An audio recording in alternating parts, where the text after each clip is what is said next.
House Dad's Literary Life Chapter 1 to Chapter 81. Huh. Huh. A tall, muscular man in a singlet suddenly got up from the bed, sweating profusely. He was panting heavily, and his eyes were filled with confusion. Who am I? Where am I? Am I really me? These questions kept flashing in his mind, as if the man was thinking about the most profound philosophical questions in the world. I'm Leon. That's right. I should have been killed by lightning when I jumped off the cliff. But why am I still alive? And who is this Xianxia? Gradually, his eyes regained their clarity and sharpness. The memories that filled his mind just now almost made Leon, whose soul had transmigrated, explode. For a moment, he almost lost himself. However, after going through this terrifying period of fusion, Leon gradually understood the past of his predecessor and the general idea of this world. That's right, he had indeed transmigrated. When he was struck by lightning, his soul entered an extra-dimensional space. After an unknown period of time, he broke through the air again and fused with this man. Yes, fusion. The other party's soul did not dissipate, but completely fused with Leon. It even made Leon think that he was this man, but he had only accepted Leon's memory. But in the competition between the two soul imprints, the more determined Leon had the upper hand. The predecessor was scattered and blended into Leon's soul. Of course, Leon was not reborn, because this world was different from the Earth that Leon used to be on. After going through Xianxia's memory, Leon found many differences. For example, this planet was called Blue Planet and not Earth. For example, although China's history still had the Tang, Song, Yuan, Ming, and Qing dynasties, but the way the dynasties changed was different. For example, in the past 200 years, China still had a humiliating history of the fall of the country and a slow recovery, but the corresponding historical figures had disappeared. Similarly, those familiar songs, movies, and so on had disappeared without a trace. The development of history was very similar, but the content was very different. This is a world that seems familiar, but is completely unfamiliar to me. Interesting, interesting. Leon gave such an evaluation. After sitting silently on the bed for a long time, Leon accepted this fact. He gently stood up and walked into the small bathroom barefooted. There was a mirror inside. What was reflected in the mirror was a robust face. Upon closer inspection, it was even a little handsome. He was not the kind of handsome Korean version of Appa, nor was he as handsome as Andy Lau or Nicholas Tsay, who could make girls scream at first sight. Instead, he looked more like Xianxia. His face was square, his skin was dark, but his eyebrows were sharp, his eyes were bright, and his nose was straight. He was serious in speech and manner, and his whole body exuded a cold and oppressive aura. Was it related to Leon being an assassin in his previous life? No, they had nothing to do with each other. Leon used to be able to hide his murderous aura perfectly after changing his appearance. He could pretend to be a big-bellied high-ranking official and a shy student. Leon didn't even need to do anything to make this face possess a tenacity that was difficult to accept. Perhaps in the 60s and 70s, he was still considered very popular. But in this era of chasing after pretty boys, he was afraid that girls would retreat 3 feet when they saw him. However, Leon couldn't help but choke up, and his eyes turned red. As a cold-blooded assassin in his previous life, he didn't get emotional easily, but at this moment, Leon couldn't help but feel emotional. His hands trembled as he touched his own face. It didn't matter if he was handsome or not. What was important was that he finally had his own face that he had always dreamed of, no longer the one who was covered in scars and didn't dare to go out without wearing a human skin mask. This emotion came and went quickly. Leon quickly controlled his own emotions. The corners of his mouth curled up slightly. Although the smile looked a little cold, he was indeed in a good mood. After reading Xianxia's memories, Leon knew that this man's life wasn't considered magnificent. It was even a little sullen, but it was the ordinary life that Leon had always dreamed of in his previous life. Xianxia was a retired soldier from the countryside. Moreover, he had practiced martial arts since he was young. No wonder his body was so strong. This made Leon very satisfied. Because even if it couldn't be compared to his previous life, but with this foundation, it wouldn't be too easy to train again. Moreover, Leon secretly felt that this body had a very high talent for martial arts. Coupled with the internal cultivation techniques from his previous life, his future limit would probably be higher than his previous life. Of course, in this relatively peaceful world, Lion didn't need to fight and kill like in his previous life. Practicing martial arts could only be used as a form of self-defense. Going a little too far, back to Xianxi's past, his previous life started to serve when he was 16 years old, and served for more than 10 years. His military rank wasn't low, but because he saw injustice on the road, he had a conflict with a high-ranking officer's son. The stubborn Xianxia violently beat up the other party. With Xianxi's skills, and without mercy, how could that foppish kid win? A few ribs were broken on the spot, and he vomited blood and was sent to the hospital. This matter was very big. Under the struggle of many forces, Xianxia still couldn't keep his military uniform and was forced to retire. In a sense, this was a punishment that only allowed Xianxia to retain his reputation. Xianxia was actually a hothead. At that time, there were still superiors who valued him and wanted to help him. As long as he successfully transferred to civilian work, he could return to his hometown and become a section-level cadre. Even the deputy director of the Public Security Bureau was not impossible. However, Xianxia was stubborn like a bull. After he was discharged, he didn't want to bother with anyone. He just packed up his things and walked more than 10 kilometers away from the military camp. He never looked back. There was no need to talk about the past. After he retired, Xianxia did many jobs, such as private chauffeur, nightclub security guard, bodyguard. However, because his personality was too upright, he couldn't tolerate even a little bit of sand in his eyes. He offended many people, and his life got worse. Now, he was even reduced to an ordinary hotel security guard, living a life where he couldn't differentiate between day and night, and was bullied by others. That's a bit sad. Leon touched his chin and sighed as he shook his head. He felt that his predecessor was indeed a good person, but he didn't know how to be flexible, and would easily suffer losses. If it was him, Leon's lips curled up slightly, revealing a cold smile. Perhaps those people who had offended him had long been fed to the wolves in the wilderness. Alright, you're always thinking about fighting and killing. You're not promising at all. Leon came back to his senses and patted his head, reminding himself that his life and identity were different now. It wasn't easy to have a normal identity. Leon didn't want to live the life of a fugitive like before.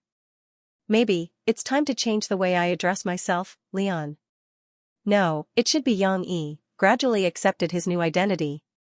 He gently clenched his thick knuckles and thick fingers, looked at himself in the mirror, and thought to himself, I'm sorry, but I have to thank you. Next, let me help you fulfill your unfulfilled wish. Bang bang bang.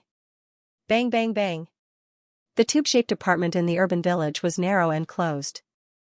The knocking on the door was like the beating of a drum, which suddenly made Xianxia, who was still immersed in the process of adapting to his new identity, quiver.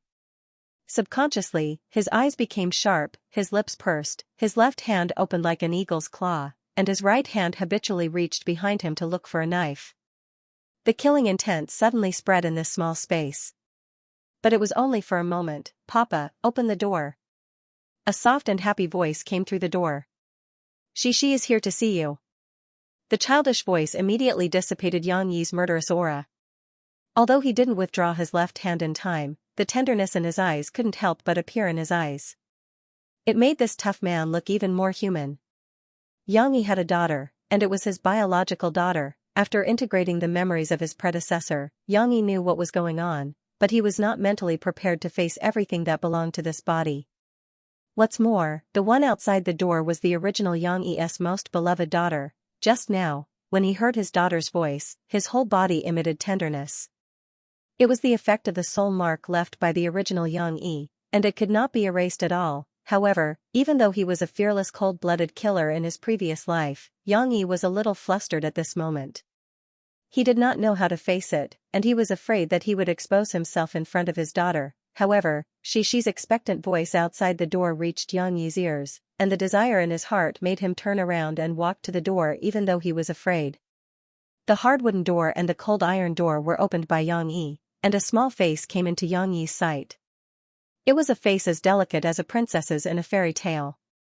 She inherited her delicate eyebrows and small nose from her mother, and her big watery eyes and cherry lips that were as thin as cicadas' wings. She had Xianxi's shadow. Not only did she look like a carved jade, but she was also dressed up like a little princess by her mother. She was wearing a light pink lace dress, white stockings, and black leather shoes, looking extra elegant and lovely. She was not as reserved as her mother.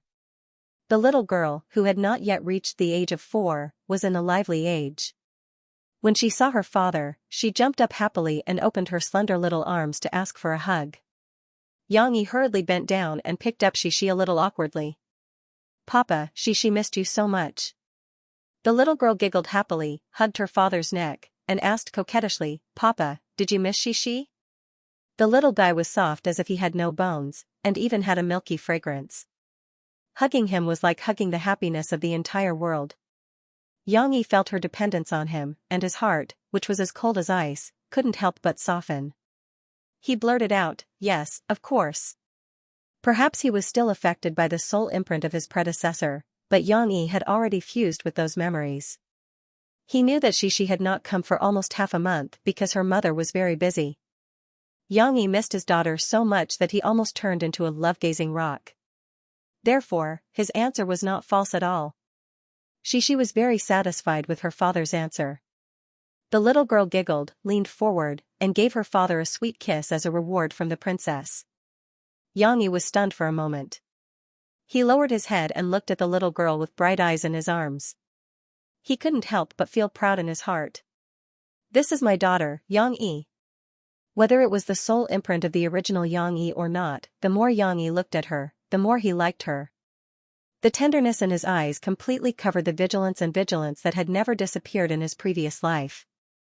After cuddling with Xixi for a while, Xianxia finally had time to look at his sister-in-law, who was a little impatient next to him. "Murphy is not coming?" Xianxia was a little disappointed, but he also secretly breathed a sigh of relief.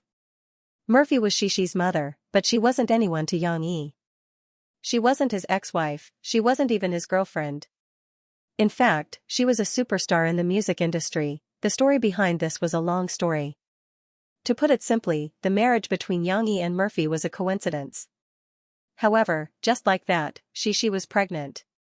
Murphy didn't choose to have an abortion.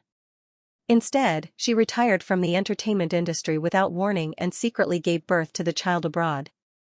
It wasn't until Xixi was 2 years old that Xianxia, who accidentally came to Jiangqing to work, bumped into Murphy.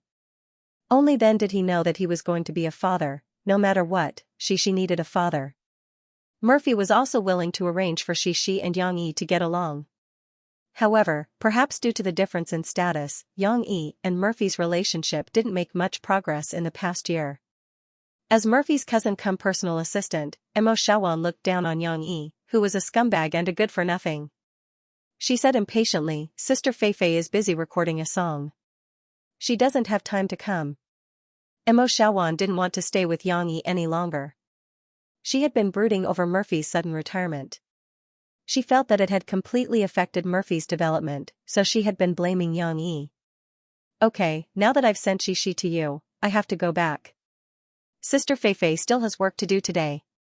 Mo Xiaowan snorted arrogantly. She placed Xixi's small school bag on top of the suitcase beside her. However, when she faced Xixi, her tone was much better. "Xixi, say goodbye to Auntie. Auntie will pick you up the day after tomorrow." Xixi was still in her father's arms. How could she be willing to get down? The little girl turned her head around happily and waved goodbye to Mo Xiaowan. Only then did Mo Xiaowan turn around and leave, satisfied. However, Mo Xiaowan still didn't give Xianxia any face. She had no intention of saying goodbye to Xianxia. Creak, creak, creak. The old fan made an unpleasant sound when it shook its head. This further accentuated the awkwardness of this quiet period. Yes, after Mo Xiaowan left, Xianxia faced the little girl alone at home. Suddenly, he panicked. He didn't know what to do. She sat on the bed. Her slender legs, wrapped in white tights, hung down and swung gently. The little girl blinked her big, watery eyes. She looked at her father walking back and forth in front of her, scratching his ears and cheeks. She didn't understand what was going on. In fact, Xianxia was very nervous. He could talk and laugh with his target at a high-end cocktail party under his disguise, and he could also flirt with a prostitute in a vulgar place. However, when he faced his own daughter, the most innocent little girl in the world, Xianxia was completely dumbfounded. He didn't know how to communicate with her. Moreover, he didn't know how to take care of a little girl. Xianxia, do you still want to drink water? After holding it in for a while, Xianxia turned his target to the cup on the bedside table.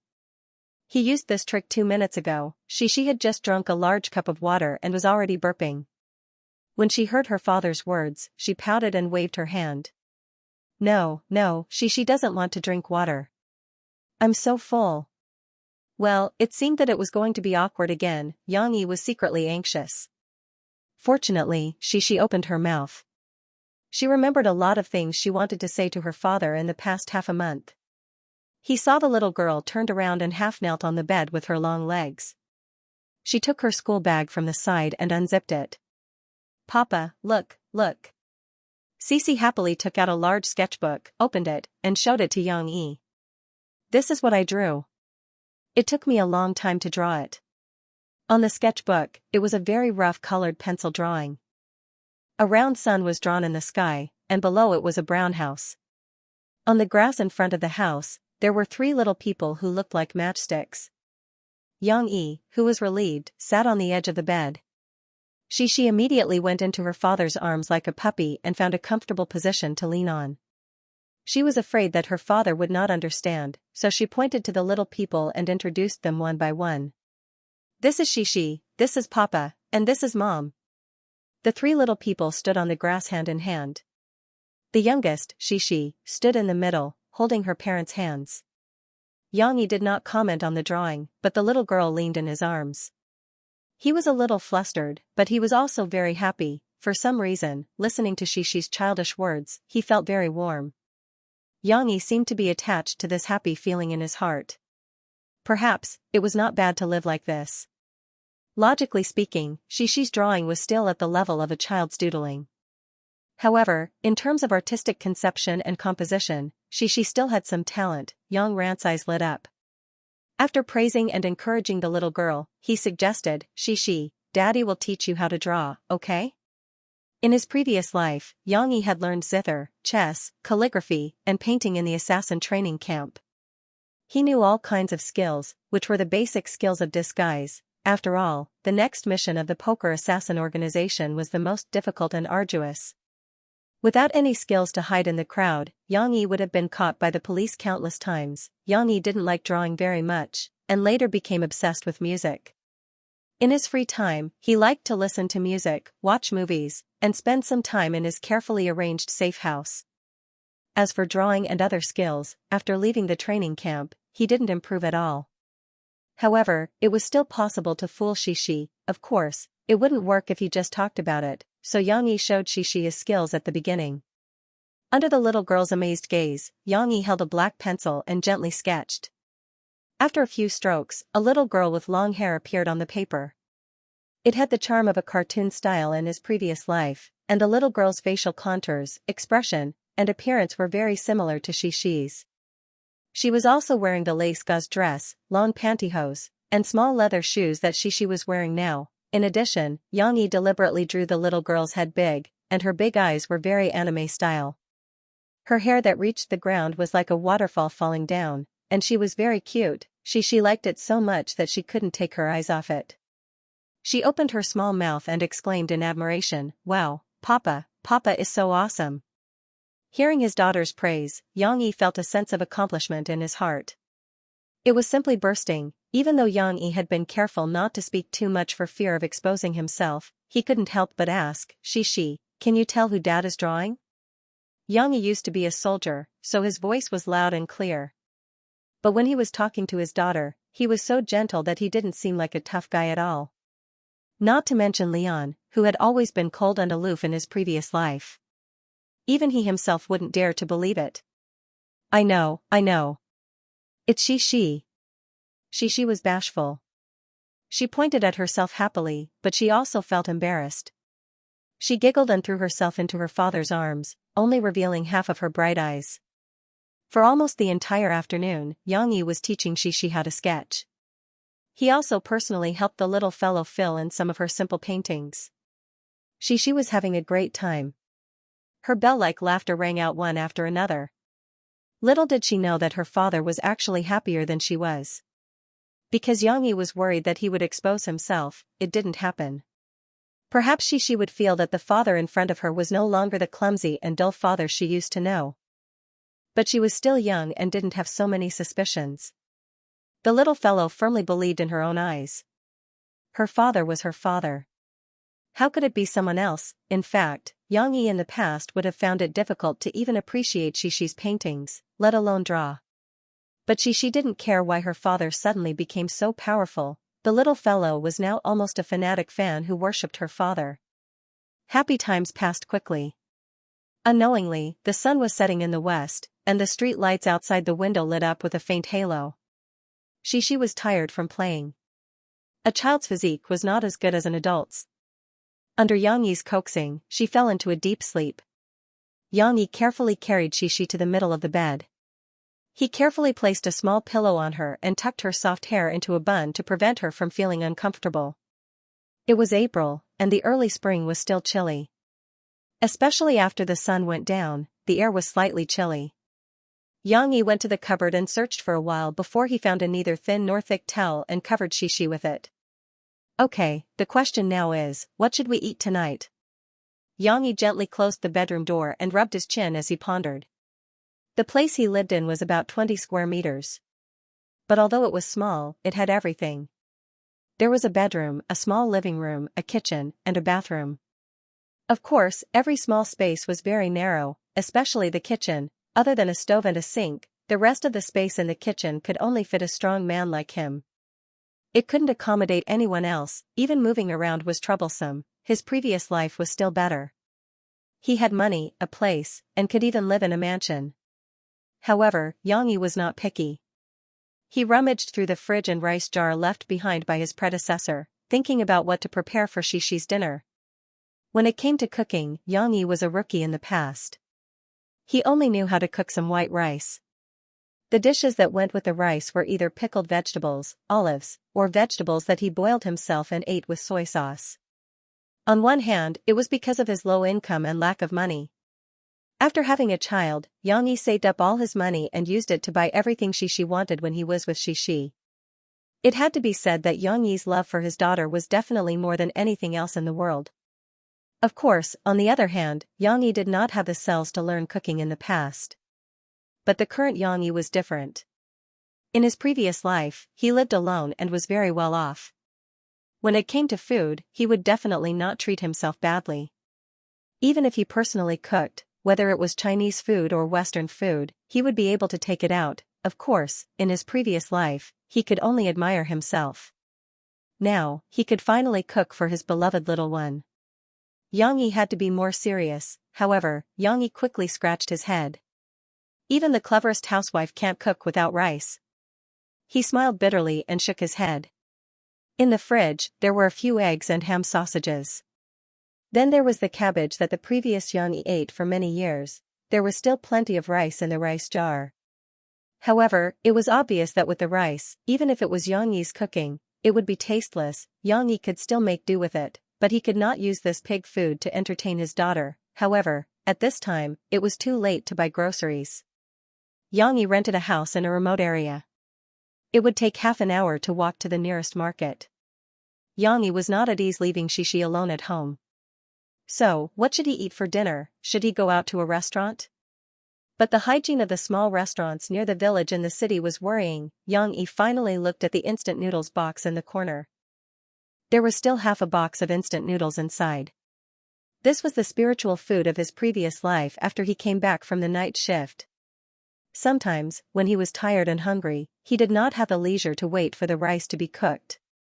He would make a bowl of hot instant noodles and eat it before going to sleep.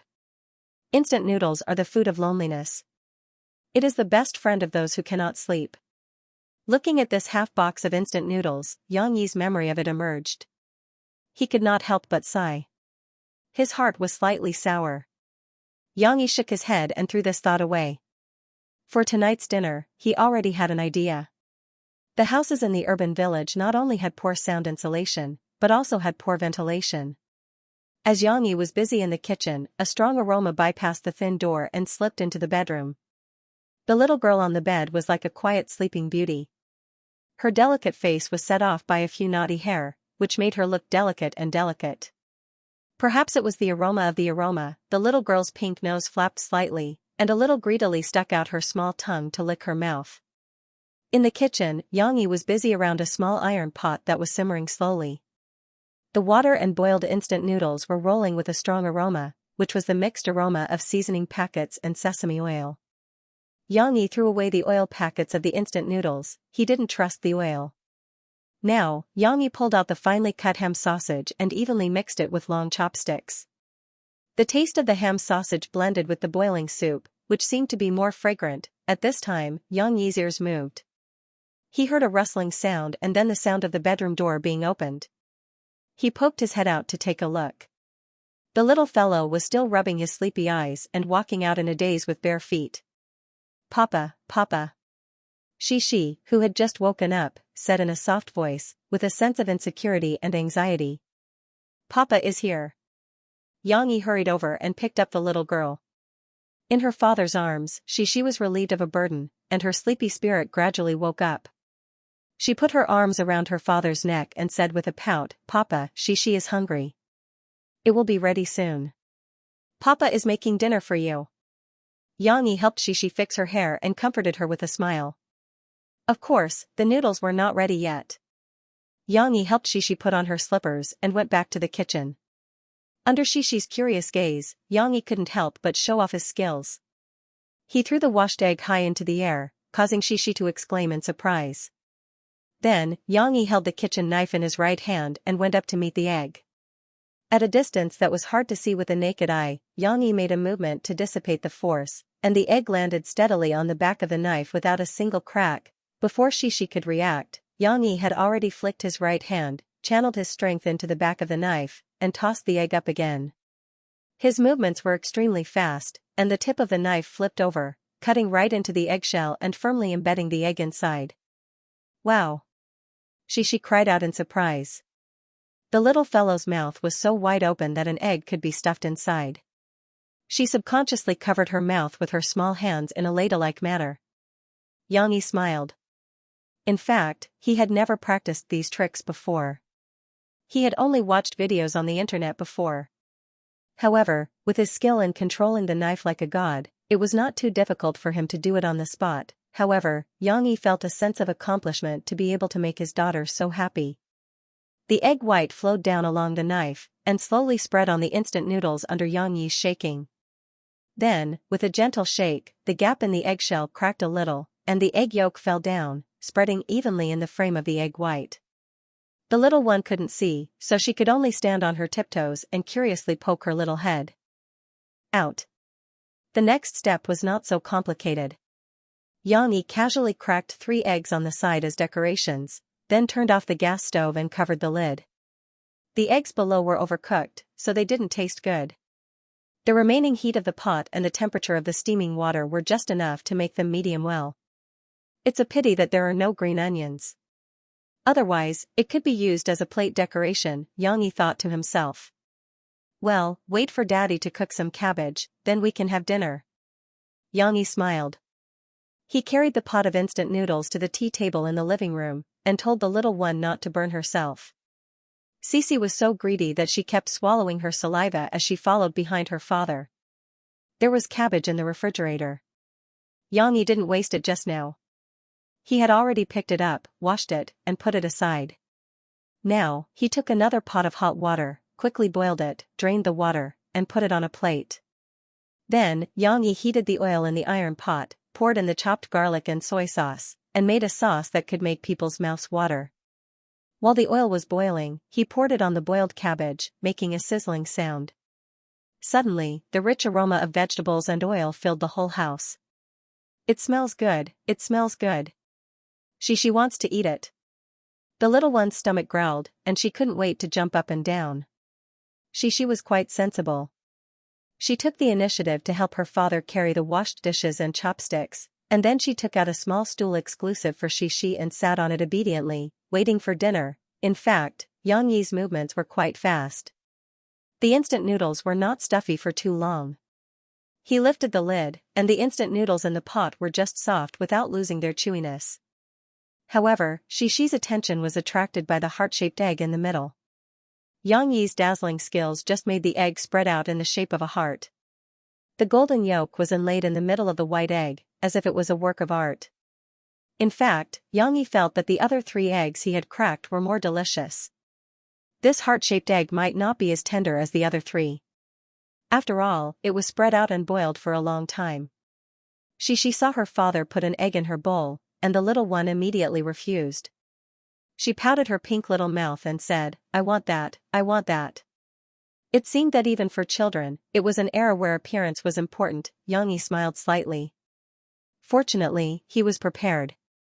He used the spoon in his left hand and the chopsticks in his right hand.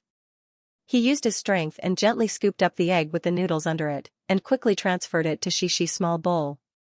The egg on the noodles still maintained its original appearance. "Be careful." Xixi was very nervous. When she saw her father scooping the noodles back into the bowl, she was worried that he had broken something. "No, no. Okay." Yang Yi smiled and pushed Xixi's bowl in front of her and handed over the chopsticks. "Let's start eating." Xixi had learned to eat alone. The main reason was that in the past 6 months, Murphy had begun to prepare for her comeback, so she had less time to take care of the little one. She couldn't feed her one bite at a time.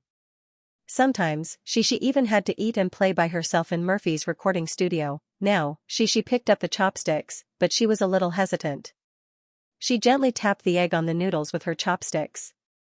Smelling the aroma, she was drooling but reluctant to eat it. The little fellow raised her head and looked at her father hesitantly. "Papa, let's not eat it, okay? It's so cute." Yang Yi laughed. He picked up the egg at the bottom of the bowl and said with a smile, "Try this first." Xixi, who had been hungry for a long time, couldn't help but pick up the egg with difficulty and take a gentle bite. Sizzle. The half-solidified and half-liquid egg yolk overflowed from the corner of Xixi's mouth and dripped on her clothes. It was the first time that the little fellow had eaten it, so she was a little scared. Yang Yi took out a tissue and wiped the clothes on the little fellow's chest. He was very nervous, thinking that Xixi would not be used to it. However, soon Xixi's eyes lit up and she greedily licked the corner of her mouth with her small tongue. It was delicious. This kind of medium-rare egg was the most fragrant and delicious. "It's so delicious. Xixi likes it so much." The little fellow rubbed her bulging belly in satisfaction and leaned back on her little stool in an unladylike manner. She giggled at her father. There were still some noodles in the bowl, but it was only because the little girl couldn't eat anymore. Whether it was the fragrant and smooth eggs, the fragrant instant noodles, or the fresh and juicy cabbage, Xixi liked them all very much. She ate 10% more than before. "Tomorrow Dad will go shopping and make more delicious food for you." Yang Yi smiled. He looked very calm, but in fact, he was very proud. In the past, when he was cooking alone, he could only admire himself. Now, with his daughter's praise, he felt a sense of accomplishment. It was rare for him to have such a good appetite, so Yang Yi poured the noodles left by Xixi into his bowl and ate them up. Although Yang Yi decided to take Xixi to the amusement park tomorrow, which was Xixi's wish, how to pass the time tonight, should he continue to sit awkwardly face to face with Xixi? In the urban village, Yang Yi didn't live near a place for children to play. Yang Yi, who didn't have any good ideas, pondered for a long time before he came up with an idea. "Xixi, Dad will tell you a story, okay?" Yang Yi said while holding a towel and wiping the little girl's hair, who had just taken a bath. After taking a bath, Xixi became a quiet and lovely little girl again. She sat obediently and let her father comb her hair. The little girl indeed inherited Murphy's genes. She was a little beauty since she was a child, and her soft long hair was very delicate. Although Xixi only came to her father's place to play for 2 days, her meticulous mother, Murphy, prepared a large suitcase of clothes for her, including several sets of pajamas. Now she was wearing a set of pink bunny pajamas, which was chosen by Xixi herself. It was said to be her favorite cartoon character. This also gave Yang Yi an inspiration. "Dad can tell stories?" The little girl couldn't believe it, because her father had never read bedtime stories to Xianxia like her mother did in the past. However, there were stories to listen to. Xianxia didn't think too much about it. She nodded excitedly and said happily, yes, Xianxia loves to listen to stories. What story should he tell? In his previous life, Xianxia had been fighting in the assassin training camp since he was young. Not to mention fairy tales, he didn't even have a childhood. Therefore, he knew that there were fairy tales like Hans Christian Andersen and Grimm's fairy tales, but he had never read a single page of them. Therefore, Xianxia could only target some of the movies that he had watched before. Fortunately, at least when some of the animated movies became popular, as a movie lover, he did not miss them. Cough cough. Xianxia cleared his throat and began to tell the story a little nervously. A long, long time ago, in a beautiful kingdom surrounded by the sea, there lived two lovely, beautiful little princesses. Xianxia was immediately brought into the scene by her father's description. Xianxia's memory had always been very good. As long as he had seen the movie, he could remember the details clearly. He said. The elder sister was called Elsa, and the younger sister was called Anna. Anna was very lively, and she liked to play with her elder sister. That's right, the story Xianxia was going to tell was the animated movie that was popular all over the world, Frozen. Xianxia blinked her big eyes and asked curiously, Dad, why do their names sound like Americans? The United States of this world was like the United States of Xianxia's previous life. It was located in North America and was also one of the most powerful countries in the world. Xianxia was born in the United States, but her citizenship was not transferred to the United States. Murphy left Xianxia in China. Xianxia smiled and said, they are not Americans, but they are indeed foreigners. The story was interrupted by the little girl, and Xianxia continued. The following plot was not only moving with the scenery, Xianxia's voice was very gentle, and one could not feel that he was actually a tall and strong man at all. Actually, the elder sister, Elsa, has the magic ability to create snow since she was young. It's like a lot of snowflakes floating down with a wave of her arm. Xianxia's eyes followed the movement of her father's arm. She seemed to really see the snowflakes dancing in the air. Her little face was very sincere and envious. Magic, it's so powerful. But it's not a good thing. Xianxia continued, one night, Anna couldn't sleep, so she came to wake her elder sister up and said that she wanted to see a snowman. Snowmen could be made? Xianxia knew what a snowman was. Her big eyes lit up immediately, just like the cute little sister Anna in the movie. Xianxia described to Xianxia the scene where Elsa took her younger sister to play in the snow in a big palace.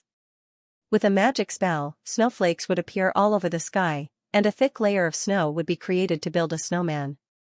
Then, they would take the snow baby to ice skate. Every scene was very dreamy and fascinating. Xianxia, who was not an assassin in his previous life, was actually a literary youth. He was very good at describing. The story he told was no different from watching a movie. Xianxia felt as if she could see the scenes.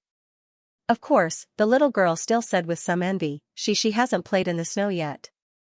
Mom didn't even let her. That's because playing in the snow is dangerous. Especially for Anna, who is about the same age as you. Xianxia said gently as he gently tapped Xianxia's little head. The story was progressing slowly.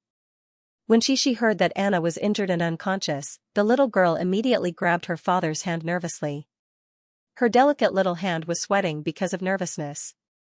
Fortunately, Grandpa Goblin Dr. Pelby saved Anna. Unfortunately, Anna's memory of Elsa's magic was wiped clean. Xianxia did not understand this plot. Her big eyes blinked, and she was a little confused. However, Xianxia then used a low voice to tell the story after Anna woke up. The king wanted Elsa to stop thinking and using these magic spells, so he dismissed many staff in the castle. He also separated Elsa and Anna so that they could not have any contact. It happened almost overnight. Anna didn't know what had happened at all. Her dearest sister, Elsa, locked herself in her room and stopped playing with her. Even if she sang outside the door, Elsa, who was traumatized, ignored her in order to protect her younger sister. That's right. Unknowingly, Xianxia's big eyes were filled with tears. She seemed to feel Anna's loneliness. Because of Murphy's special identity, Xianxia could not play with other children. What should we do? What should we do, Dad? Quickly help Anna, help Sister Elsa.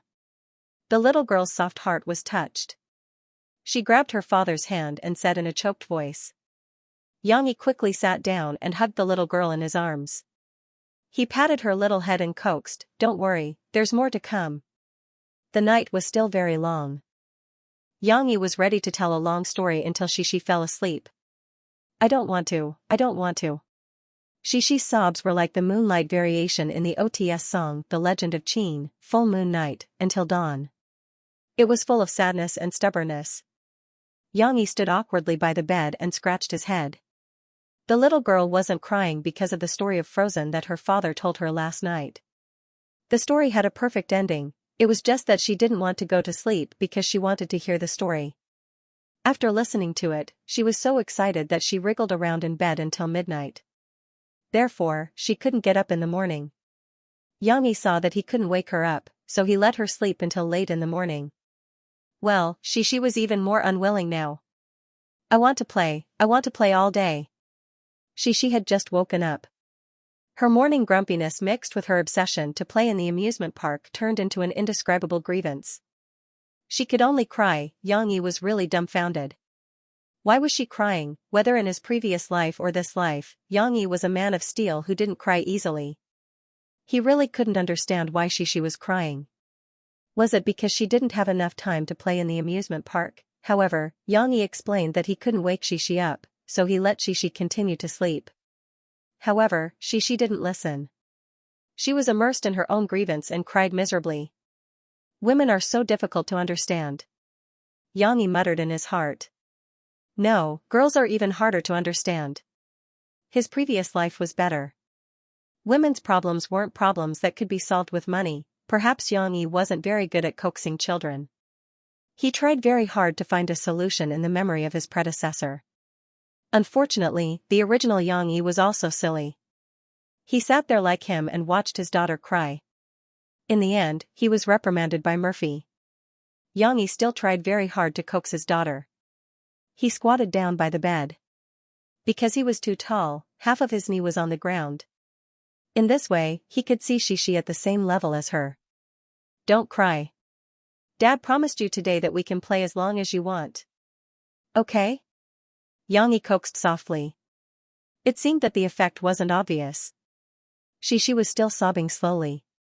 However, she didn't cry that much. She seemed to be getting better. The little girl let go of her hands that were rubbing her eyes and looked at her father with tears in her eyes. Her tear-stained face was very pitiful. She stretched out her little arms, sobbing, and said softly, "Hug." How could Xianxia not agree? He hurriedly took the little fellow into his arms, stood up, and paced back and forth to coax him. Although the little girl's dad, her teat. After she was picked up by her dad, she immediately hugged her dad's neck tightly. Then she sobbed on her dad's chest. She was still sobbing. She had stopped crying. It was just that she was still sobbing. Okay. Don't cry. It's all Dad's fault. Xianxia's steel-like heart was almost melted by his daughter's crying. He gently patted Shi's back and said softly. Hearing the sobbing sound on his left chest gradually stop, Xianxia knew that he had finally coaxed her. It wasn't easy. Xianxia, who was good at learning, thought quickly, could it be that it's not important what I coax, but how I coax her? Xianxia remembered reading an article before. It said that a woman didn't need you to find a solution for her. Most of the time, she just needed a hug that she could rely on. At that time, Killer Leon, who didn't know what love was, scoffed at it. Now, it seemed that the analysis of the article was very reasonable. Xianxia felt that his parenting experience bar had increased by a lot. Jiangqing, an ancient city in the south of Jiangsu and Zhejiang, had been named one of the world's top 100 livable cities by foreign publications. This honor was not only due to its geographical environment and long history, but also because of the huge investment in municipal projects, the renovation of historical sites, the maintenance of natural scenic spots, and the planning of urban greening. Jiangqing's investment could be said to be unmatched by any other major city in the country. Out of the village, the straight Jiangnan North Road was full of leaves and fragrant camphor trees. At a glance, it was full of greenery. On the sidewalk, there were even more flowers. White lush orchids and purple irises complemented each other, forming a beautiful spring scenery in Xianxia. Of course, the most beautiful one was Xianxia, who was singing and dancing happily in front of the flowers. The little girl was wearing a beautiful flower-like dress, like a flower fairy.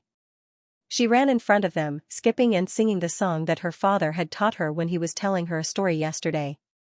Let it go, can't hold it back anymore. Although she was only singing the line that she remembered, the little fellow sang it with perfect articulation and a sweet voice like an oriole's, attracting the admiring gazes of passers-by on the side of the road. Murphy had lived abroad with her parents when she was young. In addition, in order to avoid the pursuit of the media, she had stayed in the United States for nearly 2 years after giving birth to Xianxia. Therefore, she insisted on maintaining a bilingual education for Xianxia. This was also why Xianxia could learn these 2 lyrics so quickly. However, this issue had once caused a huge conflict between Murphy and Yang Yi. In the past, Yang Yi was an out-and-out patriot, and even a little angry. He felt that China's culture was broad and profound. Xianxia didn't even learn the things of her ancestors, and even spoke a foreign language that he didn't understand. This kind of education was something that Yang Yi hated deeply. Murphy wanted to explain to Yang Yi, but later found that this guy couldn't communicate at all. The rift between them was left on the first day of their reunion. Of course, the current Yang Yi didn't have that stubborn problem at all.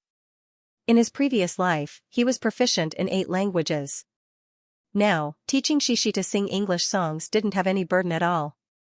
Cece, wait a minute, drink some water.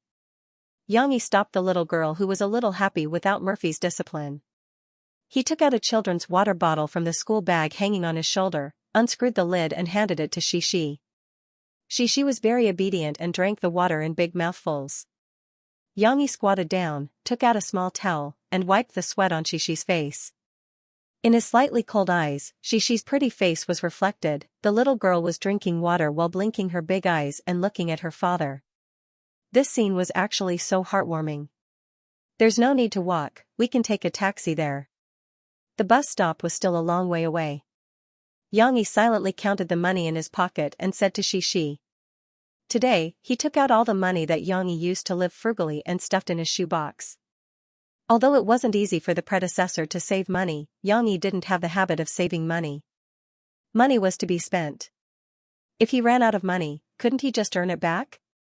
The amusement park in Jiangqing City was located in the Dongqing district, which was not far from where Yang Yi lived. Thus, they arrived quickly by taxi. As soon as they arrived at the entrance, while Yang Yi was still buying tickets, the little girl was already looking at the high Ferris wheel and shouting excitedly, "Papa, I want to sit on the Ferris wheel. Papa, take me to the Ferris wheel." Perhaps he was affected by the little girl's emotions. Yang Yi's slightly gloomy state of mind gradually became sunny. He laughed and picked up the little girl. With a gentle push, Xianxia sat on her father's neck. This was the first time Xianxia felt the feeling of riding on the clouds. The little girl screamed unreservedly, then giggled even more happily. There were many children at the entrance of the park. This amusement park was probably the most attractive place for children in Jiangqing City besides the zoo. Yang Yi, who was tall and strong, and the little princess Xianxia, who was smiling sweetly on his neck, were still very conspicuous in the crowd. They immediately attracted everyone's attention. Of course, the children frequently looked at Xianxia, who was sitting high up, with envy in their eyes. Not long after, not far behind Yang Yi, a little boy also pulled his father, shouting that he also wanted to sit on his father's neck. However, his father was unwilling. Thus, the little boy began to cry. The noise was so loud that even the initiator, Yang Yi, couldn't help but turn his head to look. With just a glance, Yang Yi, the cold guy, twitched the corner of his mouth and almost laughed out loud. No wonder his father was unwilling. Look at the little boy's figure, which was the same as the mother next to him. He was only 6 or 7 years old, but his arms and legs were much fatter than ordinary children, not to mention his chubby belly. His father, who was standing awkwardly at a loss, was as thin as a stick. If he really let the little fatty climb up, his father would probably kneel down first. Well, after all, it was because of him, so Yang Yi didn't have the nerve to continue watching the fun. After it was their turn, Yang Yi quickly checked in with Xianxia. When they were leaving, Cece looked back curiously and asked in confusion, "Papa, Why is that brother's papa unwilling to do so? Xianxia could already feel the resentful stares coming from behind him. The first thing to play was naturally the Ferris wheel that she had been looking forward to for a long time. However, in front of the Ferris wheel, Xianxia was a little disappointed. The Ferris wheel was not very magnificent, at most about 50 meters high. It was not fun at all. Xianxia was originally excited to experience the amusement park with Xianxia and experience the innocence of children. However, for Xianxia, this kind of high Ferris wheel was not enough to arouse his interest at all. Of course, Xianxia did not forget that Xianxia was the main character today. He and Xianxia lined up and walked into a small box on the Ferris wheel. Clang, the door was closed. The Ferris wheel didn't stop. Sitting in the private room, the creaking sound of the wheel turning outside could be heard clearly. At first, Xianxia was still excitedly watching from the window, but as the box slowly increased in height, the little girl was a little panicked. There was a kind of fear that gradually hung in the air, coupled with the small enclosed space of the box. The sense of oppression intensified this kind of fear. Papa, I'm scared. Xianxia's little head slowly shrank, trembling as she turned to look at her father. Xianxia was also looking outside with interest just now. Hearing his daughter's cry, he quickly bent down, held Xianxia in his arms, and sat down. Don't be afraid, Papa is here. Xianxia gently patted Xianxia's little head. Her soft hair was very comfortable to touch. In her father's arms, Xianxia's fear of heights was reduced a lot. The child's curious nature made her couldn't help but poke her head out to look. It's become smaller. Xianxia murmured. Papa, look over there, that little brother just now. Papa, look, that's a car. It looks like a little bug. The little girl couldn't wait to share everything she saw with her father, and Xianxia also smiled and nodded patiently in response. After getting off the Ferris wheel, Xianxia was still a little unsatisfied, and pestered her father to sit on it again. This time, she didn't need to be held in her father's arms. The little girl seemed to have adapted. What made Xianxia very happy was that when the Ferris wheel reached the highest point, a silver-white plane appeared in the sky and slowly streaked across the sky. Plane, Papa, it's a plane. Xianxia was so excited that she jumped up. Fortunately, the little girl's weight was limited, so she couldn't shake the giant Ferris wheel at all. If Xianxia was jumping, there would be an accident. Xianxia was also very childish. He squeezed his daughter's little head together, laughed, and competed to see the plane through the window. The amusement park in Jiang City was actually very simple, at least in Xianxia's eyes. Although it also had large equipment such as the Ferris wheel, roller coaster, pirate ship, the scale was relatively small, and apart from these, small projects such as bumper cars, merry-go-round, maze huts, and so on were not satisfactory. However, Xianxia had a lot of fun. She was not old enough to ride the roller coaster, but under the guidance of her father, she played the very exciting bumper cars and merry-go-round, and the little girl was very happy. The consequences were also very serious. In the evening, when the amusement park was about to close, Xianxia acted like a spoiled child and cried and didn't want to go back. Can you not go back? The little girl hugged her father's leg and begged with tears in her eyes. It's not that I don't want you to play, but now it's about to close. Look, the Ferris wheel has stopped. Xianxia explained with a headache. No, Xianxia doesn't want to. Xianxia shook her head unwillingly. In fact, this scene didn't only happen to Xianxia and Xianxia. At the gate of the amusement park, the children who were unwilling to leave lined up. It wasn't only Xianxia who was crying, but there were also people who were crying even more miserably than her. For example, the little fatty that Xianxia and the others saw before they came in. His cries were so tragic that several young children were stunned and looked at him with tears in their eyes. The cries came one after another, and Xianxia also responded. The emotions of sadness and reluctance resonated with the surrounding environment and couldn't be stopped. Xianxia grabbed Xianxia's school bag in his hand and was a little annoyed. MD. Why are children so troublesome? Xianxia felt that his head was about to explode. He really felt that taking care of children was more troublesome than cracking the powerful security system to kill a politician in the past. This was King unreasonable, alright? It was obvious that the amusement park was about to close. Why were you crying with your father? Could crying make the amusement park reopen? In the past, Xianxia was afraid of trouble, so he was afraid that he would directly pack up and leave, waving his sleeves and not leaving a cloud behind. But now he held back his temper, because the little girl's delicate little hand was grabbing his trouser leg. That helpless and pitiful look made Xiangyi's temper suddenly vanish. Forget it, I'm afraid I'll have to deal with such a clingy little girl in my life. Xiangyi smiled bitterly in his heart and squatted down. What does a real amusement park look like? Now, let me tell you about it. In the private room of a small restaurant, Cece was sitting on a high child seat. Her two small hands were grabbing the white chicken leg that her father had given her. She was gnawing on it with all her might. She even blinked her long eyelashes and looked at her father with her bright eyes as she listened to him attentively. Previously, Xixi had cried and refused to leave the amusement park, but Xiangyi finally found a way to coax the little girl out. He drew a picture for Xixi. Do you want to know what the best amusement park in the world looks like? So, Xixi was brought out of the amusement park by her father with a strong sense of curiosity. It was already evening. Xiangyi found a small restaurant outside called Cantonese Cuisine King's Mansion. While eating dinner with Xixi, he described the so-called best amusement park. That amusement park should be as big as a small town. Xiangyi saw that Xixi found it difficult to understand the concept of a small town. He changed his words and said, what if I bring Xixi in to play for 2 days and 2 nights and we can't finish all the attractions? Xixi's eyes lit up. 2 days and 2 nights. How fun would that be? Xiangyi continued, this shouldn't be called an amusement park. It should be called an amusement park, or even a big holiday resort. It has many theme parks that are as fun as amusement parks and many types of theme hotels. Yes, what Xiangyi wanted to introduce was the world-famous Disneyland in his previous life. Of course, he had no interest in Disneyland before, but when he was doing a task, he followed the target and sneaked in, so he had a certain understanding of it. For example, the theme park of Frozen. In this park, Xixi can see many scenes from the story that I told you yesterday.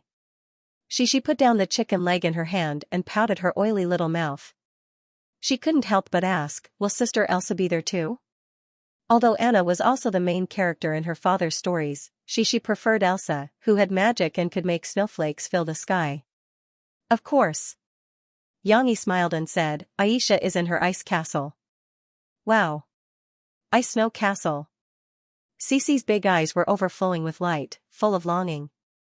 Xiangyi continued, the Frozen theme park is just one of them. There are many other interesting theme parks, such as Two Big Round Ears, the smart and cute Mickey Mouse, the good-tempered Donald Duck in a sailor suit, and so on. There are many cartoon characters combined to form all kinds of theme parks. Although Xixi had never heard of this before, the little girl was somewhat confused and felt that it was awesome. Her face was full of envy. There's also a small train that runs through the park, humming. You can see a lot of interesting scenes. Xiangyi smiled, some parks have the sea, ships, and pirates. Some parks have mountains, active volcanoes that can spew fire. The little girl was completely interested in her father. She was so excited that she twisted her little butt and couldn't sit still. Papa, take Xixi to play, okay? The little girl said coquettishly. Okay. Wait, Xiangyi suddenly realized that he seemed to have dug a hole for himself by describing Disneyland to Xixi. In this life, the original Xiangyi had traveled extensively after retiring. He had stayed in many big cities. However, in his memory, there was no amusement park as large and as interesting as Disneyland. The largest amusement park in the country was in Harbor City, but it was just an upgraded and luxurious version of the amusement park in Jiang City. The attractions were almost the same. This is just Papa's idea. There is no such amusement park in the world now. Xiangyi confessed to Xixi honestly. The excited little girl was stunned. After a while, a disappointed expression appeared on Xixi's little face. The little girl pursed her lips. Although she didn't cry, her mood suddenly became low. Xiangyi looked very sad. Xixi's disappointed look made him feel depressed. He didn't know why, but he didn't want Xixi to be disappointed in him. No matter what, Papa should be his daughter's hope and Santa Claus. He should satisfy everything she wanted. How could he let his daughter down? Xiangyi couldn't help but reach out and hold Xixi in his arms. He patted her back gently. The oil on the little girl's claws was smeared on his clothes. Yang Yi was actually a little uncomfortable. He was a Virgo in his previous life, and he had the last stage of obsessive-compulsive disorder. But for Shi, he resisted his inner entanglement. Not only did he tolerate the little girl making a mess in the house, but he also waited until she fell asleep to clean up. Now, he even allowed the little girl to dirty his clothes. There was no other way. How could a father take care of a child and still be clean? Papa, she wants to play. She pouted and said with grievance. Hearing this, Yang Yi impulsively patted his chest and said, Shi, don't worry. Papa will build you an amusement park in the future, the best amusement park in the world. Perhaps a woman with a little experience would scoff at such a promise and think that Yang Yi was bragging. However, Shi, who was a few months away from 4 years old, was still very naive. She looked at her father in surprise and asked, Really? Yang Yi was not joking. He nodded seriously and said, Really, Papa must build an amusement park for Shi. Is there a park for Sister Aisha? Shi looked at her father's eyes and asked a little nervously. Of course. Yang Yi smiled and said, Shi has everything that she likes. The little girl's cloudy mood suddenly turned sunny. Her watery eyes curved into crescent moons as she smiled happily. Papa, pinky promise. She stretched out her little finger and said sweetly, You can't lie. Yang Yi could not help but laugh. He stretched out his right little finger with great interest and hooked it with his daughter's slender little finger. Pinky promise, don't change your mind for 100 years. She said very sincerely. Yang Yi smiled faintly. Looking at his daughter who continued to happily gnaw on the chicken leg, there was a voice in his heart that warned him. Don't forget. In the future, you have to build an amusement park for Shi. A Disney-level park. This was a promise for his daughter. It must be completed. Then again, it seemed that this goal was a bit difficult to achieve. How much money would it take to build a Disneyland from scratch? Take the most recent example, Yang Yi's previous life's Shanghai Disneyland was said to have cost more than 34 billion yuan. Of course, every inch of land in Shanghai was worth gold. Naturally, it couldn't be compared to that. However, even if the burden of land was removed, Yang Yi wanted to build a Disneyland for his daughter. The investment was no less than 10 billion yuan, even if he could invest with the government or other partners. The dream of building a Disneyland was still a fantasy. Besides, without the successful example of Yang Yi's previous life's Disneyland, who would be willing to invest in Yang Yi? However, Yang Yi was not a person who would give up easily. Moreover, he had experienced rebirth and time travel. Yang Yi did not think that there was anything that he could not do. Wasn't it just a few billion yuan? Now, he would set a small goal and earn 100 million yuan from him. Don't worry, a literary life is not a life of money. There will be descriptions of making money in business, but there are very few. Remember, Yang Yi is the big boss behind the scenes. Jiangqing was a large city, and it was divided into 5 districts and 8 counties. Among them, Wuhu district, where Yang Yi lived, was the Elxi district. Relatively speaking, there was a lot of resistance to the transformation, which allowed the slums in the city to survive. On the other hand, the newly developed Binhai district, which was connected to the international metropolis of Shanghai, and with Jiangqing's support for the cultural and entertainment industry, it developed rapidly. The housing prices there were almost twice as high as those in Wuhu district, and it became a veritable rich district in Jiangqing. Murphy lived in Binhai district, but she was very busy during this period, and spent most of her time in the company's recording studio. Today, she recorded until 10 at night, and only then did she have to pack up and go home. Sister, have some hot water, I put some throat-soothing medicine in it. Mo Xiaowan passed the water bottle to her, feeling sorry for her sister. Murphy's cold and elegant face was also filled with tiredness, but she shook her head and said with a slightly hoarse voice, give me your phone, I want to call Shi. Mo Xiaowan reluctantly took out her bag and muttered, she's having so much fun at her father's place, why do you still want to call her? Mo Fei rolled her eyes at her. She didn't have the energy to knock her head. Beep, beep. Murphy was calling Yang Yi's phone, which she had bought for Yang Yi. Thinking about it made her angry. That stubborn man still refused to accept it. Mo Xiaowan had been complaining about throwing pearls before swine, because the phone that Murphy had bought for Yang Yi was the best camera phone on the market. Mo Xiaowan couldn't even bear to buy one for herself. However, Yang Yi didn't use that phone much, and he left it at home when he went to work. Sometimes, she couldn't even reach him when she called. The phone rang for a while, and finally it was connected. Shishi's clear and cheerful voice came from the phone, "Mom." Murphy breathed a sigh of relief, and a very gentle smile appeared on her face. This was rare. Murphy used to be called the Ice Queen because her appearance was very cold, and her emotions were hidden in her heart. Even her fans thought that her smile was rare. "Shishi, why aren't you sleeping?" Murphy asked softly. "I just came back from the amusement park with Papa, and then Shishi took a bath, and Papa is taking a bath." She, like a spy, reported. "Really? Amusement park?" Emofei was stunned for a moment. She frowned slightly and said, "Did your papa take you to the amusement park today?" So, Shishi learned her mother's accent. "Yes. It's so fun." Shishi reported happily, "I sat on the Ferris wheel with Papa, and we also saw a big plane." Murphy listened absent-mindedly, and echoed from time to time. She didn't have any opinions about Yang Yi taking Shishi to the amusement park, but she was entangled in a problem. Where did Yang Yi get the money? It should be known that the entrance ticket to the amusement park cost 200 yuan, and Shishi's half ticket cost 300 yuan. Murphy didn't care about this small amount of money, but she didn't think that Yang Yi could take out so much money. Even if Yang Yi was rich, he wouldn't be so poor that he couldn't even afford a decent set of clothes. What was more funny was that Yang Yi was still very stubborn, and he was not willing to help Murphy even when she wanted to. "Papa said that he will build a big amusement park for me." She couldn't wait to help her father claim credit from her mother. "It's very, very big." Mo Xiaowan, who was waiting on the side, heard this sentence. She smiled disdainfully and muttered with a look of disdain, "He really knows how to coax children, with flowery words." Murphy's thoughts were different from Mo Xiaowan's. She still had a deep understanding of Yang Yi, and she didn't know why, but she felt that Yang Yi seemed to be a little different. However, Murphy couldn't tell what was different about him.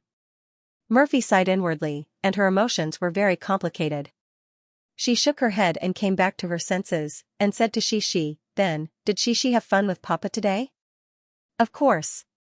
Shishi thought of something, pouted, and said unhappily, but Shishi woke up too late today, and I haven't had enough fun yet." Murphy pretended to be very disappointed and asked, "Doesn't Shishi miss Mom?" "Mama is unhappy."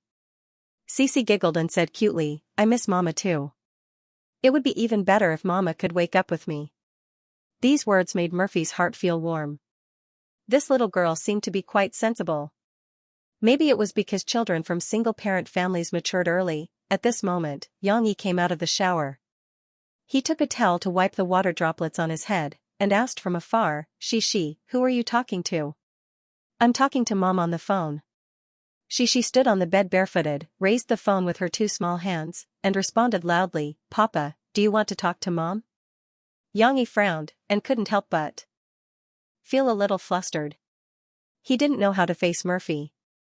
This seemed to be because of his own worries, and also because of the influence of the original Yang Yi's soul imprint. In the original Yang Yi's memory, his feelings for Murphy were very complicated. On one hand, he cared a lot about Murphy, because Murphy was the only woman he had slept with, and, moreover, Murphy was the mother of his daughter. On the other hand, Yang Yi rejected Murphy from the bottom of his heart.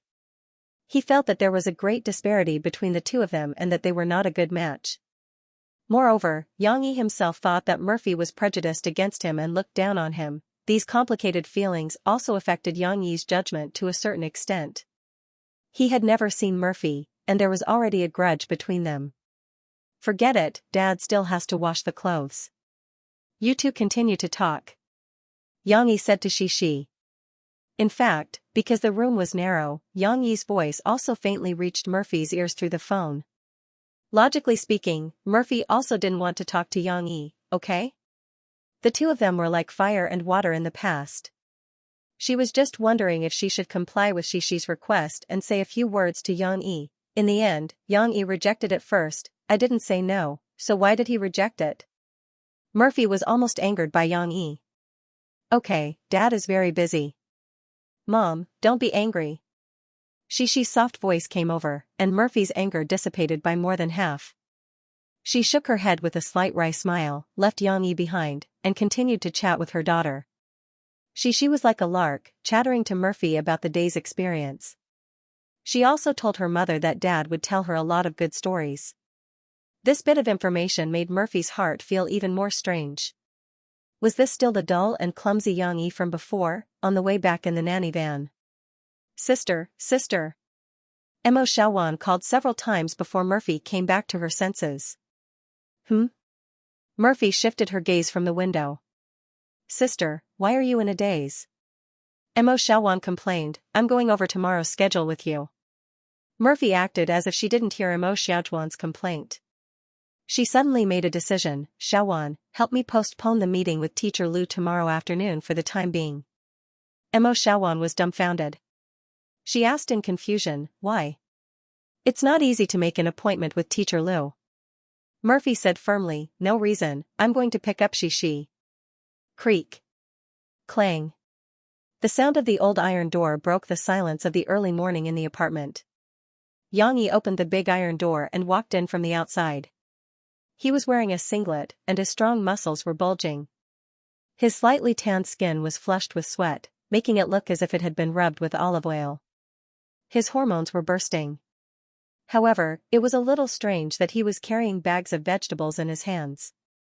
He looked like O'Neill in a flowery dress, and it was very awkward. After entering the house, Yang Yi first poked her head into the bedroom and saw that Cici was still sleeping soundly on her side on the bed. She only kicked off the quilt and revealed her little butt that was covered by her underwear. Only then did she let out a sigh of relief. After all, it was a little risky for him to leave the little girl at home while he went to buy vegetables. Whether it was in his previous life or the current one, Yang Yi's work and rest were very regular. Moreover, because he practiced the internal strength that he learned in the assassin camp in his previous life, he only needed less than 5 hours of sleep to maintain his energy. Early in the morning, Yang Yi woke up before dawn. First, he skipped rope and held dumbbells at home for more than an hour. There was no other way, the house was narrow and the equipment was limited. Then, he ran to buy vegetables. He didn't dare to delay for too long in the middle. Today, Yang Yi didn't prepare a Chinese breakfast for Xi.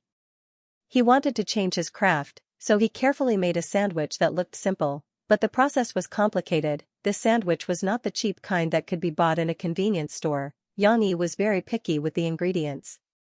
The toast, cream, bacon, and vegetarian ham were all high-end goods that he bought from the supermarket that specialized in imported goods when he took Xi to the mall last night. The eggs, lettuce, tomatoes, and so on were also fresh vegetables that he just bought from the market. The bacon, ham, eggs, lettuce, and tomato slices that were fried in butter were placed layer by layer on the triangular toast that was smeared with cream.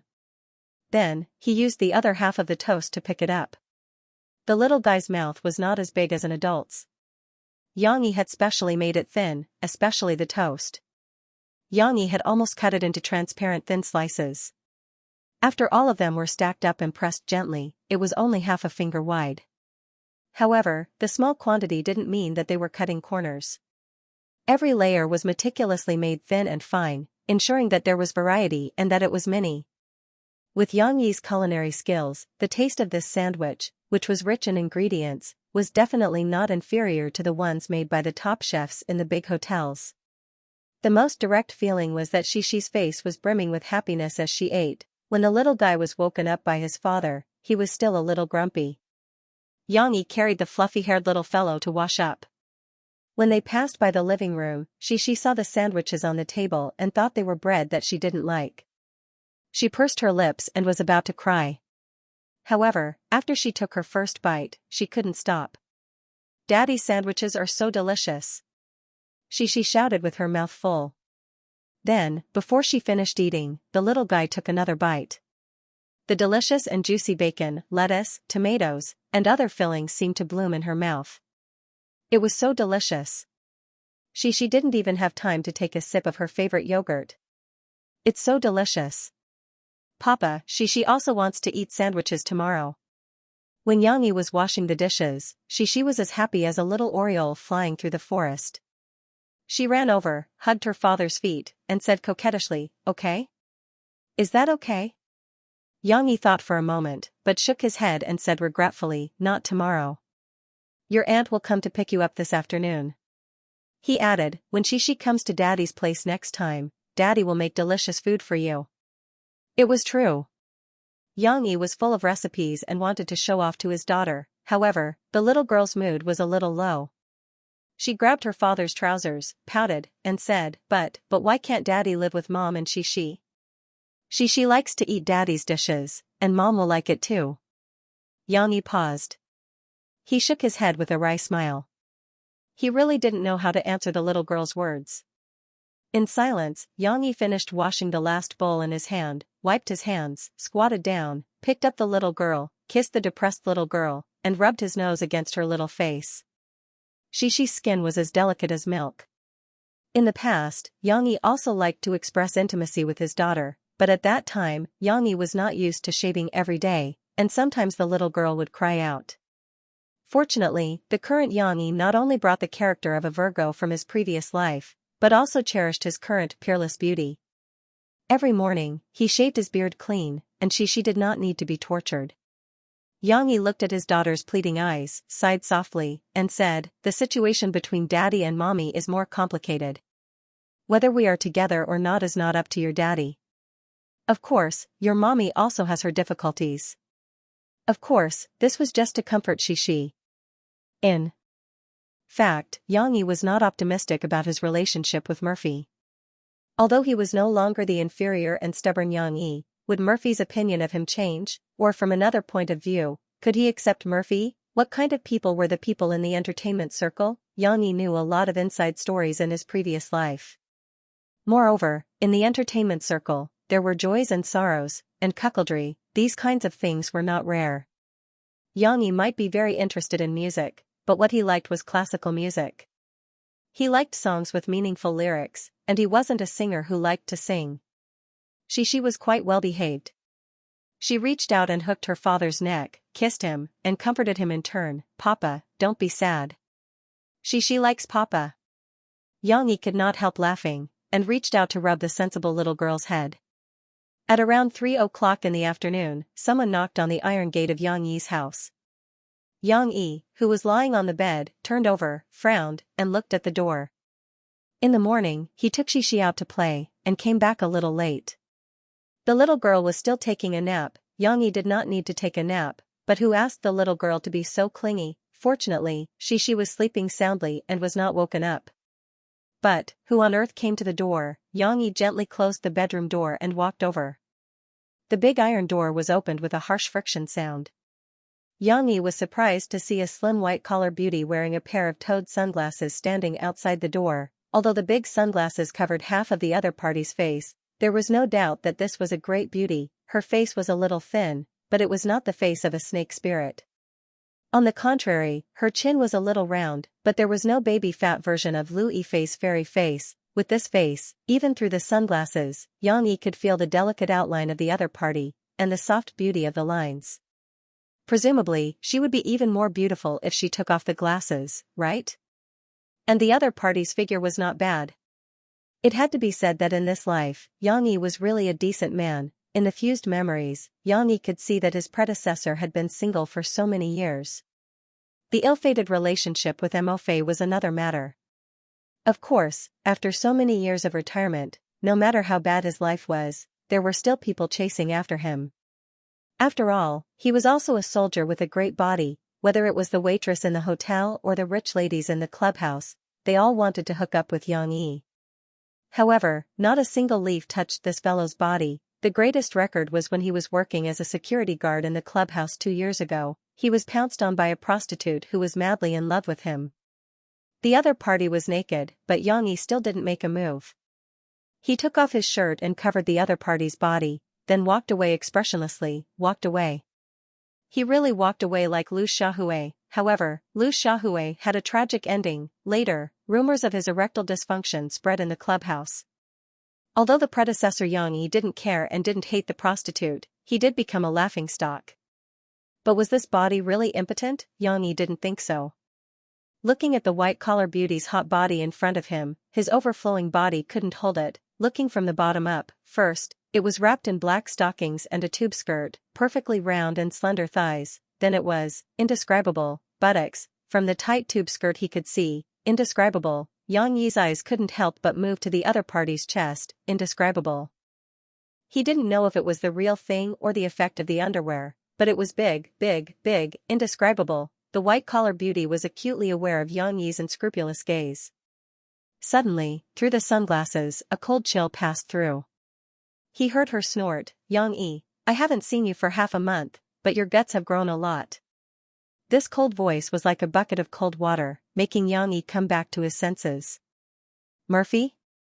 Yang Yi was surprised. It was Mo Fei's voice. Yang Yi immediately realized what was going on.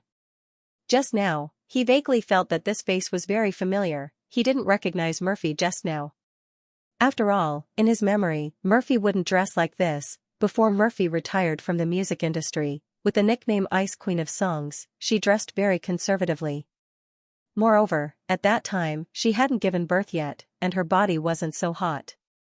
Later, when she met with Yang Yi, every time she brought her daughter to Yang Yi's house, she would be dressed in a trench coat and a scarf, tightly. She was afraid of being photographed by reporters. She had never dressed so provocatively before, okay? Wearing this white-collar suit, there was always a sense of shame like cosplay, okay? Seeing Yang Yi's dumbfounded expression, Murphy actually felt a little proud in her heart. "Humph, you look down on me, and you don't want to talk to me on the phone." Perhaps it was a coincidence, but when Murphy got out of the car, she left her trench coat in the car, and valiantly stretched out her hand, indescribable, then clattered upstairs in her high heels. Of course, Murphy always hid her emotions very well. After taking off her sunglasses, Yang Yi saw her cold eyes, as if she was 1,000 miles away. Yang Yi frowned, hesitated, and said, "Why are you here?" Then, Yang Yi felt that his words were a little too harsh, so he added, "Didn't Mo Shaowan come to pick up Xi? And it's so early." However, it was already too late. Murphy didn't hear the rest of the words, but Yang Yi's words made her explode. "What do you mean, why am I here?" Murphy fiercely cut Yang Yi with her eyes. "Can't I come to pick up my daughter?" Yang Yi, however, was a little annoyed by her words. Maybe it was because he couldn't bear to part with Xi, or maybe it was because of the influence of his predecessor's soul imprint, but his expression turned cold, and he said stiffly, "It's not time yet, right? Didn't we agree that Xi would only go back at night?" It was a familiar voice, a familiar temper. Murphy's frown loosened slightly. However, this didn't mean that Murphy liked Yang Yi's temper. Hearing Yang Yi's words, Murphy's heart was filled with anger. "Ah. What's wrong? Do you dislike seeing me or what?" Murphy asked in a bad mood. The sound insulation of the apartment was really bad. Murphy and Yang Yi's quarrel echoed in the stairwell, and there were already a few people who opened the door and stuck their heads out to take a look. Luckily, the lighting in the stairwell wasn't good, and those people who were watching the show didn't see Murphy's face clearly, or else, it would be big news. Murphy heard the noise, and her face flushed red. She glared at Yang Yi, who was still blocking the door, and said angrily, "Are you going to let me keep talking to you at the door?" Yang Yi scratched his head, and hurriedly moved aside to let Murphy in. This was his negligence. Although he was very unhappy with Murphy's cold appearance and aggressive tone, he wasn't that petty. Murphy walked past Yang Yi, and the two of them couldn't avoid the friction between their bodies. Yang Yi's nose was sharp enough to smell the fragrance from Murphy's hair, but the most sensitive thing was that when they walked past each other, Murphy and Yang Yi's thigh muscles rubbed against each other. That amazing elasticity made Yang Yi unable to control himself. Indescribable, Murphy didn't notice at first, and she walked in by herself as if she was very familiar with the place. She found a chair and sat down. Her skirt was pressed down, and her legs were slightly tilted to the side. Her posture was very elegant. However, Yang Yi didn't follow her in. After a while, he looked embarrassed as he bent down and stuck his butt out, and walked in close to the wall. Murphy's cold eyes flashed with a trace of astonishment, and then, she understood. Her face flushed red, and she spat at Yang Yi in her heart. Yang Yi finally sat down. He raised his head and looked at Murphy. Seeing that she was acting as if nothing had happened, as if she didn't notice, he breathed a sigh of relief. Damn, when did I become so innocent? Yang Yi was a little disappointed at his own performance. Logically speaking, Yang Yi wasn't a good boy when it came to the relationship between men and women in his previous life. He had experienced it before. Why did he behave so unbearably in front of Murphy? These questions weren't tangled up for the time being. After the two of them sat facing each other, they were silent, and couldn't find a topic to talk about. The atmosphere was awkward. Mo Fei, such an iceberg beauty, was almost forced by this strange atmosphere to the point where she could no longer maintain this cold posture. Big blockhead. Murphy was also helpless. She was about to be angered to death by Yang Yi. Her heart was a little sad. You don't welcome me? She felt that Yang Yi was not only a blockhead, but he might also hate her. Otherwise, why would Yang Yi be so obedient to Xixi every time, but be so cold and heartless to her? Obviously, Murphy didn't realize that there was a problem with her. Her height was cold, and she wasn't worse than Yang Yi, but Murphy wasn't good with words, and the two of them couldn't continue the conversation. They stared at each other for a while until Murphy couldn't help but stand up. I'll go take a look at Xixi, Murphy said angrily. Yang Yi frowned slightly. He didn't know why Murphy always spoke as if she had eaten gunpowder, but he didn't care too much. He nodded and walked in front to open the door for Murphy. After Yang Yi moved aside, Murphy saw Xixi, who was sleeping on the bed. Seeing her daughter, the ice beauty's eyes softened. The little girl liked to kick the blanket. Yang Yi only went out for a while, and the little blanket was kicked to her feet. When Murphy saw this, she thought that Yang Yi neglected to take care of her. She angrily glared at Yang Yi, walked over, and covered Xixi with the blanket. Maybe it was because she had enough sleep. Murphy moved a little, and Xixi opened her eyes in a daze. Mom. The little girl's voice was also hazy. She tenderly stretched out her hands, wanting her mother to hug her. Murphy also missed her daughter very much. She sat on the bed, hugged the little girl in her arms, and the mother and daughter started to talk. Yang Yi leaned on the doorframe, somewhat silent. Although the scene was very warm and beautiful, it was very much like the home that Yang Yi dreamed of in his previous life. But he still understood that this was not a home. Murphy was here, and she would still leave. And she would take Xixi with her. Yang Yi's heart was filled with reluctance. Xixi was the first person he saw in this strange world, and also his closest relative who was related to him by blood. In these 2 days, Yang Yi had already gotten used to the little girl's existence, and indulged in the happiness brought by family. If Xixi left with her mother, he was afraid that he would return to that endless loneliness.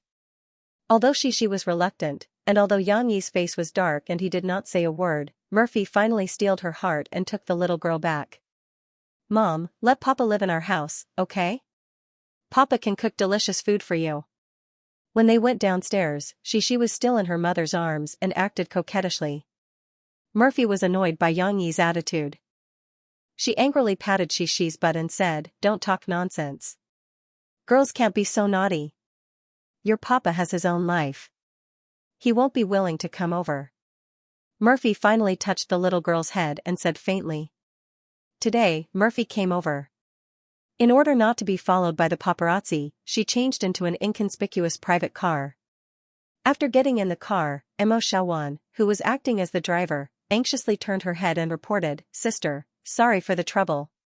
There's a reply from Teacher Liu. He said that Teacher Liu was very dissatisfied with our temporary change of meeting time and has unilaterally cancelled the schedule." Mo Xiaowan said with a frown. This Teacher Liu was Professor Liu Shifeng of the Composition Department of Shanghai Music Academy. In the last century, he had also created a lot of popular works. Now that he was older, he was more active in the entertainment circle as a music critic. Murphy wanted to visit Liu Shifeng in the hope that he could comment on her comeback album. Of course, this was also arranged by the company's public relations department. Giving some money in exchange for a good review, maybe the sales would increase a little, but Murphy was not interested. Although she was a woman in her early 30s, she was still a mother and had been in the entertainment circle for many years. Murphy was still very naive. She wanted to win back the honor that belonged to her with her own strength, therefore, in order to pick up her daughter, Murphy did not care about the cheating trip. Hearing Mo Xiaochuan's words, Murphy frowned and snorted, "Let him be." Mo Xiaowan rolled her eyes at her cousin helplessly. In fact, she faintly felt that something was wrong, but she couldn't persuade Mo Fei, so she could only sigh and turn the car key, start the car, and leave. I like to eat Papa's dishes. In the morning, Papa made sandwiches, and at noon, Papa made delicious chicken wings. Xianxia pouted and said unhappily, tonight, Papa will still make delicious food, but Xianxia won't be able to eat it. That delicate little face had a melancholy look, making people feel that it was both pitiful and funny. Your father knows how to cook. How is this possible? Murphy shook her head helplessly. She knew that Yang Yi's culinary skills were not as good as Mo Xiaojuan's. However, Xianxia was very serious. She tried her best to promote her father. Papa is amazing. Papa also knows how to tell stories. He told stories about Sister Aisha. Sister Aisha knows magic. Although Murphy was a little surprised by Xianxia's words, she still stubbornly believed that Yang Yi was still the same big block of wood as before. Moreover, compared to pursuing the problem of Yang Yi's ability, she was more concerned about Xianxia's attitude. She had only stayed at her father's house for a few days. How could she be captivated by her father? Did she not like her dearest mom anymore? Murphy was really a little jealous of Yang Yi. She felt that her daughter was going to be snatched away by the big bad wolf. Your papa is not that amazing. He must be bluffing you. Murphy said somewhat angrily. Only in front of her daughter would Murphy show such a cute side. Her originally fairy-like face was now puffed up like a bun. It was very cute. No, Papa didn't lie to Xianxia.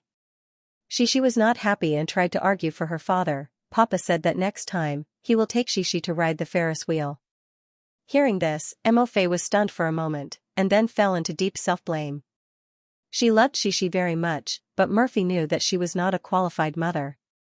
She was very busy with work and had been eager to come back, so she had very little time to accompany Xianxia.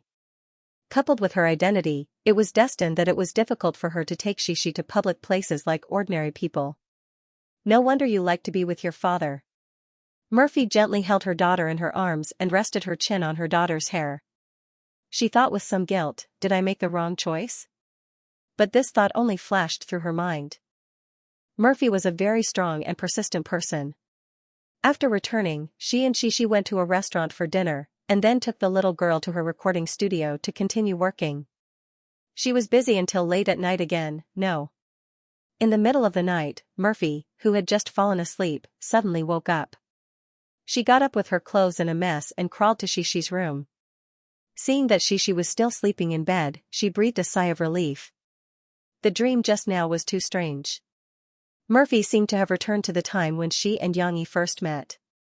In the dream, Yang Yi pushed her away and said cruelly, how good would it be if we didn't start? In this way, you and I won't be involved and entangled with the karma of Xianxia.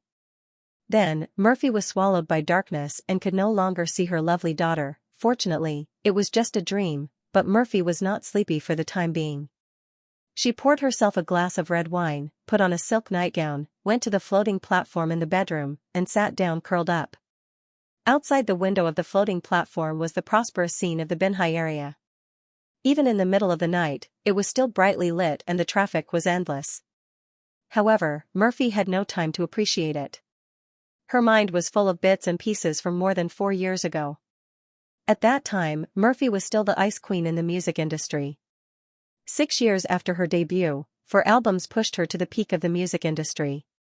Countless fans were intoxicated by her cold and ethereal voice and could not extricate themselves.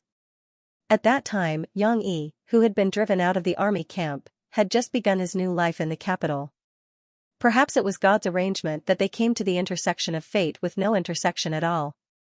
At a cocktail party arranged by a sponsor, Murphy was drugged by a scheming boss, and Yang Yi happened to be the boss's driver. Seeing his boss coming down with a beautiful woman in his arms, Yang Yi, who had a strong sense of justice, punched his boss to the ground, and then drove his boss's extended version of Lincoln and fled with Mo Fei. At that time, he did not know that he had saved the famous star Murphy. Of course, Yang Yi did not know about all the stars. If it was just a hero saving a beauty, there might not be a follow-up plot. The problem was that the drug was not strong, and Murphy woke up quickly. After she woke up, she kindly helped Yang Yi, who was thirsty, open a bottle of water in the car. But they did not know that the bottle of water was originally left by the boss for him to use 7 times a night. It was a strong aphrodisiac. Coincidentally, Yang Yi was unlucky enough to be drugged. He was a gentleman. After he realized that something was wrong, he parked the car in the maple forest on the outskirts. With red eyes, he desperately pushed Murphy out. However, in that situation, Murphy was unwilling to leave. She burst into tears and insisted on breaking in. Then, naturally, the indescribable incident of parking in the maple forest happened. The past was like the wind, but it did not blow away. After so many years, it was still fresh. For that time, do you regret it? Mofe gently shook the goblet. The red wine inside was as red as blood. She did not know whether she was asking herself or asking Yang Yi this question. However, she knew her answer. The location of Tingshan district was very good. Just like its name, the lush Tingshan district was located in the middle. At the same time, the winding Jinghang Grand Canal flowed through it. It was backed by mountains and water. Even in terms of feng shui, it was a blessed land. In addition, there was no pollution from industry. The beautiful Tingshan district became another district of Rivertown with tourism as its main industry other than the East district. Of course, the East district couldn't be compared to Tingshan district because the entertainment industry there was more developed. Under the red lights and green lights, the scenery of the East district always gave people a feeling of impermanence. Tingshan district was much better. 10 years ago, Rivertown built the first university town in the south in Tingshan district around Jiangqing Media University, a famous media college in the country.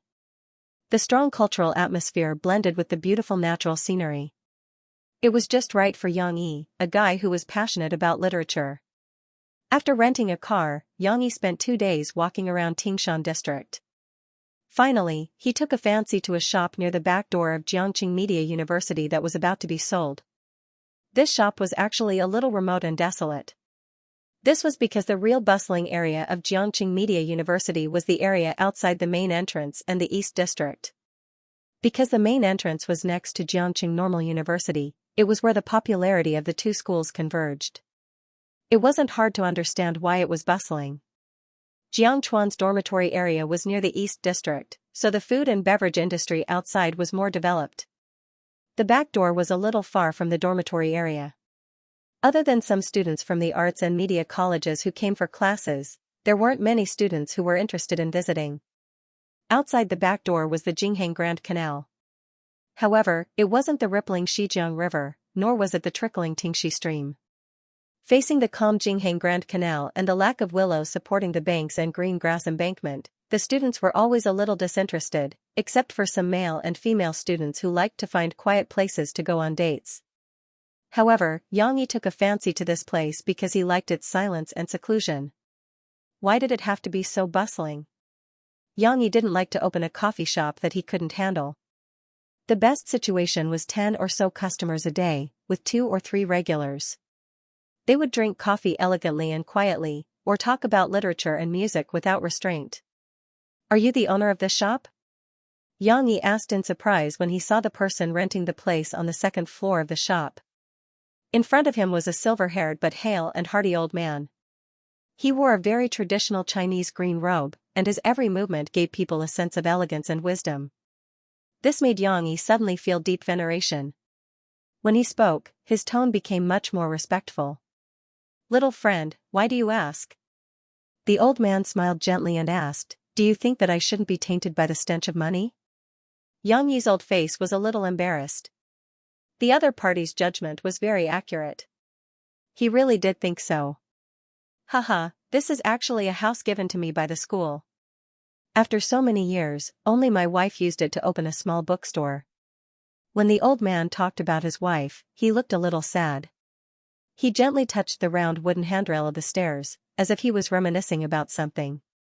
Yang Yi, who had received special training in the past, was an expert at tricking others. Not long after, he coaxed the old man into telling him the story in his heart. This was a story related to love. The old man's name was Husong Nan. He used to be a professor at the School of Classical Music of Jiang City Media University. His wife used to be an editor at a publishing house in the capital.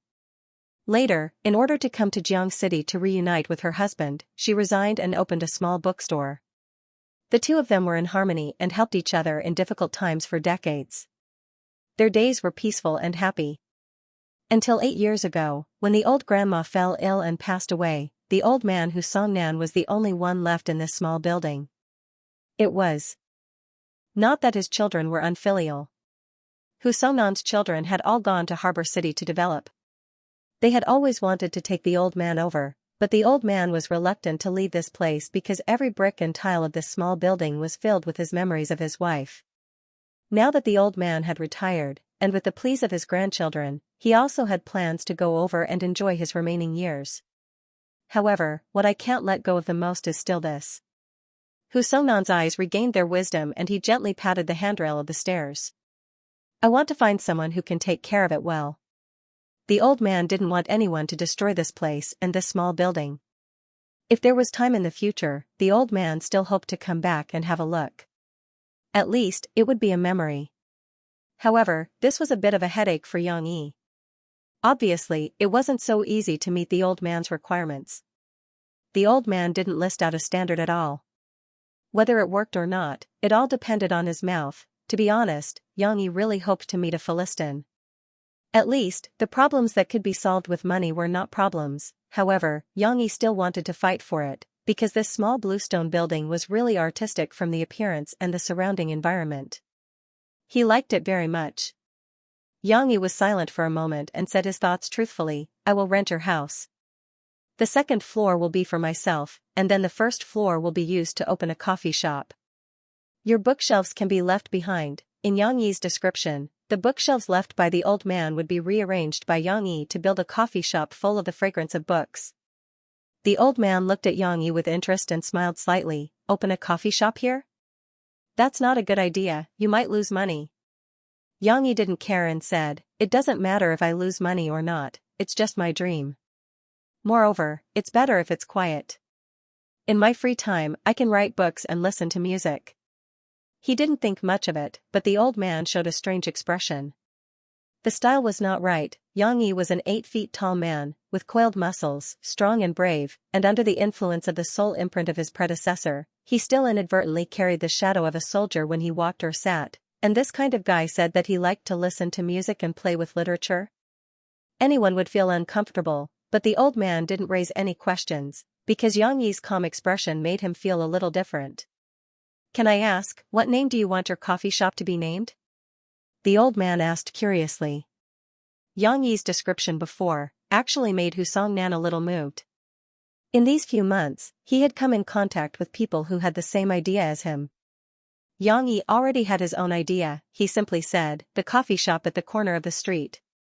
The old man thought that he had misheard and asked Xianxia to repeat it. After confirming that the coffee shop at the corner of the street was indeed the name that Xianxia thought of, he frowned and thought for a long time.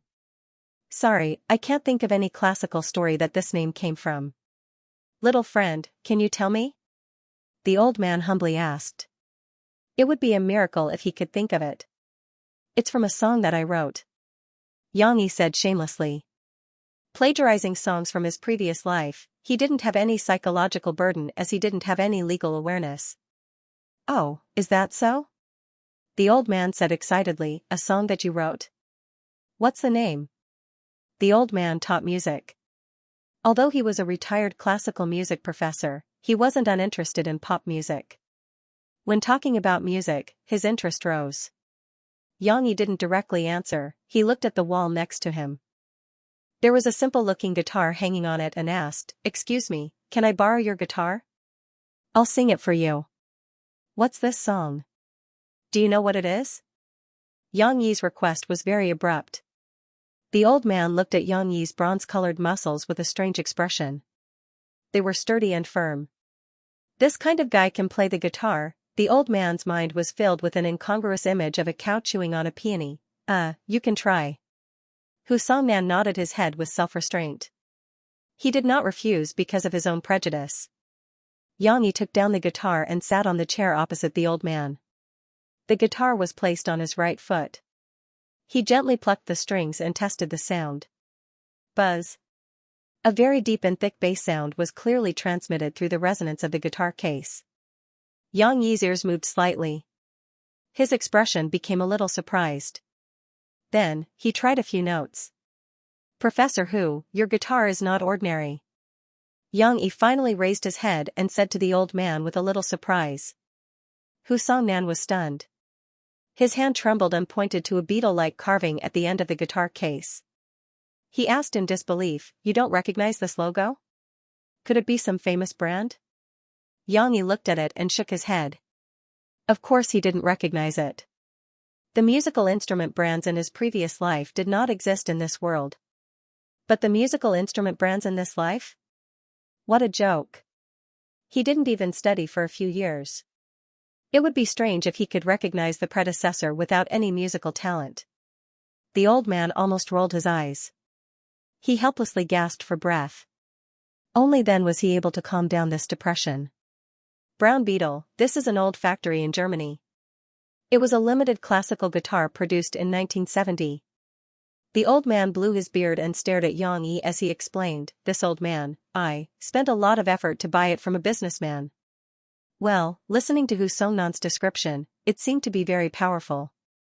It felt like the guitar world's Steinway. However, Xianxia also liked to play the folk guitar in his previous life.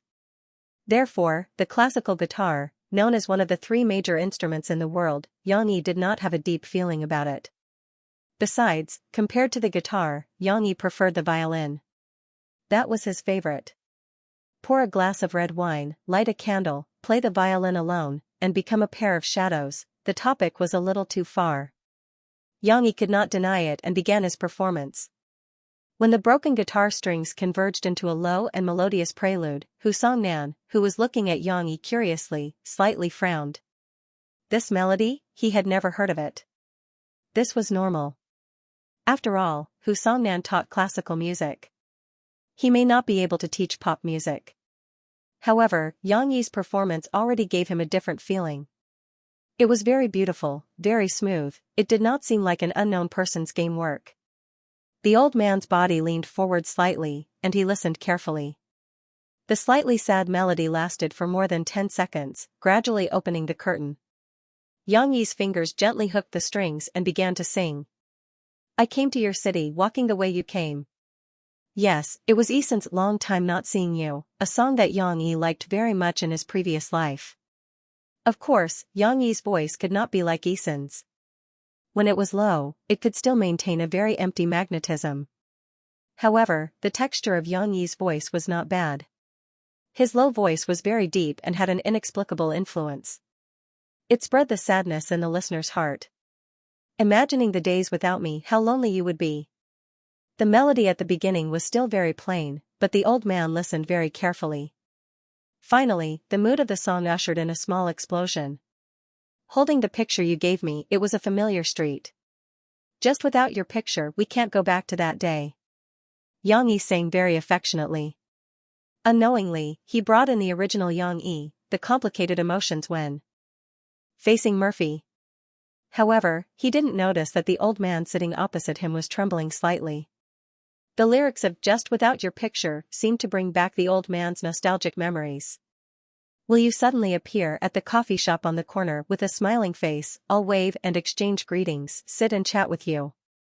Xianxia finally sang the origin of his coffee shop's name, but it was not enough to attract the old man's attention. The lyrics that touched him from time to time, the melody that seemed to dye the air blue, the old man's eyes moistened. In the haze, he seemed to see his wife in front of the flower bed that had not yet withered. She raised her head, waved at him shakily, and smiled at him. "I want to meet you so much, look at how you've changed recently, no longer talking about the past, just exchanging greetings, just saying a word to you, just saying a word, long time no see." In his previous life, Xianxia did not understand love, and in this life, his predecessor did not understand either. However, for some reason, when he sang this song, his mind was full of Murphy's back. He did not know why, but when he sang this song, his emotions were rolling, especially when he sang the second time. He almost burst into tears and almost could not extricate himself. Damn it, he did not want to say "long time no see" to anyone. If there was anyone, then she could barely be counted as one, but it was not to the point of falling in love. Bastard, when did he become so sentimental? Xianxia lowered his head and closed his eyes. His hands were still plucking the strings, and when he finished playing the faint ending, he despised himself fiercely in his heart. When Yang Yi raised his head, he saw the old man rubbing his eyes in a panic and sorting out his emotions. Unlike Yang Yi, whose emotions fluctuated but quickly returned to normal, the old man did not hide his sadness so easily. However, he was a bit concerned about his face. Perhaps it was because as a teacher, he was used to protecting his dignity? Ahem. Hu Songnan looked at Yang Yi awkwardly. His voice was slightly hoarse, and the influence of his emotions was still there. Young friend, this song is written with sincerity. The melody is simple but deep, and the words are plain but affectionate. Why haven't I seen it before? The old man was changing the topic. He was afraid that his weakness would be exposed by Yang Yi. Yang Yi could see it, but he did not point it out. He only followed the old man's words and said, because there are no plans in this area. This song is written for me, my first love. There are too many negative emotions. Yang Yi's first love was, of course, Murphy. Although it was an excuse to cover it up, it was clear that the predecessor had prejudice against this Murphy. However, deep in his heart, he still had feelings for her. Therefore, there was nothing wrong with saying that it was written for Murphy. However, Murphy's identity was a bit special. Yang Yi felt that calling Murphy his girlfriend or wife was inappropriate. Ex-wife was even more ridiculous. It was better to use the term first love. At least, including the previous life, Murphy was the first woman that Yang Yi liked. However, the old man was not very satisfied with Yang Yi. He blew his beard and glared at him. How can this be called negative emotions? This is called deep affection. What have you done to devalue your love for the person you love? From this song of yours, I can tell that you still have deep feelings for your first love. Even if you keep emphasizing that it's just a greeting, and that it's just a long time, you have to ask yourself, do you still hope that she can come back, or do you hope that you can start afresh? In front of Yang Yi's stunned expression, the old man criticized Yang Yi for failing to live up to his expectations. From his concept of love to the structure of the lyrics of the song, to the hidden emotions, he lectured him for half an hour without stopping. The old man's original intention was still to hope that Yang Yi would not have any regrets and courageously pursue his previous love. However, Yang Yi could only smile bitterly and nod his head. What kind of love is this? This so-called first love, I'm afraid it's just a one-sided love. This was really a lie that he made up. He could only bite the bullet and accept it. However, unexpectedly, Yang Yi's obedient appearance gained the old man's approval. I've decided, I'll rent my house to you. The old man sadly patted Yang Yi's shoulder and said, but, promise me, you must take good care of it. Hu Songnan's eyes were a little sad, mixed with reluctance, but also with obvious determination. Yang Yi did not know that his song had once made the old man waver in his decision to leave. However, the old man finally understood that his wife was not gone. She was just looking at him from afar, waiting for their reunion after 100 years. Perhaps Yang Yi's appearance was also arranged by her in the dark. His wife still hoped that he could live a happy old age with his children and grandchildren. Then, he would ask the person appointed by his wife to take good care of this little house that carried the past. 8 years, long time no see. How many more years? When can we meet again? Perhaps, not long. Just like that, Yang Yi became Old Master Hu Songnan's new tenant without knowing anything. To Yang Yi's surprise, the old man only charged him 1 yuan for 3 years' rent. The stacks of cash in the trunk of Yang Yi's car didn't even come in handy. Even if Yang Yi wanted to give the old man money, he felt bad about it. However, the old man reprimanded him. I'm not short of money. My son runs a record company in Harbor City. He can support an old man like me with that money.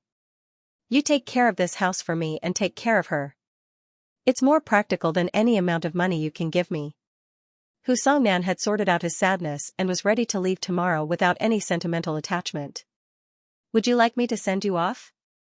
Yang Yi didn't know why, but he felt inexplicably sad and said. No, it's not like I can't walk anymore. Take the key. After tomorrow, this place will be yours. The old man was stubborn like a bull. Well, Yang Yi didn't argue and agreed. It seemed that he was shouldering another person's wish. In the evening, in order to celebrate, Yang Yi prepared beer fried ribs with fresh orange juice that he squeezed himself for dinner. He didn't need to eat rice at all. He could watch TV and eat the meat directly. This was the advantage of being single. Freedom was faith. However, Xianxia just raised 3 fingers of faith and took a sip of the orange juice. He couldn't help but think of his daughter. If she was here, she would definitely like to drink this orange juice, right? And the ribs, the meat inside is very fragrant. She would definitely like to eat it.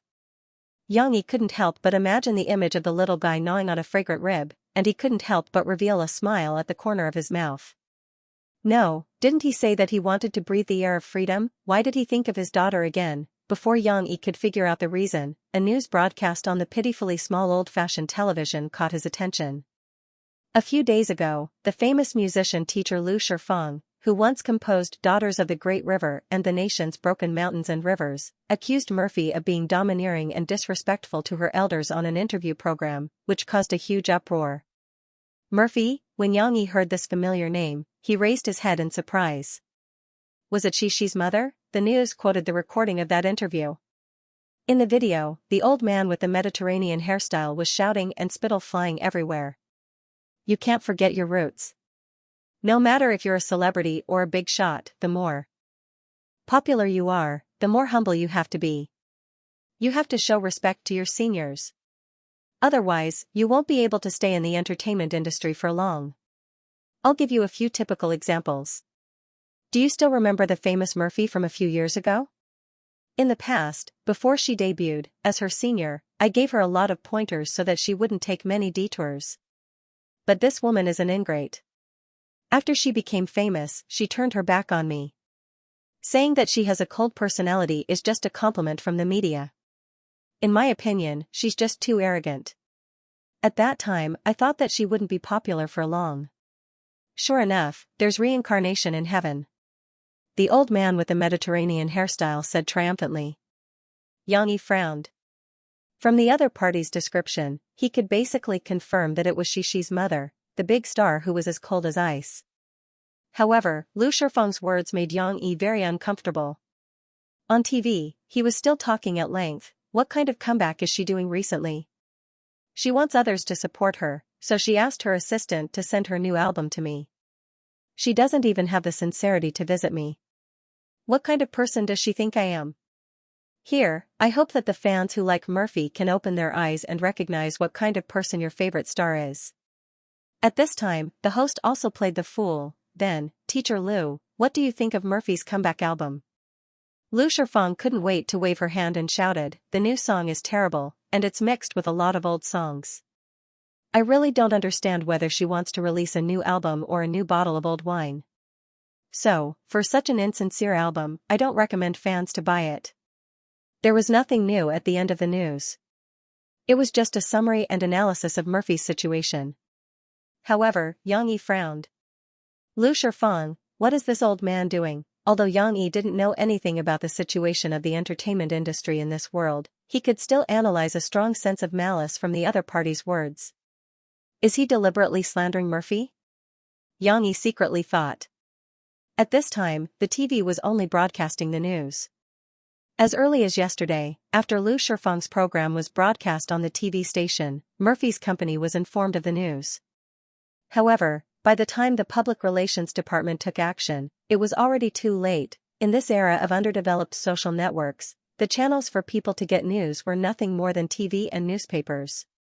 Only a small number of senior netizens would exchange information on online forums. Therefore, after the TV program, Murphy's image was immediately greatly affected. This impact was very difficult to recover. How could you cancel this trip? Don't you know that this Lu guy will take revenge for the smallest grievance? The company worked so hard to arrange an event for you and you didn't even accept it. Do you still want to make a comeback? Do you know how passive we are now? In the afternoon, Murphy was scolded by the general manager of the agency, Niu Miling, who rushed back from Yangqing. Niu Miling, known as Sister Ling, was the big sister of the agency world. She was Murphy's benefactor. Back then, Mofei's debut didn't go smoothly. It was Sister Ling who saw her potential and pulled her out of the fire pit. After coming to this agency, Missouri Fei's luck changed and she became popular. Therefore, Sister Ling's scolding made Murphy so uncomfortable that she couldn't eat dinner. Mom, don't be unhappy. She came with Auntie Xiaowan to pick up her mother from work. She pouted her little mouth and obediently held her mother's hand and said, She won't talk back to Mom. She will go to kindergarten obediently, okay?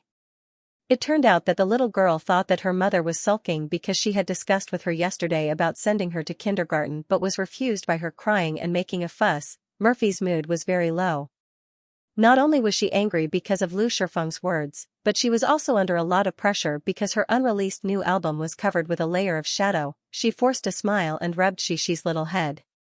She didn't say anything and just looked out of the car window gloomily. Ring, ring, ring. Mo Fei's phone suddenly rang, waking her up from her chaotic thoughts. She curiously poked her head out and glanced at it. She suddenly became happy. It's Papa. Papa called Shi. Murphy was still in a trance, but she was awakened by Shi's words. Yang Yi? He's going to call me? Murphy had a special premonition that Yang Yi was calling her, but Shi snatched the phone first. After connecting the phone, the little girl mischievously imitated her mother's tone. Hello, Yang Yi, what are you looking for me for? Not to mention, the way she spoke was still vivid, but her voice could not be changed. It was still a sweet little child's voice, which was immediately seen through by her father. No, I'm Mom. The little girl was still pretending, but she gave herself away. Dad can hear it. On the other side of the phone, Yang Yi helplessly said. She was amused by herself. She giggled and said, Ah, Papa, how did you hear it? The little girl did not wait for her father to explain, and chirped, Papa, she misses you so much. Do you miss Shi? Her voice was so sweet that Yang Yi could not help but reveal a trace of a smile. He said, Of course, Papa, Shi will go to your house to play this weekend, okay? Shi has drawn a lot of beautiful paintings, I want to show you. The little girl's chatterbox started, and could not stop at all. Ahem, Shi, give the phone to your mother. Yang Yi had no choice but to interrupt the little girl. Oh, Shi pouted and unhappily cried, Papa, you don't like Shi anymore, you don't talk to Shi. Dad has something to tell your mother. Good girl, give the phone to your mother. Yang Yi had a headache. The child's mood was really unpredictable, and he did not know how to comfort her. After a while, Murphy took the phone from the unwilling Shi. She frowned slightly and said in a very cold tone, Are you looking for me? Because of her work, she was very upset. However, Yang Yi felt an inexplicable anger when he heard this tone. I saw it on TV. It seems like someone is trying to smear your reputation? Yang Yi still held back, but his tone was a little stiff as he asked, Is it true? Yang Yi's concern warmed Murphy's heart. However, she didn't want Yang Yi to get involved in the entertainment industry's messy affairs. This was because she knew that Yang Yi had always disliked the entertainment industry. Being strong and stubborn, she was willing to shoulder all her troubles on her own shoulders. However, Murphy wanted to comfort Yang Yi and tell him not to worry too much, but for some reason, she changed her mind. So what? It's none of your business. Yang Yi felt like smashing his phone when he heard that, as if she was his enemy. Damn it, good intentions are not rewarded. It's like Lu Dongbin being bitten by a dog. You're Shi's mother. Yang Yi was so angry that he sneered and said in an unfriendly tone, That's why I want to help you. How to help? Of course, he would use Yang Yi's methods to scare her.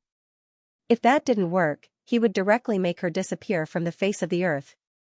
Yang Yi, who had not completely integrated into the life of a normal person, still retained the thought of using violence to solve problems in the past. However, Murphy misunderstood. Yang Yi had talked to her about similar issues before, so she said angrily, Okay, I don't need your hypocritical concern.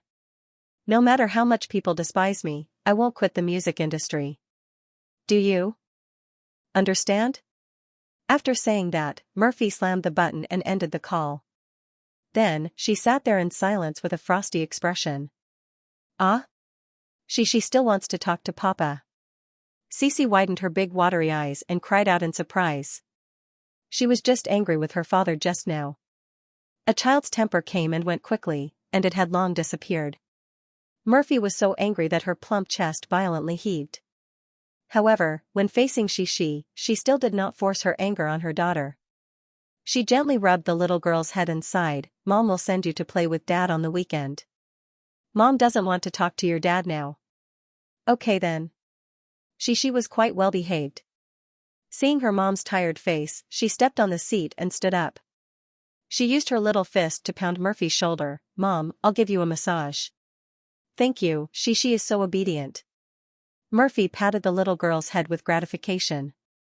However, on the other side, Xianxia was inexplicably provoked by Murphy's temper.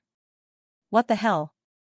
Xianxia directly threw the phone to the side and drank 2 mouthfuls of orange juice to calm down. "If it weren't for Shi's face, I wouldn't be willing to help you even if you gave me 2 million yuan. Now that you shamelessly want to help me, you're still angry at me?" Xianxia did not remember that his predecessor stubbornly wanted Murphy to leave the entertainment circle and live a hard life with him. During the month when they reunited, there were many conflicts because of this issue. No wonder Murphy subconsciously thought that Xianxia felt that the entertainment circle was a mess and wanted her to quit.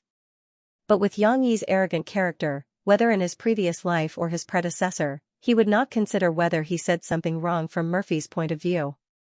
This woman is so hard to please. Xianxia simply ignored her.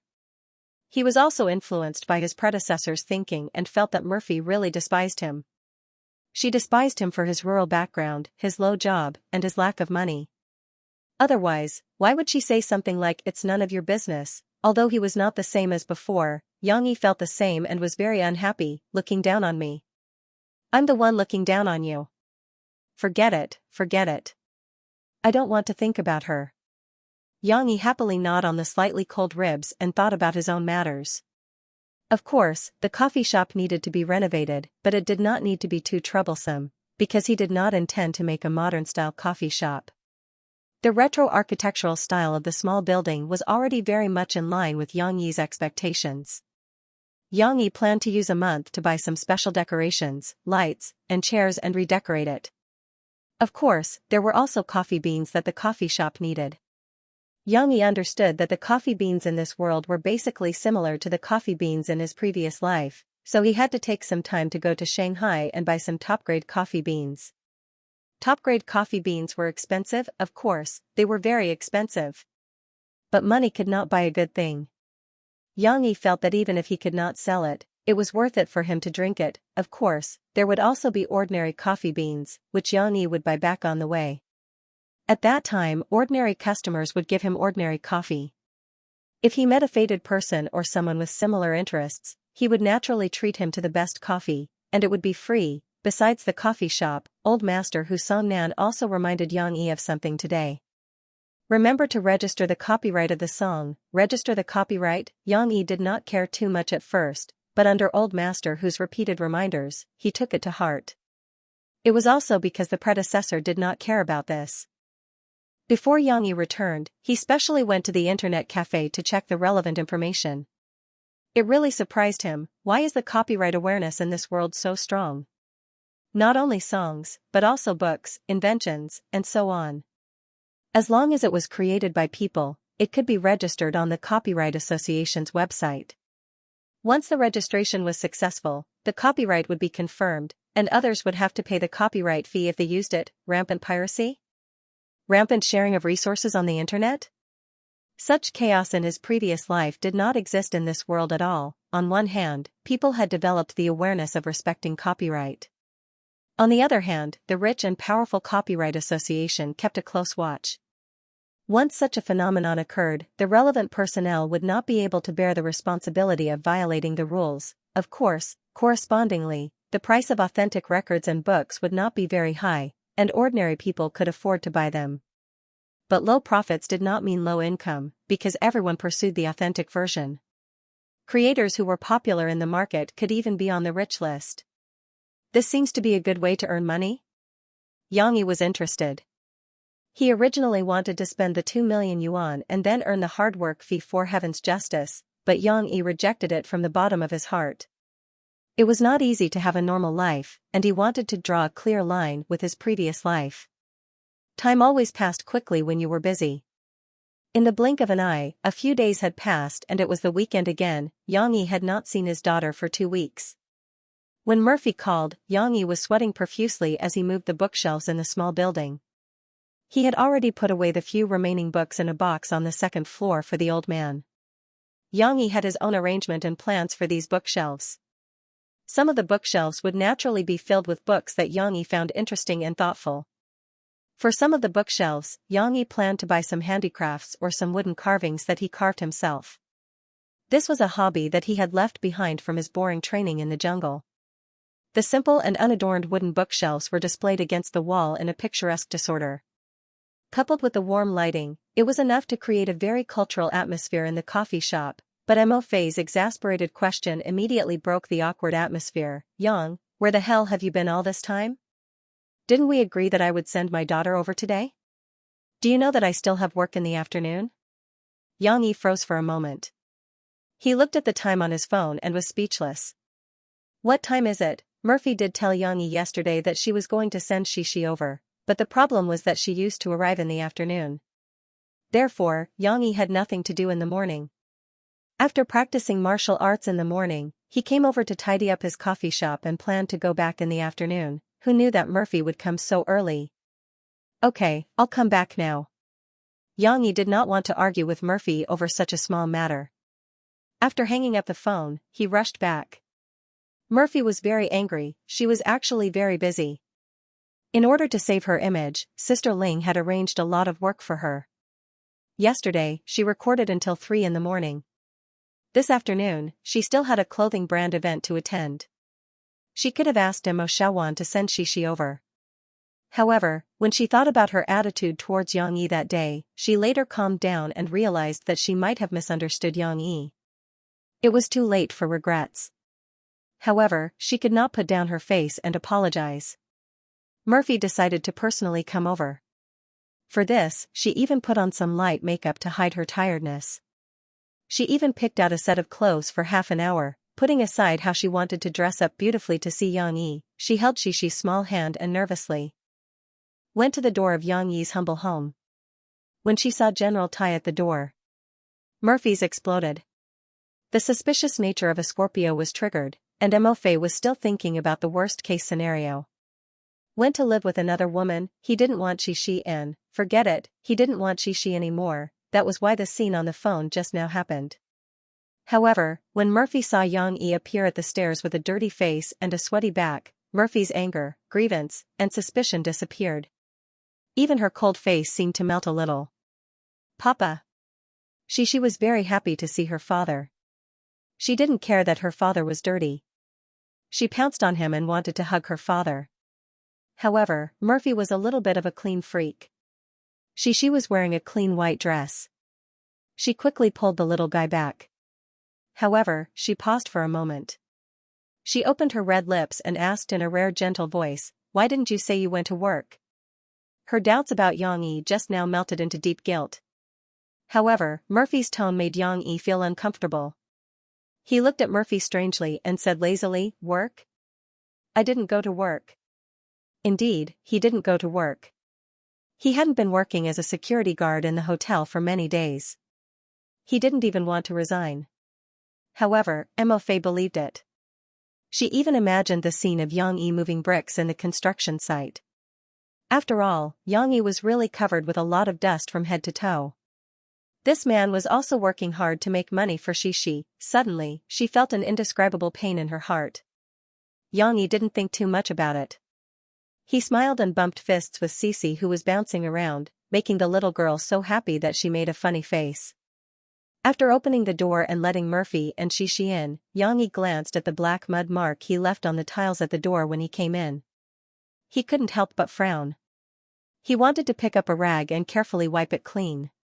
However, in front of Murphy and the others, Xianxia didn't intend to show too much concern, because his predecessor didn't have such a serious obsessive-compulsive disorder. However, he couldn't help looking at his sticky and dirty appearance. After saying this, he hurriedly took a change of clothes and got into the narrow bathroom. "Take a seat first. I'll take a shower." Murphy actually intended to leave after sending Xianxia. Mo Xiaojuan's car was still waiting downstairs. However, she looked at Xianxia's back and opened her mouth, but didn't make a sound. Xianxia was taking a shower. The small plastic door couldn't block the sound of the water at all. The sound made Murphy's face flush. She didn't even pay attention to Xixi's chattering. Papa is going to make delicious food for Xixi. The little guy was still very excited. However, when she saw that her mother ignored her, Xixi ran around looking for toys to play with. Not to mention, she also found a duckling that Xianxia had practiced carving before and played with it happily. Murphy was embarrassed. Listening to the sound of water, she couldn't help but think of Xianxi's strong back, although this memory from 4 years ago was very distant. In order to divert her attention, she carefully looked at Xianxi's residence. This was the first time she looked at this small house seriously. In the past, she felt very depressed and didn't want to sit with the old-fashioned Xianxia for a moment. But now, Murphy was a little surprised. She saw that Xianxi's residence was actually not bad. Things were neatly arranged. More importantly, the house was spotless and the kitchen was clean. Even Murphy, who was a little bit of a neat freak, couldn't find anything wrong with it. Although it was still very small, too small. All the rooms added together were not as big as her living room. Moreover, the ventilation, soundproofing, and other conditions were still unacceptable to her. However, Murphy glanced at Xixi, who was kneeling on the sofa and playing with the duckling. She had a special feeling, there was the smell of home here. It was very warm, however, before she could figure out the source of her emotions, Xianxia had already come out of the bathroom. Wearing a tight vest and shorts, Xianxia casually appeared in front of her. Xianxia was 1.87 meters tall. Sitting on the sofa, Murphy looked up at him and felt a strong impact. What was even more visually impactful was Xianxi's chest muscles, which were bulging out of his vest, and his abdominal muscles, which couldn't be covered at all. They were directly printed in the shape of an inverted triangle under the vest. The moist water vapor covered Xianxi's bronze-colored muscles with a layer of delicate luster. The strong smell of hormones almost enveloped Murphy. What are you doing?" Murphy's cold and elegant face floated with red clouds, and she asked nervously. "What am I doing?" Xianxia played with his wet hair and looked at Murphy in confusion. What else could he do, but he didn't say anything. Murphy's face turned even redder, like a bright red rose blooming after an iceberg melted. There was a hint of charm in the strong feelings. Xianxia was afraid of an awkward silence, so he racked his brains to find a topic. "Didn't you say you were going to work?" This is really going to be awkward." What did he mean by that? Did he want to chase her away after sitting down for such a short time? Just how impatient was he? Xianxi's words made Murphy's expression turn cold, which completely covered up the disappointment and grievance in her heart. She stood up and looked at Xianxia with her calm eyes. Although she was a head shorter than Xianxia, her aura gradually suppressed Xianxia. At this moment, the ice mountain goddess revealed her usual cold and aloof side. "All right, I should go," Murphy said indifferently. "Take good care of my daughter." Cece heard the commotion and hurriedly raised her little head. She pouted her little mouth and said unhappily, "Mommy, you're lying. You said you wanted to eat with Cece." Fei looked at her daughter, and the tenderness in her eyes gradually recovered a little. She reached out to touch the little girl's nose, forced a smile, and said, "Mommy still has a lot of work. You have to be good at your daddy's house." She sullenly puffed up her cheeks and unwillingly turned her head away. "Don't worry, I can take good care of her." Xianxia waved his hand and said confidently. After being provoked by Xianxia, Murphy was not in the mood to coax her daughter. She did not waste any time and turned around to leave with her bag. Xianxia hesitated for a moment, but he still followed her to the door. However, after Murphy went out and walked to the place where she saw Xianxia appear from the staircase, the mixed feelings from before surged into her heart. She secretly sighed in her heart and turned around. Facing Xianxi's surprised gaze, Fei took out her wallet from her bag, unzipped it, and didn't count it. There was at least 10,000 yuan in cash inside. She took out all of it and handed it to Xianxia. "What's the meaning of this?" Xianxia did not take it. He frowned and asked. "Take it. She will be here for the next few days. Take her to eat something good." Murphy pursed her lips and said stiffly. Obviously, she would not be able to spend so much money to stay at Xianxi's place for 2 days. However, Xianxia did not appreciate it. He even felt awkward when he saw Murphy give him money. Not to mention this life, even in his previous life, he had never accepted a single cent from a woman. Moreover, when it came to money, Xianxia had nearly 2 million yuan in his luggage under his bed. Why would he take a woman's money? No, I don't want it. I'm not a freeloader. Xianxia retracted his hand. Mo Fei was so angry that she almost fainted. Her full chest heaved up and down violently, and her white upper teeth bit on her bright red lips as she said word by word, "This is for you to take care of Cici." She knew that this fellow was a stubborn bull. That was why she used Xianxia as an excuse to give him money. However, who knew that this fellow's self-esteem was still so strong? He was so poor that he still cared about his face. "I have money," Xianxia said matter-of-factly. He even repeated himself, afraid that Murphy would not believe him. "I really have money." If it was not for the fact that it was difficult to explain the source of 2 million yen, Xianxia really wanted to use it to prove his innocence. However, how could Murphy believe him? Her mind was filled with the impression of Xianxia carrying bricks and using the money he earned from his hard work to squander for Cici. She had to admit that it was quite touching. Although they argued for a while, in the end, Murphy still could not give the money to Xianxia. She was so angry with Xianxia that her whole body trembled. She shook her head and left. There was a deep gap between Xianxia and Murphy. However, perhaps because of the prejudice in the beginning, Xianxia did not have the intention to reconcile with Murphy. After sending Murphy off, he could not wait to go home. Xianxia was the treasure in his heart. At noon, of course, Xianxia cooked delicious food for Xianxia. Fragrant, smooth, and juicy crystal vegetable dumplings with meat filling. After biting open the thin layer of tender cabbage, there were mushrooms and pork. The delicate meat filling made the little girl, who did not like vegetables very much, have a big appetite. After a simple lunch break, Xianxia took Xianxia to the small building of the coffee shop. "In the future, Dad will move here." Xianxia excitedly showed off his treasures to his daughter, just like a child who had not grown up. "Xianxia, do you think it is beautiful here?" In fact, Xianxia had not played outdoors with her mother for a long time. She was very happy when she came here. She carefully lifted her white little skirt and stepped on the small crystal sandals to play on the green grass in front of the small building. The little girl's bell-like laughter was like a butterfly dancing in the flowers, leisurely in the spring breeze, decorating the beautiful scenery. Hearing her father's words, the little girl ran over a little excitedly. She blinked her big eyes full of expectation. "Really? Papa, will this be Papa's home in the future?" Xianxia smiled, reached out to rub Xixi's soft black hair, and corrected her. "It's our home, Papa, and Xixi's home." "What about Mom? Can Mama live here too?" Xixi pointed to the flower bed in full bloom outside and said innocently, "Mom likes flowers very much. If she can see flowers every day, she won't be so fierce." Xianxia was stunned for a moment. He looked at Xixi's expectant face and his heart softened. Of course, if she wants to. Xianxia did not think that Mo Fei would be willing to live here.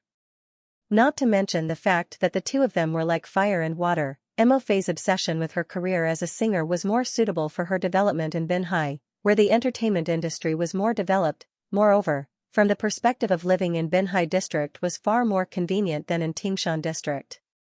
In the future, Murphy would inevitably fly around every day.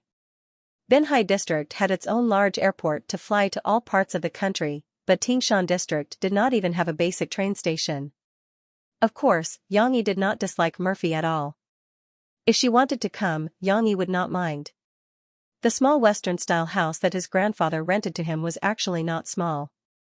Excluding the flower bed at the door, in fact, it was originally a yard, but the wall was removed. It covered an area of more than 300 square meters.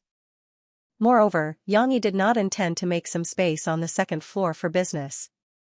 With such a spacious house, there was no need to be afraid that there would not be a room for Murphy to live in.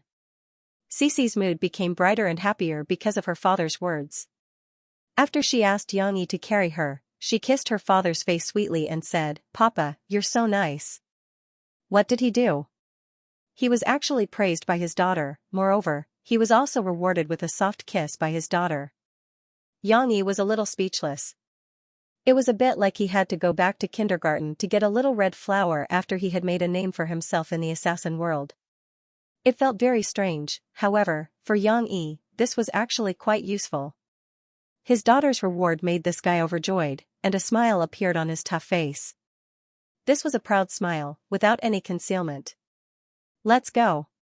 Papa will take you to pick your room. Yang Yi shook the key in his hand and laughed boldly. As long as you like, Shishi, you can live in any room. Woo-woo, I don't want to, I want to sleep with Papa, I want Papa to tell me stories, let's go. Yang Yi waved his hand in high spirits. Coarse hair.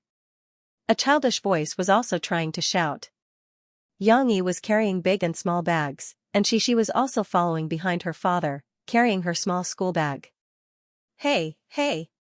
She cried, as if she was struggling to move. Today, the little girl wanted to help her father. But what could a little girl who was not even 4 years old help? Yang Yi couldn't persuade her, so he put 2 picture albums he bought for her in her small school bag and asked her to carry them. In fact, Yang Yi didn't make much noise in moving this time. Yang Yi basically didn't move the things in the old rental house. He just packed some simple personal clothes, some military uniforms, military medals, and other items that belonged to the original Yang Yi. These were the precious memories that Yang Yi would take with him wherever he went. Although now Yang Yi didn't pay much attention to them, he hesitated for a while and still didn't throw them away. As for the remaining furniture, quilts and other sundries, Yang Yi didn't miss any of them and gave them all to the landlord, who was overjoyed. There was no need to move these things. It was troublesome, but more importantly, Yang Yi himself didn't like them. When they went to the new house, they saw that it was luxuriously decorated and had all kinds of high-end furniture. It was said that it was bought by the old man's son. In such a case, why should he take some shabby and simple things to affect the original style? Sit in the back, sit in the back. Yang Yi put the things in the trunk, but when he came back, he saw Cece kicking her long legs, trying to climb into the front passenger seat. He called out helplessly. Cece had inherited the excellent genes of Yang Yi and Mo Fei. Her arms and legs were very long and slender. At the age of less than 4 years old, she was already more than 1 meter tall. She was not shorter than an ordinary 5 or 6-year-old child. Perhaps in another year, she wouldn't even be able to buy half a ticket to the amusement park. Oh, you can't see from the back. She pouted and said. Yang Yi smiled. He reached out his left hand and put it under the little girl's armpit. He carried her and lifted her up from the ground. Ayaya. Shishi's feet were in the air. She cried out in fear and excitement. Yang Yi opened the door to the back seat without any explanation, stuffed her in, and fastened the seat belt. In fact, Yang Yi was still very confident in his driving skills. If it wasn't for the fact that he was afraid of trouble, he could have sped up Akina Mountain without wearing a seat belt. However, things were different now. He was not alone. His daughter was in the car. For the sake of his daughter's safety, he had to play it safe. The car was rented, but it didn't come with a safety seat. Yang Yi had to persuade the owner to rent the safety seat for his child. I have to find some time to buy my own car. The little girl was still looking at her father angrily. However, her father was too strong. She couldn't struggle. She could only try to express her dissatisfaction with her expression. Well, you can see from the back seat. Yang Yi rubbed the little girl's head and said with a smile, when you grow up, I'll take you to travel. I'll let you sit in the front seat. Really? She was suddenly attracted by her father's picture. When her father sat in the driver's seat and started driving, she asked expectantly, Papa, where are we going to play? Yang Yi drove the car. After a moment of silence, he slowly said, we're going to a very beautiful place.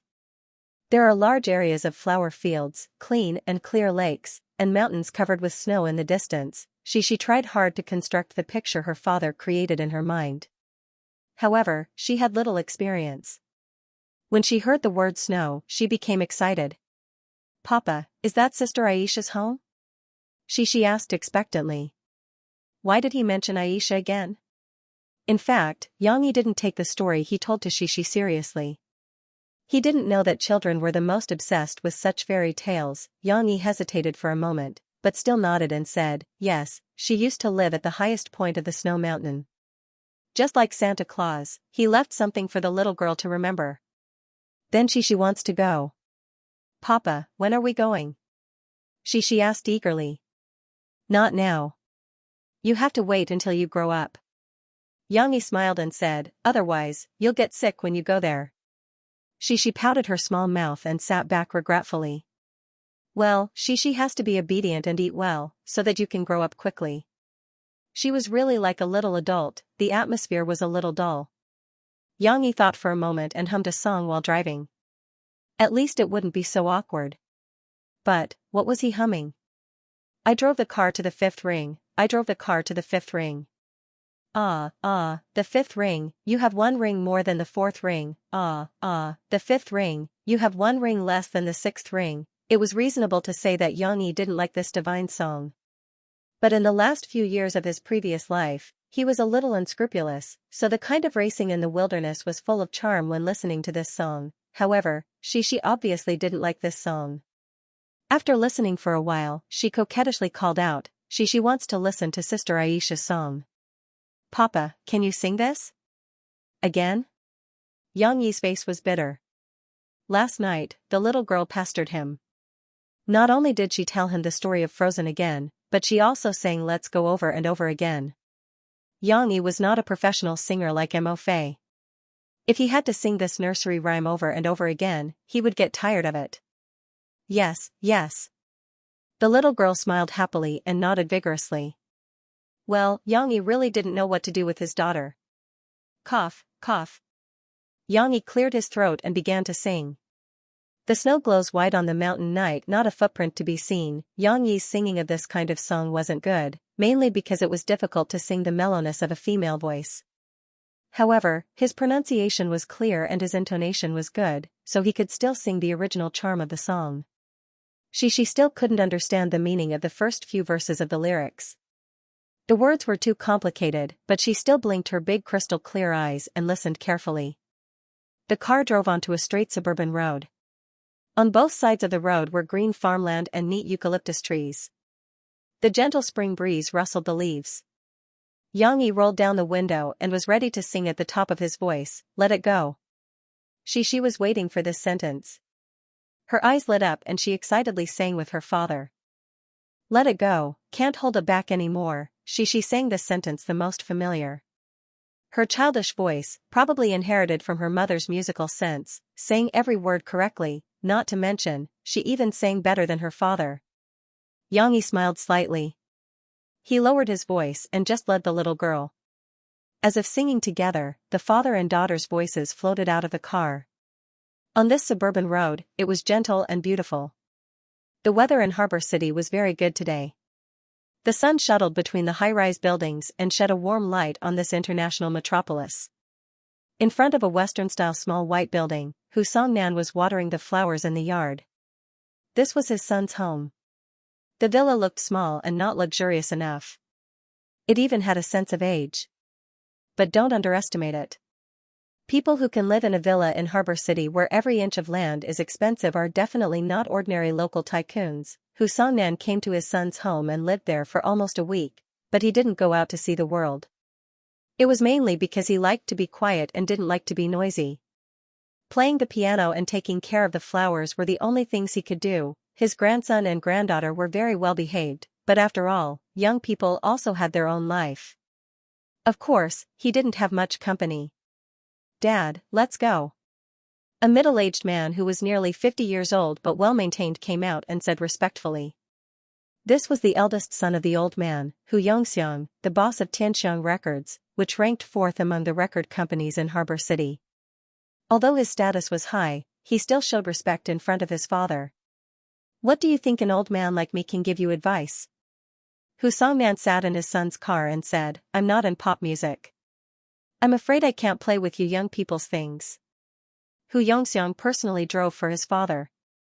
He smiled slightly, Dad, you have been a teacher for so many years. You have rich experience. You can help me train these musicians in the company. I can't think of anyone more suitable than you for the position of chief music director. In fact, he was also talking nonsense. There were music directors in the record company, but he had never heard of the position of chief music director. It was just set up by Hu Yongxiang for his father. He wanted his father, who was still healthy, to move around more. Otherwise, if he stayed at home all the time, his body would get sick. When they arrived at the company, Hu Songnan didn't make any comments. He kept a kind smile, greeted the people coming and going, and had a gentle conversation with the company executives called by his son. Grandpa Hu, you actually know how to speak Cantonese? Hu Yongxiang's secretary, Yi Xiaofeng, was a young girl. She was the daughter of one of the company's shareholders. She was sent here for training. Her personality was relatively straightforward, and she asked without thinking. For the convenience of everyone's understanding, the following Cantonese dialogue is automatically adjusted to Mandarin. Yes, when I was young, I also studied in Hong Kong. Hu Songnan didn't mind. He nodded and responded with a smile. Xiao Feng, although he's from the mainland, don't underestimate him. Hu Yongxiang was a little dissatisfied. He had always thought that the old man was his lifelong idol, so he tried his best to show off like a child. When he was young, he traveled to Hong Kong, the German Confederation, Wien in Austria, and many other places to study and teach. Before my father was 55 years old, he was invited to perform at WINJSDT almost every 1 or 2 years. Although Hu Yongxiang's musical talent was not high and his attainments were limited, looking at his excited expression, one could tell how deep the old man's influence on him was. So powerful? Yi Xiaofeng's eyes seemed to be blooming with little stars. No, these are all empty words. Now that I want to communicate with you young people, I have to talk about pop music. I still have to ask you for advice on this. Hu Songnan laughed and said humbly. After talking for a while, Hu Yongxiang asked the secretary to accompany his father. He was the boss of a big company, and there were a lot of things for him to deal with. Yi Xiaofeng didn't know how to arrange it, so she took the old man to walk around, introducing the various departments of the company and various interesting places, like a tourist. This is our recording studio. The 5th and 6th floors are all recording studios. There are a total of 8 rooms. Sometimes they are rented out. Of course, most of the time, they are used by the singers of our company. Although Yi Xiaofeng was not very proficient in the business, she was still a very smart person. She saw Hu Songnan's rare interested expression, so she slowed down her pace. Grandpa Hu, how about I check which recording studio is empty and you try it? Yi Xiaofeng took out her mobile phone and said with a smile. Hu Songnan was indeed interested. He nodded and said, then you ask, but don't ask which one is empty. If it's not disturbing, I want to watch. Hee, how can it be disturbing? Your guidance is their blessing. Yi Xiaofeng said sweetly. She found it quickly. It was the recording studio used by the company's top male singer, Xianxia. There was no problem at all. The boss's father wanted to watch, who dared to say no? Of course, Xianxia was also a humble person. He even put down the work at hand and introduced his current situation to Hu Songnan. Recently, I have been preparing for this year's new album. In our industry, it's called collecting songs. Xianxia was the most popular male singer under Xianxiang, and he had the ability to write his own songs. At his peak, he could stand shoulder to shoulder with the 4 singing kings of Harbor City. However, singer-songwriters also had an awkward situation. Their status would fluctuate. His songs in the past few years were not as popular as before, and gradually fell behind. This also caused Xianxiang's ranking to slip from the original 3rd to the 4th place. Therefore, Xianxia wanted to release a new album this year, and the company decided to help him collect songs. They couldn't release such a completely personal album. The songs that I wrote and the company collected are basically enough to release an album. But I still lack a title song. Xianxia smiled bitterly. You see, I'm about to fall asleep here, and I don't have a clue at all. Isan, you're asking too much of yourself. Yi Xiaofeng had a strong background, so she didn't mind and interrupted. Even Sister Guzi said that it's hard to satisfy. Xianxia shrugged helplessly. It's good to be strict with yourself. Hu Songnan smiled slightly, without painstaking effort. How can it be as joyful as the fans when listening to songs? Young man, you should listen to more classical music when you're free. Those masterpieces were made by masters who spent half of their lives or even their whole lives. You're right, but the society now is very fickle. If you don't release an album in a year, I'm afraid that others will catch up with you, and you will have no chance to make a comeback. Xianxia sighed.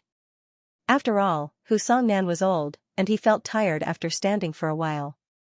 He sat down on the sofa and smiled. Originally, I just wanted to see how you youngsters record songs. You don't have to accompany me, it's too much of a hindrance to your work. I'll just quietly listen and watch with Xiaofeng. Xianxia didn't put on an act and quickly immersed himself in his work. He really treated Hu Songnan and Yi Xiaofeng as invisible people. Xianxia's work was actually very boring.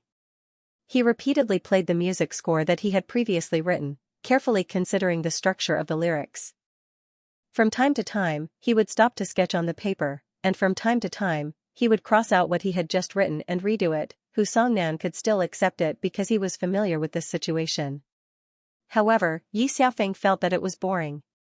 So boring. Grandpa Hu, I'll bring you somewhere else to play. Yi Xiaofeng fidgeted after staying for less than 15 minutes. Hu Songnan waved his hand, indicating that Yi Xiaofeng shouldn't disturb Xianxia. He was very focused on listening to Xianxia's humming. Alright, Yi Xiaofeng helplessly covered her face.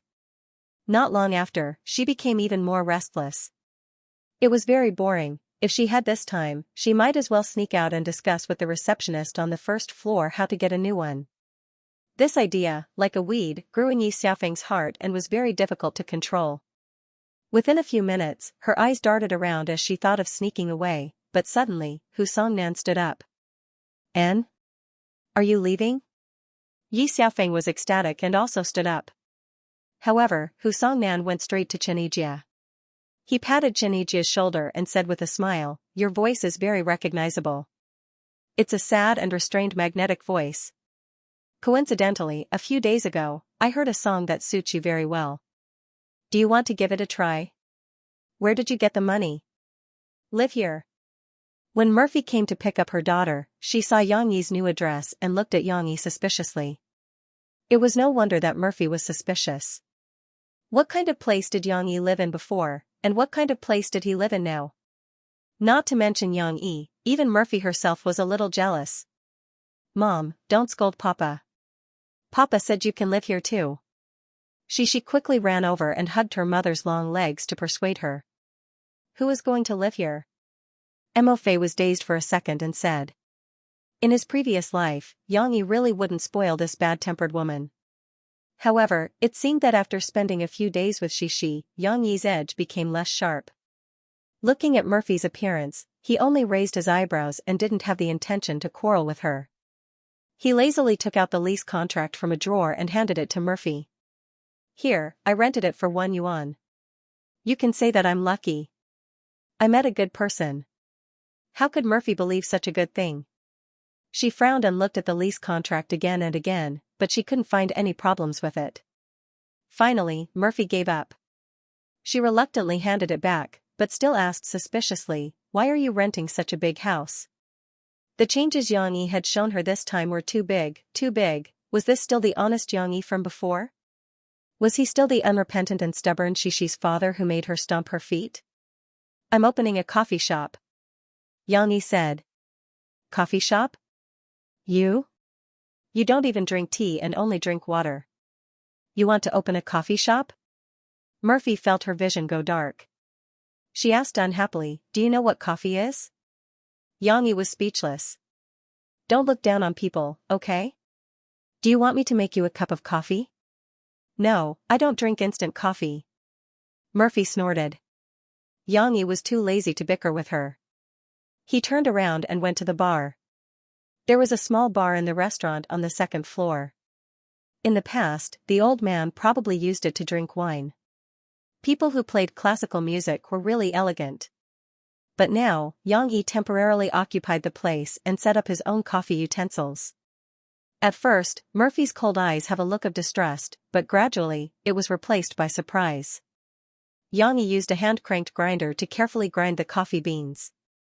Throughout the process, his movements were very delicate, not at all like a beginner who was in a hurry. This scene made Fei feel extremely surprised. She could not believe her eyes. How does he know this? And how does he grind it with his hands? Murphy was puzzled. It must be known that most people who like to drink coffee would choose to use a one-stop coffee machine to make coffee. Murphy belonged to this kind of people. She would drink coffee to refresh herself, but she didn't like to play with so many details. Only a true lover would use this kind of retro method to grind beans, right? Because they would enjoy the process. Moreover, it was said that this way of grinding the powder is more uniform and fine, and can make the best coffee taste. But Murphy had tried it before, and with her level, she couldn't taste the difference. Just as Murphy was in a daze, Xianxia had already brought the coffee in front of Murphy. He gently placed it on the counter in front of Murphy, and then very gentlemanly smiled. The coffee beans aren't the best, but please try it. With Xianxia's big body, it was actually very difficult to be associated with the word gentlemanly. But for some reason, Murphy was still teased by Xianxia, and her heart suddenly beat faster. Murphy was used to being cold, and her expression wouldn't be ugly. But in order to hide the panic in her eyes, she picked up the coffee and took a big sip. Xianxia saw this scene and was speechless. Who just said that he didn't know coffee? Now that someone was drinking coffee like this, wasn't it like a cow chewing on peonies? After Emofe calmed down, she finally felt the aroma of the coffee, as well as the faint bitterness. It was quite tasty. You put sugar in it? Murphy looked at Xianxia. Yes, you probably can't drink the original taste. Xianxia said lightly. Of course, he didn't put sugar in his coffee. He really put sugar in it for her. Murphy's heart warmed, but she was even more delighted. How did Xianxia know her taste? Could it be that he specially researched it for her? However, Xianxia was not satisfied, and continued to spoil the mood. There is a study that shows that when women drink coffee, they would put an average of 1.5 spoonfuls of sugar. It really makes sense. Suddenly, the warmth in Murphy's heart disappeared without a trace. She clenched her fists, and was almost angered by Xianxia to the point of gnashing her teeth. Okay, now I believe that you can open a coffee shop. Murphy pursed her red lips, and began to pull out her bag. Your coffee shop, I want to invest, I want half of the shares. What? Xianxia looked at Murphy in astonishment. What, you don't welcome me to invest? Murphy stared and said. Xianxia of course didn't want to. He originally opened this coffee shop for the sake of feeling, and never thought of making money. If he invested some money in it, the loss would be counted on him. Of course, there was no rent, so the loss wouldn't be much. But the problem was, why did this woman also want to get involved? Xianxia had a feeling of his favorite toy being targeted. If it was him in his previous life, Murphy would have already been cut into 8 pieces by him. I don't welcome you. Xianxia flatly refused. Murphy was almost angered to death by him. She was thinking of ways to give him some money to let him live financially, but in the end, she was bluntly rejected. She unwillingly said, this is also she's home, why can't I invest a little? No. Xianxia's reply was simple and crude. Then where did you get the money to renovate? Where did you get the money for the startup capital? Murphy was about to fight with him, and spoke with a bit of gnashing teeth. I have money. Xianxia felt that if he continued to speak, it would be a bit difficult to deal with. After all, he really couldn't explain that sum of money. You can give up on this idea. If he knew earlier, he wouldn't have earned this money. Xianxia secretly sighed in his heart. Why is this woman so troublesome? Why does she keep asking? No, I have to find a way to make money and launder this money. In the future, there's no need to torment like this. It's not difficult to earn money properly. Now, I might have to find an excuse, it's really tiring. Unknowingly, Xianxia's thinking began to be a little more similar to that of a normal person. However, Murphy was furious with Xianxia. Her whole person was like a lit explosive barrel, about to explode at any time. Fortunately, at this time, she ran over from the sofa, held her mom's hand, shook it, and said coquettishly, Mom, don't be angry with Papa, I'll take you to see my room, okay?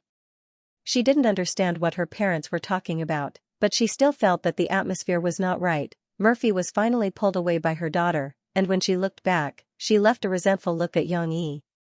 Of course, the big star was still very free and easy, she snorted in her heart. If you don't want to give, then don't give. Why would I care? Damn Xianxia, close down early, and see if this ant will help you or not. Huff, huff, huff. Even panting sounds could be heard from afar on the campus green path of Rivertown Media University. A tall and burly figure ran out from the faint mist in the early morning. Black shorts, strong and powerful long legs that moved like windmills. A white singlet accentuated the figure's broad shoulders and round waist. The bulging muscles outlined solid lines, and the skin that was glistening with sweat seemed to emit a strong scent of hormones with every breath. The man exercising in the morning was, of course, Xianxia. After living here, Xianxia felt very comfortable.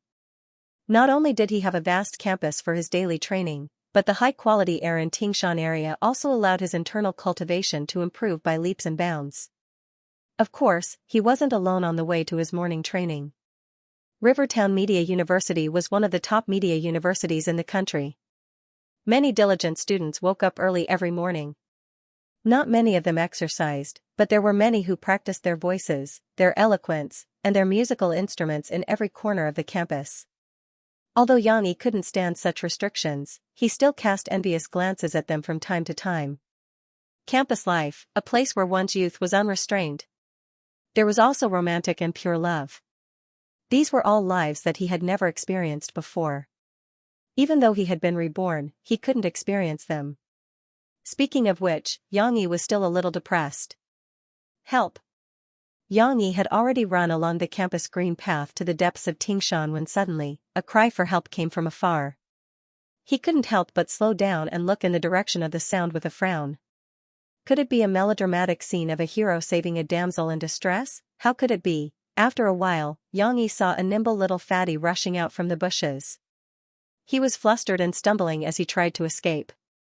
Then, a dark and swarthy wild boar came out from the bushes behind him.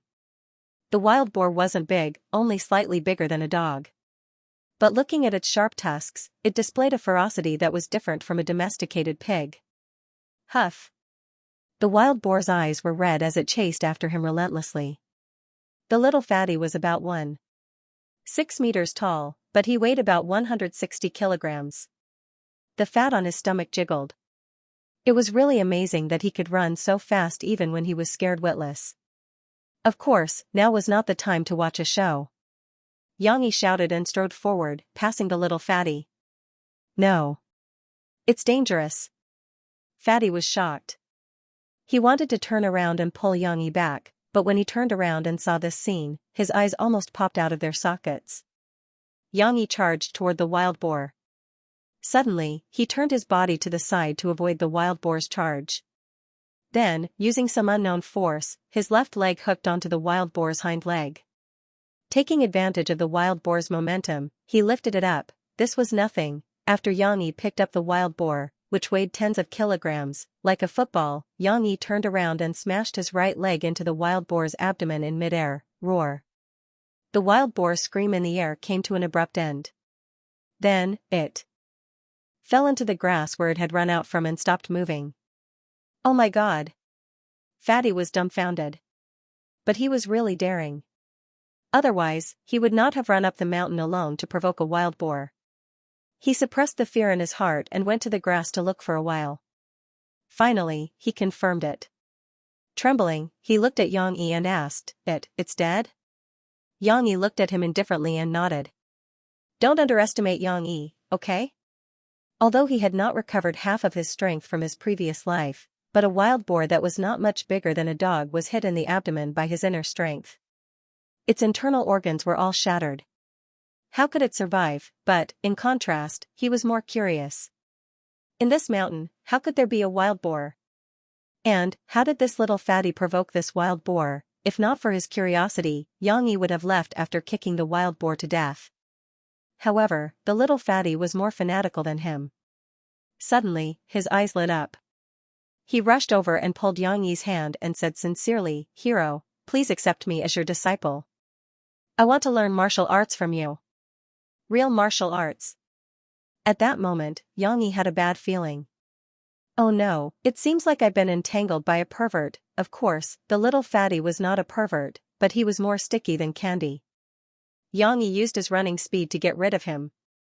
As a result, when he went down the mountain, Xianxia saw this guy again. He was actually waiting at the exit. He even got a bicycle from who knows where and was riding behind him. "Master, please accept me as your disciple.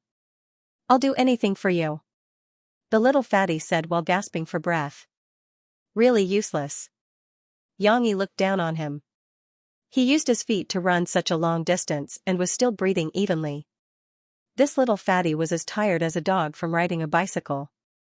Not to mention that Xianxia never thought of accepting a disciple.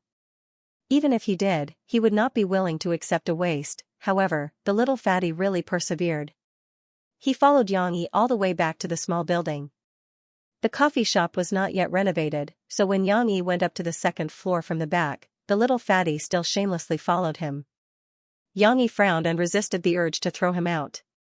It has to be said that the little fatty's tenacity made Xianxia have a good impression of him. "This building seems to be Professor Who's."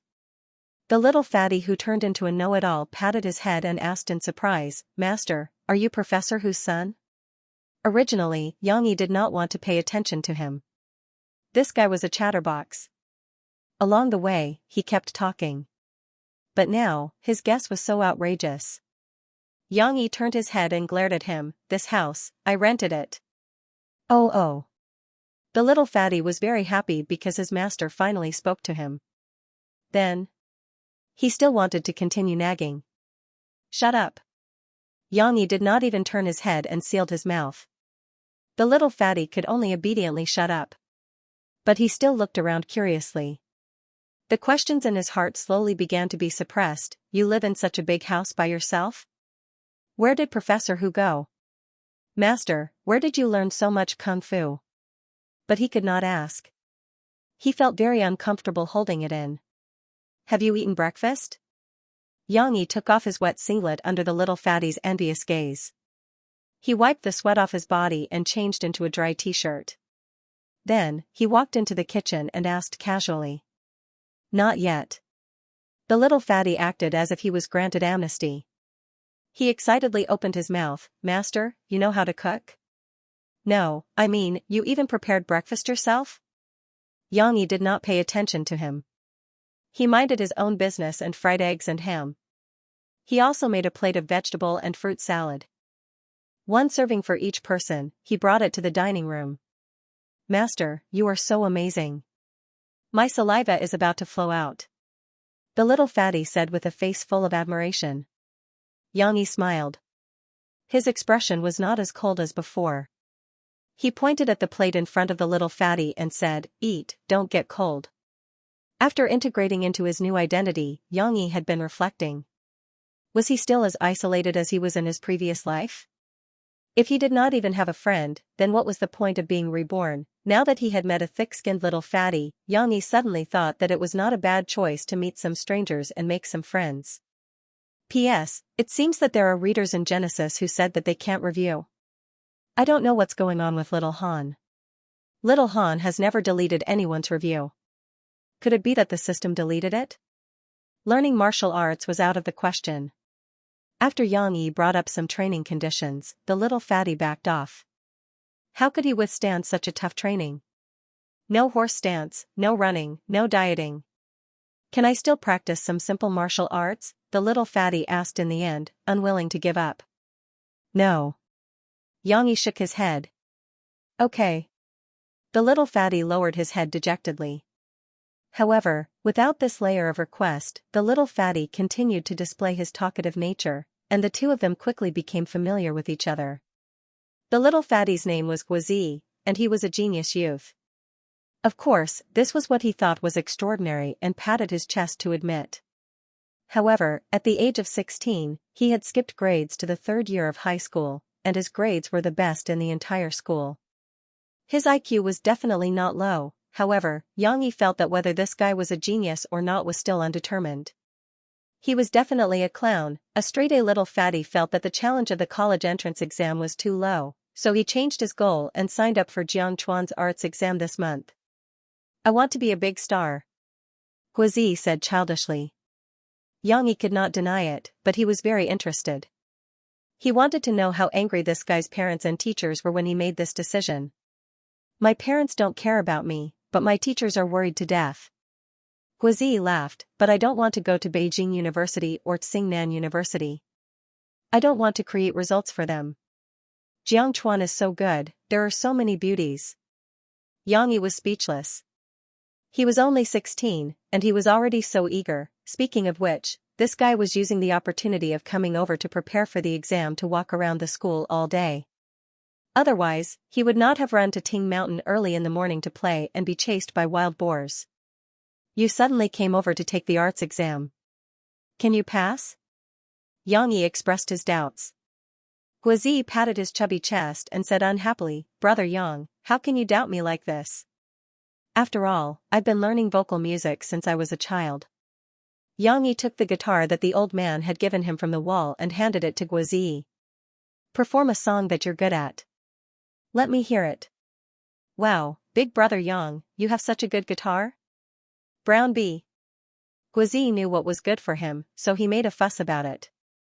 After receiving it, he fondled it lovingly.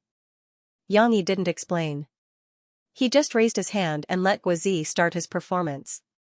After picking up the guitar, Guozi's expression became serious. He gently strummed the guitar, thought for a moment, and said, Then Brother Yang, I'll sing you a song that I like very much. It's Chaofeng's small town in the south. P.S. This song exists in reality. For the time being, it's categorized in this world. If you're interested, you can search for it. It's a slow jazz ballad. It's suitable for lazy afternoons. Yang Yi didn't know much about this world's music. A while ago, he was busy renovating the coffee shop. He didn't have time to install a high-end sound system at home. When he had the chance, he wanted to taste this world's music feast. The guitar strings were gently pulled, and a very, very slow prelude flowed out. Yang Yi couldn't help but close his eyes. This melody was very simple, but it gave people a rare peace of mind. He quickly judged that this song should be a ballad. The same melody was only repeated a few times. Guozi softly hummed. Small town in the south, there's no radiance. Yang Yi's eyebrows slightly raised. He glanced at Guozi and was a little surprised. This kid didn't exaggerate. He did have a very good vocal foundation. But Yang Yi was more surprised by his voice. In his previous life, Yang Yi felt that in the music industry, every fat person had potential. For example, Han Hong, Sun Nan, Lu Huan, and overseas Adele.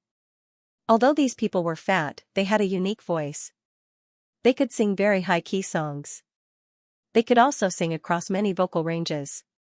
Guozi, this little fatty, was obviously the same.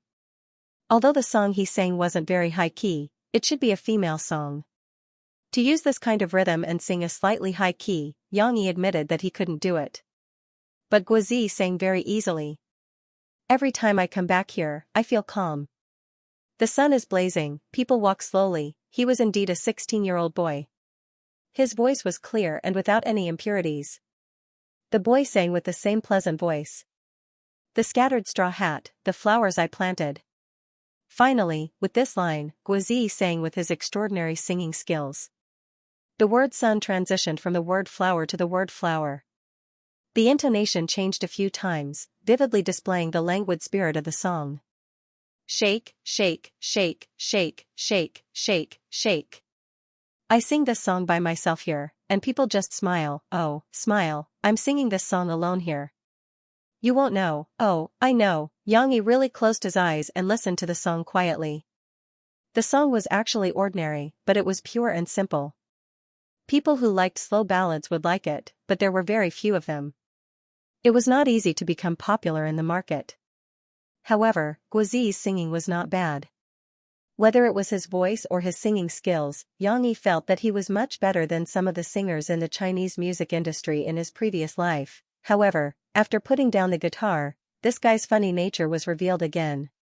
With a face full of expectation, he asked, Brother Yang, what do you think of my singing? Looking at his expression, it was almost the same as Shishi, who was eagerly waiting for her father's praise. And you're going to take the music exam. There shouldn't be a problem. Yang Yi said lightly. Ah? Guozi was very surprised. He scratched his head and said, but I'm going to take the acting exam. Yang Yi could not bear it anymore. He took off his slipper and threw it at him. You're taking the acting exam, why are you telling me you're going to take the vocal exam? Guozi covered his head and scurried away. The acting exam also tests one's specialty. If I were to take the exam that I know, it would be boring. I'm wrong. Brother Yang, please don't hit me. This joker, it was fine if he was joking, but his skin was as thick as a city wall. He hung around Yang Yi's place for a day. After being fed 2 meals by Yang Yi, he actually had the cheek to ask to stay the night. Brother Yang, your house is so big and so luxurious. Even if it's empty, it's still empty. Why don't I check out of my hotel and stay here? When Yang Yi's cold eyes looked over, he quickly put up a defensive posture. He was afraid that Yang Yi would not be able to hold back and beat him again. I'm only staying for a few days.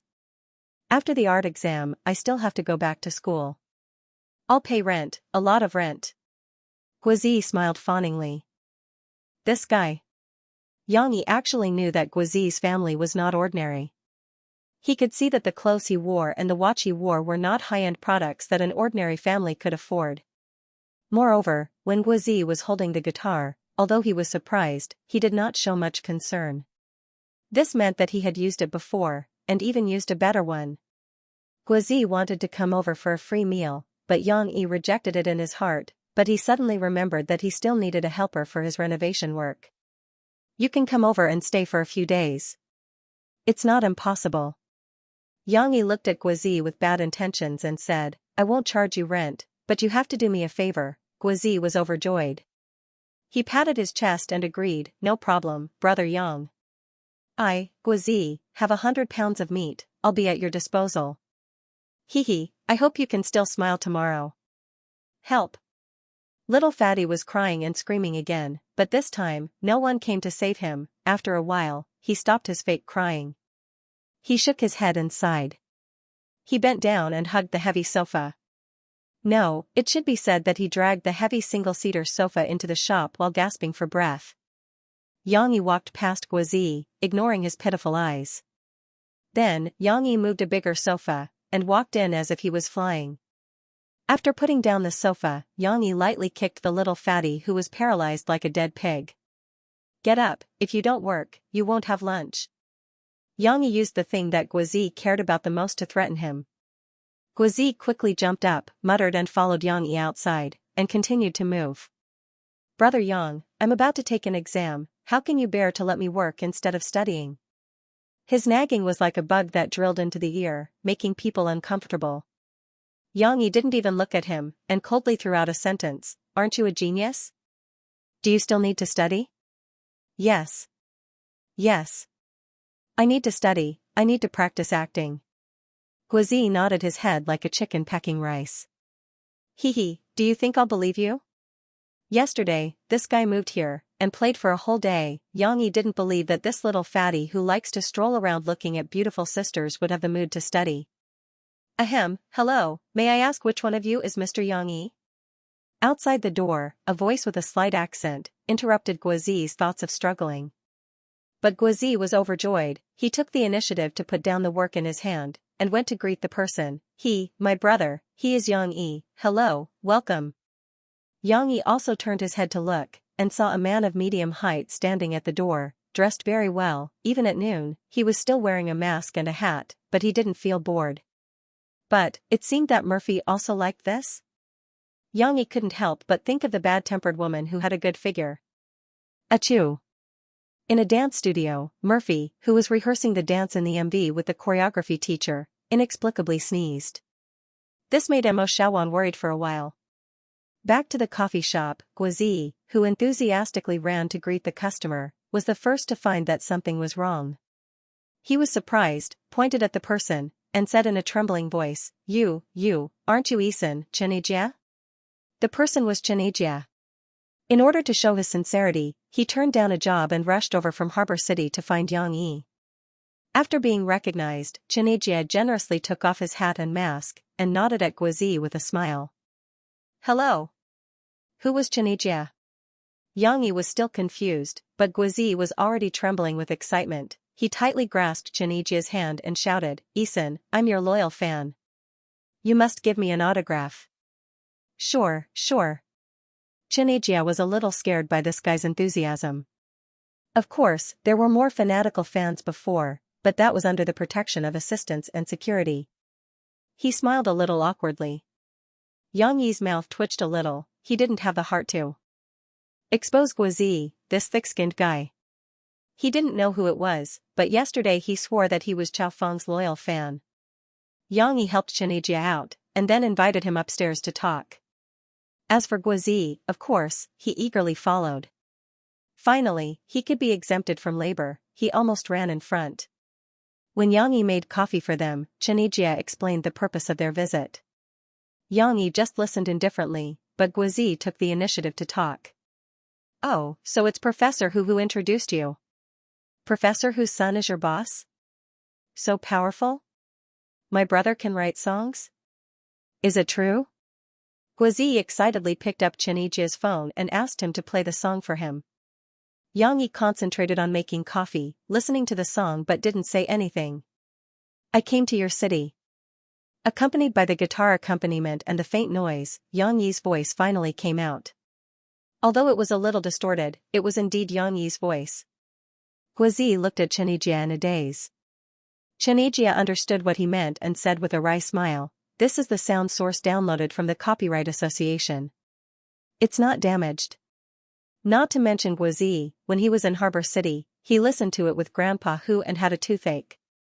But there was no other way. This song was so good. Just like gold mixed in sand would be different. After listening to the song, Xianxia decided to visit Yang Yi in person. Of course, when he saw Yang Yi in person, Xianxia finally understood why Grandpa who held back his laughter and told him not to be surprised when he saw Yang Yi. Because Yang Yi's figure didn't look like a songwriter at all, but more like a brick-moving worker. Just now, Yang Yi was moving things. However, after coming up to the second floor, Yang Yi's indifferent expression and the elegance between his gestures made Xianxia change his view of him greatly. Guozi finally finished listening to the song. Finally, he couldn't hold it anymore and asked in a loud voice, "Brother, when you recorded this song, did you record it with your mobile phone?" Yang Yi came over with a cup of coffee and asked calmly, "Yes, what's wrong? Was there a problem?" Yang Yi didn't think there was a problem at all. He couldn't find a recording studio in the village in the city before, so he simply recorded a sound source with the high-end smartphone that Murphy gave him and found an internet cafe to upload. My boss, Guozi, the genius young man, actually said a sentence in Cantonese, "You are too wasteful. Such a good song was recorded by you into noise, do you know? Unforgivable." Yang Yi ignored him and just motioned for Xianxia to drink the coffee. Xianxia picked up the cup and took a sip. He was also a person who often drank coffee, so he immediately had a different feeling when he drank it. Yangxing's coffee is good. No wonder he opened a coffee shop. My brother is better at cooking. Guozi interrupted. After chatting for a while, Xianxia finally said his intention. He wanted to buy Yang Yi's song and make it the title song of his new album. Guozi excitedly shouted, "Really? Isan, are you going to release a new album? When will it be released? You actually want to use my brother's song for your new album? Wow, wow, wow, I'm rich." A series of questions made Xianxia confused. Fortunately, Yang Yi slapped Guozi's fat face away and said, "I'm sorry, just ignore him." They still had to talk about business. It was Yang Yi's first time selling a song. He asked curiously, "Isan, how much are you going to pay for my song?" "I don't know much about the market." He didn't do business in his previous life. Now that the negotiation started, Yang Yi foolishly exposed his weakness. Guozi, on the other hand, was anxious for him. He pulled Yang Yi to the side and complained in a low voice, "Brother, that's not how you talk. Moreover, if you don't know the market, you can ask me." "I know." The two of them whispered to each other for a while. Finally, Guozi's will proudly tidied his hair and walked over in high spirits. "Hello, Isan. Let's get to know each other again. Now I'm my brother's temporary agent and will be fully responsible for the negotiation of this song," Guozi said with a smile. Xianxia was stunned for a moment. He also reached out his hand and shook hands with Guozi. The atmosphere suddenly became formal. Of course, it looked very funny. Yang, a 30-year-old uncle, sat behind without saying a word. Instead, he let a little fat man stand up for him. The big star Xianxia also didn't put on any airs. This scene was too incongruous. Actually, I don't know much about the market in the mainland. Xianxia took out a contract and looked at Yang and Guozi. He said sincerely, before coming, my agent prepared this contract. Guozi took it and flipped through it. In fact, he hadn't come into contact with this type of contract. It was just that this kid was talented and intelligent and quickly found the key points. You want to buy my brother's song for 50,000 yuan? Isn't it too cheap? Guozi curled his lips and said, Eason, don't think that I don't know the industry. At the beginning of the year, the Hong Kong media also exposed that Lu Tianwang gave teacher Lin Qiqing, who wrote the song for him, a 1,000,000 yuan writing fee, not to mention the copyright fee in the contract. Xianxia was a little stunned. There's no comparison. Teacher Lin is the #1 genius in Hong Kong. He has written many classic works.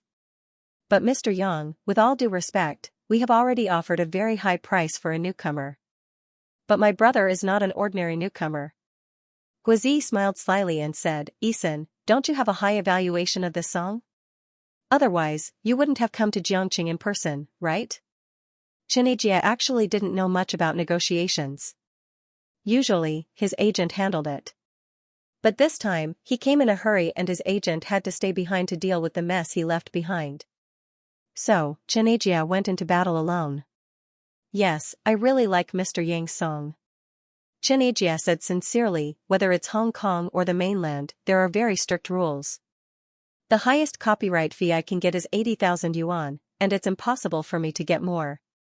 He was also afraid that Yang would be disgusted, so he took the initiative to say, of course, if Mr. Yang's song has good results, the amount will be much higher if you cooperate with us next time. Because Mr. Yang, you were no longer a newcomer at that time. Then why don't you ask my brother to write you a song that's not as good, and save this song for next time? Guozi smiled and said, you can use my brother's song as the title track.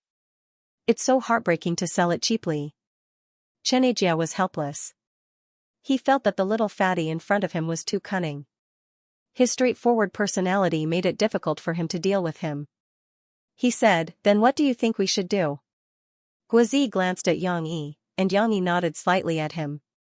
The two of them had discussed before, and Yang did not intend to give any harsh conditions. After all, it was Old Master who recommended him.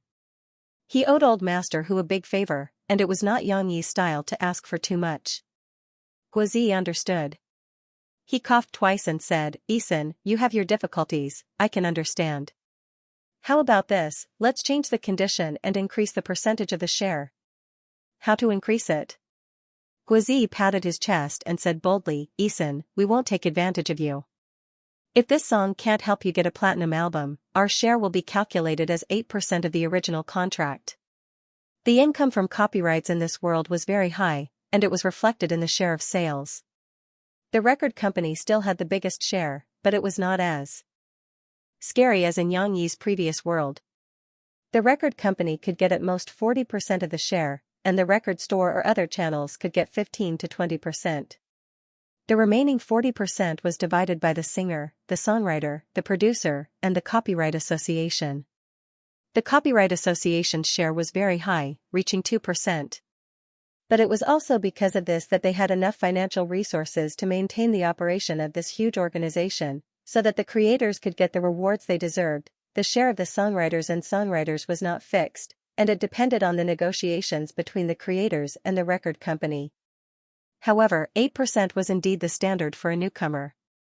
After all, the songwriters each got 4%, which was relatively rare in the mainland. Of course, this 8% was based on the number of songs in the album, plus the performance of Yang's song, and through a complicated weighting algorithm, it could accurately calculate the share of income that Yang deserved.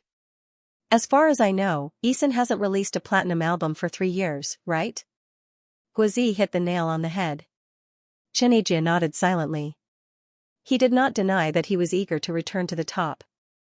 If your album can get a platinum album, we ask for a share of 16%. Guozi said surprisingly, this has to be written in the contract, 16%? Xianxia was shocked, that's too much. Even the A-list songwriters can't get such a share. 16% was indeed high.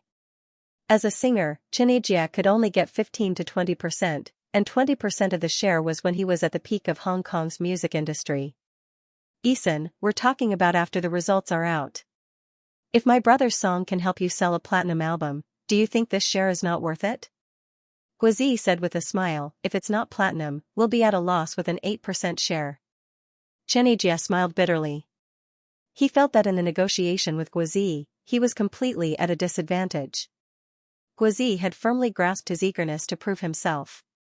I need to make a phone call and discuss with the company. Xianxia stood up and said blankly. After Xianxia walked away, Guozi breathed a long sigh of relief, and his serious expression became sloppy again. My God, I was so nervous. Yang patted him on the shoulder and gave him a thumbs up. Big brother Yang, since I'm working so hard, does that mean I don't have to work anymore? Guozi grinned sheepishly. Yang narrowed his eyes and smiled, no. Ah? No way. Guozi threw himself on the sofa and wailed, Boss, I didn't do anything, but I worked hard. A smile appeared at the corner of Yang Yi's mouth. He said, you're working hard, but since you're working so hard, I'll cook you a French feast today. This was the biggest encouragement. Guozi got up again in surprise, really?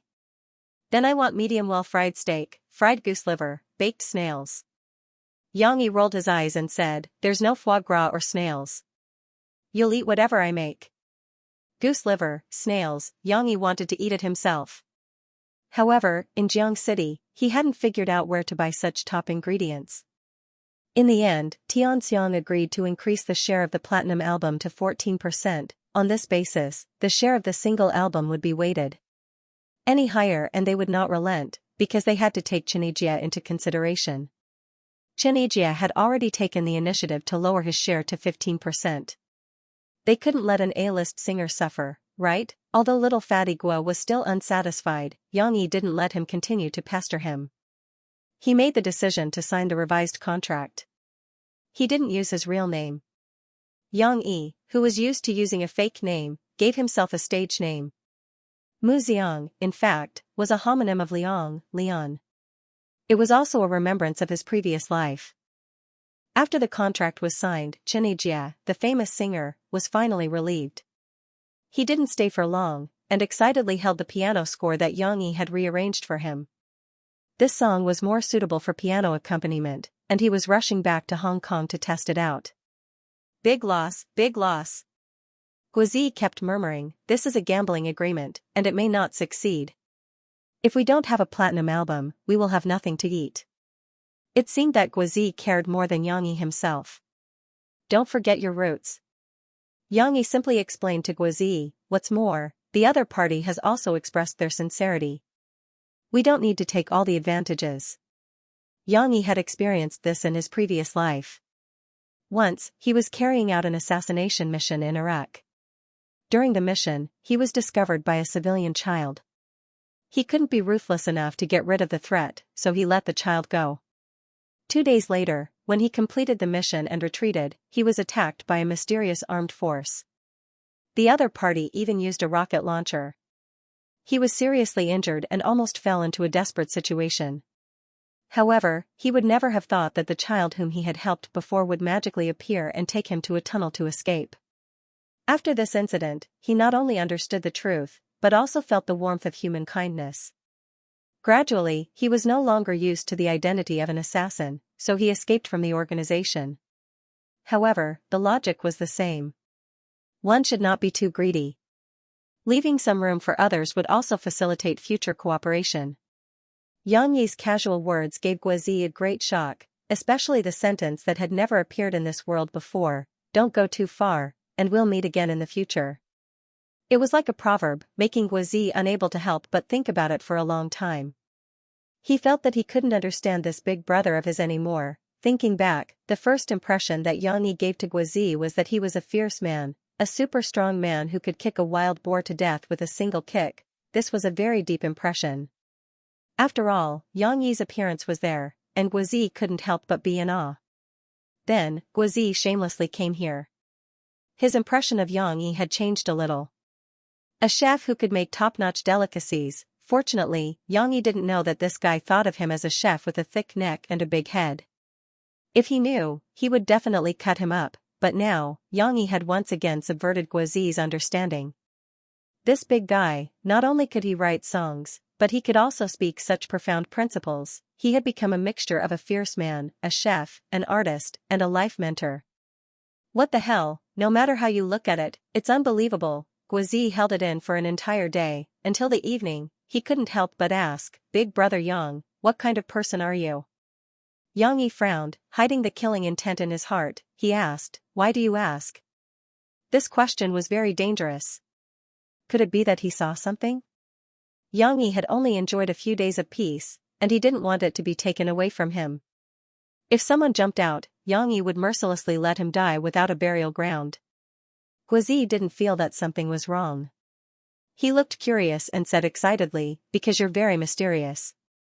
Your kung fu is so powerful, and you can even write songs. Yesterday you actually hid such a good song, but you weren't willing to play it for me." This guy, when he expressed his curiosity, he could talk non-stop for a while, and then he didn't know where the topic went. Yang Yi quietly breathed a sigh of relief. Fortunately, things didn't develop in a bad direction. Otherwise, he might have to think about whether to be ruthless to this little fatty or not. Although he was very noisy, Yang Yi's impression of this little fatty was not bad. He admired talented people with their own personality.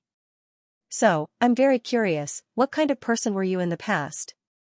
Guozi finally turned the topic back, but immediately he couldn't help but say, "For example, I was smart since I was young, and learned everything quickly.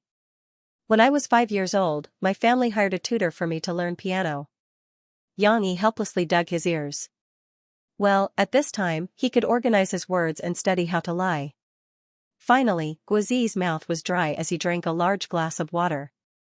He blinked his clever round eyes and puzzledly said, "Brother Yang, why aren't you saying anything?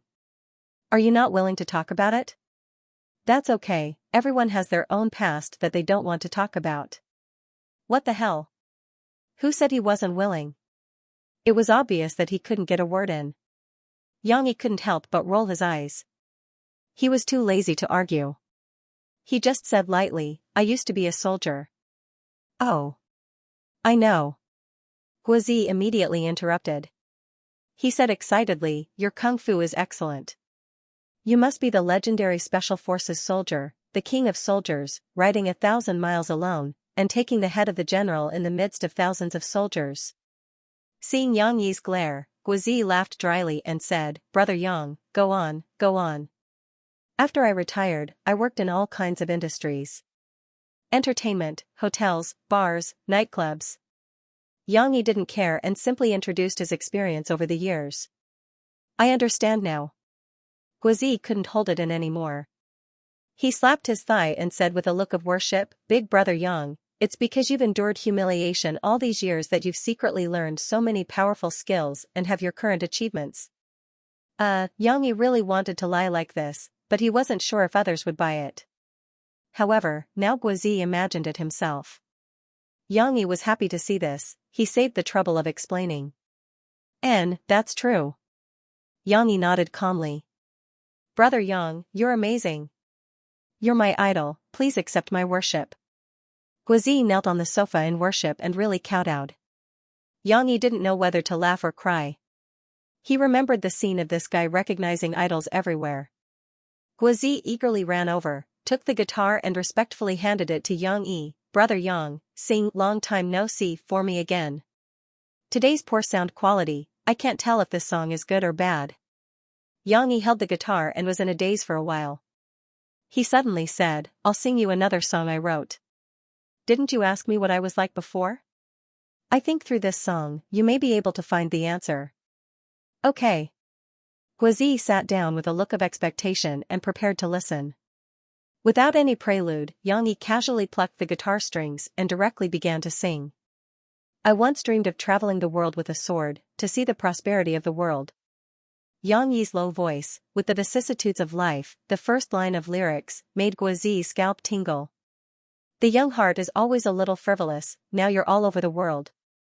The little fatty couldn't understand the confusion of drifting in a foreign land and the desire to pursue one's dream, but he faintly felt his heart tremble violently from the stimulation of this song. It was like shouting on the rooftop, like watching the cars coming and going on the overpass, like thinking about the distance on the train. Before he finished listening, the little fatty was already intoxicated by the melody and the lyrics. While Xianxia was singing, Murphy finally finished her 2 days of work and dragged her tired body back home. As soon as she opened the door, she sensed it. She happily broke free from the nanny's embrace and ran over. "Mom. She missed you so much." The little girl was wearing cute pajamas and holding a teddy bear in her left hand. She was extremely cute. Mom also missed Shishi. Murphy picked up Shishi and was intimately kissed by her daughter on the cheek. Her cold and elegant face finally showed a trace of a smile, and the tiredness on her face seemed to dissipate a little. "Shishi, have you had dinner? Have you been obedient at home?" Murphy asked softly. Shishi nodded vigorously and said in a sweet voice, "Yes." Shishi also washed clean. "Mom, smell it. Does it smell good?" The little girl also stretched out her little arm, and her wrist was as white as the moon. Her skin was smooth and tender. Murphy gave a rare mischievous smile, avoided the little arm, and put her head into Shishi's neck.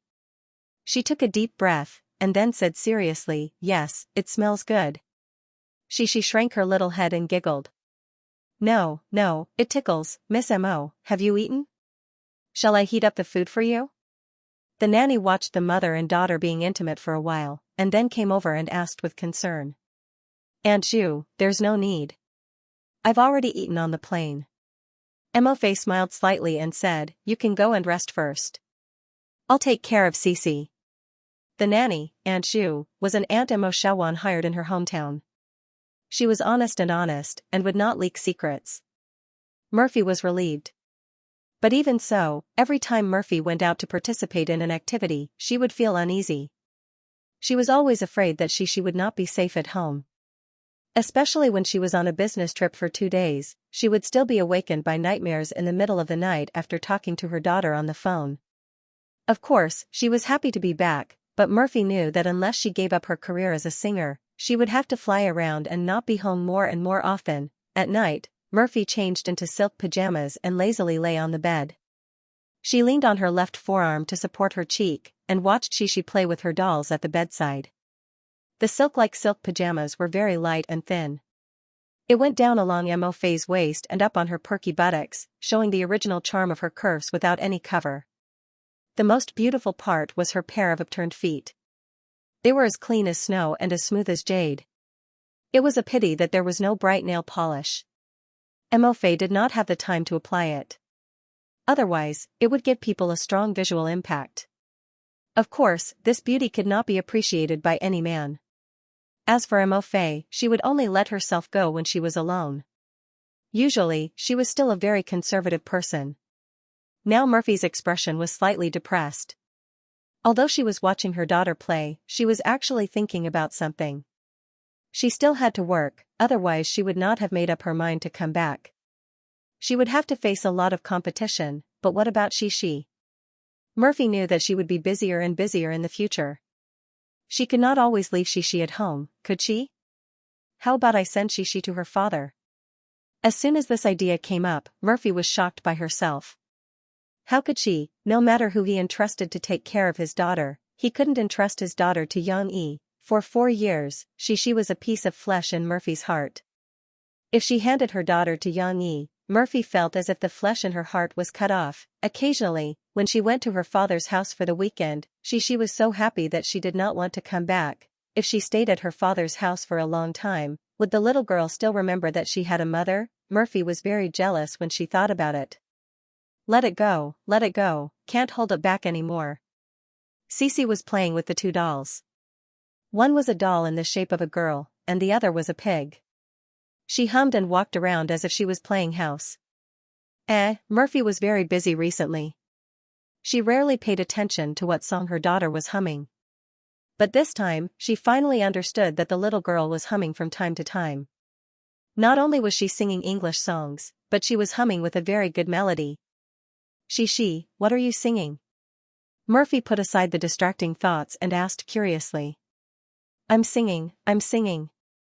She tilted her head and thought carefully. She realized that her father did not mention the name of the song, so she had to say, I'm singing Sister Aisha's song. Sister Aisha? Murphy was stunned. She subconsciously thought that Aisha was a foreign female singer. Where did you learn it? Murphy was a little puzzled. Even if she had stayed abroad when she was 1 or 2 years old, Murphy did not think that she could sing English songs alone. After all, she insisted on Chinese education at home. But now, she was singing with perfect pronunciation. This was not something that could be achieved easily. Papa taught me. She said with admiration. Papa told she the story of Anna and Aisha. He also taught she how to sing. If it was said that Xianxia would tell his daughter stories, Murphy would still believe it. After all, this man still loved his daughter very much, but Xianxia taught she how to sing English songs? Murphy felt that her understanding of the world was a little subverted. What the hell, this guy can speak English? In Murphy's impression, Xianxia was a soldier who did not read many books, and that was the truth. Of course, this was not because she disliked him. It was just because of this reason that they could not find common topics in the past, and the estrangement between them became deeper and deeper. He must have fed her some kind of bewitching medicine, Murphy snorted discontentedly in her heart. It's time to sleep. Mommy will read a story to you, okay? Murphy sat at the head of the bed, took a children's picture book from the bedside cabinet, and patted the space beside her. She would usually tell she stories, but usually before she went to bed, she would come over with a storybook and ask her to tell her stories. The reason why Mofe took the initiative today was because she felt uncomfortable in her heart. Who said that only you can tell stories to your daughter? Humph, I can do it too, she happily agreed. She twisted her little butt, climbed over, and leaned softly in her mother's arms. In the forest, there is a little white rabbit. Murphy's voice was no longer cold when she was with her daughter. Instead, it was as gentle as water, like Teresa Teng. This was probably an ice goddess that no one had ever seen before. Under her mother's gentle coaxing, she gradually fell asleep. Murphy hugged her daughter and let her sleep on her little pillow. Then, she lifted her daughter's hair and gently kissed the little girl's little face. Sigh.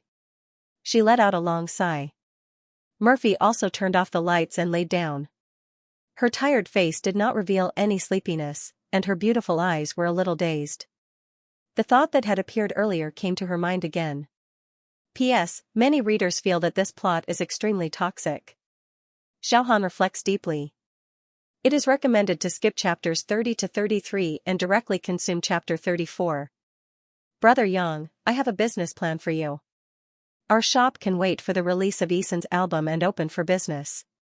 With this, we can become famous overnight. At noon, Guozi was very excited after eating the egg with abalone sauce and sea cucumber. He pulled out the small blackboard and wanted to teach Xianxia a lesson. No. Xianxia simply refused, blocking the little fattie's words. Guozi was stunned for a moment and excitedly jumped up and down. Why? If everyone knows that you are the songwriter of Eason's new album, they will definitely flock here. Then, our coffee shop will definitely be popular. Xianxia mercilessly corrected him. First of all, this is my coffee shop. Second of all, why would I want the business to be popular? Xianxia shrugged and said, there are too many customers, I can't handle it. I might as well not open this coffee shop. Guozi was speechless for a while. He found that although what Xianxia said was not within his scope of knowledge, he could not find a reason to refute. Then, are we still decorating in the afternoon? Guozi thought of hammering nails and sawing boards in that hot environment and felt a bit of a headache. Ahem, Brother Yang, I have something to do in the afternoon. And, I have to go to school to hand in some materials. Looking at the way his eyes were rolling around, Xianxia knew that this guy was going to slack off again. No decorating in the afternoon. If you want to play, then go. Xianxia stretched and yawned as he prepared to go back to his room to take a nap. He casually said, I'm going to buy a car in the afternoon. Buy a car? Buy a car. Guozi's eyes instantly lit up and he ran over with a cheeky grin. Big Brother Yang, take me with you. I know where to buy a car. Yang Yi looked back at him strangely and said, "Didn't you say you had something to do in the afternoon?" It's okay, Guozi smiled and waved his hand. "I might have read the notice wrongly." "It's not this afternoon." Yang Yi chuckled. He knew it. "Big brother Yang, do you want to buy a sports car?" "Castrati, or Martha of England?" asked the little fat man gallantly. "I don't have money to buy a sports car." Yang Yi did a rough calculation of his own pockets. The expenses for the past few days were not small. However, after Xianxia paid 80,000 yuan for the copyright, Yang Yi still had tens of thousands of yuan left. As for the 2 million yuan reward, it could be said that he had not used it yet.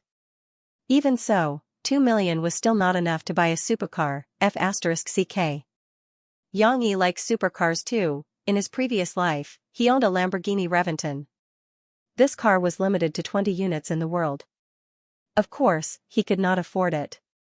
But once, when he was on a mission, he killed his master. When he saw this car, he could not help but drive it back. Of course, the price was not small. He drove this car for a month before he was chased by the NSA. In the end, he had to give up this place and escape. Yang Yi's interest was piqued by the little fat man, but his rationality told him that now was not the time to think about this. If he wanted to buy a sports car, he had to earn 100 million yuan first. Later, he would think about how to make money legally. In the afternoon, under the lead of the local snake Little Fat Gua, Yang Yi came to the car market located at the junction of Dongqing District and Binhai District. This was the largest car market in Jiangqing. Whether it was a variety of brand 4S stores or some second-hand car middlemen, they all had a presence here. Yang Yi was curious because he had never seen all the car models and logos here before. It was completely different from his previous life. Little Fat Gua was also a car fan. Although he was a little disappointed that Yang Yi did not buy a sports car, when it came to low-priced cars, he was still able to introduce them endlessly. Within 100,000 yuan, there are more domestic cars.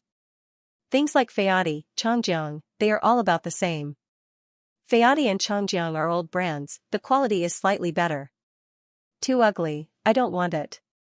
Yang Yi looked at the car at the entrance and shook his head. He was indeed a person who cared about appearances. Moreover, he had seen Feati and Changjiang at the car rental place. He did not like them. Between 100,000 and 200,000 yuan, there are many choices. Imported cars sell the highest. European cars are safe, but they consume a lot of fuel. Japanese cars consume less fuel, but the frame is too weak. Yang Yi listened as he walked slowly with Little Fat Gua, looking at the car models in each shop from afar. "What car is this?" Yang Yi suddenly stopped, pointed at a shop, and asked.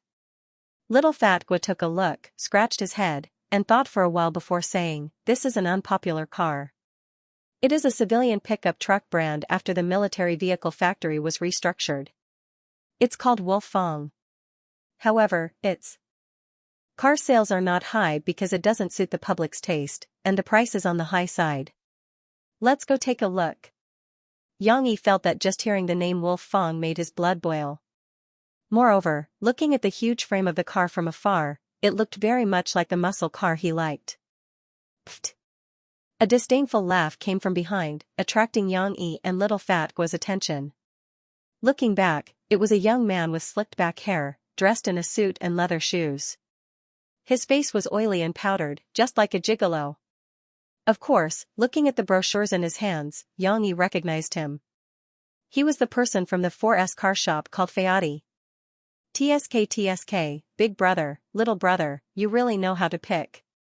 The gigolo said jokingly, looking at you, you only have a net worth of 1 or 200,000 yuan, and you want to see Wolfang? Don't you know that if you don't have 400,000 yuan, you can't even touch Wolfang? He was also speaking according to the situation.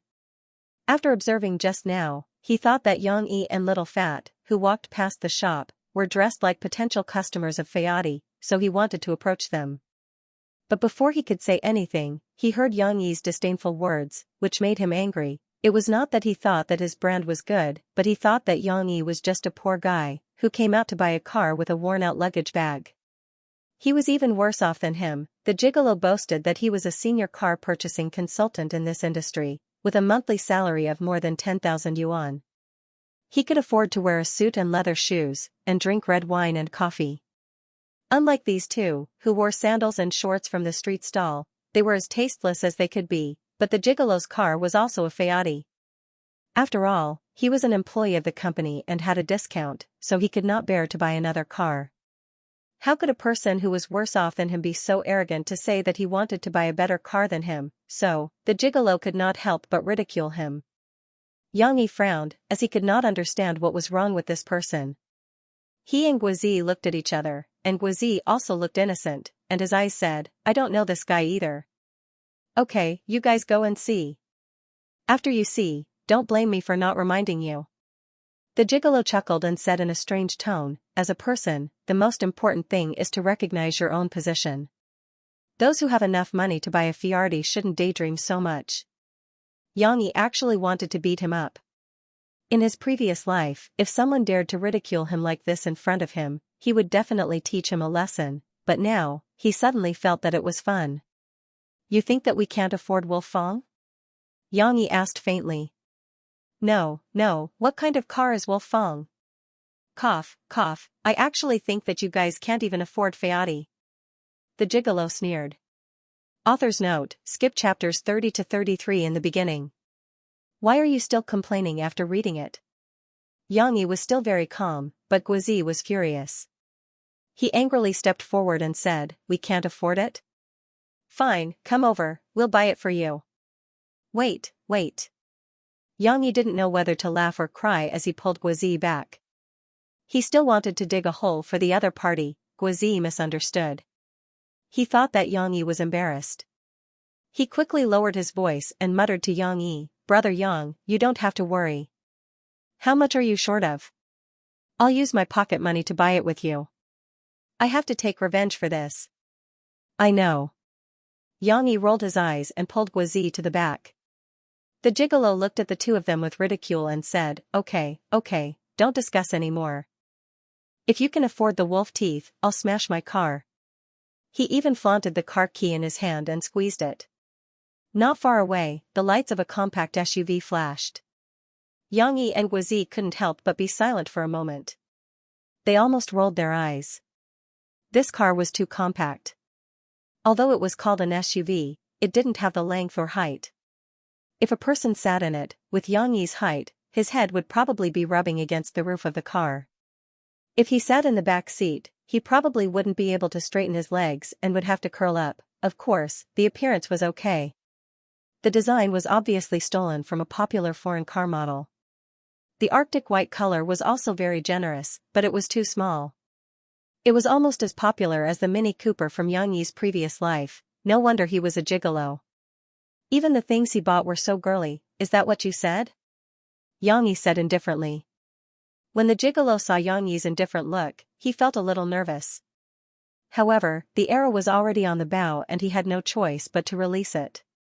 He felt that Xianxia was trying to show off, so he said loudly, "Yes, if you can afford the wolf teeth, I will smash my car."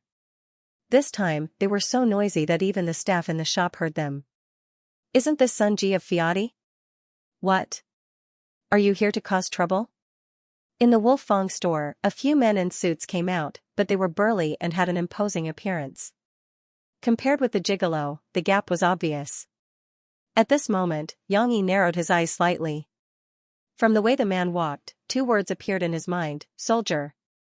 Guizi seemed to have heard it. He leaned over and whispered to Xianxia, "I heard that Langya's 4S stores recruit retired soldiers. No one dares to provoke them." The gigolo smiled awkwardly and said, How would I dare to cause trouble? Aren't there a few country bumpkins who said that they want to buy your car?" "You're right. If I can afford the Wolfgang car, you will smash your Fiat," Xianxia said lightly. As the tallest of the three, the people who came out of the Wolfgang car store immediately noticed Xianxia. However, after listening to Xianxia's conversation, they realized that Xianxia was standing on the opposite side of the gigolo Sunji. Suddenly, the hostility in their eyes decreased a lot. Especially the middle-aged man with a bit of a belly. He carefully looked at Xianxia, as if he found a familiar feeling on Xianxia. The gigolo felt like he was being roasted on a fire, but he had to fight for his dignity. For the sake of his face, he also straightened his neck and shouted, "Yes, if you can afford this car, buy it on the spot. If you can afford it, I'll smash my car." Xianxia was waiting for him to say this. He immediately cupped his hands and gestured to the people of Wolfang. "Big brothers, you all heard it.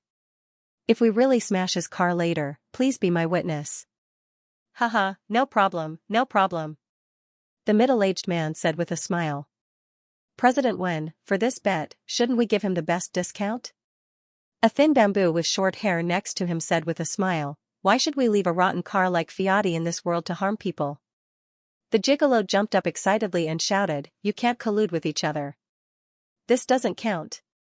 Xianxia said lightly, "There's no need for a discount. Today, I will make you accept your loss wholeheartedly." The middle-aged man who was called President Wen laughed and said, "Not bad, I like this character.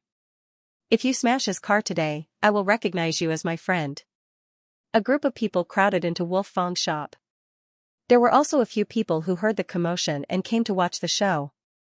Fortunately, Wolf Fang was backed by the military factory and was rich. The shop was also very spacious. Even if there were people watching the show, it didn't feel crowded. President Wen was in high spirits and wanted to be the car purchasing consultant himself. He took a document from his subordinate, but he didn't have the intention to open it. He just casually swiped through it. "Little brother, here, this, and the third last car over there are all private cars launched by Wolf Fang. Take a look and see if there is one that you like." As a senior in the car industry, the gigolo had actually put in a lot of effort. He said sourly, "Is there a need to be so troublesome? If a poor person wants to buy a car, can't you just pick the cheapest one for him to see? Wolfang S4, the lowest configuration is 430,000 yuan. Don't tell me you can't afford it?" Xianxia ignored him. He just looked around and found a target. Xianxia walked towards a pickup truck with a rough frame that looked a bit like an off-road vehicle. Guozi, who was following behind, was so shocked that his jaw almost dropped. Why would he take a fancy to such a car? Guozi still liked cars with softer lines. "You took a fancy to this wolf legend? Xiaojiao, throw the key over." President Wen laughed. He opened the car door and showed it to Xianxia. "Our pickup truck is tailor-made for individual users. Look, the body is big enough. There is enough space in the front and back seats. But the trunk is not big enough." Guozi couldn't help but mutter. "What?" President Wen didn't hear clearly. Guozi was a little nervous, but he still said, "The roofless cargo box in the back of your car is too small. It can only fit a sofa horizontally. If I sit in the back, I can't even straighten my legs." Usually, people would buy pickup trucks to do business, or even to deliver goods for people to move houses. The trunk would be as big as it could be. Not to mention off-road pickup trucks, those pickup trucks were as big as trucks, and the trunk was also long and deep. In Western movies, weren't there always overlooked shots of tired workers sleeping in the trunk of pickup trucks? President Wen was still very straightforward. He didn't argue, but nodded and admitted, "Yes, we did sacrifice the space in the trunk. We want to be innovative in the distribution of space. You see, the space in the car is very spacious. This is why your wolf legend has been out for 2 years, but the sales have been poor.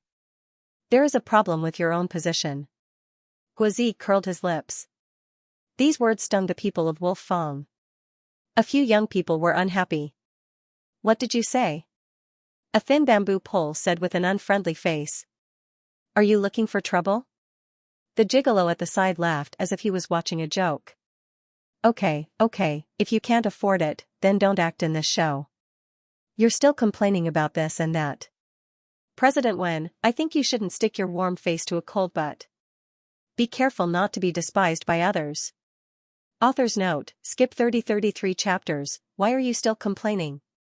Mr. Wen was not angry, he glanced at the skinny bamboo pole. The youngest guy immediately quieted down, raised his head and stood at the back. He took out a pack of soft cigarettes from his pocket, gently pinched, bowed his head and picked one up, and then gestured to Xianxia. Xianxia did not smoke, both in his previous life and this life. This life he lived a strict life, but in his previous life smoking would leave a special smell, which is very unfavorable for carrying out tasks. But this does not mean that he will not smoke. When necessary, such as now, Xianxia will reach out to take one and smoke. Mr. Wen's eyes showed an appreciative expression. He patted Xianxi's shoulder and said, "Little brother, since you like it, why don't you go up and try it? Whether it is suitable or not, you know best, right?" Xianxia smoked with him, but not frivolously, but neither servile nor overbearing, said, "Of course." Xianxia very casually handed over the luggage bag containing 2 million cash to Guizi. Guizi did not know what was inside, muttered and wanted to follow, but when he saw the stocky Mr. Wen get into the front passenger seat, he curled his lips and did not dare to sit in the back.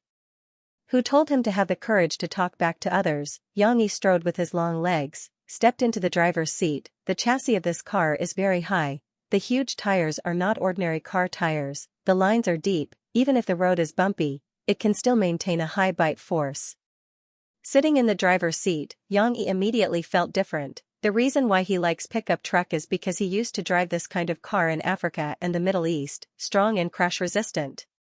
But those pickup trucks in his previous life are very compact. The back seat is basically not enough for people to sit. The legs of black people are very long. Even most of the people who want to hitch a ride go to the back seat to lie down. But this car is different. The front seat is very spacious, and the back seat is not much different. Mr. Wen has already comfortably leaned on the back of the front passenger seat, stretched his legs, and stretched. "Let's go, let's see your driving skills." Mr. Wen handed the key to Xianxia. "At the beginning, you have to slow down, this car is very strong." Xianxia did not hesitate. He inserted the key, ignited the ignition, started the car, and drove out of the 4S store. He drove steadily. But the roar of the Overlord's engine has already revealed its desire. "You can't show it here, drive to the left, there is a special test field in front." Mr. Wen pointed. When they arrived at the professional test track, Xianxia saw the spacious and straight track. A trace of emotion flashed in his eyes. Without waiting for President Wen's instructions, he changed 2 gears. The car roared and sped off. 100 kilometers per hour, 150 kilometers per hour, 200 kilometers per hour. Mr. Wen did not expect the gentle Xianxia to be so crazy. He could not take it. His face was a little pale. He hurriedly fastened his seat belt and shouted, "Slow down, slow down." But Xianxia did not stop until he reached the fastest speed the car can go, 220 kilometers per hour. Then, at this speed, he circled the field and steadily stopped. Just now, Xianxia directly drifted through the curve without slowing down. Mr. Wen was so scared that he almost did not have the strength to sit up. But fortunately, Mr. Wen was experienced. He wiped the sweat on his forehead and said as if nothing had happened, "Brother Yang, you are from the car industry, right?" Just now, on the way, the two of them got to know each other's names. Mr. Wen's full name is Wen Ruizhong. He is from the northeast. Xianxia smiled faintly and said, "No, I am from the field forces." Mr. Wen's pupil shrank slightly, and he asked in a low voice, "Have you been on the battlefield?" Xianxia glanced at him and nodded without ambiguity. Mr. Wen was suddenly in awe. His question was very vague. Only those who had served in the army would know what it meant. One must know, now is a time of peace, how can there be any war? Who else has been on the battlefield except for those special forces who carry out special missions? Then why? Mr. Wen was very curious, but he immediately realized that this question should not be asked. He quickly added, sorry, this is confidential." "It's nothing," Xianxia smiled and said, "I beat up a kid with a background, and was kicked out." Mr. Wen was stunned. He gave a thumbs up, smiled and said, "This temper, I like it." Of course, the theme was still the test. Xianxia deliberately drove so fast, he wanted to feel the car's performance in all aspects. So far, he was very satisfied, whether it was the car's power, the shock absorption effect when passing through the ramp, the traction of the tires when drifting, or the braking speed when decelerating and braking, all can show the superior performance of this car. Of course, it can't be compared to a sports car, but it is very rare to be able to play a pickup truck to this level. As for the degree of collision resistance of the body, Xianxia didn't care too much. Wolf Fong is a military car manufacturer. The materials used are not like Japanese cars and some domestic cars. Besides, he bought this car to be used in the city, not to go to the battlefield. He didn't need to consider whether it can withstand a violent impact. back at the 4S shop, Yang Yi finally expressed his attitude. In front of everyone, he lovingly patted the front cover of Tyrannical and said, "This is it, Mr. Wen, please calculate, how much is it?" "Bought it?" Guozi and the gigolo Sun Ji exclaimed almost at the same time. The gigolo felt even more incredulous and panicked. He said angrily, "You must have colluded when you went out to test the car." "I don't believe it, how can he afford this car?" Yang Yi glanced at the gigolo and smiled faintly at Mr. Wen. "Mr. Wen, I still need to trouble you to give the car a license plate and complete the formalities." "How much is it in total?" Wen Rui laughed heartily and said, "No problem, Xiao Wu, come here." He called over a young girl who worked in finance. The two of them whispered for a while, then looked up and said to Yang Yi, "The total is 610,000 yuan. I'll give you a discount, so 600,000 yuan.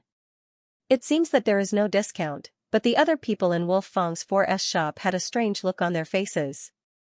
They knew that the price outside was actually the price of a low-spec car, but Yang Yi drove a top-spec car. The difference between a high-spec car and a low-spec car was more than 100,000. When Rui Zhong's discount is too big. I don't believe it. You colluded to lie to me. The gigolo realized that something was wrong, so he pretended to be angry and wanted to leave. However, the people in Wolf Fang would not let him go so easily, and a few people blocked his way. I don't believe that you can really take out so much money, he said resentfully. Yang Yi glanced at him, then turned around and took the luggage from Guozi's hands and put it on the front cover of the car. Under everyone's gaze, Yang Yi opened the luggage, and stacks of red banknotes were revealed. Suddenly, everyone was silent. Yang Yi took out the stacks of cash and laid them flat on the hood of Tyrant's car. First, it was a 2x2 square. Then, along the right and bottom edges, it became a 3x3, and then a 4x4, he laid it out very carefully. Every stack of cash had to be aligned, and the intervals were exactly the same as the other stacks. It was as if he was fiddling with an exquisite painting. However, he didn't know how much of a shock this painting would bring to others, not to mention the ashen face of the gigolo. Guozi, who came with Yang Yi, was so shocked that his eyeballs almost popped out. He didn't expect this big brother to be so bold. He actually stuffed over 1 million in cash in his luggage and casually brought it over. Little Fatty felt a lingering fear as he thought about it. Yang Yi had asked him to keep it safe for a while. Although 1 million wasn't much to his family, it was the first time he carried so much cash in his hands. What if someone stole it? Little Fatty felt that he was like a lamb that had been stripped of all its fur and was being eyed by a pack of hungry wolves. This scene also brought a strong visual impact to the salespeople of Wolf's Fang. After all, it was really cash. The way they looked at Yang Yi had changed. It had changed from suspicion and guessing to surprise and worship. Their mental activity must have been like this, F***ck, a nouveau riche. Seeing that Yang Yi was done, CEO Wen smiled bitterly and said, "Brother Yang, you really came to buy a car with cash?" Yang Yi smiled faintly and said, "Yeah, I had something to do a few days ago. I couldn't use the money after withdrawing it, so I might as well buy a car first to save myself the trouble of running around." His calm and collected manner made people feel that this was a real rich person. He didn't bat an eyelid, but when he took out his money, he could kill people. The onlookers couldn't help but look at the gigolo with pity in their eyes. He really had eyes but couldn't see. He could have provoked anyone, but he had to provoke an invisible rich person. Unfortunately, she liked to keep a low profile. Her sandals and shorts were from a street stall, and she looked as poor as she could get. The gigolo struggled for a bit and mumbled, "No, this might be fake money." Very quickly, several financial ladies from Langia 4S store crushed his last hope. They deftly used the counting machine to count the 60 stacks of banknotes. There was no more, no less, no mistake. It was exactly 600,000 yuan, all of which were real banknotes. But there were 4 more stacks on the hood. I really don't know if Yang Yi has other plans, or if he has some kind of obsessive-compulsive disorder. He insists on stacking a regular shape, 8 rows and 8 columns, exactly 64 stacks. There's still more. A young girl held the remaining 4 stacks and looked at Yang Yi shyly. Regardless of Yang Yi's previous image, with so much cash on hand, it was more intense than any hormone. Yang Yi smiled and didn't take it. Instead, he looked at Wen Ruizhong and asked, if my car hits someone else's car, will the remaining money be enough to fix it? When Ruizhong didn't understand why Yang Yi would ask such a question, he sincerely and confidently said, "Our tyrannical wolf is the safest car. We have never been at a disadvantage when we hit someone. It's just fixing a bumper, why would it need 40,000 yuan?" Yang Yi signed the contract to buy the car, but the money was still held by the financial lady. The other party's face was as red as a peach, and her heart was beating wildly. She thought that Yang Yi wanted to do something with her. "Did you see that? My brother can afford a 600,000 yuan car." Guizi shook the luggage bag with more than half of the money and said to the gigolo smugly, "Now do you know your mistake? Who told you to be so talkative?" The short-haired guy curled his lips and said disdainfully, "Why are you talking so much nonsense with him? If you agree to bet, then you must accept defeat. Smash the car. Don't be afraid, we'll be your witnesses." "Do you want to smash the car?" The thin bamboo was also very excited. He rolled up the sleeves of his suit as if he wanted to go up and smash the car. "You can't do this." The gigolo was annoyed. He cried, "I'm going to call the police." "It's useless to call the police. The police here are all our brothers." The thin bamboo said with a smile, "And we have so many witnesses." At this time, Tyrannical Wolf's wild roar suddenly sounded, attracting everyone's attention. They saw Yang Yi, who had just signed the contract, once again sat in the Tyrannical Wolf. He rolled down the window and said to Wen Ruizhong with a smile, "Mr. Wen, I may have to trouble you to help me repair my car." Wen Ruizhong seemed to have thought of something. But he didn't stop him. Instead, he stepped aside with interest and directed the staff to make way for him. "Hey, brother Yang, wait for me." When Guizi saw Yang Yi's car was about to reach the door, he was anxious.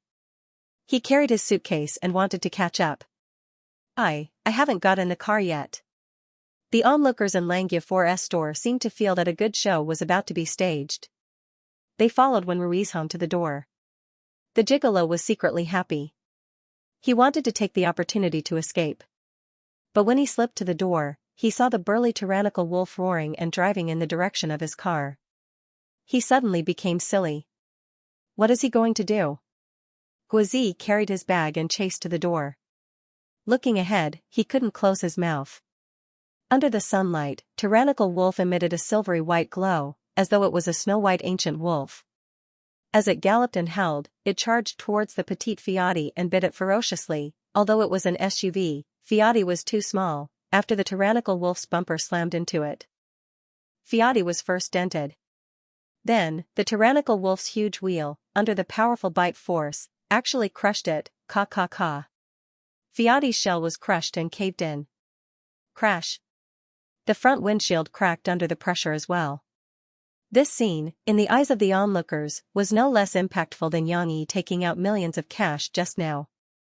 Too much of a bully. The gigolo wanted to cry but had no tears. At this moment, he felt a deep sense of regret. Guizi was still so shocked by Yang Yi's actions that he couldn't even speak.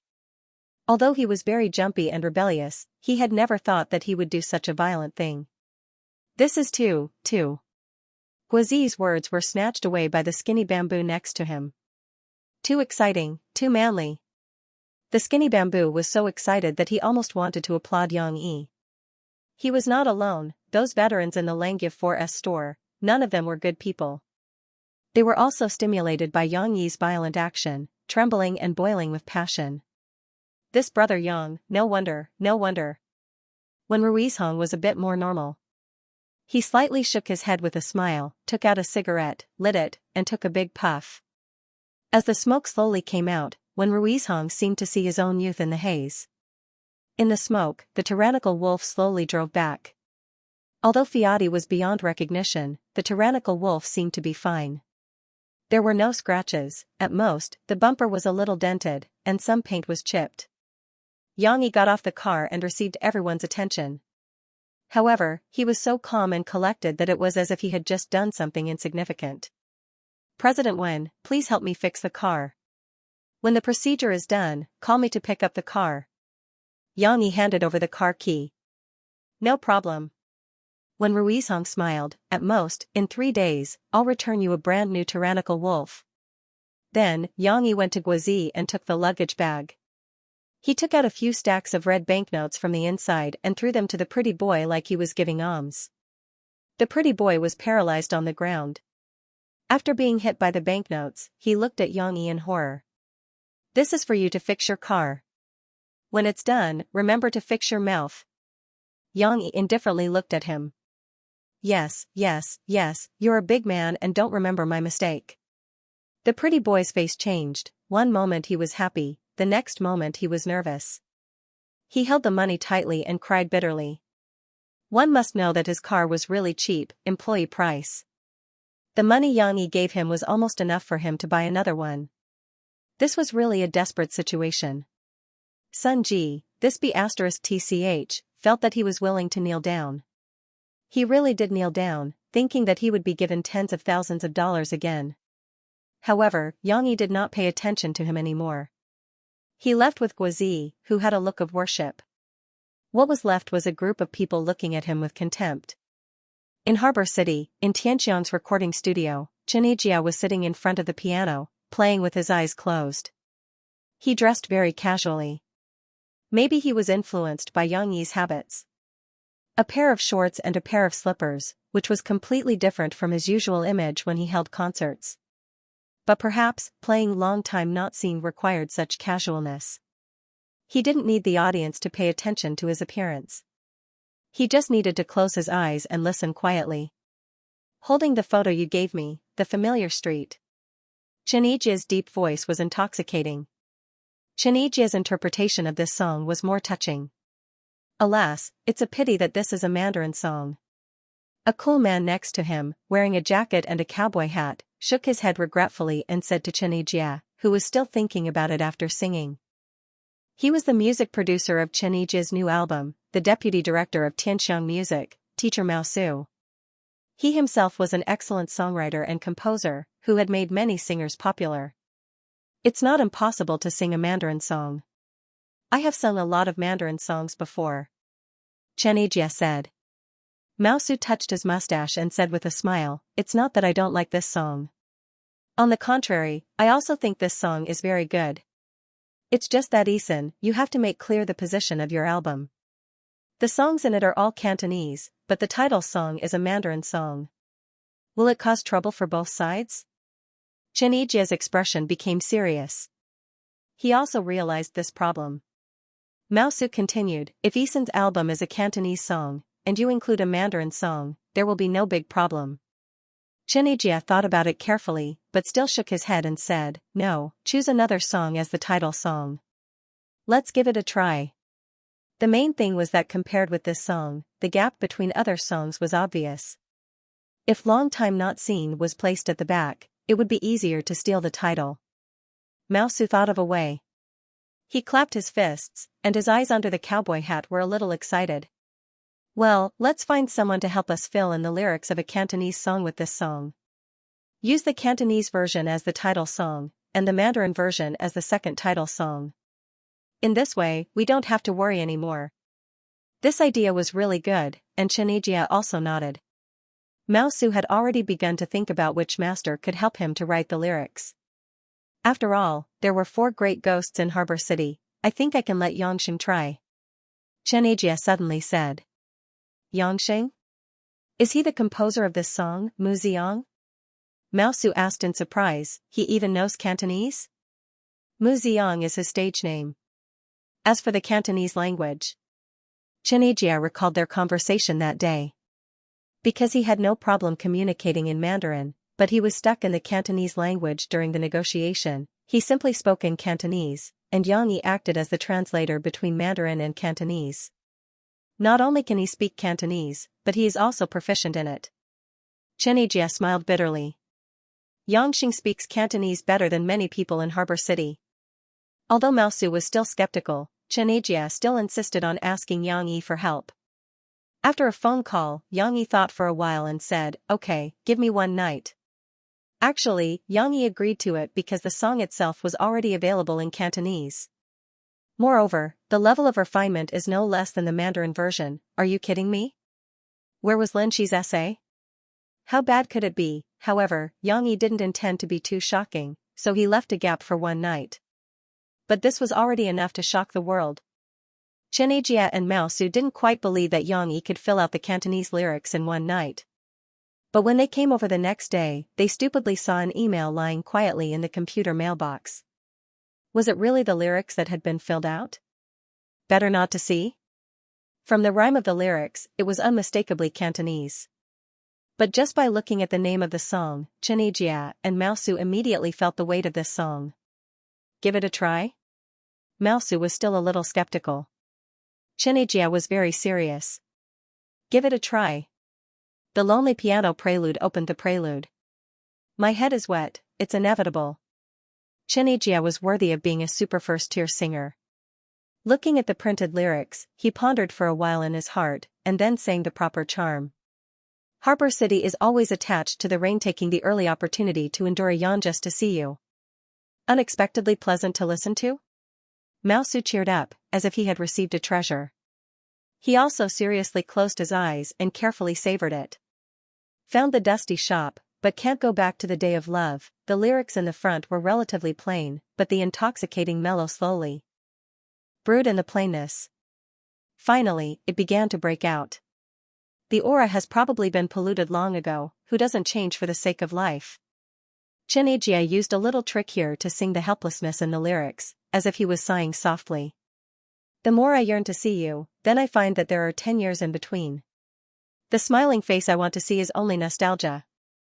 In fact, hearing this, there was no need to experiment anymore. It was completely certain that Yang Yi had filled in the excellent Cantonese lyrics. Perhaps even the 4 great geniuses couldn't do a better job. But now was not the time to evaluate the lyrics. Mao Su closed his eyes and listened to the trace of melancholy, the irreversible despair, and the plain but heart-wrenching sadness. Unconsciously, tears slipped down behind the sunglasses. He, who was in his 40s and was still unmarried, thought of his first love. Although he had dated many women later, the 8 years when he was young were the most unforgettable. Yes, the smiling face I want to see is only nostalgia. Only the memory of her, smiling like a flower. Seems to have waited for 100 years, suddenly I understand. Even if we meet again. Mature performance. So what if we meet again? The two people acted naturally to each other, pretending to be calm and asking each other how they were doing recently. So what if we meet again? She was already married and was no longer the shy girl in his arms. So what if we meet again? Increasing pain and sadness, Xianxia softly spat out the last sentence. Better not to meet again. Well, Teacher Mao. Teacher Mao. The singing and piano stopped, and Xianxia's call finally made Mao Su come back to his senses. Teacher Mao, what do you think of this song? I like it very much. Xianxia was very excited. He said, it should be good to be the main singer, right? Mao Su quietly wiped the tears under his sunglasses. He coughed twice and said, not bad, it's very good. If I didn't see it with my own eyes, I would have thought that it was written by a native of Harbor City. But Isan, when you sang, there were a few parts that were not handled well. A mature man would always be able to hide his inner feelings very well. After teaching Isan, Mao Su went to Hu Yongxiang's office. Ah Su, how's Isan's new album? Hu Yongxiang had a good relationship with Mao Su. He personally poured tea for him and asked with a smile. No problem, our basic work is ready. After recording the MV and the last 2 songs, the album will be released in July. Mao Su smiled confidently. I can't wait to see Isan's new album sell well. Oh? You're so confident? Hu Yongxiang joked. Of course, I'm not only confident in Isan, but also in the songwriter recommended by your father. Maybe we can even hit the platinum album. Mao Su said. My father? Oh, you mean that Yang Yi? Hu Yongxiang's memory was still good, even though he had a lot of things to take care of. Yes. Old Hu, we may have found a treasure.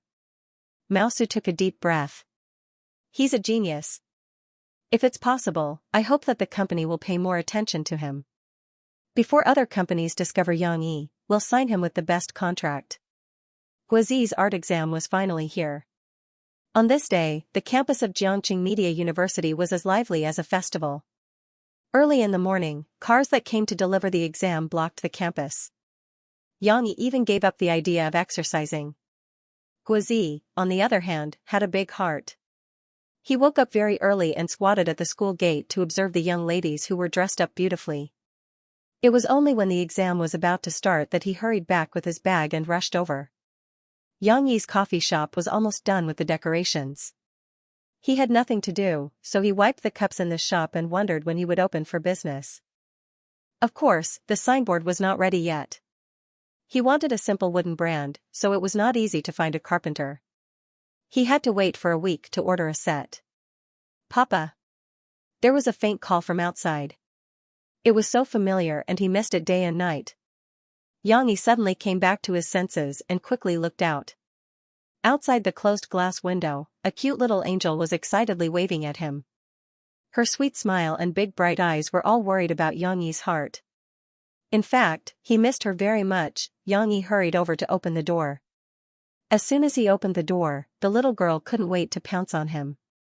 "Papa, she missed you so much." "Papa missed you too." Yang Yi bent down to pick up the little girl and said softly. Looking at his daughter's happy face, Yang Yi felt happiness flowing in his heart. Ahem. Murphy, who was ignored, expressed her existence with some dissatisfaction.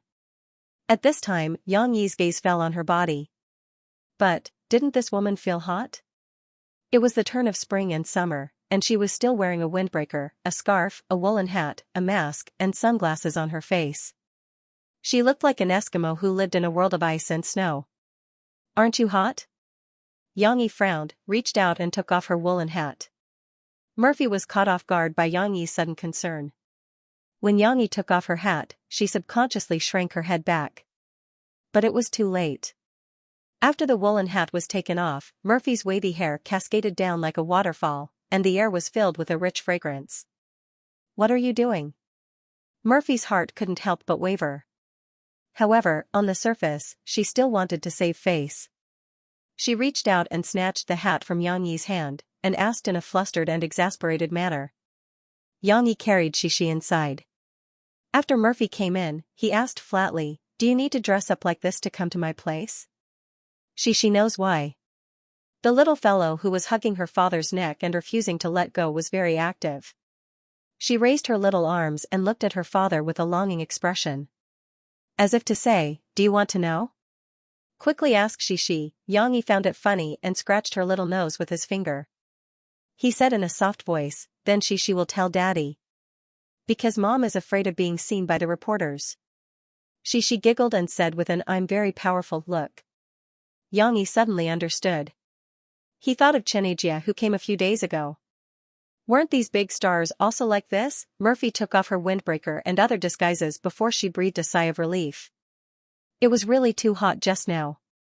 She said slightly angrily, "Why didn't you say that today is the day of Jiang Chuanyi's exam? There are so many reporters." Fortunately, there is some equipment in the car. Murphy probably didn't realize the change in her tone. Perhaps it was Yang Yi's slightly intimate action that made her loosen a little. Yang Yi frowned and looked at Murphy in puzzlement. He said, "You didn't tell me in advance, right? Moreover, today is Wednesday. How could I expect you to come?" Murphy was stunned for a moment before she remembered that she really forgot. However, during this period of time, Murphy was a little casual. She felt like she was going back to her own home. Did she have to report in advance when she was going back to her own home? So, she said a little unhappily, "Hey, do I have to apply to you before I can come?" Yang Yi was speechless for a moment. He felt that it was really troublesome to talk to women. Their logic was not on the same level at all, or they were not reasonable at all. Forget it, he simply didn't answer this question. Murphy saw that Yang Yi was playing happily with her daughter. She was a little jealous and went up to Shishi. Then, she said arrogantly, "Make me a cup of coffee. I want to see if your coffee shop is qualified or not." Wasn't it easy to drink coffee? Yang Yi nodded and went to the bar to prepare for her. Shishi was almost 4 years old, and she was taller than her peers. Murphy couldn't carry the little girl, so she held her hand and strolled around Yang Yi's coffee shop, looking at some of his furnishings and decorations. The sofa is very comfortable. What are these bookshelves for? Why are they empty? Some of the books are ready to be displayed. When I buy them and read them, I will put them one by one. There are also some music CDs. Then what about mine? What's yours? I don't care. I only allow you to display my albums. Murphy bit her lower lip and said angrily. How many albums do you have? Wait until I find time to listen to them, then we will talk about it. Xianxia didn't care at all. He carried the coffee and gently placed it on the table in front of Murphy. However, in the face of the fragrant coffee, Murphy was indifferent. Instead, she stared closely at Xianxia's eyes. Her beautiful eyes were somewhat cold. Only my albums are allowed. Murphy said word by word, I will ask Xiaowan to send them to you later. Xianxia didn't buy it. He said, that won't do. Everything displayed here has to be selected by me. Moreover, I prefer to collect some classic CDs of various types. Murphy's eyes were filled with grievance and sadness, but she still coldly pursed her lips and stared straight at Xianxia. Xianxia really fell for this trick. He couldn't resist Murphy's stare. He had to take a step back and helplessly said, I will leave you a layer. I want a bookshelf. Murphy also took a step back, but she was still a little stubborn. I can't put so many. I have a lot of singles, CDs, albums, books, and some magazine covers. And I will release a lot of songs in the future. Xianxia helplessly waved his hand and said, okay, you pick one yourself. Murphy's eyes flashed with joy. She pulled Xianxia up. She didn't even bother to drink the coffee, but pretended to be reserved and slowed down her pace. She arrogantly looked around and pointed to the bookshelf opposite Xianxia's bar. I want this. You are not allowed to put other people's CDs. Xianxia also wants it, Xianxia also wants it. The little girl also jumped excitedly. She thought it was something fun.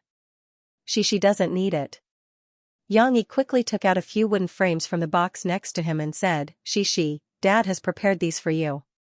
When the time comes, Dad will frame your paintings and hang them on the surrounding walls. Really?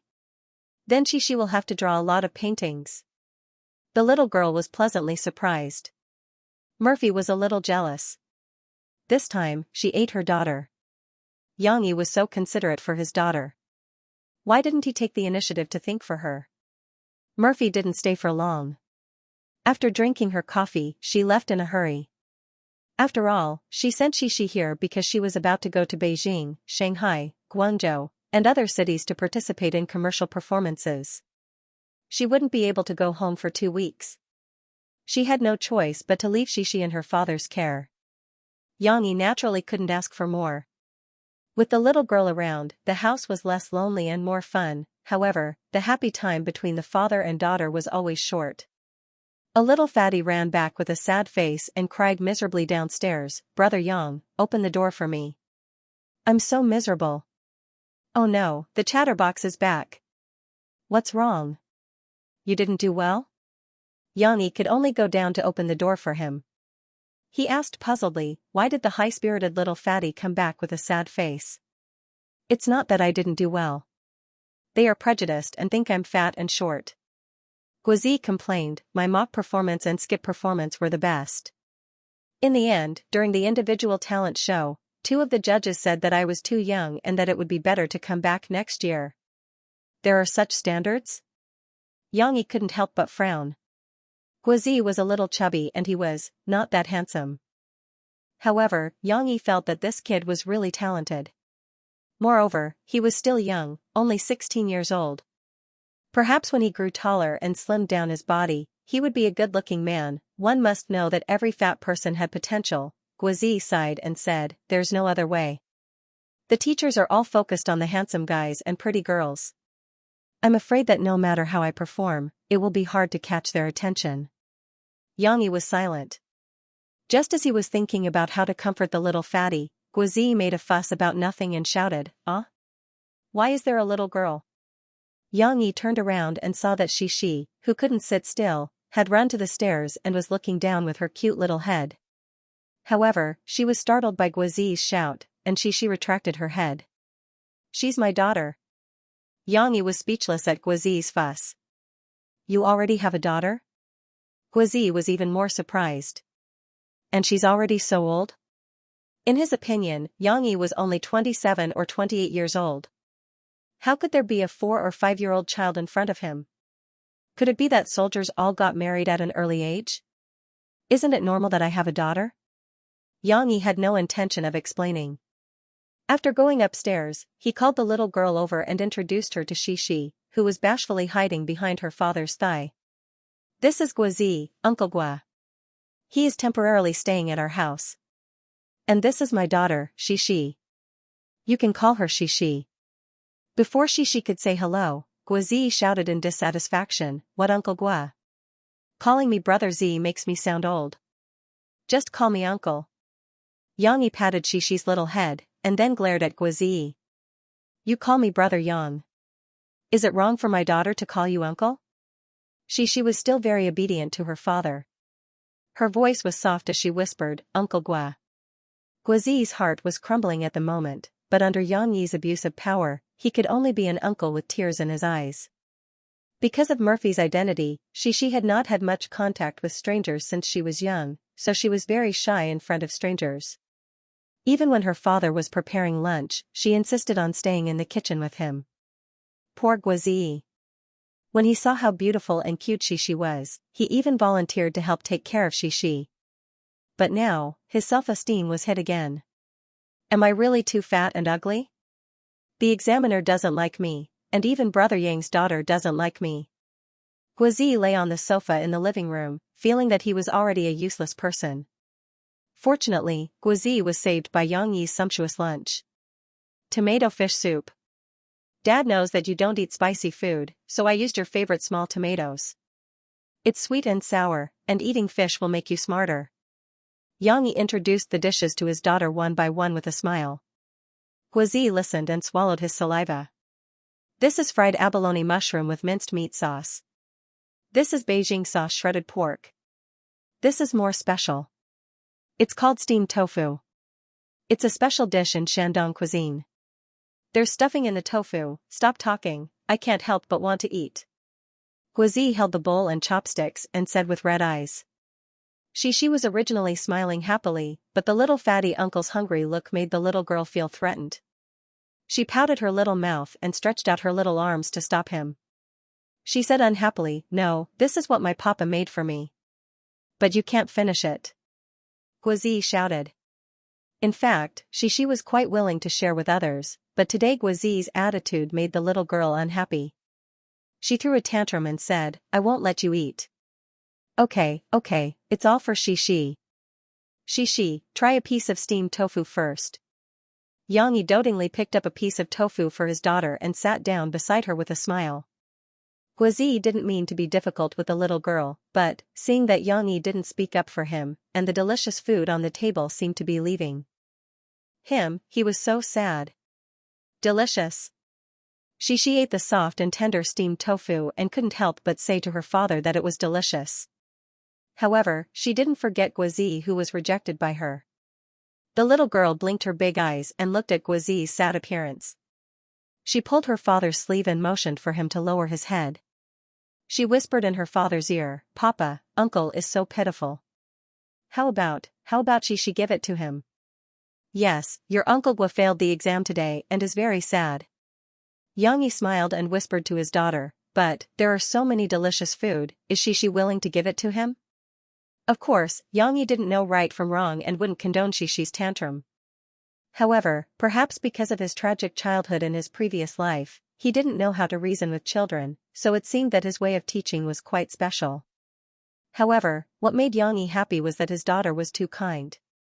Her tantrum only lasted for a while, but now, she was worried about Guazi.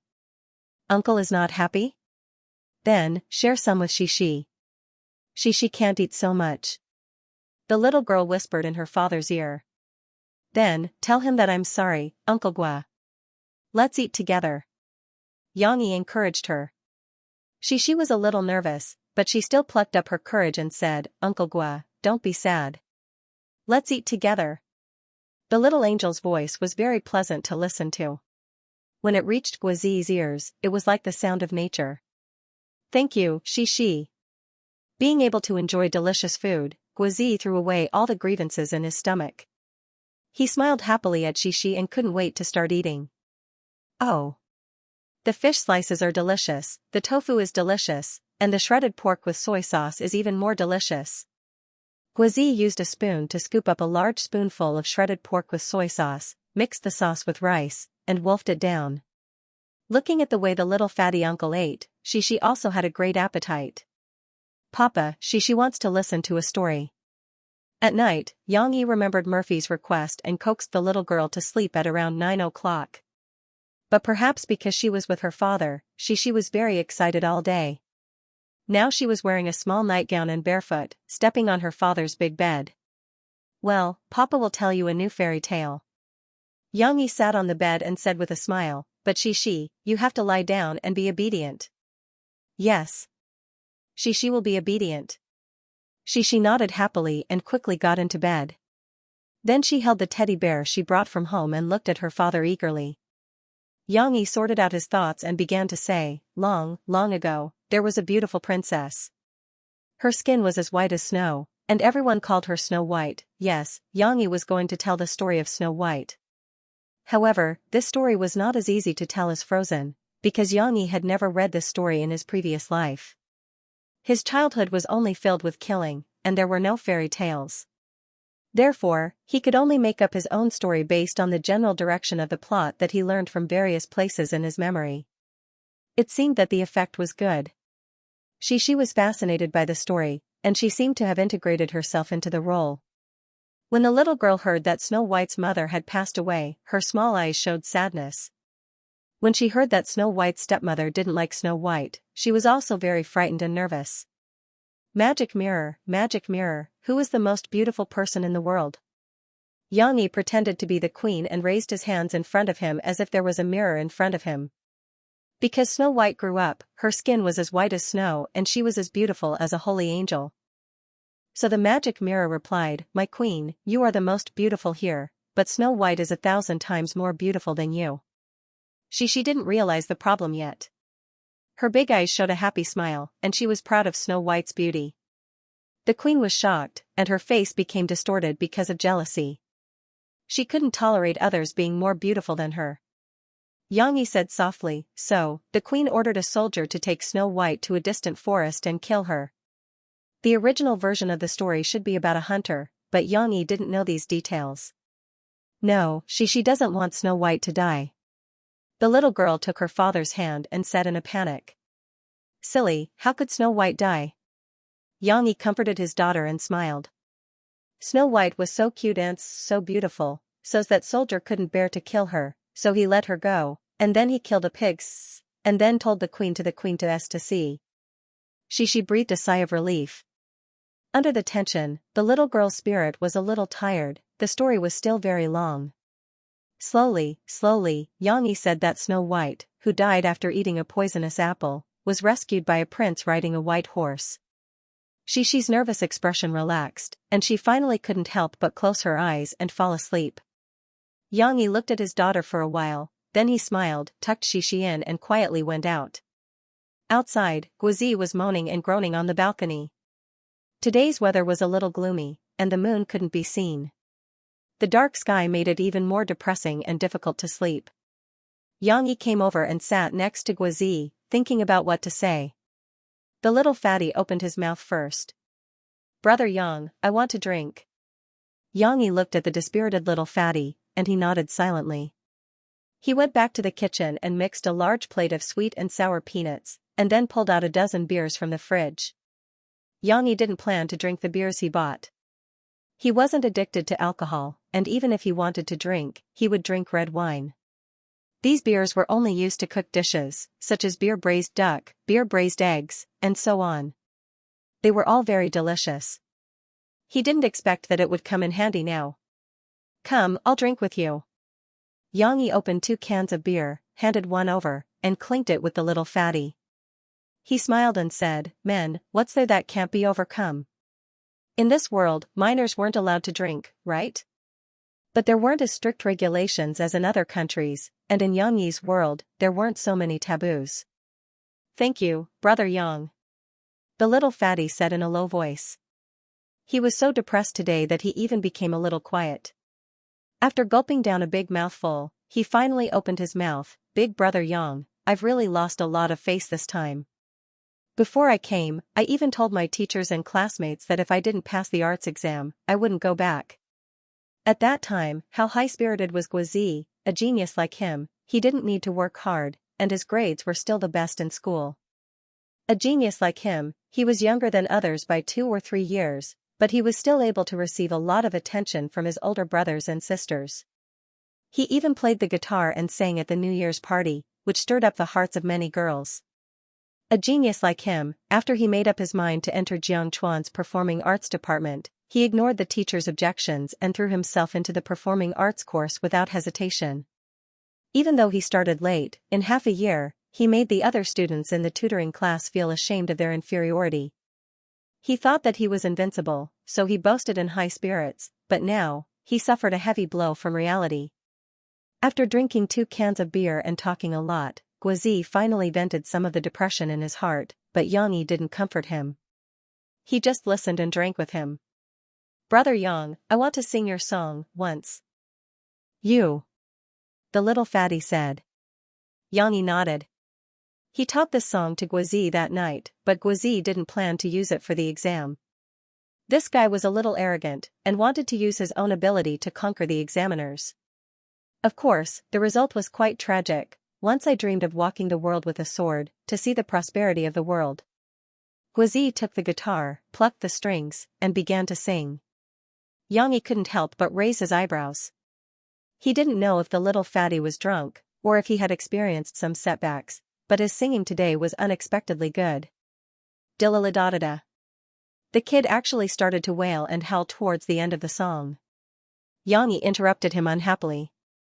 Okay, stop singing. You're going to wake Xianxia up." The little fatty laughed and put down the guitar. He took a big gulp of beer, and then quietly finished singing the last few lines in a low voice. "Let's drink this cup of beer. A good man's heart is like the sea, experiencing the coldness and warmth of the world. This smile is warm and pure." The two drank, drowning their sorrows. Until the little fatty was a little drunk, Yang slowly said, "Do you still want to be an actor?" The little fatty nodded without hesitation. "Yes." "Then why do you need to care about what others think?" Yang said lightly. "Do you need to brood over one failure?" "I'm not brood over it, I just feel ashamed to go back and face people," the little fatty said faintly. "Then bring this shame, kill your way back, and use the results to tell them, what you did back then was wrong. Let them feel ashamed of their ignorance." Yang said. In his previous life, there were a lot of people who looked down on him. Especially the group of white and black people who always called him a yellow monkey.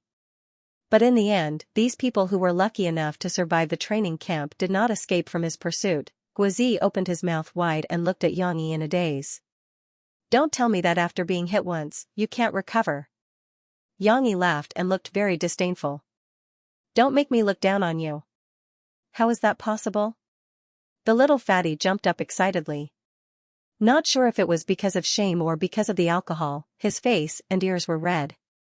He patted his chest and said, "Brother Yang, just you wait.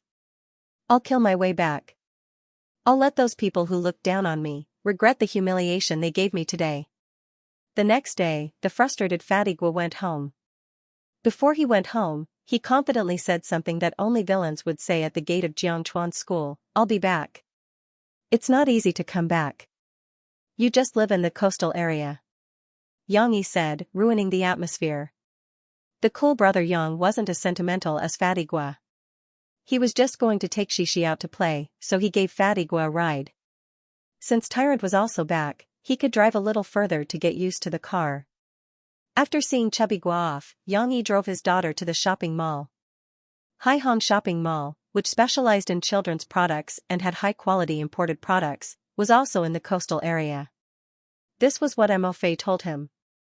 "Papa, where are we going to play?" Xianxia asked curiously.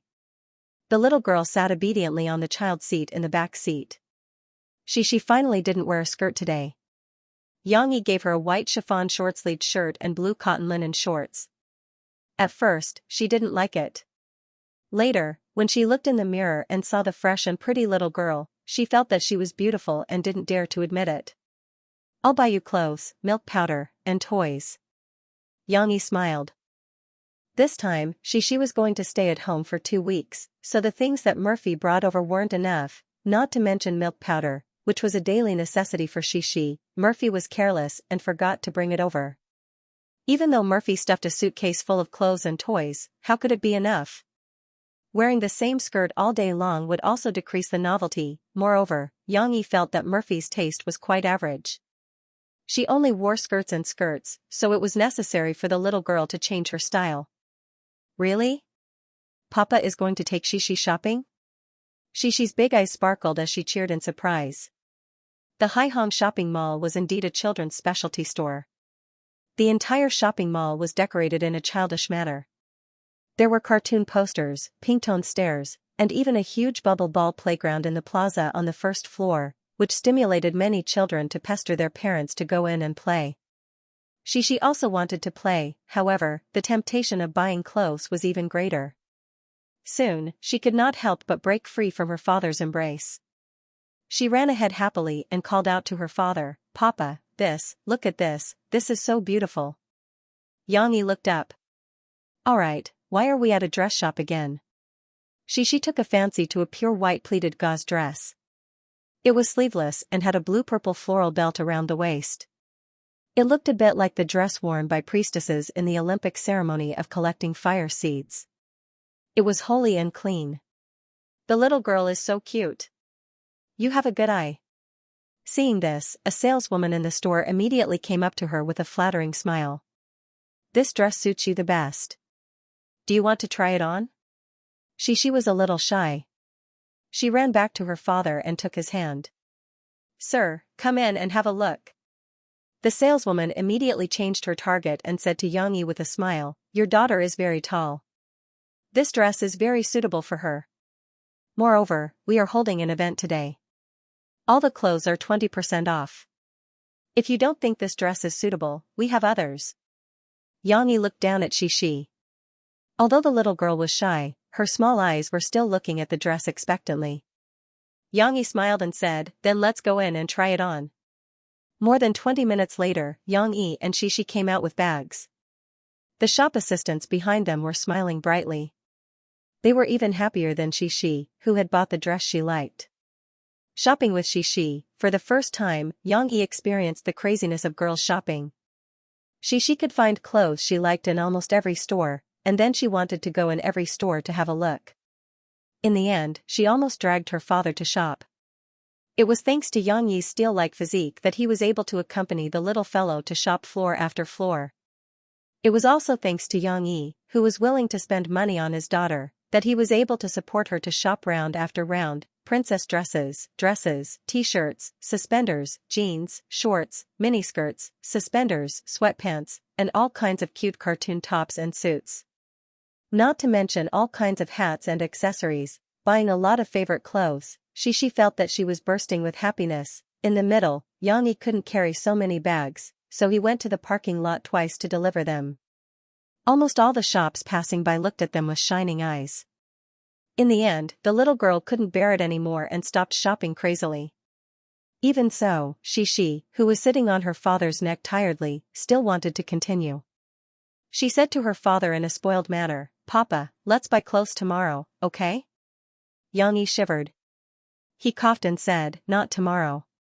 Tomorrow, I will take you to the amusement park." Xianxia thought for a moment and nodded with satisfaction.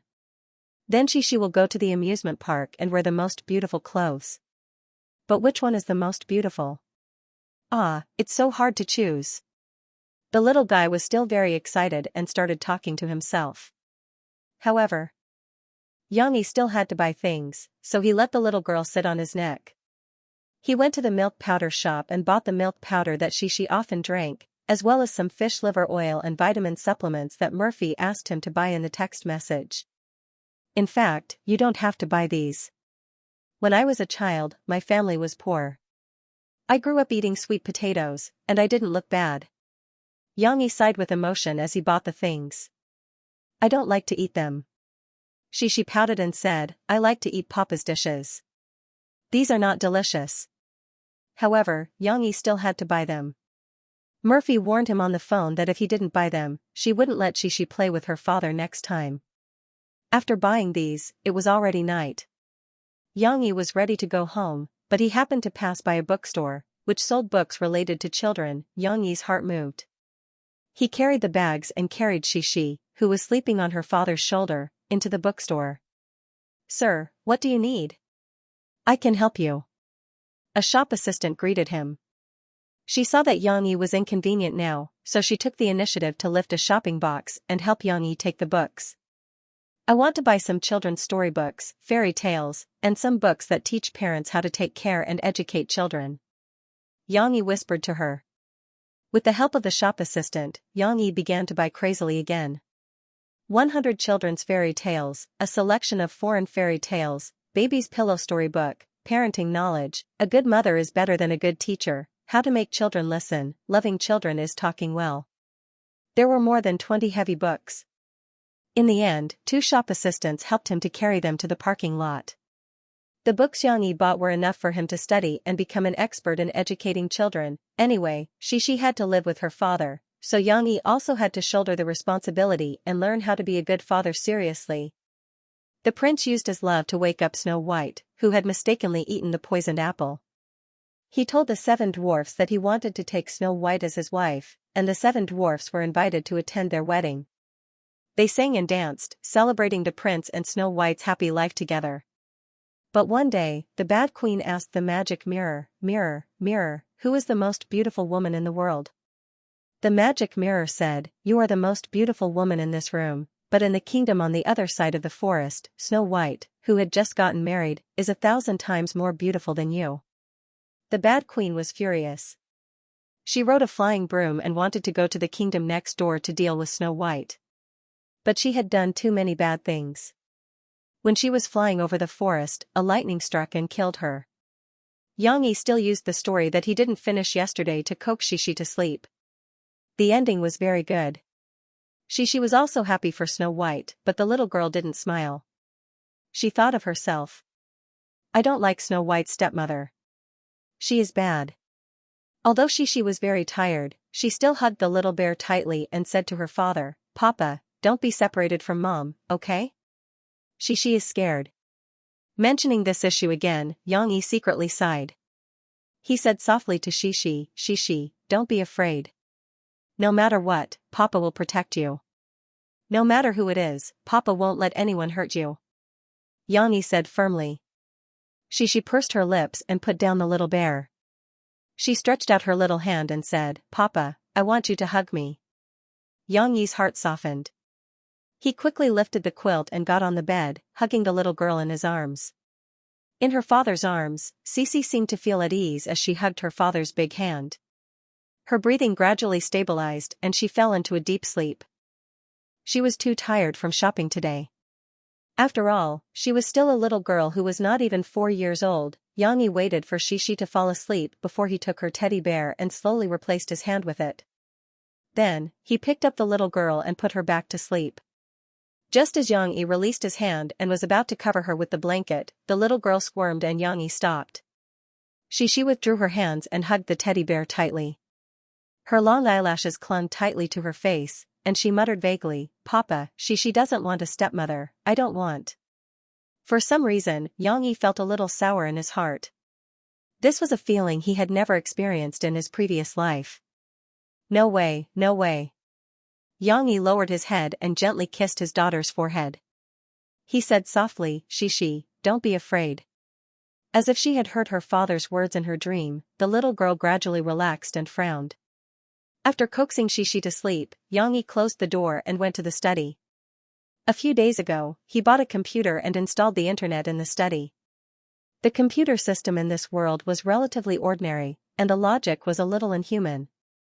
Xianxia felt that it was not as good as the Windows system in his previous life, which was full of bugs, let alone his favorite Apple system. However, he did not know how to design complicated programs, so it was impossible for him to create the computer system in his previous life. Even if he preferred to work with the Apple desktop, he could only learn to adapt. He opened the computer and found a folder. The folder was called Soldier's Assault. Yes, he had been writing this novel in the past few days. Thanks to his clear memory of all his experiences in his previous life, Xianxia almost looked at his memory and typed out this novel, which was based on the drama Erna's Assault. His efficiency was surprisingly high. Out of the 400,000-word novel, there were already more than 100,000 words in his computer. This was the result of him only typing for 1 or 2 hours every day. It could be said that Xianxia could finish the novel in less than a week. Speaking of which, why did Xianxia want to carry this novel? Ever since he came into contact with Mo Fei, Xianxia had always felt a strong sense of crisis. This woman knew too much about his past. Murphy knew exactly what kind of person Xianxia was and what kind of financial situation he had. Therefore, after Xianxia's personality changed, Xianxia could feel Murphy's suspicion. However, this was still okay. After Xianxia argued with her a few times, whether it was intentional or not, Murphy's suspicion had been dispelled. Xianxia, this stubborn guy, wasn't his temper still the same as before? However, the biggest flaw now was Xianxia's wealth. Renting this small building was still okay. With old master whose lease contract, it was not like Xianxia could not fork out 1 yuan. However, Xianxia had also bought a car, a big car worth 600,000 yuan. Murphy did not see this when she came yesterday, but she would find out one day. In addition, Xianxia had bought so many clothes for Xixi today. The clothes he bought at Haihong Mall were not cheap.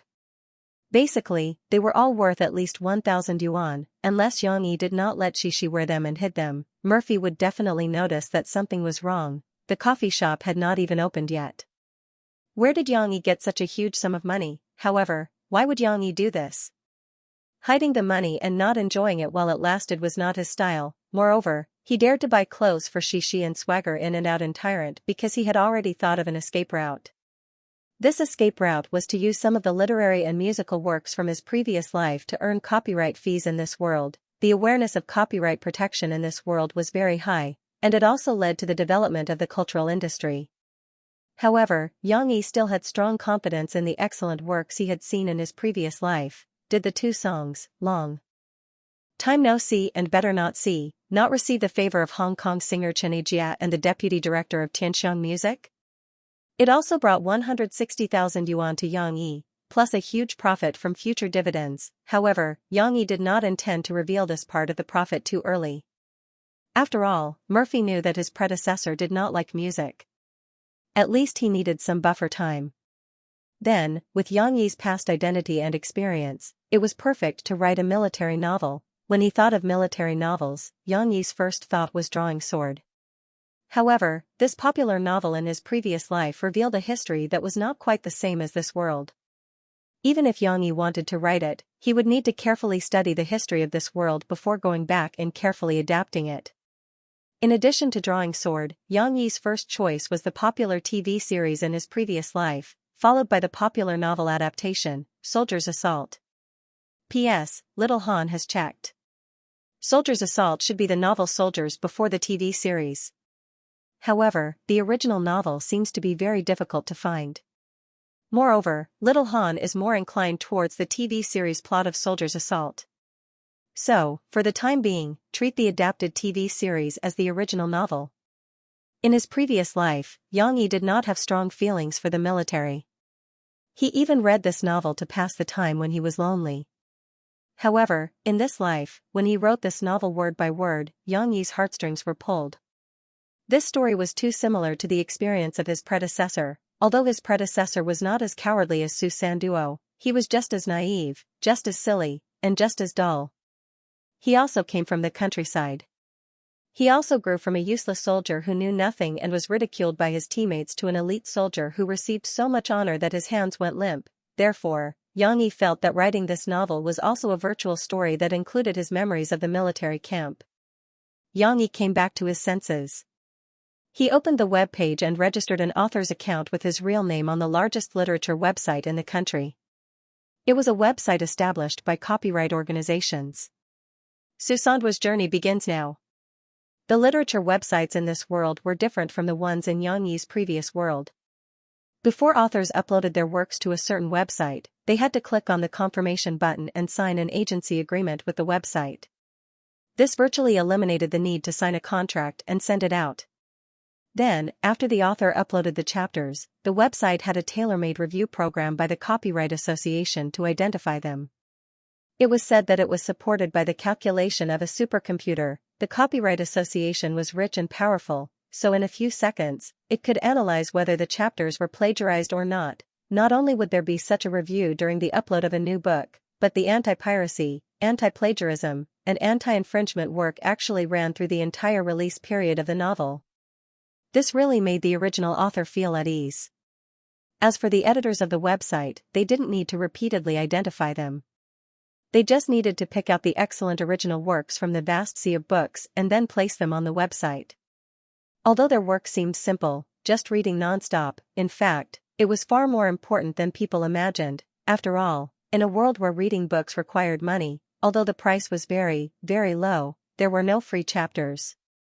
Furthermore, there were a large number of works being added to the website at every moment. Without the editor's recommendations and the support of previous experience, it was likely that many excellent works of newcomers would be buried in the huge library of works. Xianxia was a member of the huge editorial team of the reading literature website. He liked reading since he was a child, and he read a wide range of books. He liked all kinds of books. Plus, he was a homebody and wasn't used to communicating with strangers. This job where he could read books for free became his happiest choice. He was on the night shift this week. After handing over to his colleagues, Xianxia went to the pantry and made himself a cup of strong black tea. Then, he sat comfortably on his chair, opened the computer screen, and began to browse the new books that the system assigned to him. The writing of this book is terrible. The sentences can't be written smoothly. How can he have the nerve to upload his work? Sometimes, Xianxia was also sharp-tongued, but that was only his private whispers. According to the requirements of his job, he opened a private document and copied a comment that he had written earlier for the author, advising him to think about his words and sentences. This book doesn't have any mistakes or misuse of words, but the plot is very messy, and I don't know where the logic went. This book is not bad. It's just that the plot is a little dry. It needs to be more developed. It might not be impossible for it to become a passable work in the future. After looking at more than 10 newcomer works, Xianxia was a little disappointed. There was no work that made his eyes light up. However, this was also very normal. In this era of national creation, there were a lot of low-quality works mixed in. If one wanted to find gold in the sand, they had to be more patient. The tea in the teacup was finished. Xianxia was about to get up and make another cup, but the next novel he clicked on attracted his attention. A wedge. An ant is walking on an ant path marked by secretions from its abdominal glands. This thing is as important to it as an iron cabinet is to a locomotive. What an interesting analogy. The first sentence of the novel made Xianxia unable to help but sit back down. He scrolled the mouse wheel and continued reading. But our ant is a soldier ant, a brown species. Regardless of color, soldier ants are like soldiers in the First World War in my imagination. They spend their lives in a stuffy tank car that doesn't see the light of day, moving on a track that is said to be safe but is actually full of danger. Once the door opens to see the light of day. The first few paragraphs of text were plain but shocking. Xianxia couldn't help but click on the home page with the mouse to look at the title and introduction of the book. Soldier's Assault, this is a military novel? Xianxia couldn't help but feel a little excited. He liked this kind of military novel that made people's blood boil. Introduction, shining spears and armored horses, men with fighting spirit. The spiritual world of soldiers is rich and cold, an ordinary rural child with character flaws. He is simple and persistent, tumbling and rolling in the world of soldiers. Because of his stupidity, the whole company is implicated. Because of his seriousness, the whole company is moved. Because of his persistence, the whole battalion is proud of him. Although his ancestral home in his hometown was turned into a pile of rubble in the explosion, it couldn't stop his firm steps as a soldier. Kindness and compassion didn't make him forget his duty as a soldier. Shooting drug offenders. He was tempered into steel in all kinds of difficulties and hardships. His name is Susanduo. Wait, looking at this introduction, Xianxia had a strong sense of reality impact. Could it be that this was a documentary novel? Xianxia couldn't help but hesitate. One had to know that even though this novel was published in the military column, this military column was compiled under the web literature. Whether it was Xianxia's previous life or the online literature of this life, they were very different from traditional literature. Traditional literature was based on reality and deeply exposed the problems in reality, while online literature was either based on reality and higher than reality, or purely inserted the wings of fantasy and unconstrained. Let's take a look at the military section below the web novel. It was either time travel or rebirth, with memories to change the history of the original failed war, or the protagonist had a special ability, step by step going against the heavens and becoming a soldier king. Would such a novel with a somewhat realistic content be welcomed by readers? If it was another novel, Xianxia might have wanted to suggest the author to publish it in another column. But for this book, after reading a few chapters, Xianxia actually felt a little reluctant. The author's writing was very delicate. Just like how the chapter Wedge wrote about soldier ants, but Xianxia didn't superficially think that this book was about ants. Between the lines, there was a solemn and stirring aura of a soldier. The smell of steel, the smell of smoke, the smell of gasoline, the smell of unnatural fabric. The smell of the devil and the end of the world. The soldier ants are crying. No, soldier ants don't cry. Using soldier ants to describe the iron blood of soldiers, could a military novel be written with such a literary style? Xianxia felt that the softness in his heart had been touched. The author of the new book was very impressive, updating nearly 50,000 words in one breath, but the broken chapter was a bit of a pain in the ass. Wedge was less than 2,000 words, the first chapter was more than 5,000 words, the second chapter soared to more than 20,000 words, and the third chapter shrank to less than 20,000 words. Did he break a chapter? Or did he just casually write a chapter number in a paragraph for fun? But even so, Xianxia was mesmerized by Susanduo. He was deeply attracted by this simple and honest coward. He really wanted to know how the Susanduo had become the pride of the entire company as described in the introduction. However, the story came to an abrupt end, and the author updated to the third chapter. It didn't matter. Xianxia had already decided that he would add this special novel to the list of recommendations that would be pushed by the editor tomorrow. One had to know that this was the best recommendation spot that a newcomer's work could get. An editor could only push one novel a day, and even if it was just a text recommendation, the novel would still appear on the website's homepage. It could be seen how much Xianxia liked this novel. The meaning is profound, depressing, but full of hope. I have a hunch that this will be a masterpiece. Xianxia excitedly added a link to the book on his blog and commented below. Author's note: this chapter is not meant to ridicule those who are forced to go on blind dates by their parents, nor does it have any ill intentions towards the girls. Xiaohan is on the side of free love. Moreover, Xiaohan believes that even if a girl reaches the age where she should be anxious, she should not be anxious. She would rather be slow until she finds someone who truly loves her. No matter what, she should not compromise. Xianxia had never been a web novelist in his previous life, and he did not care about the results of his novels. After uploading a few chapters, he saved them in the draft box for a few days. After setting the timer, he closed the web page and did not care about it anymore. As for the short recommendation spot that editor Xianxia sent him, it was pitifully left in the author's back-end inbox. It was another early morning. The sky was still green, and a thin mist shrouded the campus. Xianxia still got up early to exercise and crossed Ting Mountain to buy fresh ingredients for Xixi. The largest vegetable market in Ting Mountain was located at the western foot of Ting Mountain. It was the largest residential area in Ting Mountain, and it was close to a pier of the Jinghang Grand Canal.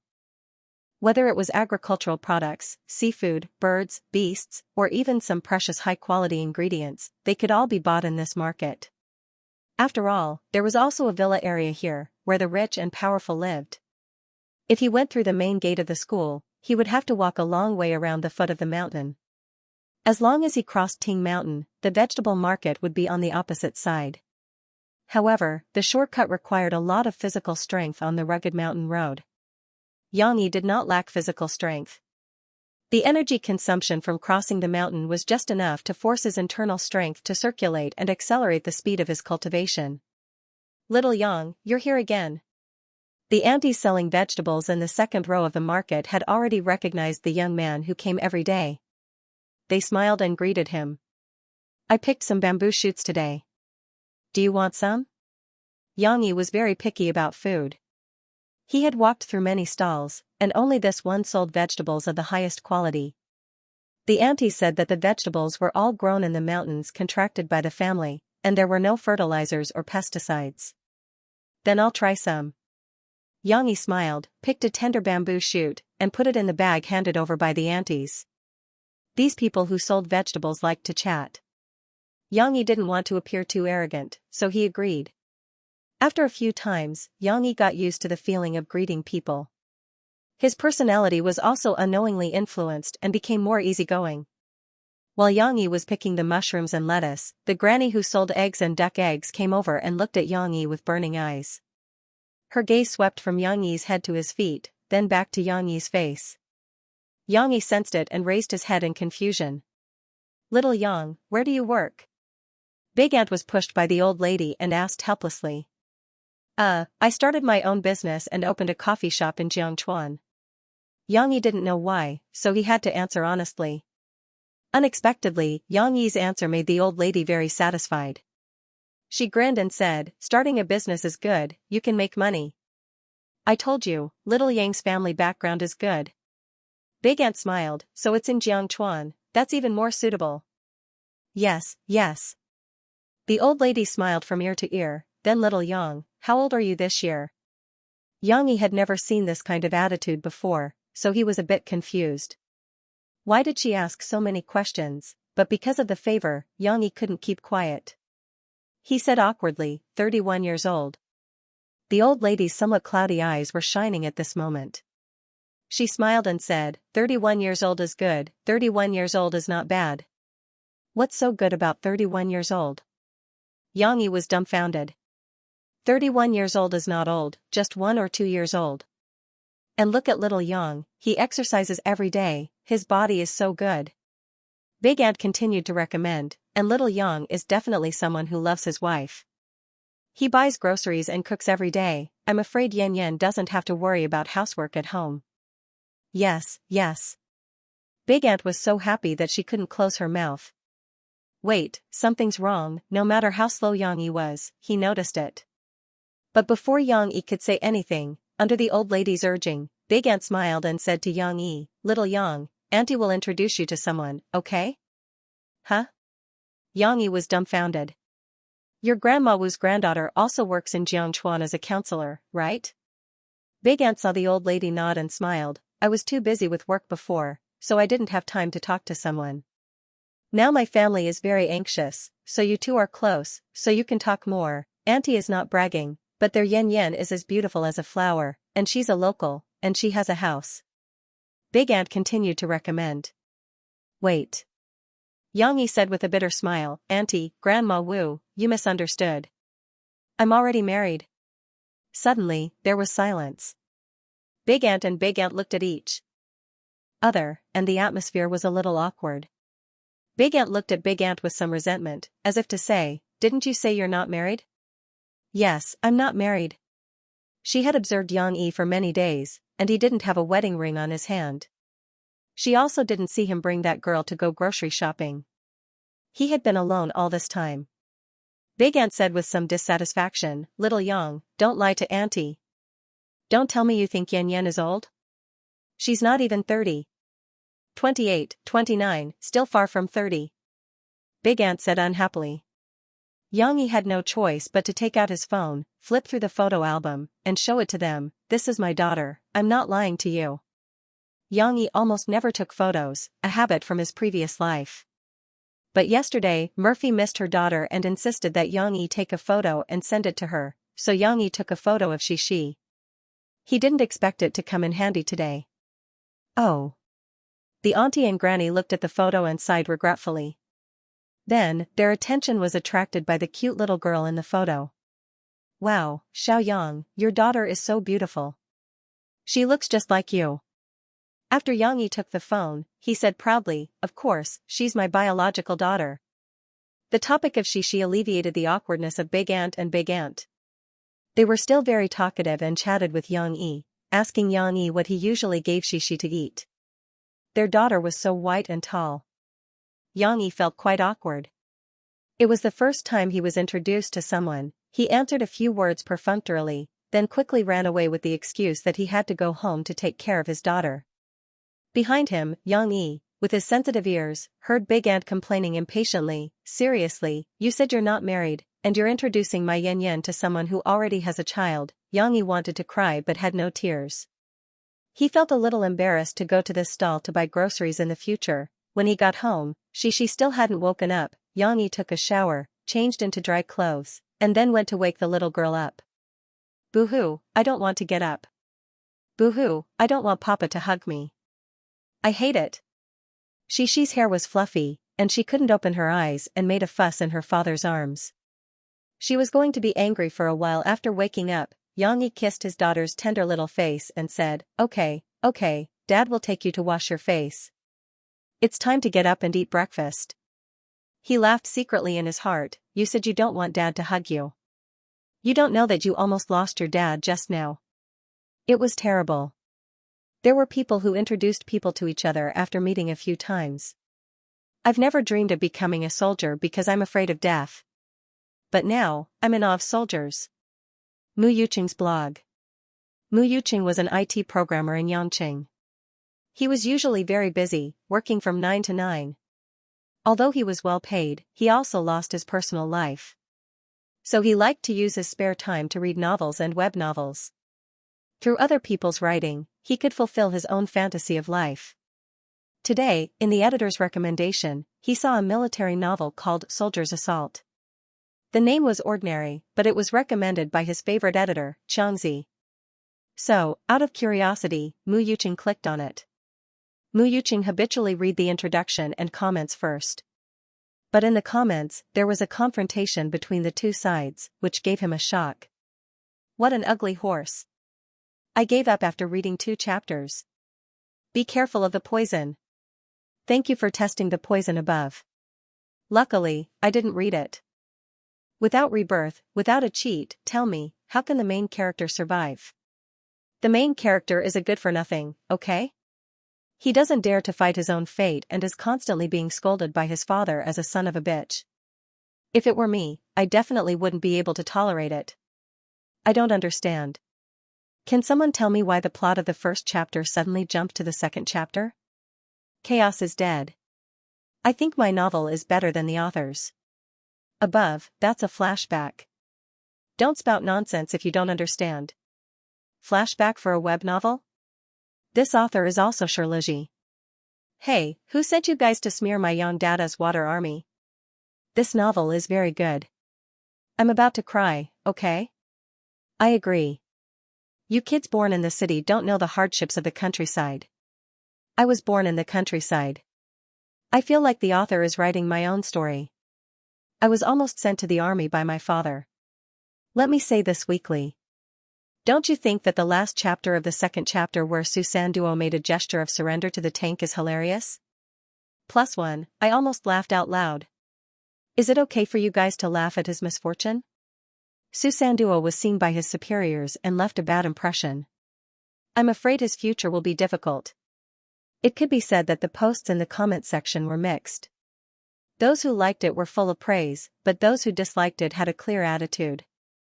This made Mu Yuqing a little puzzled. But at the same time, it also aroused his curiosity.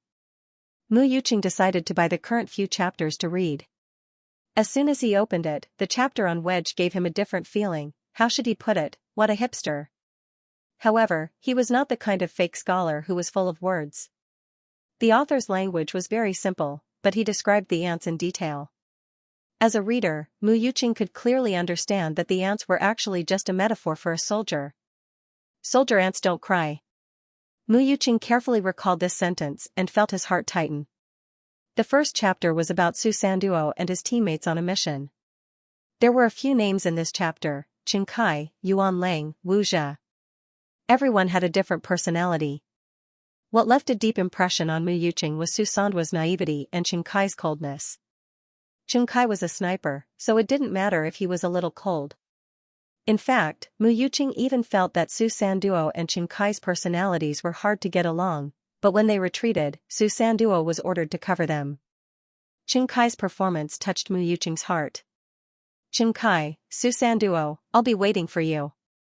Su Sanduo, who had just finished shooting, turned his head and said, "Huh?"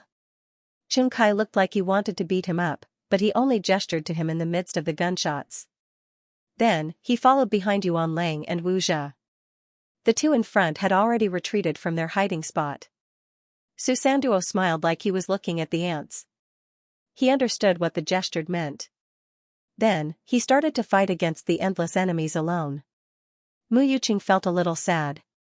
He could feel the friendship and chemistry between Qin Kai and Su Sanduo, but he also felt that Su Sanduo, who was covering the retreat, was probably going to die. Sure enough, as he expected, Su Sanduo didn't manage to climb up the broken bridge and fell heavily into the ruins of the factory from high up in the air. Mu Yuqing was shocked. While he was feeling emotional for Su Sanduo, he suddenly felt that something was wrong. Damn, the protagonist died in the first chapter. He continued reading and finally understood why someone mentioned a flashback in the comments. When the protagonist was in a daze, he seemed to see his father. This story was then rewound to the beginning, when Su Sanduo was born. Wait a minute, Mu Yuqing felt depressed again. Did the protagonist die or not? Also, why did their combat mission look like a drill? Then, without giving a clear explanation, they jumped back to the beginning. Mu Yuqing felt like his heart was being scratched by hundreds of claws. He felt very uncomfortable. Ah! He couldn't help but scream, which attracted the attention of the people in the subway. Mu Yuqing realized that something was wrong and smiled awkwardly. The story was very interesting. Although he was unhappy, he couldn't help but continue reading. But then, the style of the story changed. It was no longer a tense battlefield, but a backward and poor village. Not everyone liked the simple words of the farmers and the gossip of their families. It was no wonder that some readers impatiently abandoned the book after reading it. But Mu Yuqing wasn't that shallow. Because of his good impression of the author, Mu Yuqing still patiently read. However, it wasn't as difficult to understand as he thought. Su Sanduo's father gave birth to 3 boys. The eldest was called Yile, the second was and the third was Sanduo. Right, the village chief's son was called Qin Kai. So, Qin Kai was Su Sanduo's neighbor. But, there was a big difference in their family backgrounds. Qin Kai was born with a silver spoon in his mouth, while Su Sanduo was born in a poor family. The third child had another mouth to feed, and Su Sanduo's father's shoulders became heavier. Because of his wife's early death, Su Sanduo's father didn't have the ability to create conditions for his 3 children. He could only hope to send his children to the army and get the country to provide them with food. But whether it was Yile or they were useless, which disappointed Su Sanduo's father. Actually, the author's writing was very humorous, but this kind of language to describe the irresistible reality made it seem even heavier. Mu Yuqing wanted to laugh a few times, but he couldn't. He felt despair a few times, but it was diluted by some interesting scenes. How could he have such an older brother, let his younger brother buy porn for him? But Yile's sentence, "I'm already in my 30s, how can I do that?" made Mu Yuqing feel sad. Yes, he was already in his 30s, but he wasn't married. What a joke. Yile was too poor to get married, and Mu Yuqing was too busy. This chapter was very long, and it wasn't like other web novels. Mu Yuqing read it carefully and was so engrossed that he almost missed his stop on the subway. It was time to go to work. Mu Yuqing couldn't bear to put down his phone, but before he put it down, he couldn't help but pick it up. A deluge of heavenly flowers moved me to tears. Sir, your talent deserves this reward. Mu Yuchen tipped Soldier's Assault at 100,000 coins. It wasn't much, only 1,000 coins. It was just a drop in the ocean for Mu Yucheng's income, but he was happy to tip a work that he couldn't stop reading. Don't be careless. I still want to know if Su Sanduo fell to his death. Mu Yuqing added with a smile. Murphy, when will your new album be officially released? It has been confirmed that it will be released on May 14th. Murphy, are you confident in yourself this time? I have always been confident. Mo Fei, facing the more than 300 fans who came to support you, do you have anything to say to them? Thank you for your support and patience. Well, I won't let you down. It was another commercial performance. Murphy sang a few of her classic old songs and a new song whose source was announced. Then, she accepted an interview from the reporters. The reporters' questions were not new, as if they were old news. Murphy repeated her answers over and over again. Even if she did not have big mood swings, the faint smile on her face all day made her muscles stiff and hard to maintain. Murphy was tired. It was almost late at night when she returned to the hotel. She had no appetite for dinner. She was so tired that she did not even have the energy to feel hungry. She just wanted to lie in bed and have a good rest. Of course, Murphy could not fall asleep. She took out her mobile phone from her bag and dialed Xianxia's number. After the phone rang for a while, a deep male voice answered the phone. "Hello?" Hearing this guy's emotionless voice, Murphy always gritted her teeth. The longing before she dialed the phone disappeared. "It's me, Murphy." Murphy was also cold. She did not want Xianxia to feel her mood swings. "I know. She is asleep." In Jiangqing, Xianxia moved his eyes away from the computer screen and looked at the night outside.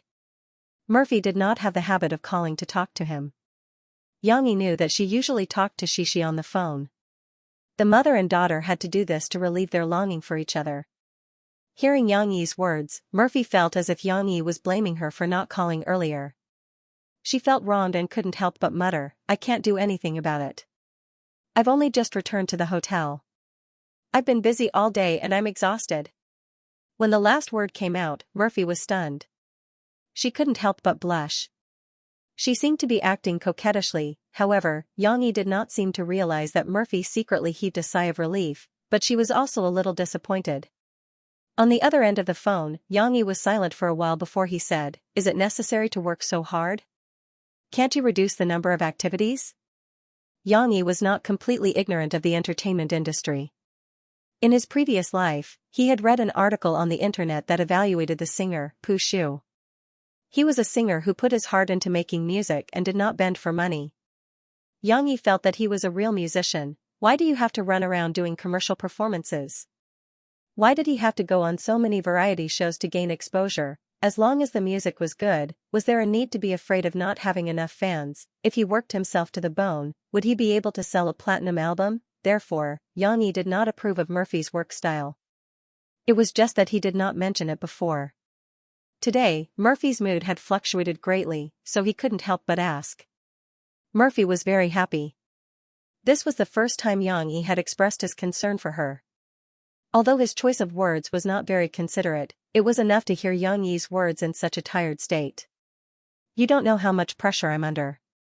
Murphy finally put down her cold armor and said in a complaining tone, "I haven't appeared in the music industry for more than 4 years. I'm afraid that the fans have forgotten me.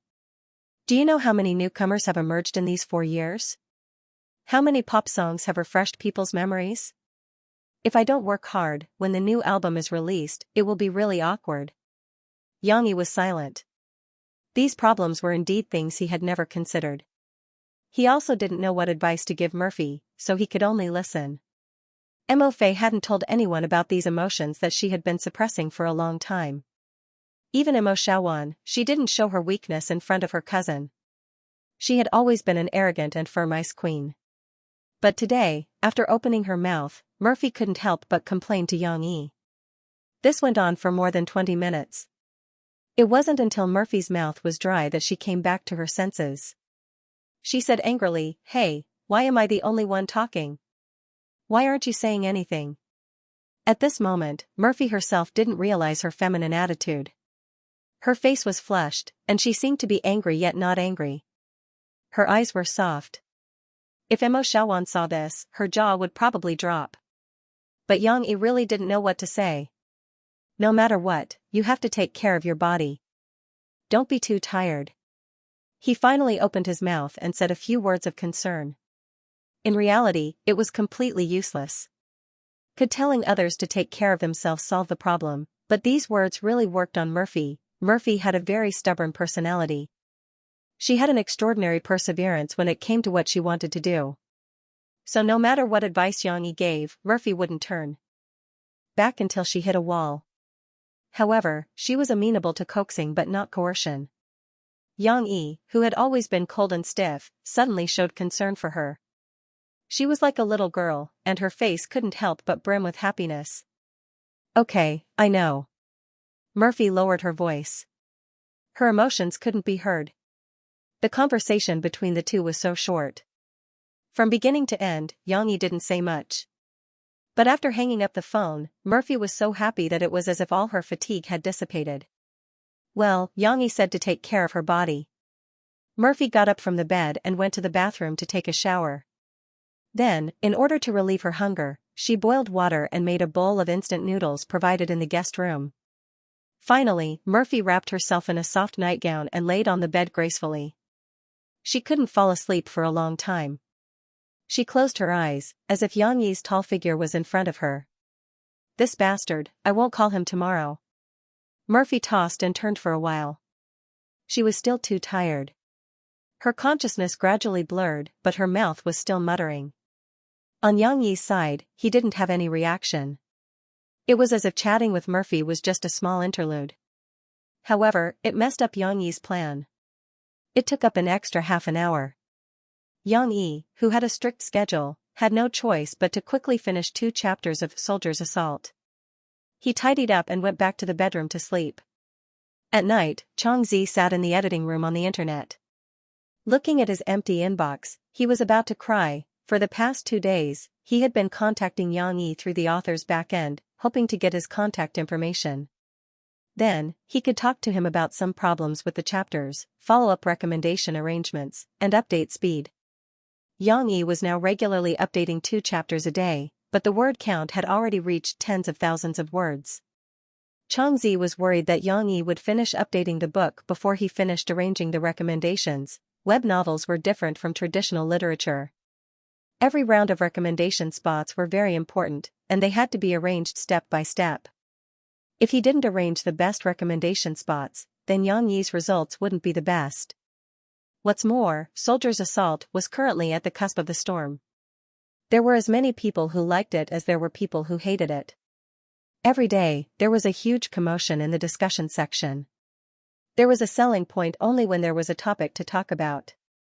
If Yang Yi updated slower, it would only be beneficial, not detrimental. However, Yang Yi didn't pay attention to him at all. It seemed that after uploading the chapters to the draft box, they hadn't appeared again. What should he do? Fortunately, Changzi didn't know that Murphy had taken up Yang Yi's time, causing Yang Yi to have no time to go online. If he knew, he would probably vomit blood and die. The most famous military literature website in the country was actually ironarm.com. It was a military literature website founded by a magazine with a special background. Since its inception 10 years ago, it had gathered a large number of retired soldiers and military enthusiasts. However, today, the fans of ironarm.com were a little stirred up. First, they were recommended by a friend to a novel that was published in the military section of ironarm.com, which they usually disdain to read. The military section of ironarm.com was good at imagination but lacking in reality. Usually, the best-selling novels were mixed with all kinds of loopholes and all kinds of wrong logic. This made the military fans who liked to study the real data of military and weapons feel disdainful. It was like a professional history professor who had studied the history of the Spring and Autumn War for decades only to see a novel that described papermaking as the invention of Confucius. It was just as ridiculous. However, this novel, Soldier's Assault, was different. They were fascinated by it, and many of the weapons and data were described accurately. Yang Yi had corrected the names of some of the weapons and tanks that appeared in his previous life based on the memories of his previous life. This author must have been a soldier and had similar experiences. Many retired soldiers who were born in the countryside were in tears after reading the first few chapters. They turned around and recommended it to more people. However, the comments below the novel were not so friendly. After all, the audience of online novels was too wide. From old boys in their 30s and 40s to elementary school students who just understood novels, there were successful people in the business world, rich second-generation heirs, and farmers who earned hard-earned money and read novels to pass the time. Soldier's Assault had a slow pace and a deep storyline, which made some readers who were used to fast food literature unable to adapt to it, what made the readers who pursued pleasure even more upset was the main character's cowardice. How can there be such a cowardly main character? I can't stand it. I've lived for a long time, but this is the first time I've seen a main character who needed pity to become a soldier. He gave up after reading 2 chapters. He surrendered after seeing the barrel of a tank. Does Susanduo still want to stay in the military? How can the author write such a trashy main character? That's right. Everyone was used to the main characters of web novels being crazy and cool. Now that they saw a useless main character, they really felt that their worldview had been washed clean. Of course, it wasn't that there weren't any readers who liked this novel. There were quite a number of readers who were patient and liked this kind of writing style like Mu Yuqing. They were also fighting for it. What was unexpected was that they, who usually didn't reward much, were willing to reward the author and encourage him to continue writing. However, due to the disgust of many readers, Soldier's Assault's reader rating remained low. It could not even get past the median of 5. Seeing such comments and ratings, the netizens from the Taijun website were furious. How could they slander such a good work? This is the most realistic military work I've ever seen. I'm also a soldier from the countryside. I can tell you responsibly that what the author wrote is very true. Many rural soldiers were forced by their parents to join the army because their families were poor. Moreover, they all started from the very bottom of the army. They're not like the kids in the city. Their families are well off, so no one is willing to join the army. Even if they sign up, they just want to use the army as a stepping stone to gain experience. Many retired soldiers also appeared to preach. Joining the army isn't as simple as military training. You think that the main character is useless because you haven't experienced what it's like to suddenly leave your hometown, leave your parents, and head to a completely unfamiliar place. The author described the process very well. Yes, even if they're all men who bleed and don't cry, in that kind of atmosphere, as long as one of their comrades cries, the whole train will cry. Those who think that it's childish can stop now. They're just rookies who haven't honed their strong wills. The most emotional part is when Susanduo first joined the army. Those little episodes where he made a fool of himself during training are full of memories. Just like back then, I was scolded by my platoon leader for walking around, kicked by him in the ankle, and tricked by my teammates to run to the field. Damn, I want to cry after reading this book. I, Zhao Taizhu, miss the army. After the emotional speech, the group of comrades hugged each other and cried bitterly. The appearance of the netizens of the Iron Army website changed the situation in the book review section. The strength of the new students was huge, and with the addition of the netizens who originally supported Yang Yi, there was a certain degree of victory, but they were still not satisfied. They still felt that Yang Yi was wronged on this website, therefore, some people began to send messages asking Yang Yi's next book to be published on the Iron Army website. It's okay if the readers of the Chiyue website look down on you. Author, come to the Iron Army. We'll spoil you to the heavens. There are a lot of fans who like your works there. Is the author's next book going to be a military novel? Come to the Iron Army, this is where you belong. Although Yang Yi, the moderator, didn't take care of it, the staff of the Chiyue literature website quickly noticed it. They began to delete the posts and ban the readers who repeatedly sent messages. However, the netizens of the Iron Army were all hot-tempered. Otherwise, they wouldn't advocate military novels. The more they were suppressed, the angrier they became, and the more energetic they became. Therefore, in the afternoon, Changzi was called to the office by the editor-in-chief. Huda, you were looking for me? Changzi was a little nervous. President Hu nodded, and the light from the computer somewhat obscured his expression. Soldier's Assault, this book was dug out by you, right? Yes. Changzi nodded uneasily. This book has caused a lot of controversy recently. President Hu's tone was relatively calm. But Changzi was a little frightened. He quickly explained, I know that this has brought a bad influence to the website, but Huda, this book is really excellent. President Hu laughed and said, Changzi, you misunderstood. I don't mean to blame you. On the contrary, I want to praise you for digging out such an excellent work for the website. Ah?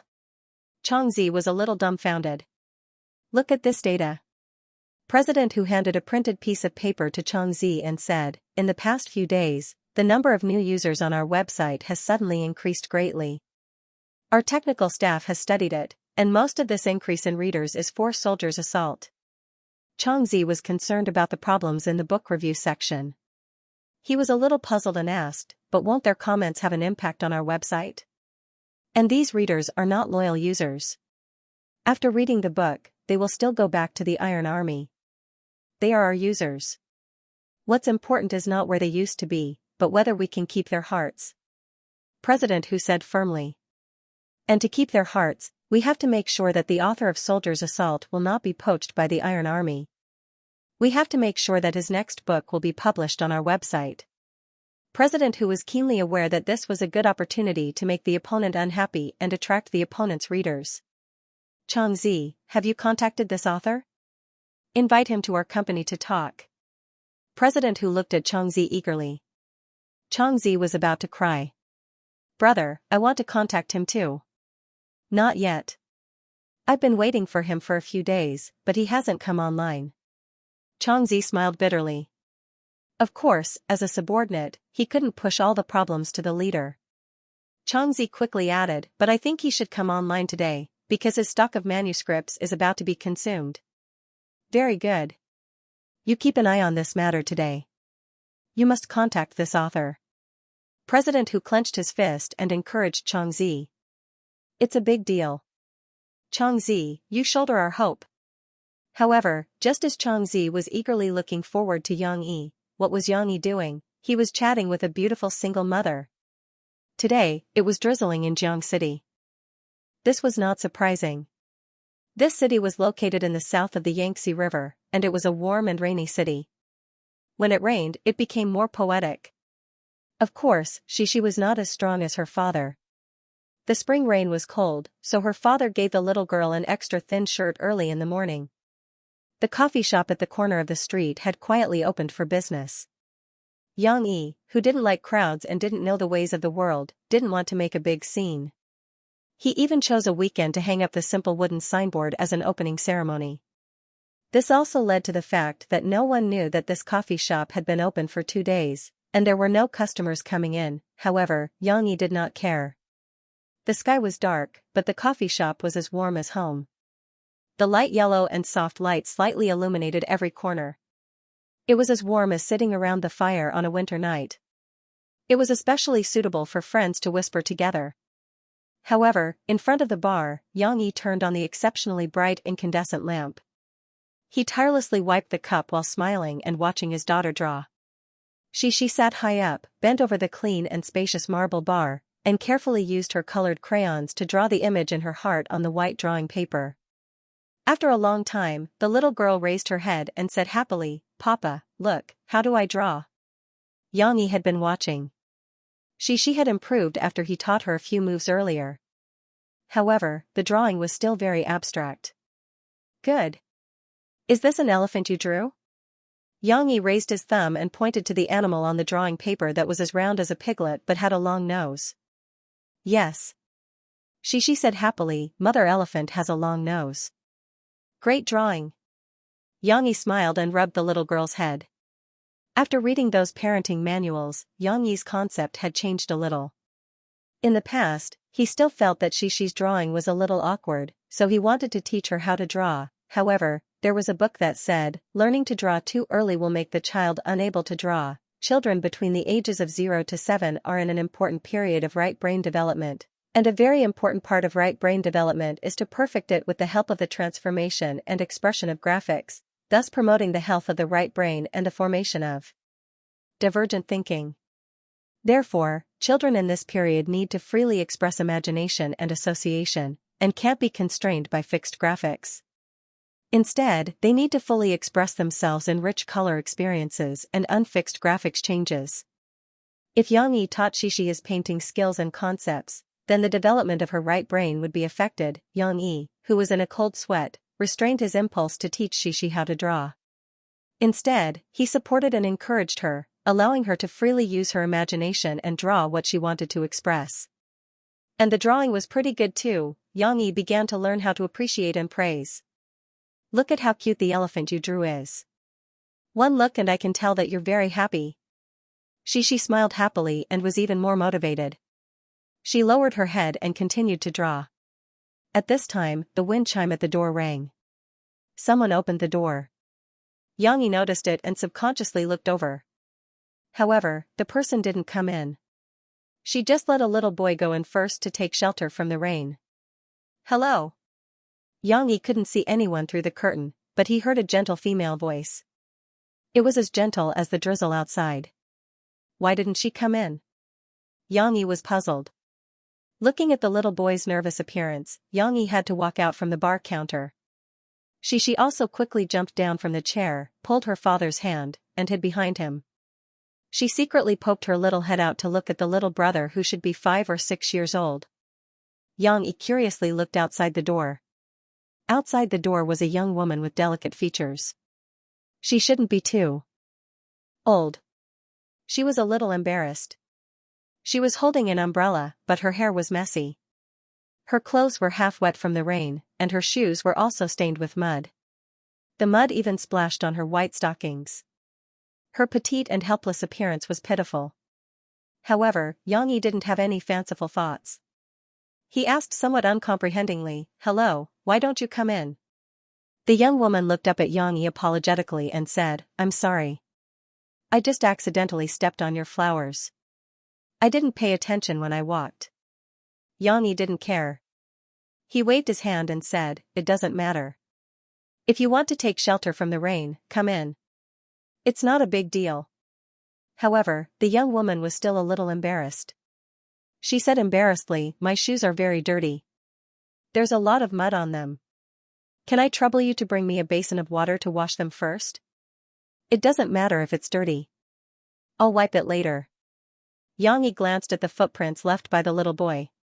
Although it was only rainwater, it still made Xianxia feel uncomfortable. Anyway, it's already dirty. It doesn't matter if it's a little dirtier.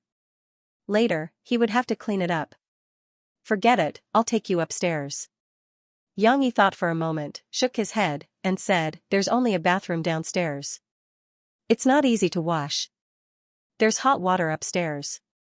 Without waiting for the young woman to object, Xianxia picked up the big umbrella hanging behind the door. After opening it, he bent down and picked up Xianxia. Then, he smiled faintly and said, "Let's go."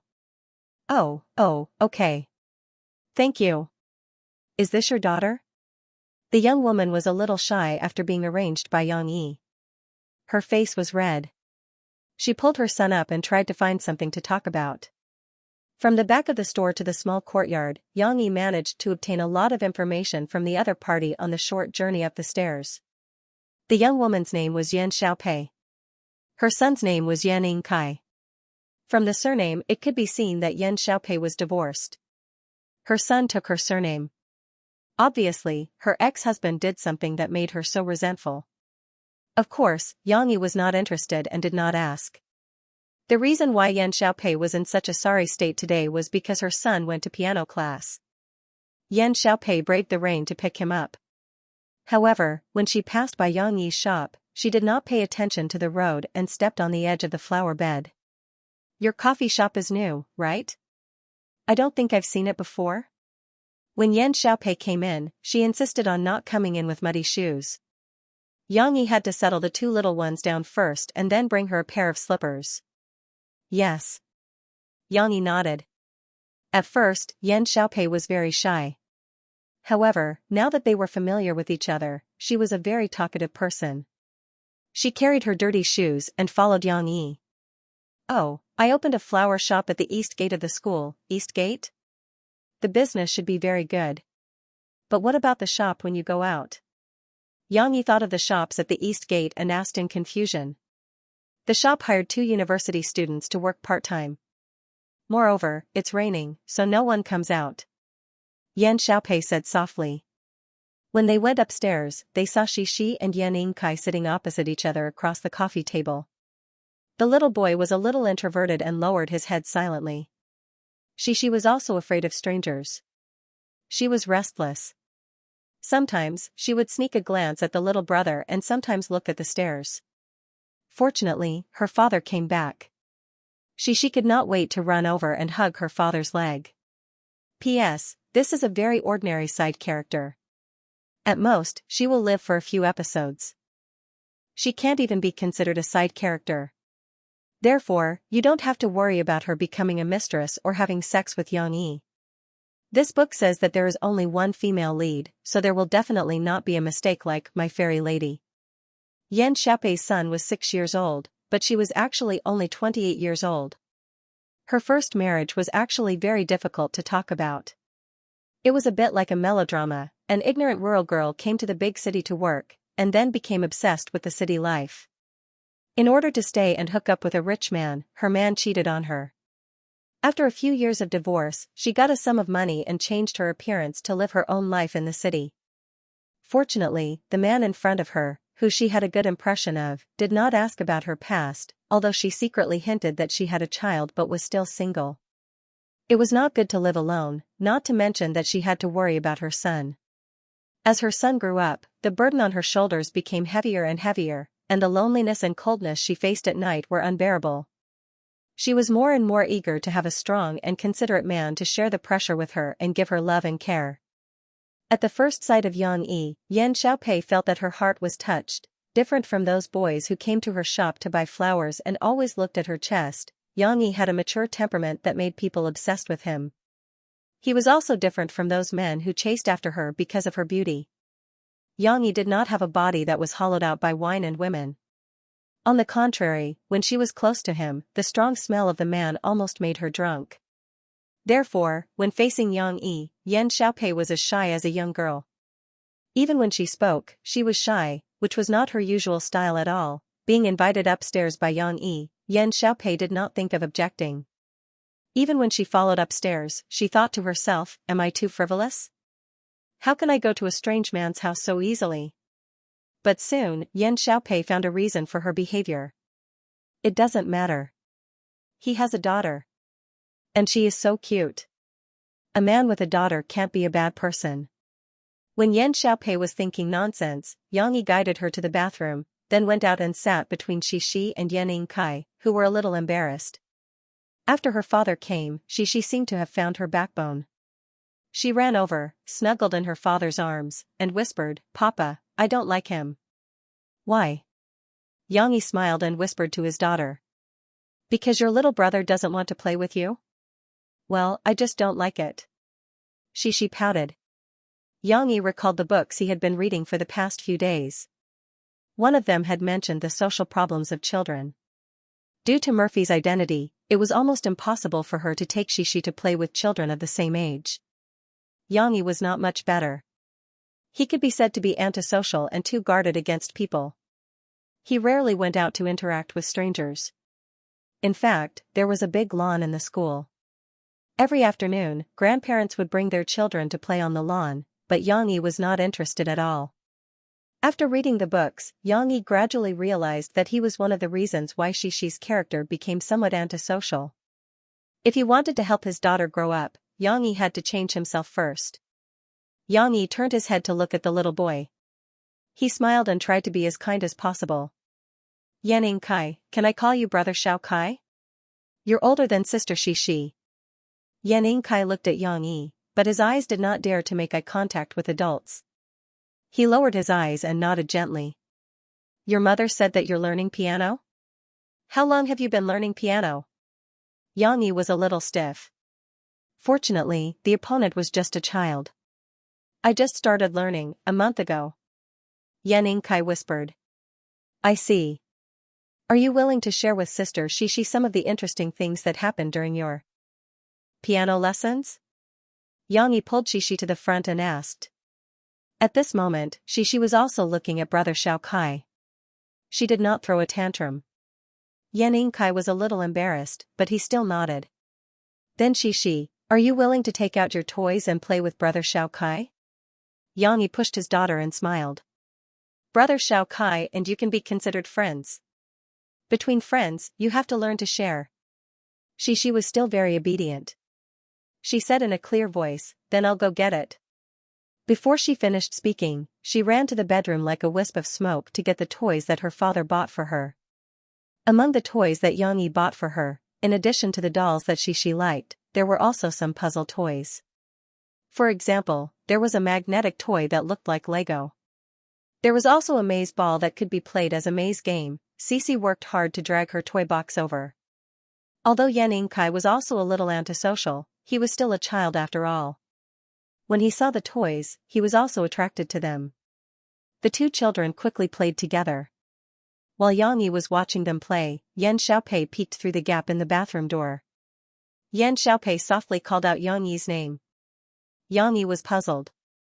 He walked over, but in a gentlemanly manner, he turned his face sideways and did not look at Yan Xiaopei's petite and graceful figure reflected in the frosted glass door.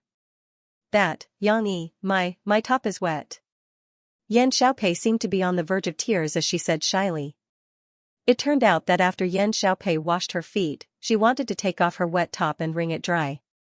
However, it accidentally slipped out of her hands and coincidentally fell into the puddle. This time, she really couldn't wear it anymore.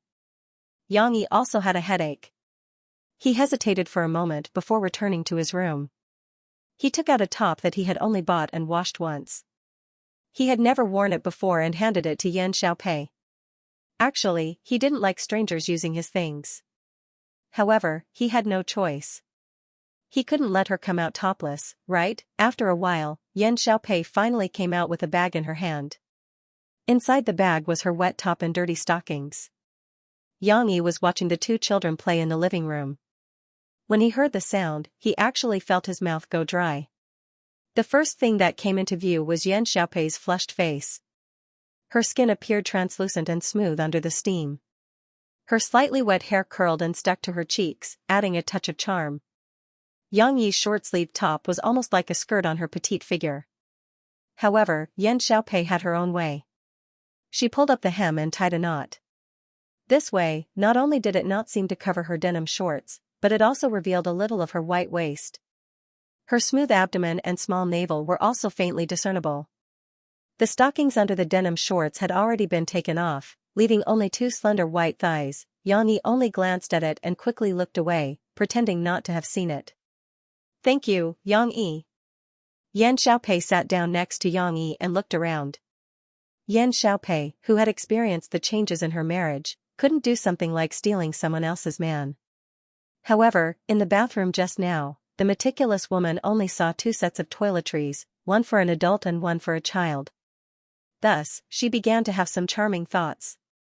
Yang Yi was the owner of the shop, so after Yan Xiaopei came out, the place where the two children played with toys moved from the living room to the coffee shop. Actually, it didn't matter whether the coffee shop was open or not. No one would patronize it anyway. However, Yang Yi vaguely felt that this woman was a little dangerous. Of course, it wasn't that kind of dangerous. Anyway, facing her at home, Yang Yi felt that something was wrong. "Your shop name is very strange. Why is it called the Corner Coffee Shop?" Yan Xiaopei had no intention of going back, even though Yang Yi had asked her several times if there would be trouble if the florist wasn't at home. Instead, she leaned on the bar counter lazily and rested her chin on her hand, watching Yang Yi busy himself. Xi, who was playing with the little brother, turned her head and saw her sitting at the spot where she had been painting. The little girl pouted unhappily and played with the doll in her hand unhappily. Actually, there was a 2-year age gap between Xianxia and Xi. Moreover, boys at this age were more self-centered and felt that it was beneath them to play with children younger than them. Therefore, he was still unwilling to take the initiative to talk to Xi. Most of the time, he would only answer Xi's questions intermittently. Now that Xi was silent, he breathed a sigh of relief and focused all his attention on the magnetic toys in front of him. He wanted to hitch a ride. At the bar counter, Yang Yi was similar to Xianxia. He was a little helpless. He had no interest in chatting with Yan Xiaopei. Because this woman gave him a very bad feeling. Perhaps she was a little scheming, however, Yang Yi couldn't be too overboard. After all, he still wanted Xi to make more friends. As a father, he had to learn to treat people gently first. Therefore, Yang Yi could only respond intermittently. "Because it's just around the corner." "Okay, I think you're a little lazy when it comes to naming. Fortunately, you didn't slack off when it came to naming your daughter." Yang Yi chuckled in response. What could he say? When Xi was born, he had no idea at all. Murphy had named Xianxia a few years ago. By the time Yang Yi reunited with them, Shishi was already called Shishi. Of course, Shishi was also a nice name. Wait a minute, the name of the coffee shop at the corner of the street also sounds good, right? It was especially artistic, wasn't it? Yang Yi could only chuckle. He had no intention of arguing. Would you like a cup of coffee? Yang Yi asked casually, trying to be polite. However, Yan Xiaopei immediately perked up. Okay, you treat me. Yang Yi was a little speechless.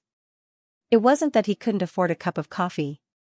Yang Yi felt that she could drink as much as she wanted, but the problem was that she still wanted to drink coffee. Was this woman really not going back? However, the words that were spoken were like spilled water. They couldn't be taken back. Yang Yi could only turn around and grind beans for Yan Xiaopei to make a cup of coffee. Wow, it smells so good. The hot water washed the ground coffee beans into powder. The cup under the cup reverberated with the tempting coffee aroma. Yan Xiaopei clapped her hands happily like a young girl. Yang Yi didn't reply, but Yan Xiaopei's eyes were shining. A big man could still do things so seriously. That side profile, that back view, that look, it was really too handsome. To be honest, Yang Yi wasn't handsome. At most, he was handsome in a resolute way. He didn't meet Yan Xiaopei's original aesthetic standards, but sometimes, one's appearance would be defeated by temperament and other things, right? Yan Xiaopei's infatuated eyes gradually fell on Yang Yi's strong muscles and Yang Yi's firm buttocks. When the coffee was served, Yan Xiaopei had already retracted her gaze. She acted very naturally and elegantly picked up the cup and gently took a sip. From her posture, Yan Xiaopei looked like she had drunk coffee for many years. Compared to Murphy, who was like a cow chewing on peonies, Murphy looked more like a country bumpkin. However, Yan Xiaopei quickly frowned. It's a bit bitter. It's still bitter? Yang Yi was surprised. In the past, women drank coffee with 1.5 spoonfuls. Why didn't Yan Xiaopei work? I still want to add some sugar. I'll do it myself. Yan Xiaopei said with a charming smile. She propped herself up on the bar counter and leaned her body out to reach the candy jar. Her movement was a bit big. Her body rubbed against Yang Yi's arm, but that wasn't the main point. The main point was that Yang Yi's short-sleeved shirt was already loose on her. When Yan Xiaopei leaned over, the collar collapsed. Yang Yi's gaze inadvertently swept over and happened to see 2 dazzling lumps of white inside. Yan Xiaopei didn't seem to notice. She took the sugar jar and leisurely retracted her arm and sat back down. I like to drink sweeter. Yan Xiaopei looked at Yang Yi and smiled. Yang Yi was naturally expressionless. The scene just now didn't cause much of a stir in his heart. Compared to a beauty coming out of the bath, he had seen this kind of scene many times. In his previous life, Western beauties were the real deal. I think in the future, we should prepare more sugar jars and let the customers add their own. Yang Yi pondered over this matter. Everyone had different tastes. Yang Yi couldn't ask everyone to drink the original flavor of coffee, even though he highly recommended it. Looks like I helped you after all. Yan Xiaopei was as happy as a young girl. However, Yang Yi wasn't too willing to continue. He lowered his head and wiped the cup as if the cup would never be finished. Yan Xiaopei was a bit depressed, but she took it as a man's shyness. Her eyes turned and looked at the children. Yan Yingkai's car was beginning to take shape. She also put down her toys and curiously and seriously looked at the little brother's work. I really envy them for having such a carefree childhood. Yan Xiaopei suddenly sighed. Yang Yi nodded silently. However, he felt that he was already very satisfied with his new life. Actually, watching the children grow up happily is also a kind of happiness. Yan Xiaopei looked at Yang Yi in a daze again.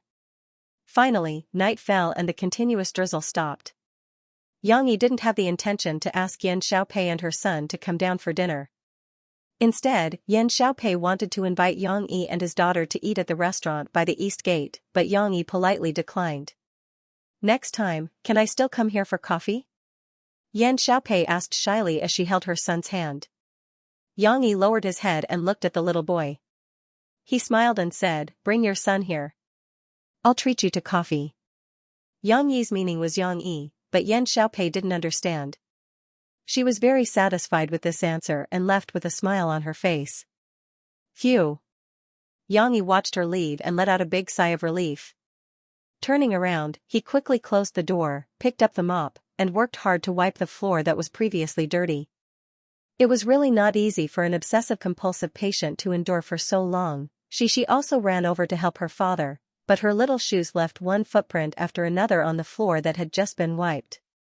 Xianxia had to lift her up and hang her on his back. Hold it well, if you fall, your butt will become 8 petals. Xianxia threatened. Hee, I don't believe it.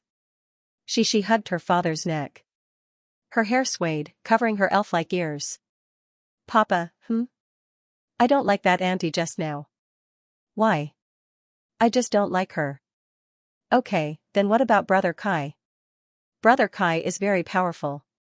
He made a big car. Then who is more powerful, Dad or him? Papa is more powerful. Hee. Papa, would you like to play a game with me? At night, she, who had washed herself clean and smelled good, sat on the quilt in her little nightgown and looked at her father, who was tidying up her toys with pleading eyes. The little girl's bangs were a little long and always scratched her eyes. She pouted her little mouth and playfully blew on her forehead, making her hair flutter. What game? Xianxia smiled and sat on the edge of the bed. If I tell Papa, nose, then Papa will put your hand on your nose. If I say, eyes, Papa will put your hand on your eyes. She eagerly said. Although it was a little childish, Xianxia nodded, then let's try. Hee. The little girl smiled and moved her little butt over. She was about to say something, but she thought of something and quickly waved her little hand and said, Papa, you have to give me your hand. If I give you my hand, what should I do? Xianxia had to stretch out his 2 big hands. She's white and tender little hand could not hold her father's big hand at all. At most, she could only hold 1 or 2 fingers. She had to struggle to pull her father's fingers, left hand at the bottom and right hand at the top. Later, Papa can only move this hand when I say start. She pointed to her father's right hand. She was afraid that her father would not understand, so she explained, if she doesn't say start, Papa can't put his hand on your face. It's not fair. Yes. Xianxia agreed. At this moment, Cici finally felt at ease and removed her little hand from her father's right hand. However, the little fellow couldn't hold her father's hand for that long. It was heavy, so she had no choice but to let it hang down and rest it on her lap through the soft cotton nightgown. Well, it's about to start. Ci's eyes were shining, and with a curved smile, she pretended to be careless and suddenly said, Start, ears.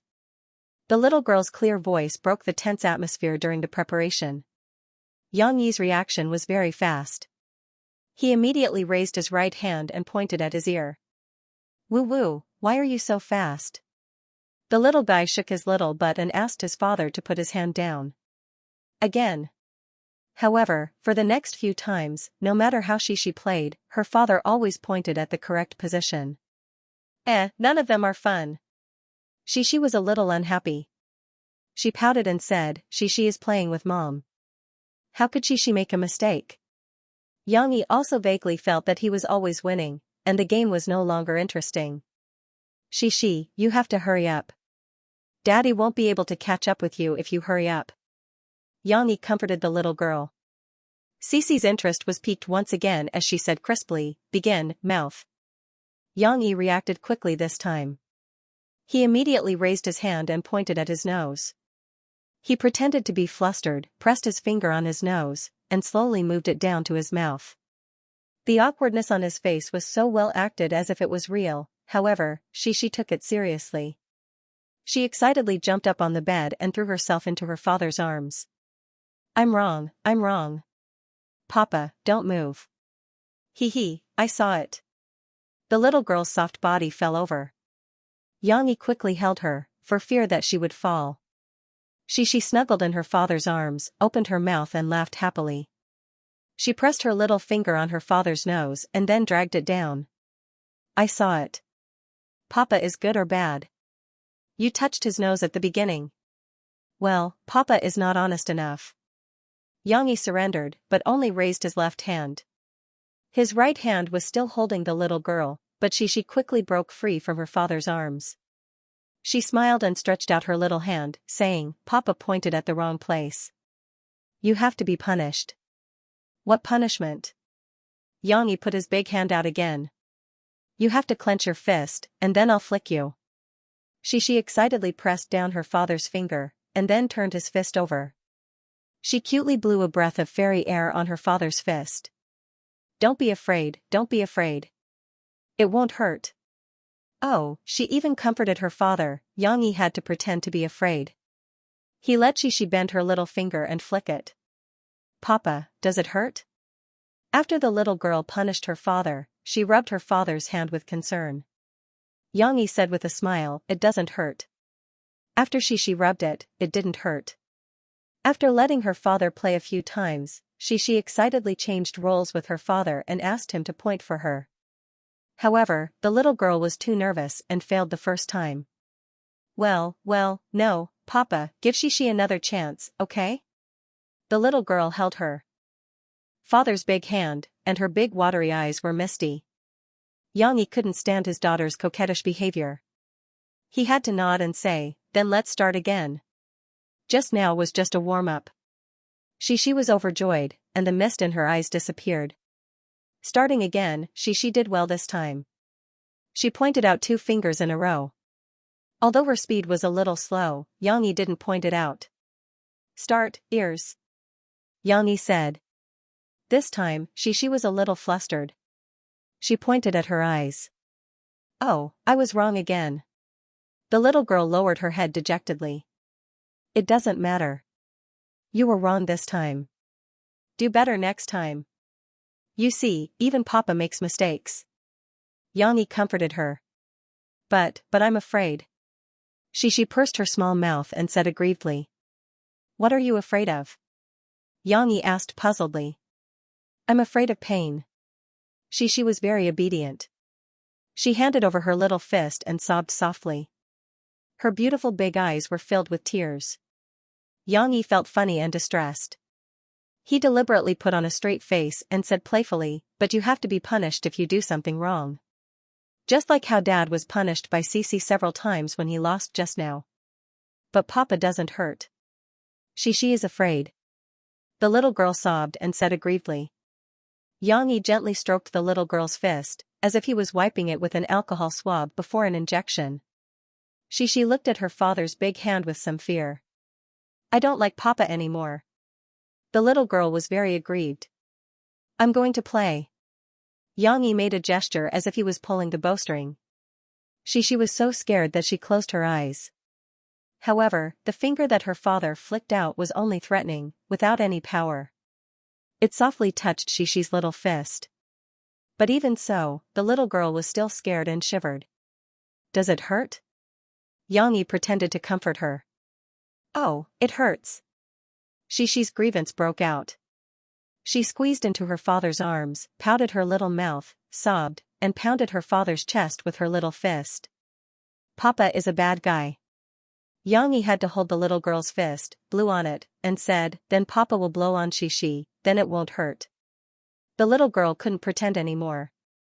She was ticklish. She giggled and twisted in her father's arms. "Well, it doesn't hurt. Do you still want to play?" "Yes." She didn't feel sleepy at all due to her hearty laughter. Xianxia played with his daughter for a long time until the little girl was so sleepy that she dozed off. In the end, she didn't even listen to the story and fell asleep in her father's arms.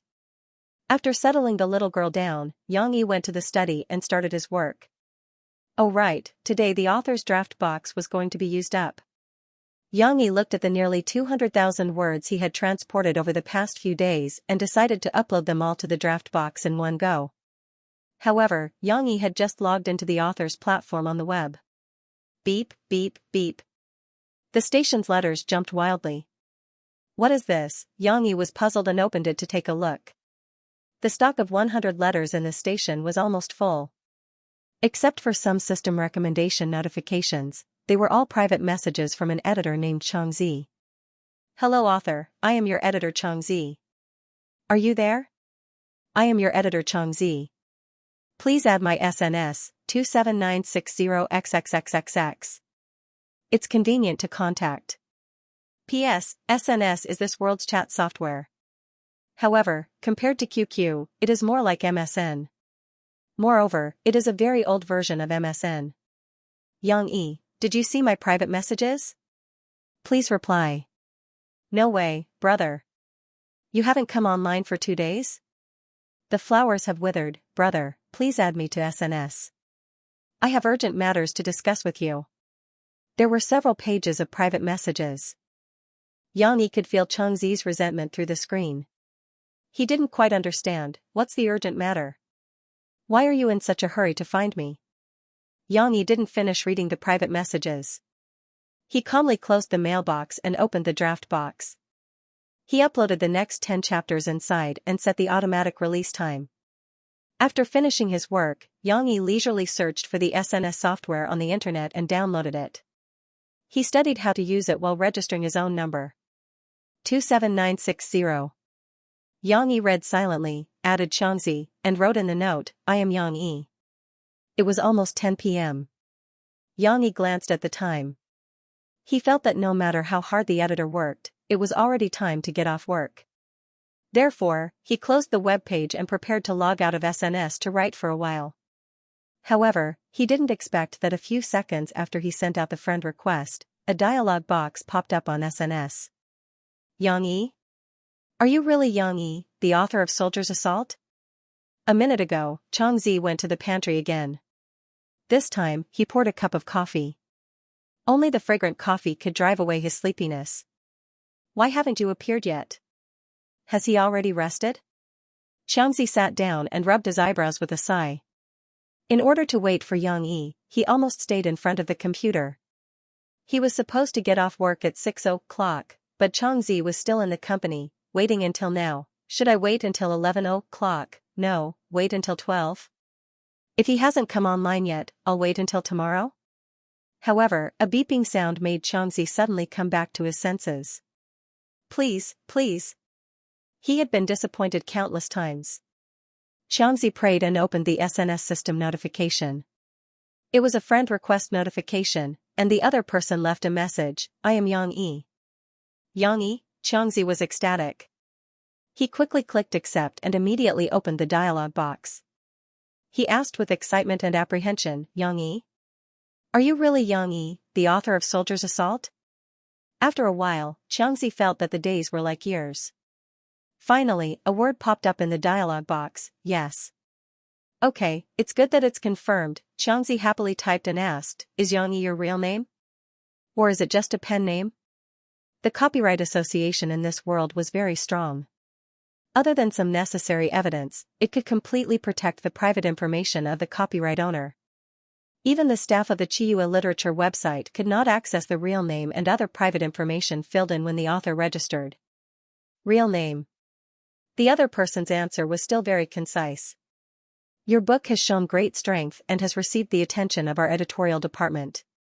Therefore, as your editor, I have been entrusted with discussing some matters with you. Xianxia quickly typed. Speak.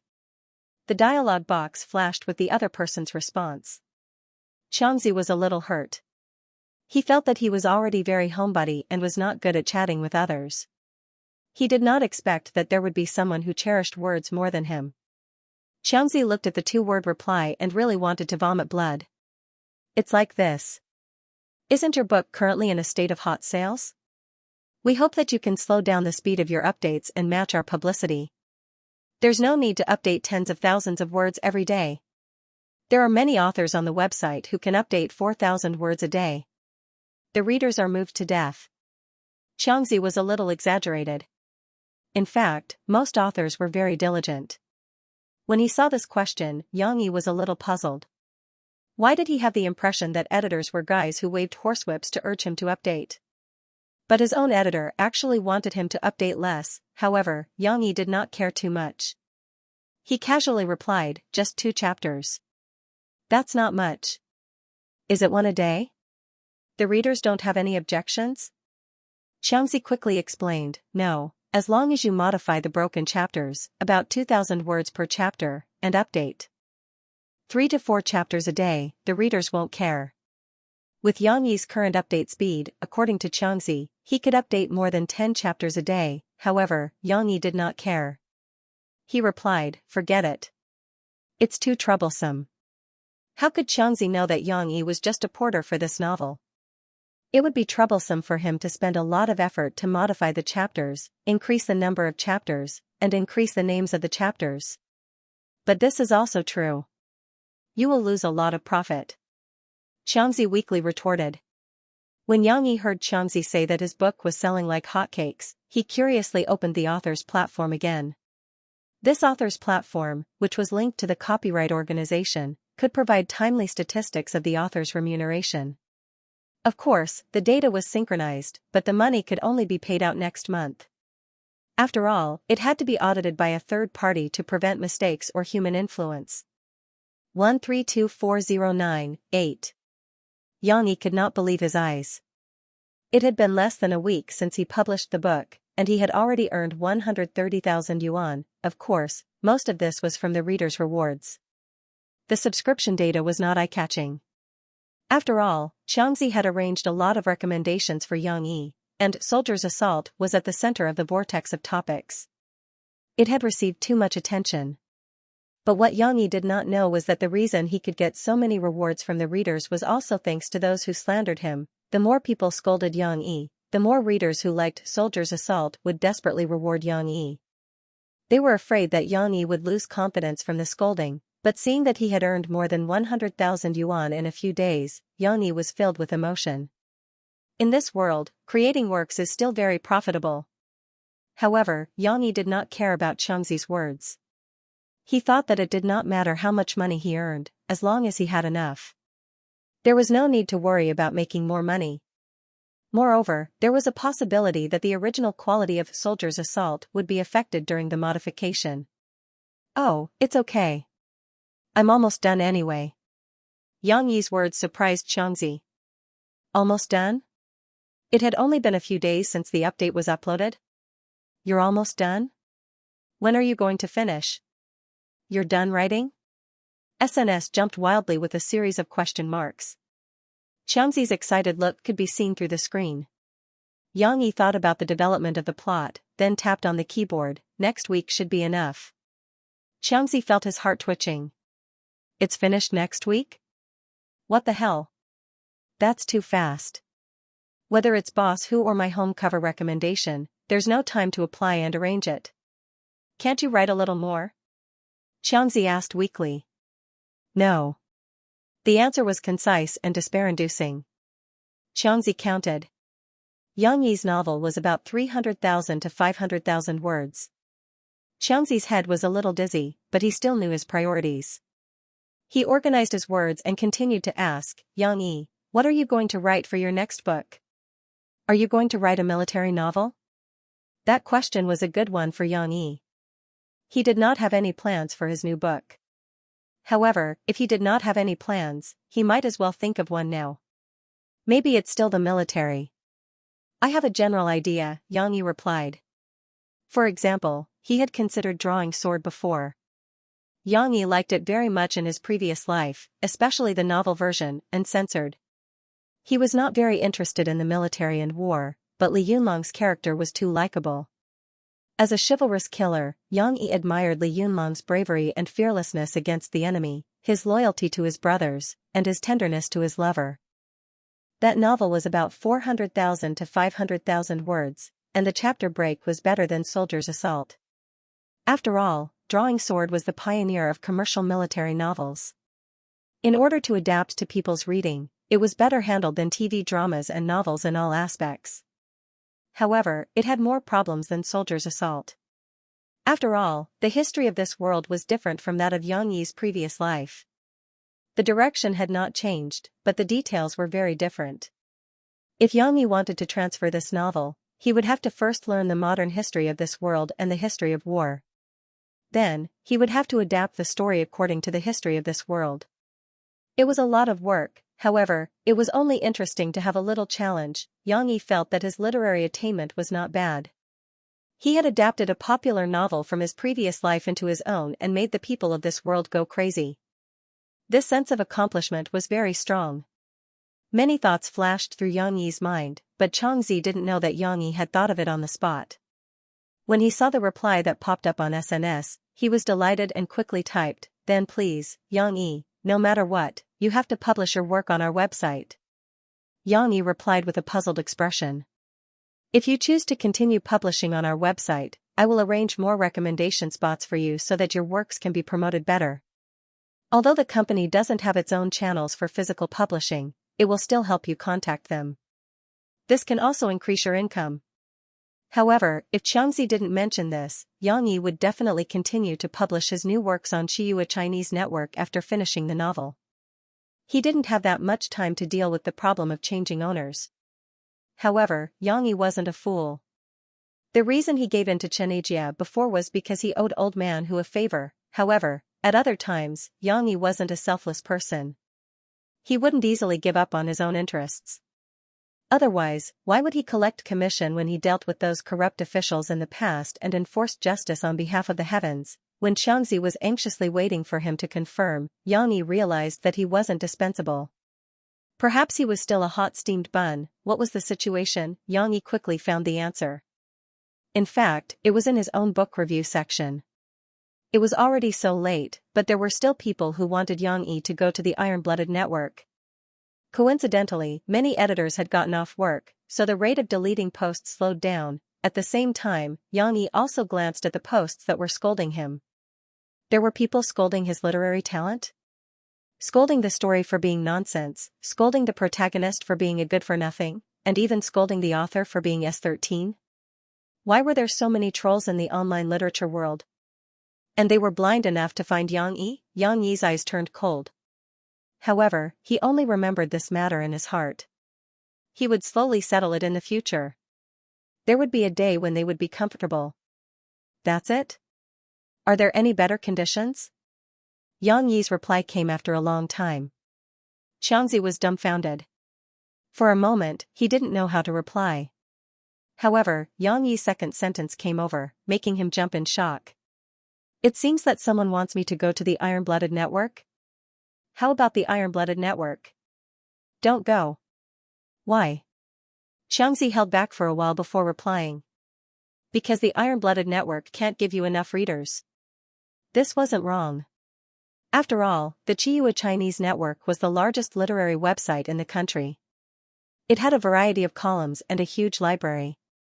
It had maintained its readership at the highest scale in the industry. It wasn't an exaggeration to say that it occupied half of the market. As for the Iron-Blooded network, because it was too professional, it always attracted a small group of military enthusiasts and veterans. However, Yang Yi was silent. Xianxia was also clumsy at expressing himself. He didn't know what conditions to give Yang Yi. He had an idea and replied, "Yang Yi, is it convenient for you to leave your address? I think it's more convenient to talk about it face to face. If you think the conditions are suitable, we can talk about it." After a while, Yang Yi sent the address and his contact information. This made Xianxia finally relieved. As long as he could see the real person, Xianxia felt that there was hope to keep Yang Yi. Even if Xianxia didn't have this ability, the Xianxia Chinese network still had experts who were good at negotiation. However, the relationship with the author still had to be maintained. Xianxia took a big sip of the cold coffee and pulled himself together. He was ready to deepen his relationship with Yang Yi. "Yang Yi, I have a question that I'm very curious about. At the beginning, Susan Duo fell under the bridge. Later, did he die?" However, it was as if his words had sunk into the sea again. Just like his previous private message, there was no reply. "Yang Yi, are you still there? Hello? Where did Yang Yi go?" A few minutes ago, Yang Yi had just sent his address. Coincidentally, his phone rang. Yang Yi thought that it was the editor who saw his number and called. He picked up the phone without looking and answered, "Hello?" His tone was very casual, so casual that it was a little indifferent. "Hello, surnamed Yang, what are you doing?"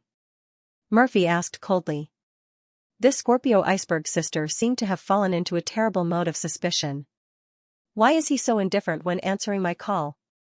He didn't have such a tone yesterday. I called him to show concern for his daughter, and he still gave me that look. This fire spread all of a sudden. Xianxia was a little confused by Murphy's angry tone. What's going on? Did she eat some gunpowder? However, Xianxia had improved compared to before. After reading some books about parenting, he learned a very precious skill. He had to consider other people's feelings. The books talked about how in modern families, if they spoiled their children too much, it would easily cause them to become selfish or self-centered, but if he wanted to teach his children to think for others, he first needed the parents to set an example, and Xianxia, this guy, seemed to have never thought about other people's feelings. As an assassin who grew up amidst endless killings, he had always stubbornly believed that he survived with his own ability, and lived freely with his own ability, so why should he consider other people's feelings? But now his identity was different, and he had a cute daughter to worry about. Xianxia had to change his way of thinking and become a normal person. And consider other people's feelings. For example, in this situation, why did Murphy suddenly lose her temper? Xianxia analyzed it for a while and felt that it was probably because Mo Fei had been running around during this period of time, and she was so busy that her feet barely touched the ground. That was why she became anxious and irritable. DDD. SNS sent out notifications again. Xianxia, of course, had no intention of paying attention to it. He directly closed SNS along with his computer and turned it off.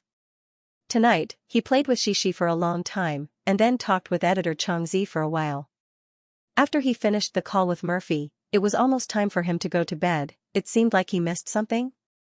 Xianxia, you didn't consider my feelings. Xianxia shook his head, too lazy to think so much. Nothing, I didn't see that it was your call. Xianxia said. His voice became slightly gentler. Of course, it couldn't be compared to the gentleness when he was with Xixi, but it was still much better than his previous indifferent appearance. Murphy felt the change in Xianxia, and her stomach full of resentment had mostly dissipated, but her mouth was unforgiving. If it wasn't me who called you, who else could it be? You're busy until so late again? Xianxia asked. Mo Fei's ordinary concern was unexpectedly useful to her. Her heart felt warm and her tone became more amiable. Tired, Murphy changed to a more comfortable position on the bed and lay down. Only then did she let out a comfortable snort. Her voice was full of weariness. All right, then sleep early. Xianxia scratched his head. He didn't know what to say. Hey, surnamed Yang, are you disgusted with me? You don't want to call me? Just let me sleep early? Murphy knew that Xianxia didn't mean that, but she couldn't help but pout her red lips and ask angrily. If Mo Xiaowan were to see this scene, she would be so shocked that her jaw would drop to the ground. Even the ice beauty was behaving like a little girl. Why did the author say again? Why would I? Xianxia had to say, aren't you tired? The two of them seemed to be bickering. After chatting for a while, Murphy turned her attention back to Xixi. The main reason was, of course, that there was no topic to talk about. Xianxia and Murphy seemed to be incompatible in every aspect. It wasn't easy for the two of them to find a common topic. Moreover, Xianxia wasn't cooperative, and Murphy wasn't the kind of chatterbox who was good at chatting. I saw the photos you sent me today. Murphy complained. In any case, she's your daughter. Can't you be more attentive when taking care of her? Xianxia was baffled. When did he not take care of Xixi? He didn't understand and asked, what do you mean? Hair. Murphy said. You didn't put in any effort when tying our daughter's hair. Either it's a single ponytail every day, or it's not tied at all. I'm sick of looking at it. Xianxia was at a loss. Tying hair? He hadn't unlocked this skill. Moreover, in his opinion, wasn't there only a difference between tied hair and not tied hair? Usually, he would comb his daughter's hair. Unless Xixi complained that it was hot, he would take the little girl's hairband and tie her hair. Fortunately, Xixi didn't complain. Wait a minute, did she really not complain? Xianxia's mind flashed a scene from the day before yesterday. Xianxia tied up Xixi's hair in front of the mirror, and then the little girl muttered, it doesn't look good. However, Xianxia didn't pay attention to it at that time. Is there any other way to tie hair? Xianxia asked shamelessly. Of course there is. Murphy seemed to be facing a straight man with cancer and said discontentedly, a girl's hairstyle has a variety of different styles. If it's not tied up, there are long hair, short hair, medium long hair, middle parting, straight bangs, short bangs, flat bangs, air bangs. If you perm your hair, there are wavy hair, bob hair, pear blossom perm, veined perm. Murphy didn't hesitate to pronounce the names of these hairstyles. It was like a crosstalk, and Xianxia almost fainted. When you braid Xixi's hair, you can start from the simple one. Tie a double ponytail. Don't always let the ponytail hang down. Tie 2 high ponytails, and it's cute when they curl up. Or you can learn tadpole braid. Tie 3 fluffy sections of each ponytail. Xianxia listened with dull eyes. It was like those old people learning English. They could still pronounce each letter, but when they were put together, it was like reading a book. He didn't know what Murphy was talking about. Hey, do you get it? Murphy said excitedly for a long time. When she came back to her senses, she realized that Xianxia didn't respond. She asked unhappily. Yeah. Xianxia answered vaguely. Murphy didn't know that the problem that seemed like common sense to her was actually very troublesome in the eyes of men. Okay, tomorrow you have to braid Xixi's hair into double ponytails and take a picture for me. Murphy gave him the task. Okay. Xianxia frowned, but he still agreed. Think of a way, it should be able to be solved, right? Today, Xianxi's tone had changed a lot, and he even showed concern for her. Murphy's tired spirit was swept away. Instead, she wanted to continue the conversation. She paused and asked in a gentle voice, Xianxia, what did you do today? Wait a minute, the voice is so gentle. Is it still Murphy? Xianxia was not used to it. He uncomfortably raised his phone and looked at the screen. It was indeed Murphy. Nothing. Xianxia thought for a while. There was nothing new. It was raining all day, so he chose to stay in the coffee shop with Xixi to draw. They did this yesterday, so there was nothing to talk about. Oh right, there was also a woman who came to borrow the toilet. But what was there to talk about? Xianxia felt that he didn't need to report to Murphy about everything. But Murphy didn't think so. She felt that Xianxi's attitude became perfunctory again. The woman's sensitive mind felt that something was wrong. She asked unhappily and suspiciously, nothing? The whole day? Her tone became cold, but this made Xianxia feel natural. The gentle Murphy was too strange. Of course, even so, Xianxia was still indifferent. He calmly replied, yeah. In his opinion, it was a waste of time to repeat the same thing. However, Murphy felt that Xianxia was impatient, and her mood became irritable. Forget it, if you don't want to talk about it, then don't talk about it. Murphy said angrily and then hung up the phone. This bastard. I won't call him tomorrow, I really won't call him. The continuous drizzle for several days finally stopped. There were a few white clouds floating in the sky. The sky was blue and clean. The warm sun also made the damp and cold air of last night just right. However, Xianxia didn't intend to take Xixi out to play today. Because there were a few customers in the coffee shop, today, a few students from Jiangxing Media University went to the canal for a walk and accidentally found Xianxi's coffee shop.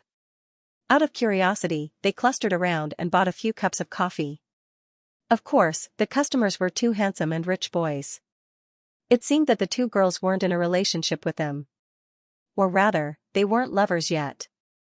The boys naturally wanted to show off their feathers like peacocks. Well, even if it was takeout, it also added some popularity to Xianxi's shop. However, this wasn't the reason why Xianxia didn't take Xixi out to play. He was having a headache about how to tie Xixi's hair. Moreover, he had to tie a double ponytail tadpole braid according to Murphy's request. Is this okay? Xianxia held one side of Xixi's hair with his hand and asked for the little girl's opinion. There was a glass wall in the shop that was as smooth as a mirror. Xixi sat facing the glass wall and let her father comb her hair obediently. However, although Xixi was obedient, she didn't approve of her father's skills. She gently shook her head and said, no. It doesn't look good. Wait a minute. Xianxia put down Xixi's hair and took out his phone in distress. He opened the page just now and studied it carefully again. The first step is to split the hair into two sides and tie up one side. There were tutorials on the internet. However, it looked simple but was difficult to do. How to split the hair into two sides. The little girl in the picture didn't split her hair from the middle. There was more on one side and less on the other. It looked more comfortable. However, who could tell Xianxia what was the ratio? 1:4. 2:3. Or 2:5. There was a second step. The second step is to tie up the next section with a colorful rubber band and loosen it with your hands. Which section was the next section? How long was it? What the hell was liaison? After waiting for Xianxia to wake up in the afternoon, Xianxia still couldn't find the key points after nearly 2 hours of searching. He felt like he was going crazy. His hands, when holding the knife, could create a bloody storm above, and could also carve exquisite woodwork below. Such strong and nimble hands, how could they not do such a small thing? Hey, Xianxia, tell me, what should I do to make it look good? Xianxia couldn't help but ask. However, Xianxia didn't give any advice. She pressed her little finger against her cheek and tilted her head to think for a while before saying, Xianxia doesn't know either. Mom was the one who did Xianxia's hair. Mom did it so well. Ring ring. A guest pushed open the door and entered. Before Xianxia could turn his head, a gentle voice was heard. What are you two doing? Kai, look at how well-behaved Sister Xianxia is. Yan Xiaopei? Why was she here again? Xianxia was a little confused. He turned around and saw Yan Xiaopei in a pink dress. Under the sunlight at the door, she looked like a girl in midsummer. She walked over gracefully in her slightly high heels. However, Xianxia's gaze didn't stop. He turned to Yan Xiaopei's son. Yan Yingkai was following behind his mother unwillingly. Fortunately, the little cold boy was introverted and arrogant. He didn't bother to make a scene with his mother. Since she asked sincerely, Xianxia still replied politely, Hello, I'm thinking about how to tie up Xianxia's hair. I'm picking up Kai, who just finished class, home. It's on the way, so I brought your clothes over. I've already washed them. Yan Xiaopei showed the bag in her hand and smiled. Oh, it's not a big deal. You still have to make a trip. Xianxia shook his head, took the bag, and put it aside. However, Yan Xiaopei didn't have any intention of leaving. She smiled and said, Tying hair, of course a man like you can't do it. This needs to be done by a woman. Let me do it. When she came closer, Xianxia had no choice but to move aside. However, he didn't walk away. He just stood to the side and watched. Yan Xiaopei gently stroked Xianxia's hair. The little girl's hair wasn't short. It already reached below her shoulders and was as long as a palm. It was soft and smooth. It was so black that it looked like it was smeared with oil. Xianxia is so well behaved. And your hair is so good. Yan Xiaopei praised enviously. You don't even need to perm it. It's straight. Xianxia was praised. Although she didn't like this auntie, she still smiled happily. I want a double ponytail with tadpole braids. Xianxia took out his phone and showed Yan Xiaopei a picture of the real thing. Yan Xiaopei covered her mouth with one hand and laughed. You're still looking at the guide? How can you learn this? Alright, you're a man. It's normal that you don't know. This matter of braiding hair, leave it to a woman. There was a hidden meaning in her words.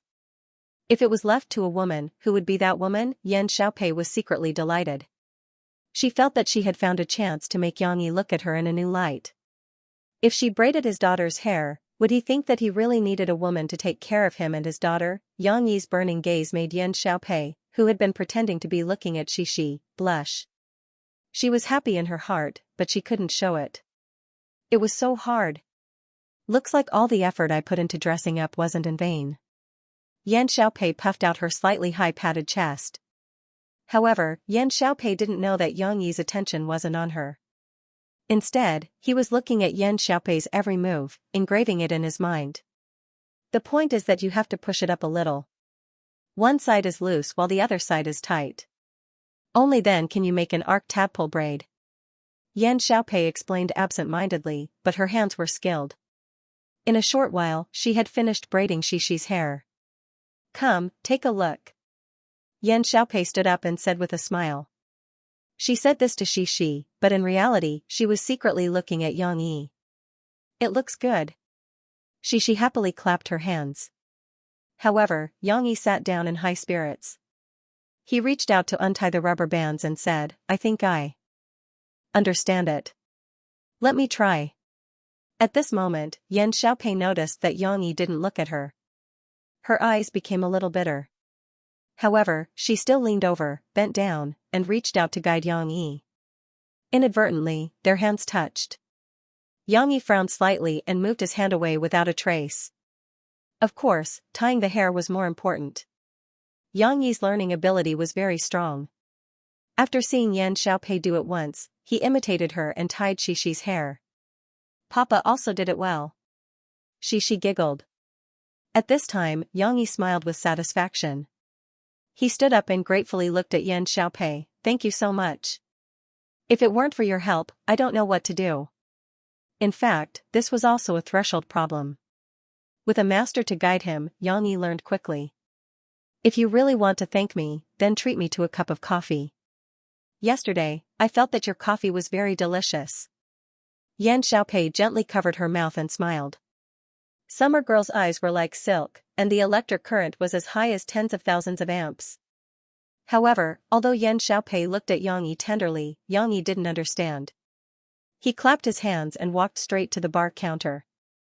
Of course, I'll treat you to coffee. Xixi was still looking at her beauty through the glass wall. When she saw her father leave, she quickly jumped down from the sofa and followed him. Yan Xiaopei glanced at Xianxi's back with a bit of bitterness. Tens of thousands of amps of electricity were wasted. She looked back at Yan Yingkai, who was staring at her shoes, and reached out to pull him back. However, the unhappy little cold boy refused. He walked around his mother's hand and walked in front of her. Go play with little sister Xixi. As a big brother, you have to take good care of little sister Xixi. Yan Xiaopei didn't lose her temper. Instead, she persuaded him gently. Xixi took the first step and took her seat. It was the one closest to her father among the few high chairs in front of the bar counter. Although it was a little high, Xixi still climbed up quickly. This little girl's athletic talent was quite high. I want to drink too. Xixi looked at her father eagerly. Xianxia gestured to Yan Xiaopei, who was sitting next to him, apologetically. Then, he said to Xixi, you can't drink coffee yet. Dad will make it for you and Grandma. Xixi didn't have to drink coffee. She had asked for it before. However, after Xianxia gave her a small sip, the little girl never mentioned coffee again. It was because Xianxia was too evil. He gave Xixi the most bitter and astringent espresso. Xianxia himself felt that this coffee tasted authentic, but those who didn't know how to drink coffee would feel that it was even more bitter than drinking Chinese medicine. Poor little Xixi. Okay then. Xixi twisted her little butt and found the most comfortable position. She leaned against the back of the chair and said, but Xixi wants to drink from a cup. In the past, she had always used a milk bottle, but Xixi felt that she had grown up. Yes, I have to be like this auntie and drink from a cup. Good, good, good. Xianxia was very obedient to his daughter. By the way, Xiao Kai, do you want some milk too? Xianxia asked without looking up as he poured the milk. Yan Yingkai pouted and stood at the back. He lowered his head and kicked his mother's chair. Although it wasn't very intense, he was still emotional. Hurry up and thank Uncle Xianxia. Yan Xiaopei pulled him to the front, but Yan Yingkai turned his head away stubbornly. Xianxia moved quickly and brought over 2 cups of steaming hot milk. There was a small silver spoon on top of each cup. It's a little hot. Xixi, Xiao Kai, don't be in such a hurry to drink it. Xianxia smiled gently. With Yan Xiaopei taking care of them, Xianxia went back to making coffee with ease. Today, let's try Yerga espresso. This may be more suitable for women. Xianxia smiled and brought the cup in front of Yan Xiaopei. This coffee bean is not easy to buy. The ones that can be bought in the market are not very authentic. Fortunately, I still found a good supplier. Before drinking the coffee, Yan Xiaopei smelled a mellow fragrance, which felt a little like the fragrance of the jasmine flowers in her shop. Xianxia hesitated for a moment, but still took the sugar jar and said, it's best to drink this coffee without sugar. If you add sugar, it will affect your taste buds. But you don't drink coffee often, so you may not be able to accept the bitterness. It's better to mix it according to your taste. Thank you. Yan Xiaopei smiled and said, this Yurga espresso you mentioned, why haven't I heard of it? What's its background? It's a big deal. Talking about the topic that interested him, Yang Yi became a little excited. It's normal that you haven't heard of Yurga espresso. Many people only know about cappuccino, latte, mocha. What are these? Yan Xiaopei asked curiously. I haven't heard of them either. Oh, right, in this world, there was no such thing as these. Yang Yi could only laugh and said, that's just different ways of drinking coffee. But in fact, from the very beginning, there are many differences between coffee beans. Only those who have studied coffee will pay attention to the types of coffee beans. The Yurga espresso I'm talking about is a kind of coffee bean. It's produced in a large country in northeastern Africa, in a small town at an altitude of 1,800 to 2,000 meters. Yang Yi said. There's coffee in Africa? Yan Xiaopei was surprised. I thought coffee was produced in South America. Yang Yi was a little speechless. He said, are you talking about North America? Cuba is a country in North America, or Central America. Some of the countries in this world were translated differently from the previous world. Yan Xiaopei shyly stuck out her tongue, looking very playful. In fact, the origin of coffee is very early. It was first discovered in Africa, in a region called Kaffa. That's why the name coffee evolved. Yang Yi explained, coffee is grown all over the world, mainly in Africa, Indonesia, and Central and South America. But of course, Cuba is more famous. If Yang Yi were to talk about this topic, he could talk non-stop for an entire day. However, Yan Xiaopei seemed to be a little absent-minded. She actually didn't have much interest in coffee beans. Instead, her attention was on Yang Yi's robust face and muscular arms. Drink it while it's hot. Yang Yi noticed this and lost his interest. He pointed at the coffee that was no longer emitting steam and said, don't worry. Yan Xiaopei poured a lot of sugar. She really didn't like the bitter taste of coffee. She elegantly took a sip, and her eyes suddenly lit up. How is it? Not bad, right? Yang Yi chuckled. It's delicious. Yan Xiaopei sincerely praised, in the taste, there's a kind of, how should I put it, the feeling of fruit wine. Yes, the coffee here has a very unique citrus and lemon fruit aroma. Yang Yi said, of course, I only roasted it in a medium degree to maintain its soft sour taste. If I roast it in a deeper degree, the fragrance will be stronger. But isn't it that unique sour taste? As they slowly chatted, Yan Xiaopei drank the second cup. But she really didn't have any interest in the origin of coffee. Gradually, she changed the topic. Yang Yi, why did you suddenly think of tying Xixi's hair today? Yan Xiaopei curiously asked. Yang Yi was scrubbing Xixi and Yan Yingkai's cup of milk. He casually answered without raising his head, oh, her mother said that I didn't tie it well, so she gave me a task. The cup in Yan Xiaopei's hand shook. Fortunately, the coffee didn't spill out. She put down the cup, forced a smile, and said, I see. Xixi is so beautiful. Her mother must be a great beauty too, right? Yan Xiaopei's heart was bitter, but she pretended to be nonchalant. Xixi, who was staring at brother Xiao Kai, immediately turned around and said loudly, my mom is the most beautiful. Yang Yi smiled faintly, yes, Xixi inherited more of her mother's genes. Fortunately, she's not as burly as me. But why don't I see your wife? Yan Xiaopei felt that the coffee she drank was like a fermented fruit. It was sour, but she couldn't do anything. She could only force herself to be alert. My mom is on a business trip. Xixi answered on behalf of her father. The last bubble burst, I see. If there's a chance, I'd like to get to know her. Yan Xiaopei drank the coffee in her cup. It was abnormally bitter. So much sugar seemed to be useless. She didn't want to listen to Yang Yi's words. She just wanted to leave this place as soon as possible and escape far away. As a woman who had been hurt by a mistress, Yan Xiaopei wanted to pursue her own love. She didn't want to destroy other people's happiness. All the previous questions seemed to have been answered. No wonder he was indifferent. It turned out that his heart belonged to someone else. P.S. Okay, the side character got her bento. Don't worry about her kicking the female lead away. However, although she doesn't have any scenes, the aftermath is still fermenting. Stay tuned. In the evening, Yan Xiaopei found an excuse and left with her son. She didn't seem to come back. While Yang Yi felt that it was a pity that she had lost a little friend, he was also relieved. How could Yang Yi not see the signals that Yan Xiaopei sent to him? But it was useless. Yang Yi wasn't interested in Yan Xiaopei's explicit behavior. Or rather, he didn't like Yan Xiaopei's personality. If it was in his previous life, Yang Yi wouldn't mind having a good time with her, then put on his pants and leave. But now, after having Xixi, Yang Yi realized the importance of responsibility and stopped having such playful thoughts. It would be better if he didn't explain his mysterious relationship with Murphy and let her give up. Then again, after Yan Xiaopei's training, Yang Yi learned some hand gestures and techniques for tying hair. He seemed to have gained some experience in tying hair.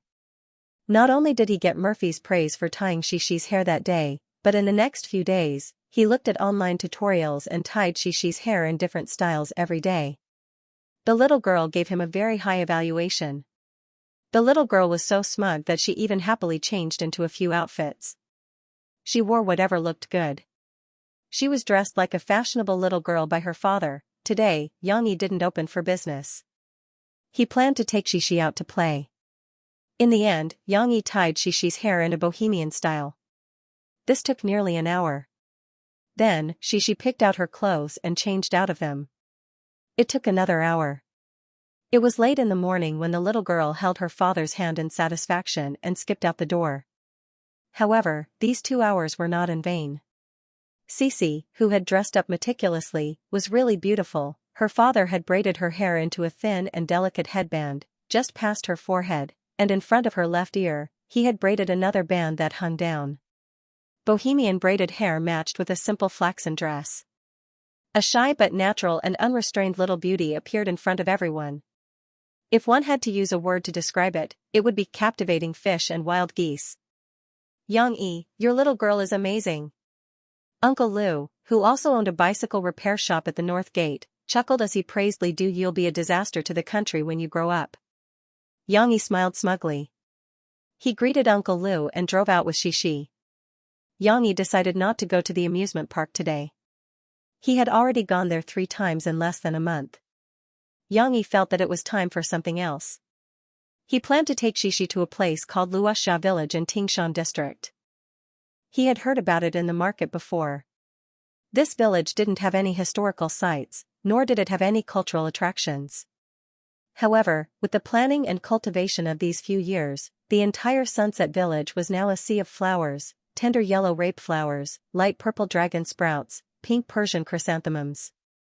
It was said that this place had become a popular scenic spot for people in the city to visit on weekends. Yang Yi naturally wanted to take his daughter to such a fun place. Tyrannical Wolf's burly figure was very conspicuous on the road of Jiang City Media University. Along the way, he was surrounded by many students. Yang Yi only rolled down the car window when he drove out of the school and onto a straight and wide road. He felt the cool breeze blowing from the car window. Yang Yi was wearing sunglasses. His right hand was on the steering wheel, but his left arm was resting leisurely on the car window. This kind of carefree feeling made him feel like he was back in the Middle East. Of course, he knew that there were no dangers lurking everywhere. He didn't need to be so tense. Because of Tyrannical Wolf's sturdiness, which Yang Yi had tried, Xixi was allowed to sit in the child's seat. Looking at the open scenery in front of her, the little girl was in a brilliant mood. Let's go see the flowers. Let's go see the flowers. She seemed to be humming a tune with an inexplicable melody. It was really convenient to have a car. In less than half an hour, Yang Yi and the rest arrived at Luoxia Village. After spending money to buy the tickets, they could still drive the car in. Of course, they had to park the car in the village's converted old grain sunning field. Originally, they could drive themselves, but there were too many tourists, which blocked the village road. Later on, the rules were changed. This gave the tourists more space to relax and enjoy the scenery. As soon as the car was parked, Xixi couldn't wait to unbuckle the child's seat and open the door to get out. Don't rush. Yang Yi held the little girl and smiled. What if you fall down? Tyrannical Wolf's chassis was very high. Yang Yi wasn't in a hurry. He rolled up the car window and reached into the back seat to take the big backpack. Then, he got out of the driver's seat and went around to the door of the passenger's seat to carry the little girl out. Put on your hat. Xianxia handed over a big sun hat. However, she didn't want to. She begged, it doesn't look good. Papa, she won't wear it, okay? It turned out that the little girl was afraid that the hat would mess up her beautiful braided hair. Xianxia had no choice but to carry Xi and hold up a big umbrella to help Xi block the scorching noon sun. Papa, I'm hungry. Xi was actually very comfortable in her father's arms, but after walking for a while, her excitement died down and she felt her stomach growl. Let's find a place first. We're going to have a picnic today, Xianxia said with a smile. Although there were several rural restaurants in the village for tourists, Xianxia had checked that someone on the internet recommended an outdoor picnic, so Xianxia had prepared everything early in the morning. What's a picnic? Xi asked curiously. Soon, she had the answer. Her father took her through the small roads in the village and came to a shady little forest. They found a clean and shady grassland. Xi stood to the side and curiously watched her father take out a stack of cloth from the big backpack. She asked puzzledly, Papa, aren't these our curtains? Ahem, I didn't have time to buy a special picnic cloth, so I used this for the time being. Xianxia was a little embarrassed. After spreading out the curtains, the picnic cloth, Xianxia began to take out boxes of food from the backpack. There were insulated boxes and transparent plastic boxes, which were neatly placed together. Xi also curiously came over, but after her father asked her to take off her small sandals and step on the picnic cloth. Wow, it's big strawberries, and delicious fried chicken wings. Xi lay down in an unladylike manner and twisted her little head to look at the food in each box. It would have been better if she didn't look at it, because once she saw it, her saliva was about to flow out. She jumped up and shook her father's arm coquettishly. I want to eat, I want to eat. After Xianxia made fried chicken wings for the little fellow before, Xi was fascinated by the taste of this kind of fried food. Of course, it was unhealthy to eat too much fried chicken wings or fried food. So Xianxia changed the cooking method, marinating the chicken wings with lemon and other ingredients, and then frying them in a pan of oil. At the same time, Xianxia also put lemon slices in the box. When eating later, a little lemon juice could be squeezed on the cold-cut chicken wings. This not only retained the original taste of the chicken wings, but also reduced the greasy degree of the fried food. The name of this dish was lemon chicken wings. Xi also liked it, and it was healthier to eat it. Wipe your hands first. Xianxia smiled and took out a wet tissue to wipe the impatient little fellow's hands. He said, Don't worry, there's a lot of delicious food. The lush foliage of the big trees blocked the scorching midday sun. There were a few mottled grains that mischievously bypassed the trees, which added some brilliance to the grove. He didn't know if it was intentional or not, but the grass in this small forest was cut very neatly, and there were no stones that hurt his feet. Instead, there were a few small flowers that bloomed beautifully, making people wonder if it was a careless farmer who had scattered the flower seeds. There were quite a few tourists who chose to rest in this small forest. The few stone chairs and tables had been firmly occupied. A few people who did not care would choose to sit on the moist grass, but most of them were still reserved. They were still worried that their clothes would be stained with grass and mud. They looked enviously at the father and daughter who were the only ones with picnic equipment. They could only sigh and turn away. Come and drink some milk.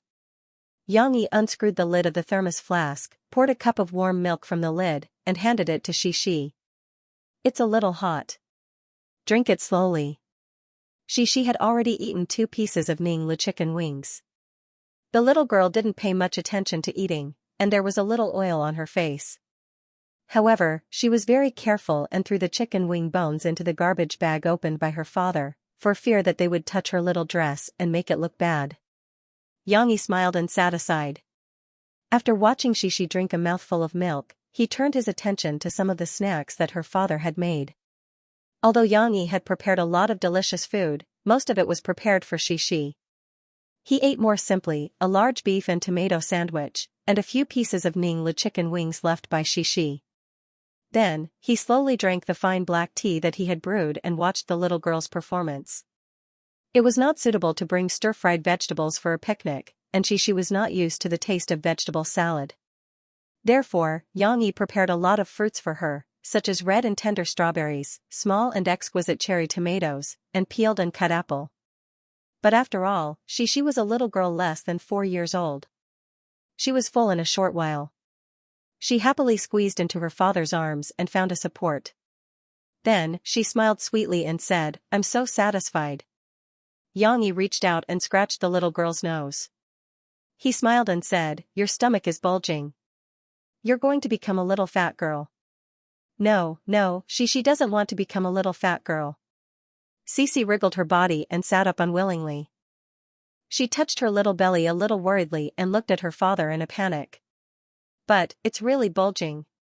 What should I do?" Xianxia stopped teasing her.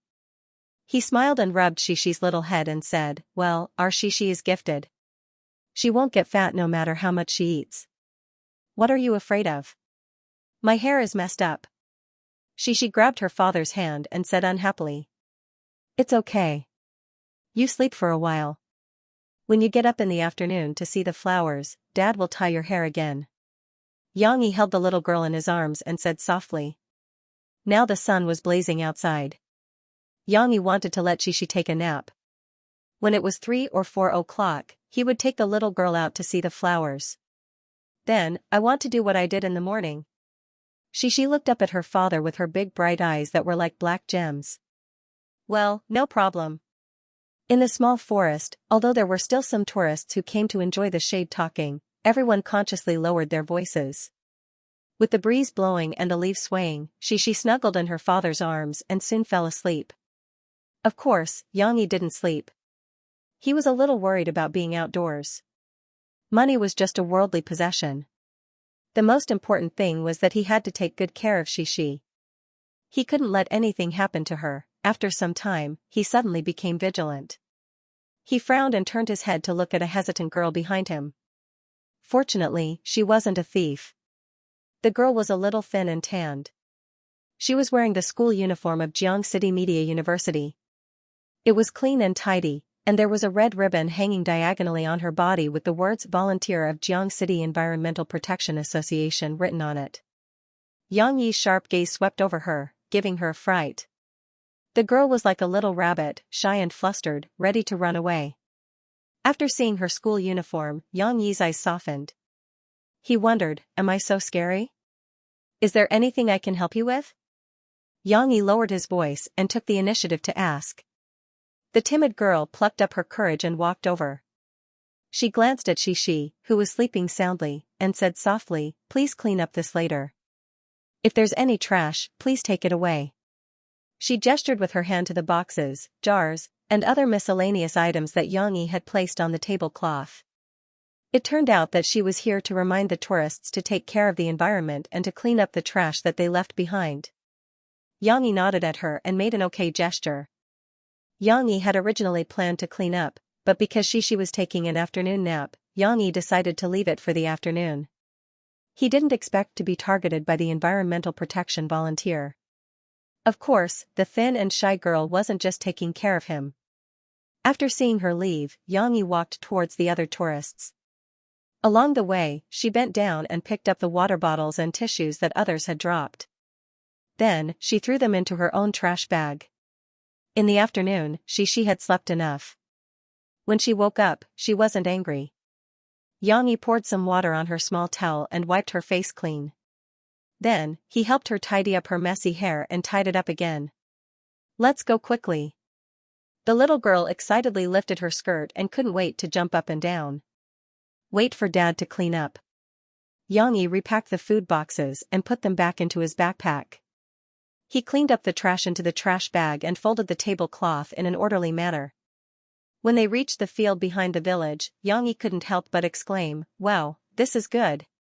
The field of flowers seemed to have connected into a boundless sea of flowers. Of course, there was still a boundary. It was a boundary made up of different colors. The dazzling yellow rape flowers were separated by red hibiscus, and at the end of the red, there were purple dragon sprouts and pink Persian chrysanthemums. This sea was colorful, as if it was an oil painting with rich colors. "It's so Beautiful. Cece also couldn't take it all in, and her big eyes revealed a blurred expression. Shishi, come, Dad will take a picture of you. Xianxia took out the SLR camera that he had just received yesterday and directed Shishi to take a concave pose. Previously, Murphy always said that the photos he sent were blurry. Humph, it's time to show my real skills. Although Xianxia didn't learn photography professionally, he was someone who often used cameras. In his previous life, he used cameras to secretly take photos and formulate action plans, zoom, focus, click, eh? It seems like something is missing? It seems like the ISO, aperture, shutter speed, and a series of other parameters are not adjusted. It doesn't matter. I'll turn it on auto mode and slowly learn in the future. I want to see it too. As soon as they finished shooting, Cece couldn't wait to come over and see the results. Ahem, the photo just now was blurry. Dad deleted it. Let's take another one. It was a new day, and the corner coffee shop sign was hung up.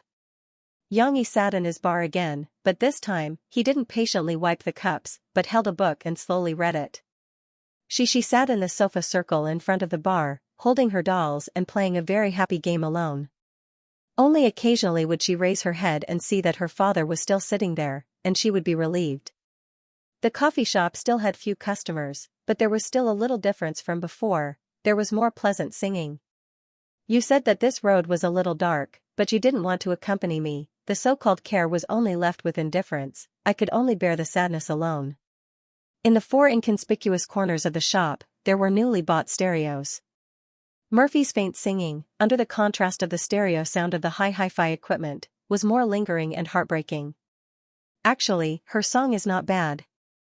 Even if she didn't take it by force, I would still leave a place for her. Xianxia was tired of reading. Sometimes, he raised his head and looked at the album on the work surface under the bar, secretly thinking in his heart. This was Murphy's most successful album in the year, called Same as the Road, and Xianxia had just listened to Murphy's most popular song so far, the title song of the album, Same as the Road. At that time, Murphy's album sold platinum records, and also pushed her to the throne of the iceberg song queen. After Xianxia listened to it, he couldn't help but praise the excellence of this album. Moreover, the song, Same as the Road, was really good. The story told by the lyrics was heartbreaking, and Murphy's unique and cold voice interpreted this emotion to seem ordinary, but it couldn't help but be sad. Even if he was very familiar with Murphy, after listening to this song, Xianxia couldn't help but want to give her a hug, and wanted to understand the past described in her song. Of course, this song was written by someone else, and it was about someone else's story, but Murphy's voice was very special. If one had to use a reference to describe it, then her voice had Ame's range, Wang Fei's coldness, and Mo Wenwei's loneliness and sorrow. If one listened carefully, Xianxia's sharp ears would be able to detect milk tea's sentimentality hidden in the depths of her voice. It was just that Mo Fei's sensibility was hidden in the corner of every lyric and hidden in her superb singing skills. About this singing technique, Xianxia remembered reading a background introduction about Murphy on the internet. Many years ago, Murphy's mother was also a singer in Harbor City. But at that time, Harbor City was in its golden age, and there were many talented people. Murphy's mother couldn't even make it to the second or third tier singers, let alone compare with Murphy's achievements now. However, Murphy had been taught by her since she was a child, so she had a good voice and was familiar with all kinds of singing techniques. Therefore, from the moment she debuted, she was able to sing very difficult songs, which stunned many management companies and songwriters. But why was it that as time passed, she gradually hid her emotional side? Xianxia couldn't understand this question. Just as he shook his head and was about to continue reading, the wind chime at the door rang. There were customers. Xianxia raised his head and saw two men wearing glasses standing there. The one in the lead was wearing a pair of black-framed glasses, while the young man standing slightly behind was wearing a pair of round glasses that looked a little silly. He looked a little bit like a two-dimensional character. Of course, it was obvious that the young man with round-framed glasses was a little embarrassed. When he made eye contact with Xianxia, he subconsciously looked away. Presumably, he wasn't very good at dealing with people. They looked around the overly deserted coffee shop, and their expressions were a little confused and hesitant. They didn't look like customers, so they just stood still at the door. You too, what would you like to drink? Yang Yi had no choice but to take the initiative to greet them. "Boss, I'm sorry, we're looking for someone."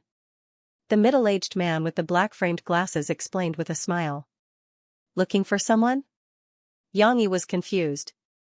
He usually didn't have many customers here, and he didn't cultivate any regulars.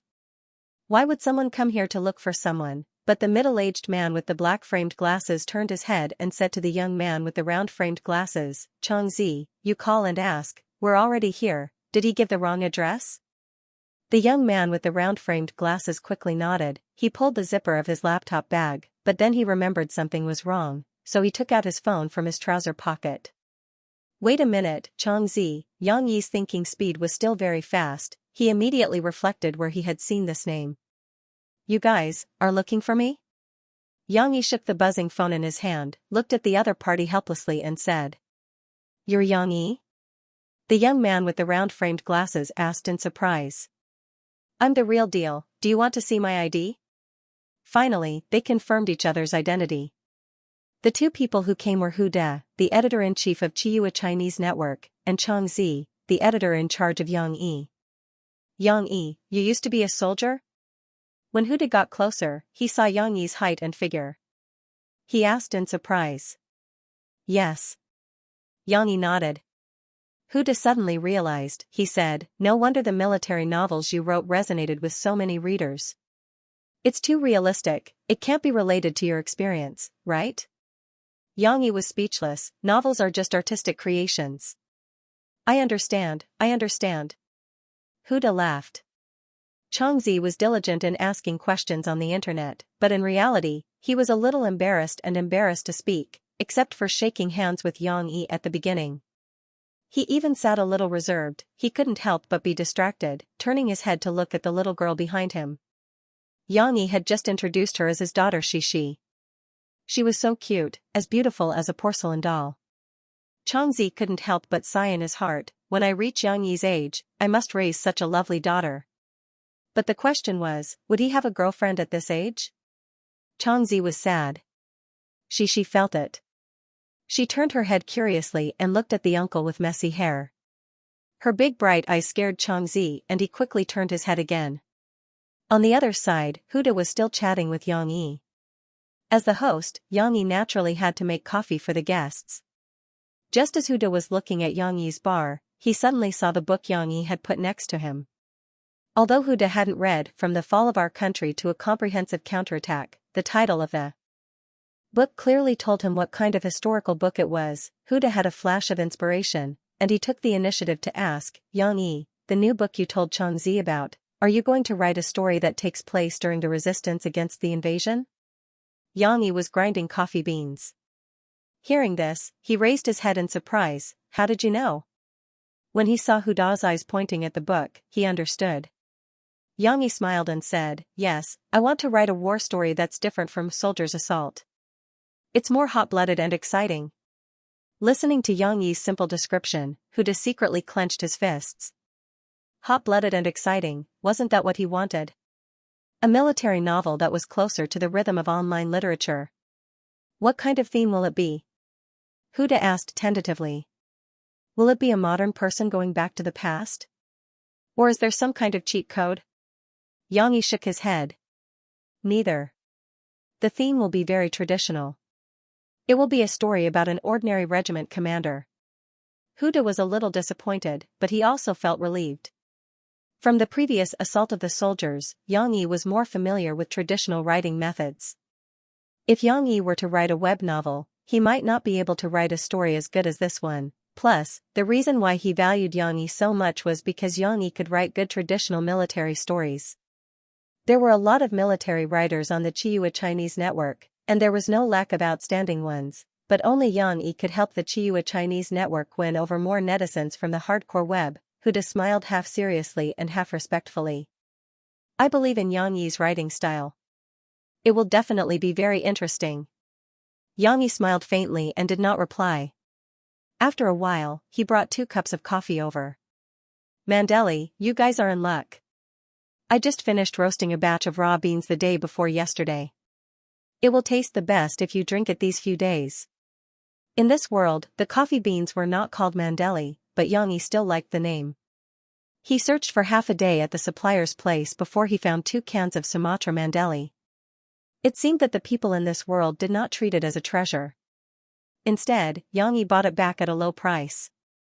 When he brought it back the day before yesterday, Yang Yi even danced with Xianxia as if he had found gold. In his previous life, before Blue Mountain coffee was released, Mandeli was the best coffee in the world.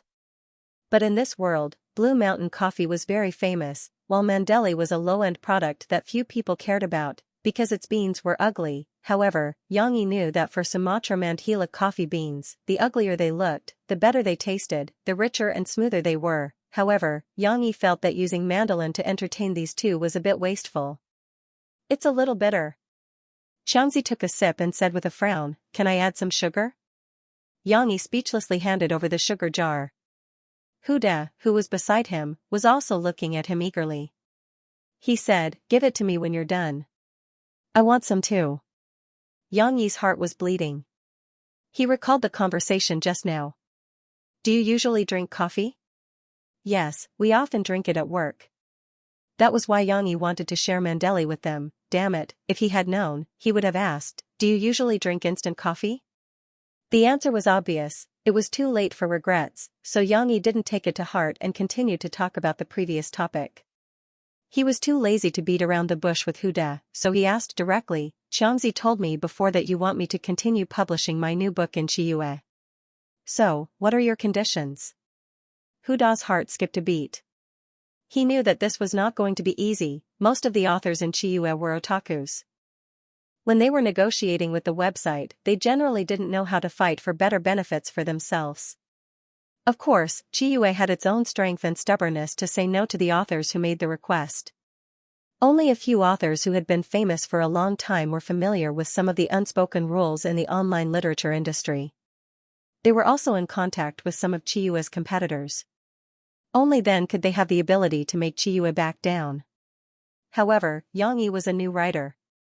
Before Huda came, he felt that he had a high chance of persuading Yang Yi without much effort. However, the situation now seemed to be different. First of all, Yang Yi wasn't an otaku author.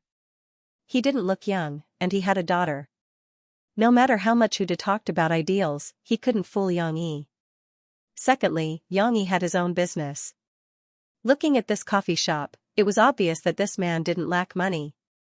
So, if Huda's conditions were too low, he wouldn't care. Even if Yang Yi didn't write novels, he wouldn't starve to death.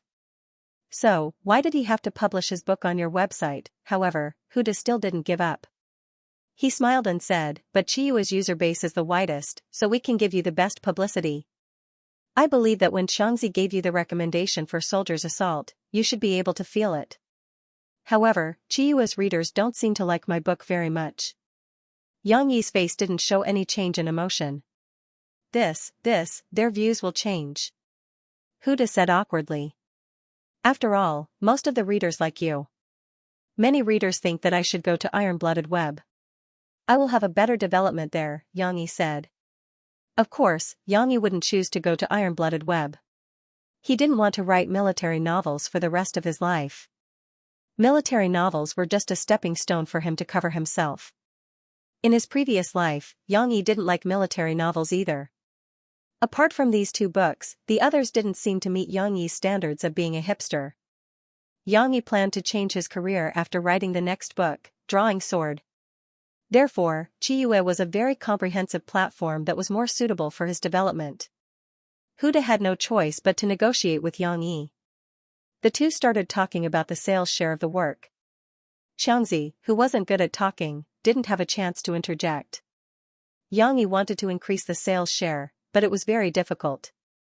Starting from the 55% that Huda gave, almost every percentage had to be haggled over. It's really impossible to increase it to 70%. Our website still has to pay the Copyright Association 10% of the profits," Huda said with a huff. "You also have to be given a half-year bonus and a year-end bonus. You can't let the website go hungry, right?" Online literature was a new industry, and the difficulty of copyright protection was much greater. Therefore, the commission charged by the Copyright Association would also be relatively higher. In the end, Xianxia accepted Hu Da's proposal of 60% of the sales share and 70% of the rewards. The reward amount would not be taken by the Copyright Association. However, Hu Da was also forced to accept one of Xianxi's conditions. All of my works, including Soldier Assault, and all future works, including physical publications, film and television copyrights, I have a veto right. Also, the website's share of the copyrights for these non-electronic publications will be reduced to 5%.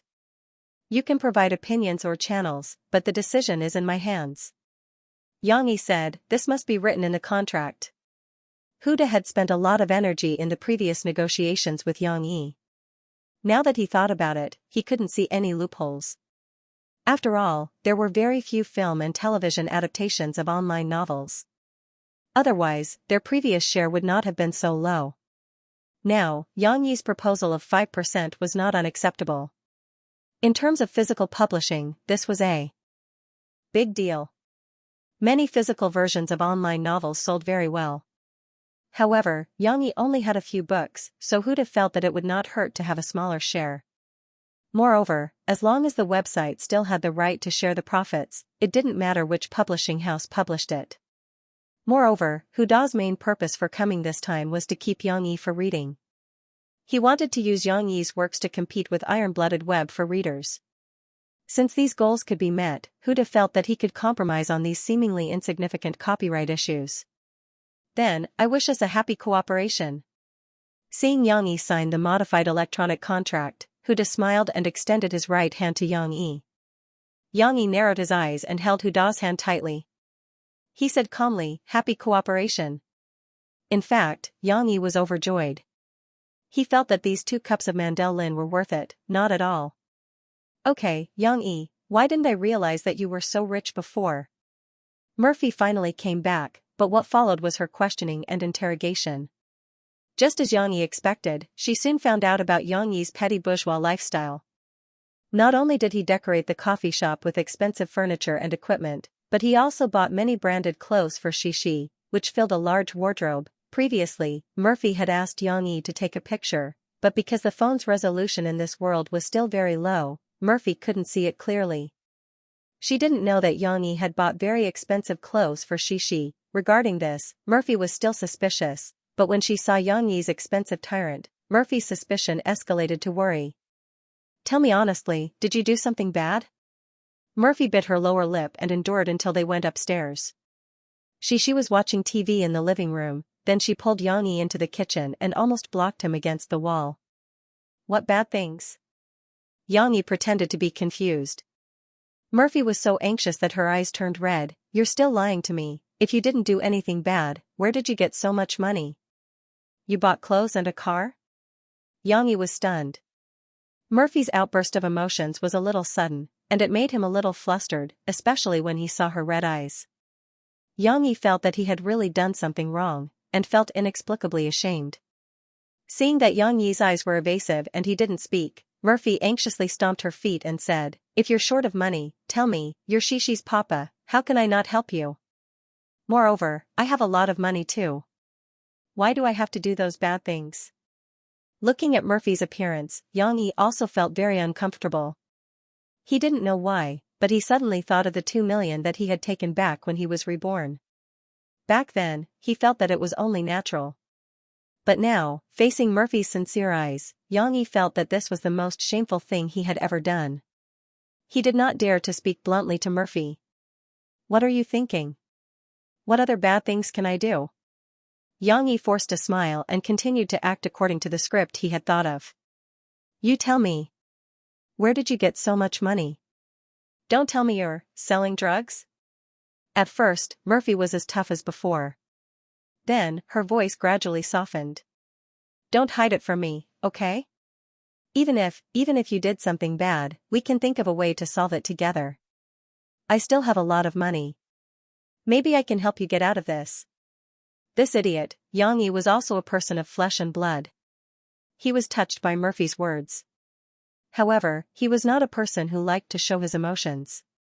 The more unfamiliar this feeling was, the more he wanted to act normal. Murphy, calm down. Xianxia grabbed Murphy's shoulder. At one. 7 meters, Murphy looked tall, but her body was very thin. She had the delicate body of a southern woman. Murphy was not satisfied. Just like she wanted Yang Yi to give her an answer. Okay, I'll tell you. I do have other sources of income, but they are all serious things. Yang Yi brought Murphy to his study. He turned on the computer and showed his currently serialized novel to Murphy. I published a book online. I didn't expect it to be so popular. Yang Yi deliberately obscured the time of publication. Murphy also did not think of this. She sat down doubtfully and scrolled the mouse to read the introduction of the book. Seeing that it was a military novel, Murphy was slightly relieved. She did not read the main text, but she still believed that Yang Yi could write such a novel. After all, this guy did have experience in the army.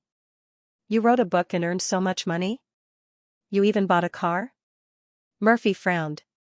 She was puzzled. Yang Yi smiled faintly and said, yes, I should be able to earn millions this month. It was already the 3rd of June. According to the statistics released by the system yesterday, Yang Yi would receive 1,174,214 yuan and 8 cents from the sales and rewards in May. According to the new ratio, Yang Yi would receive a total of 1,174,214 yuan and 8 cents. Of course, rewards still accounted for a high percentage. Online sales could not show the power of Soldier's Assault for the time being.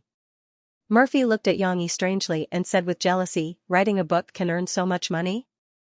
If I had known earlier, I wouldn't have rejected someone who asked me to write an autobiography a few years ago. I worked so hard doing all the jobs, but I only earned a few yuan a month. Of course, Mofe was also exaggerating. After all, she was a superstar who was a diva 4 years ago. Even if her influence was not as great as before, her appearance fee for a commercial performance was not something that ordinary second-tier stars could compare to. These 2 weeks of commercial performance and promotion schedule, her income could be compared to Yang Yi's. If she could return to the top after the release of her new album, then the income from a concert would probably be 2 to 3 million. The income from selling songs would definitely be higher. Andy's concert was the most profitable, with a box office of more than 10 million. Andy's 3 CDs earned him more than 4 million per show. Obviously, Mofe's jealousy was just an act. The faint smile on the corner of her mouth exposed her joy. Now she could confirm that Yang Yi did not do anything illegal for personal gain. As for Yang Yi earning so much from writing books, Murphy was happy for Yang Yi. Are you staying for dinner tonight? Yang Yi looked at Mofe, who was reading the novel he wrote with great interest while crossing her long legs in black stockings. The latter had no intention of moving, so he could only pour her a glass of water and ask helplessly. Murphy glanced at the water that Yang Yi handed over and drank half a glass. Her red lips left a lipstick mark on the glass.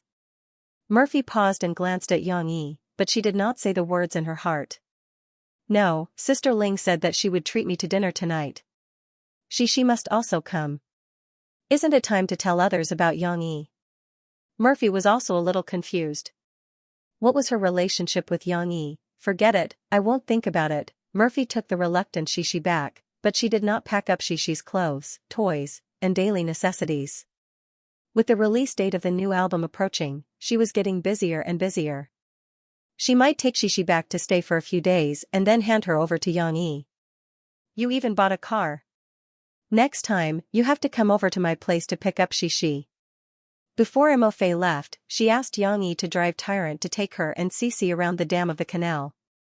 She pursed her lips and said with some emotion, then, let's forget about today. I'll go straight to the hotel, and you'll have to send me back in the future. Yang Yi focused on driving and said calmly, it's not a big deal. You can find me with a call.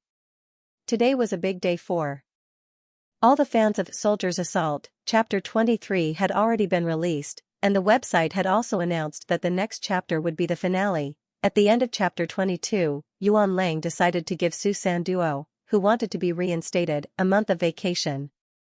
When he let him go out for a walk, the fans who had been following the book closely realized that the book was coming to an end soon. But no one wanted it to end, they hoped that they could persevere and persevere. Those who really liked the story couldn't bear to part with Su San Duo and the military camp. But the website's promotion made them realize that the farewell was coming, At 8 o'clock at night, whether it was the fans who had already gone home for dinner or the hard-working people like Mu Yuqing who were still working overtime, they all picked up their phones or opened the website to refresh the latest chapter.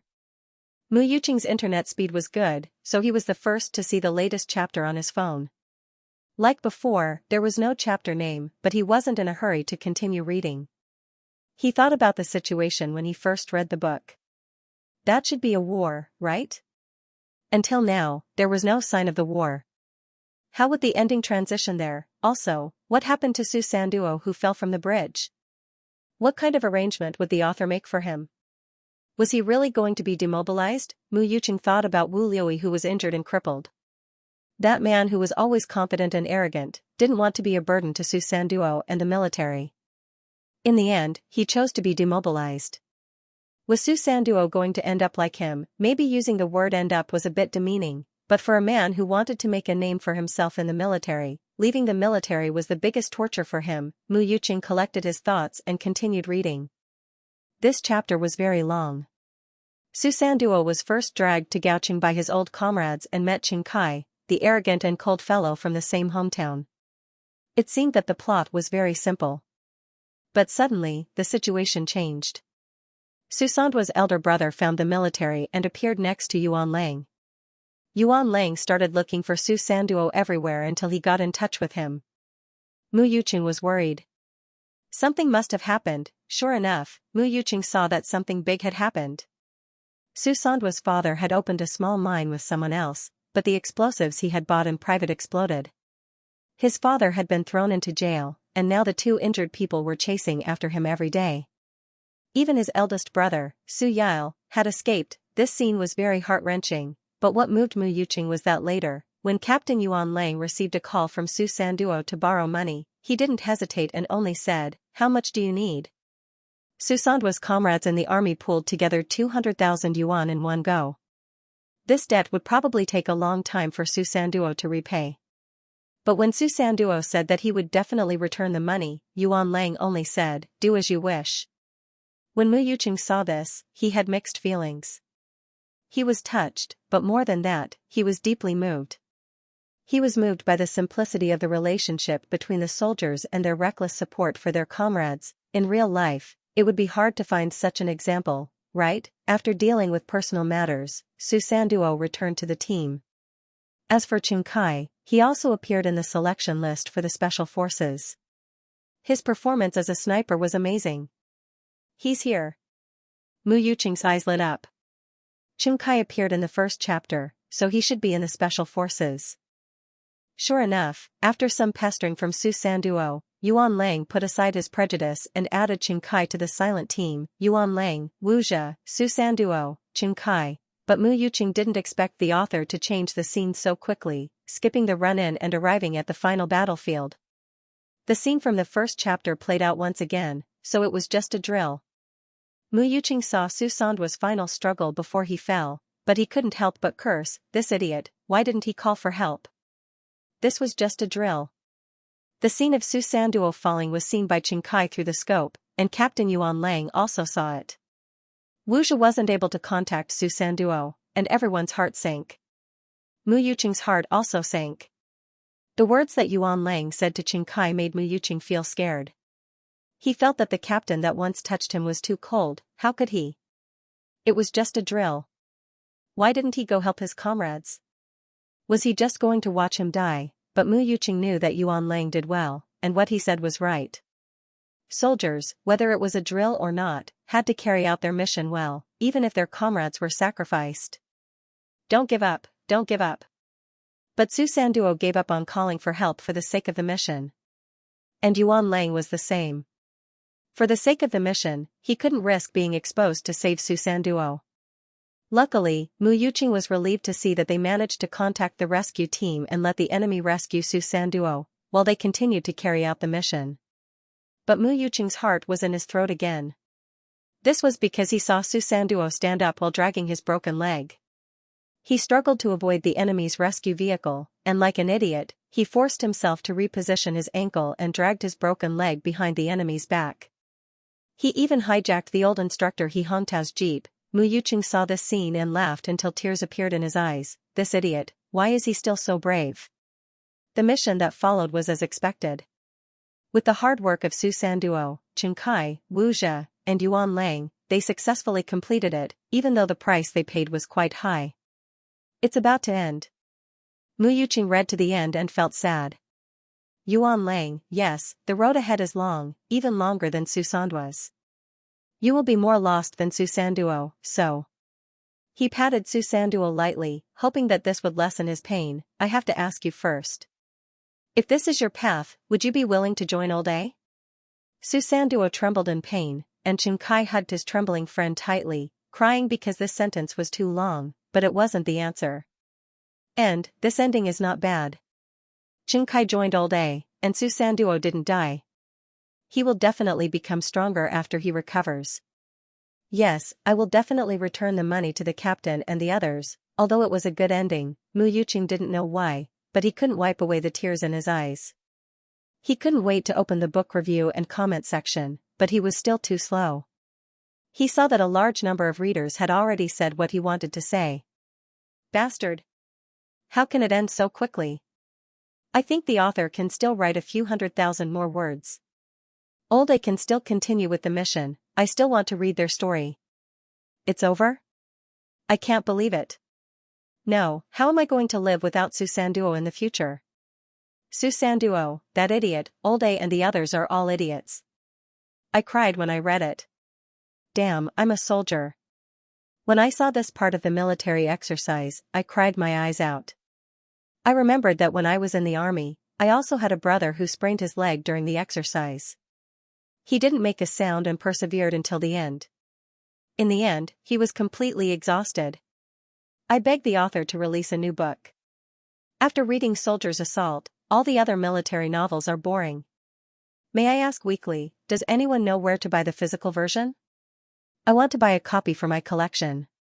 Of course, if there were fans, there would be haters. Other than the true fans who expected better from Yang Yi, there were also haters who started to scold Yang Yi. The shortest web novel in history. There's no need to read it. It's finished with more than 400,000 words. It's definitely going to be unfinished. What the hell is he writing? He didn't even understand the ending? The author is short and fast. It's useless. Everyone can go to sleep now. What kind of book is this that the website is promoting so hard? No one knew where these haters came from. Maybe there were people who really didn't like this type of book, or maybe there were cynical people who wanted to cause trouble. Or maybe there was an author who thought that Yang Yi was hurting his interests and hired a water army. These were all unknown. However, their choice to appear at this time was a big mistake. The news that Yang Yi was going to finish the novel had already spread on all the major forums. Many fans who followed the book just happened to gather here. Moreover, there was a considerable number of energetic retired soldiers who were Yang Yi's loyal fans. How could they hold back when they saw these posts? Suddenly, the haters were scolded badly. Other than a few strong water army, the other users shrank back and trembled. They didn't dare to touch this bad luck again. The heat dissipated a little. 1 hour, 2 hours, 1 or 2 days later, the real reviews came. First, look at Mu Yuqing's review. This guy used the small keypad on his phone to type out each word. It took him more than an hour. Yang Dada's novel is the best I've read in recent years. Let's not talk about his portrayal of military life, the description of the special forces or the soldier's spirit of not giving up. I just want to sigh at Yang Dada's portrayal of each character. It's really godly. Su Sanduo is the main character. His character is very special. His performance along the way makes people want to laugh and cry. But in fact, this novel isn't just about Su Sanduo. There's also Gao Cheng, Shi Jin, Chen Kai, Wu Luyi, Yuan Lang, and so on. My personal favorite character is squad leader Shi Jin. Because he's loyal and righteous, because he made a promise to Su Sanduo, he put in a lot of effort. For the sake of his soldiers, he had exhausted all his efforts. Like a naggy woman, he had taught them step by step and earnestly advised them. The scene that left the deepest impression was when Shi Jin retired from the army. He had guarded the capital for 10 years, but had never been to the capital even once. But when he and Gaoqing were walking on the streets of Beijing, he cried. His tears of helplessness and disappointment were heart-wrenching. Other than Shijin, there are other outstanding characters. From his post, it could be seen that Mu Yuqing had really read this novel very carefully. The character of every supporting character seemed to be imprinted in his mind, and every small incident was easily grasped by him.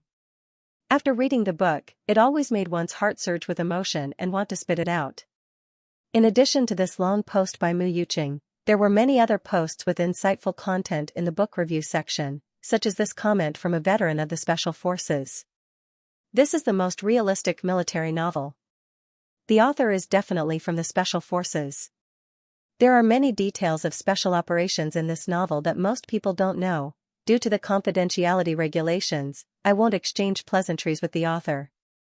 But I have been a soldier for 12 years, and 5 of those years were in the Special Forces. I can see that many details in this novel are consistent with reality. It doesn't give me a sense of absurdity like other novels that are full of mistakes, for example, the plot where Olde encircles and suppresses the drug traffickers. You can go back and read it. The description is very long, but the battle doesn't drag on for long. In short, it's just a few sentences. First, it's a sneak attack, using bombs to break the tough bones of the enemy. Then, it's covered with firepower, and snipers observe from afar to fill in the gaps, half an hour to end the battle, then quickly clean up the battlefield and evacuate within 15 minutes. The author's description is completely in line with the requirements of special operations. Special operations are to fight as soon as they arrive, and they must kill the leader of the enemy. After the battle, they must leave as soon as possible. I've read a novel before where a team of special forces went on a mission. After they took down the target, they still chatted leisurely, smoked, and some even took time to take a 2-hour nap. It really poisoned me. Come on, this is the enemy's territory. If you don't leave after you're done, are you waiting for others to surround you? Luckily, Soldier's Assault doesn't have such a stupid plot. I give full marks to the author. The person who posted this didn't know that the original version of Soldier's Assault actually had a lot of illogical places. For example, in this plot, the original author wrote that the battle lasted for an entire night, but in the end, there were still survivors in the village.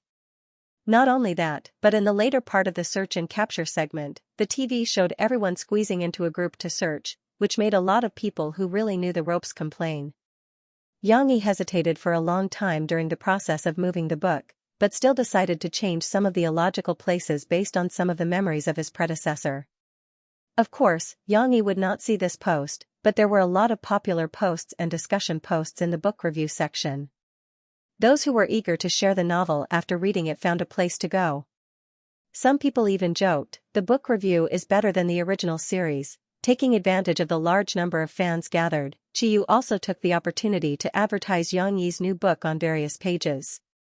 Announcement: in 7 days, Xianxia, the author of Soldier's Assault, will return with a new book.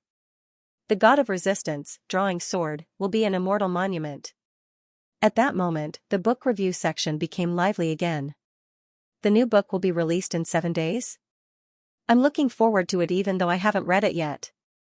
The new book is called Drawing Sword? It sounds so hot-blooded, but is this a war with cold weapons? Isn't it the god of resistance? This should be the story of the last century's counterattack against the Japanese invaders. It's definitely not a cold weapon, but I wonder what drawing sword means. No matter what, set the alarm. It's going to be released next week. I'm so excited.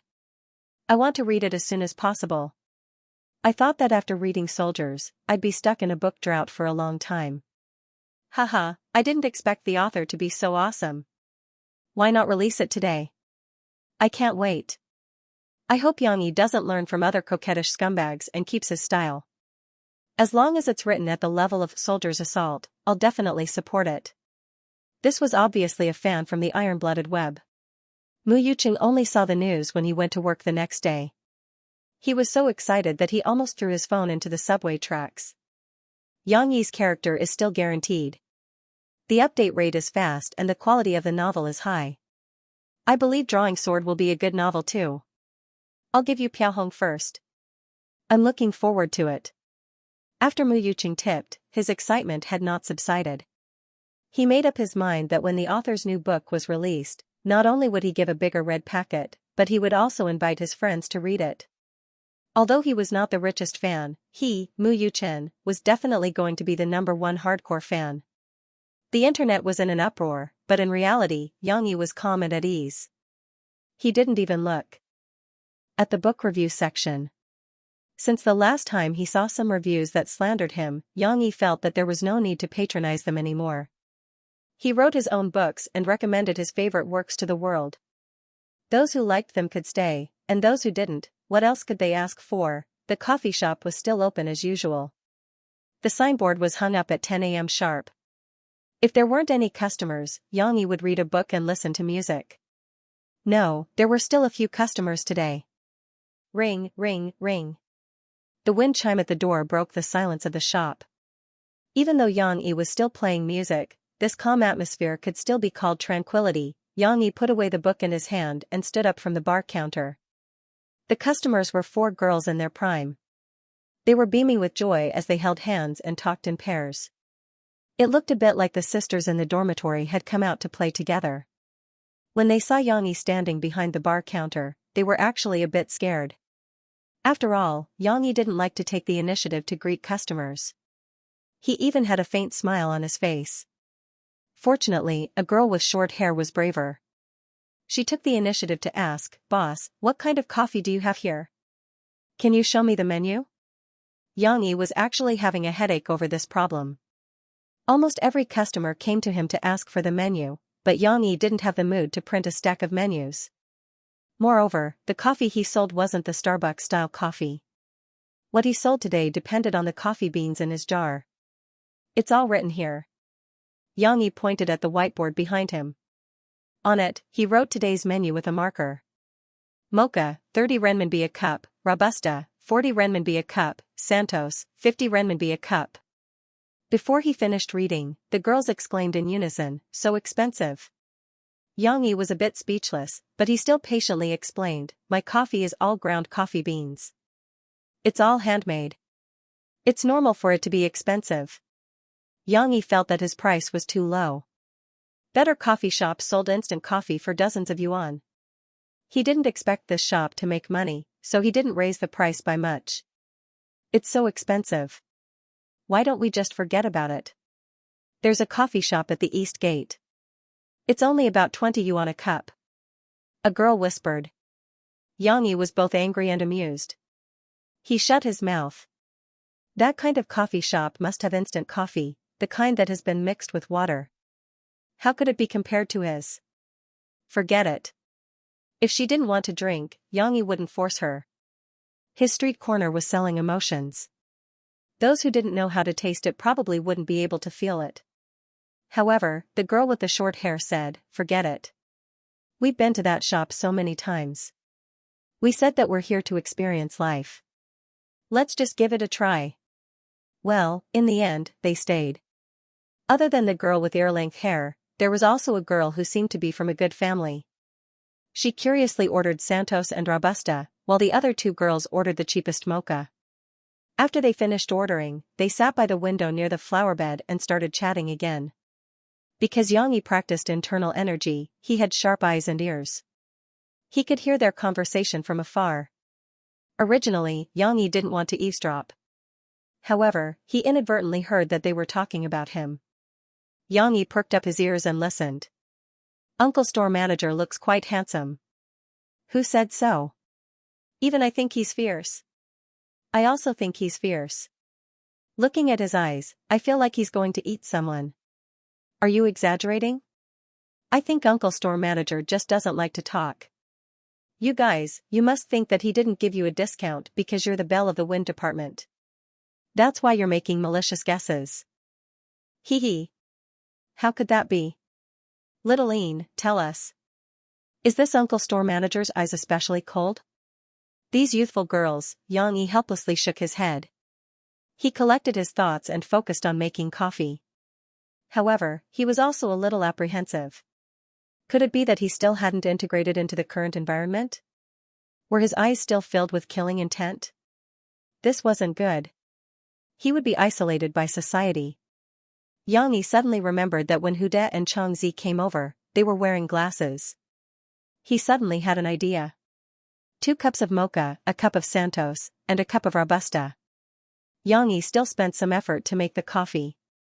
Then, he placed the sugar cubes and powdered canisters that he had bought a few days ago and brought them over. Coincidentally, they were discussing the music that was playing in Yang Yi's shop. Please enjoy. Yang Yi liked to reduce his presence. Therefore, after serving the coffee, he left quietly.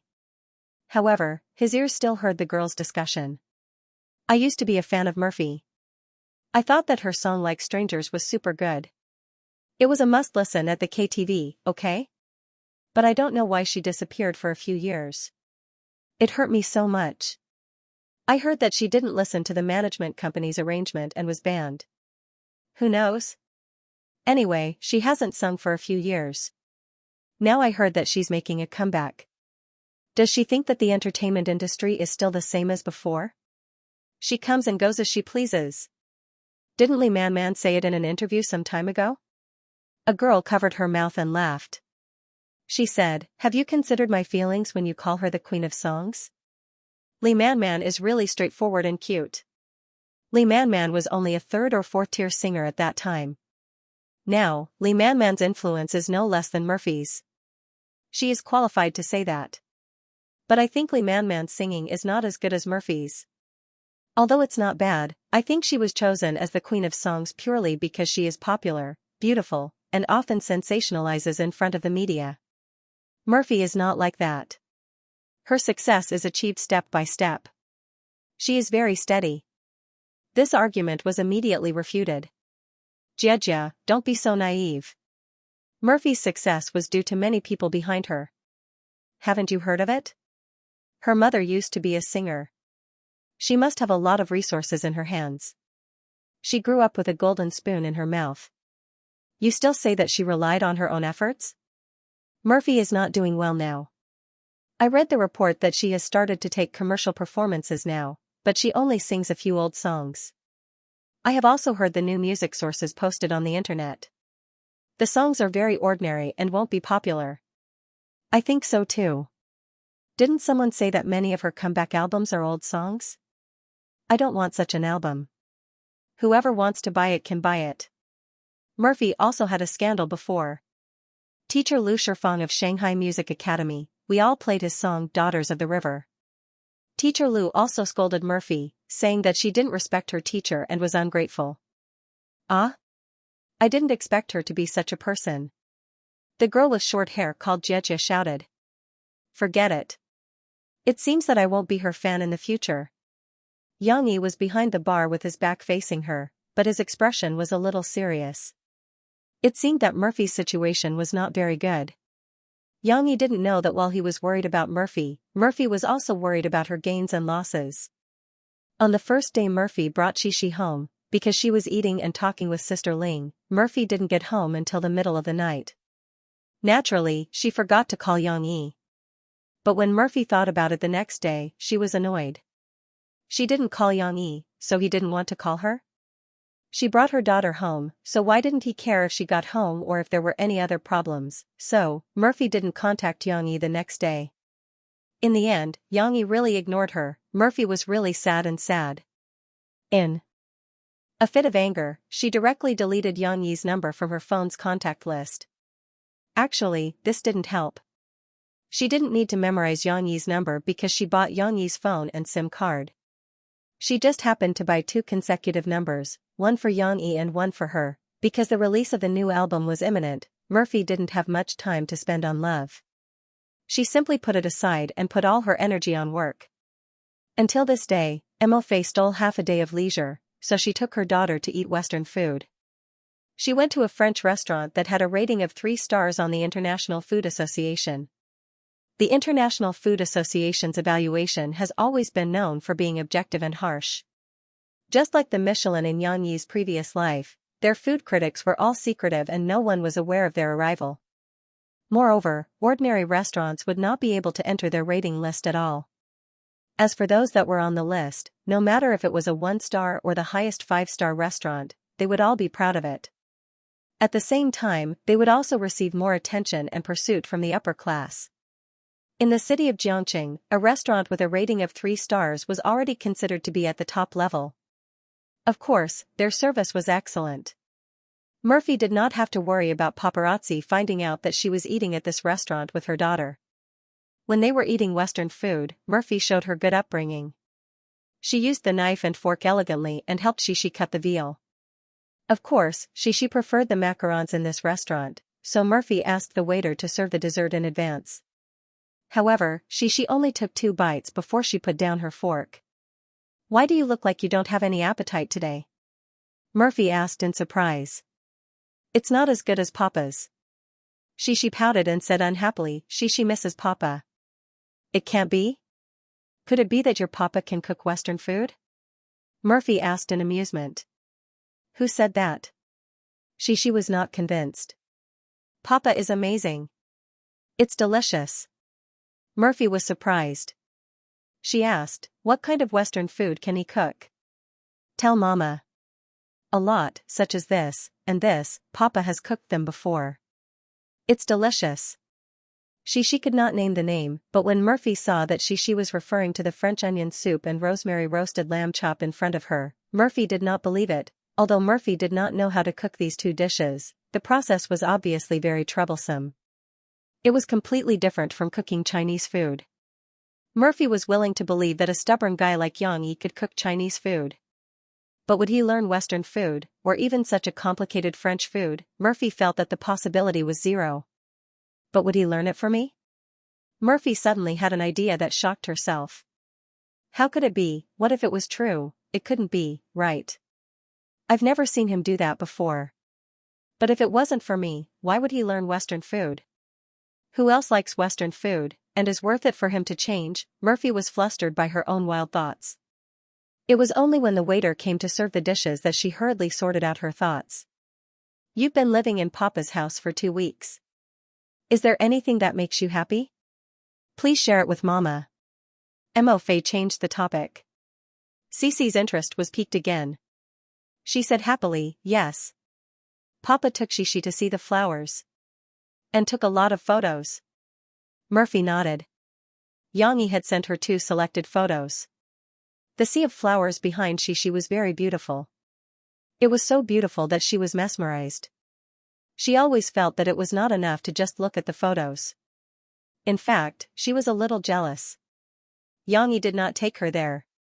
He always took his daughter to play here and there. He never even thought of inviting her. Papa tied Xianxia's hair and bought a lot of beautiful clothes.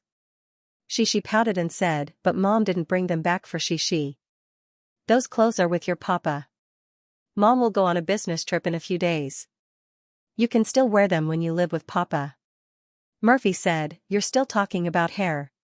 If Mom didn't ask your Papa to learn how to tie hair, he wouldn't even know how to do it." "What kind of hair did he tie for you before?" "It's so ugly." Xianxia thought of something. She giggled, and her bright eyes turned into 2 crescent moons. "Papa, he couldn't learn it.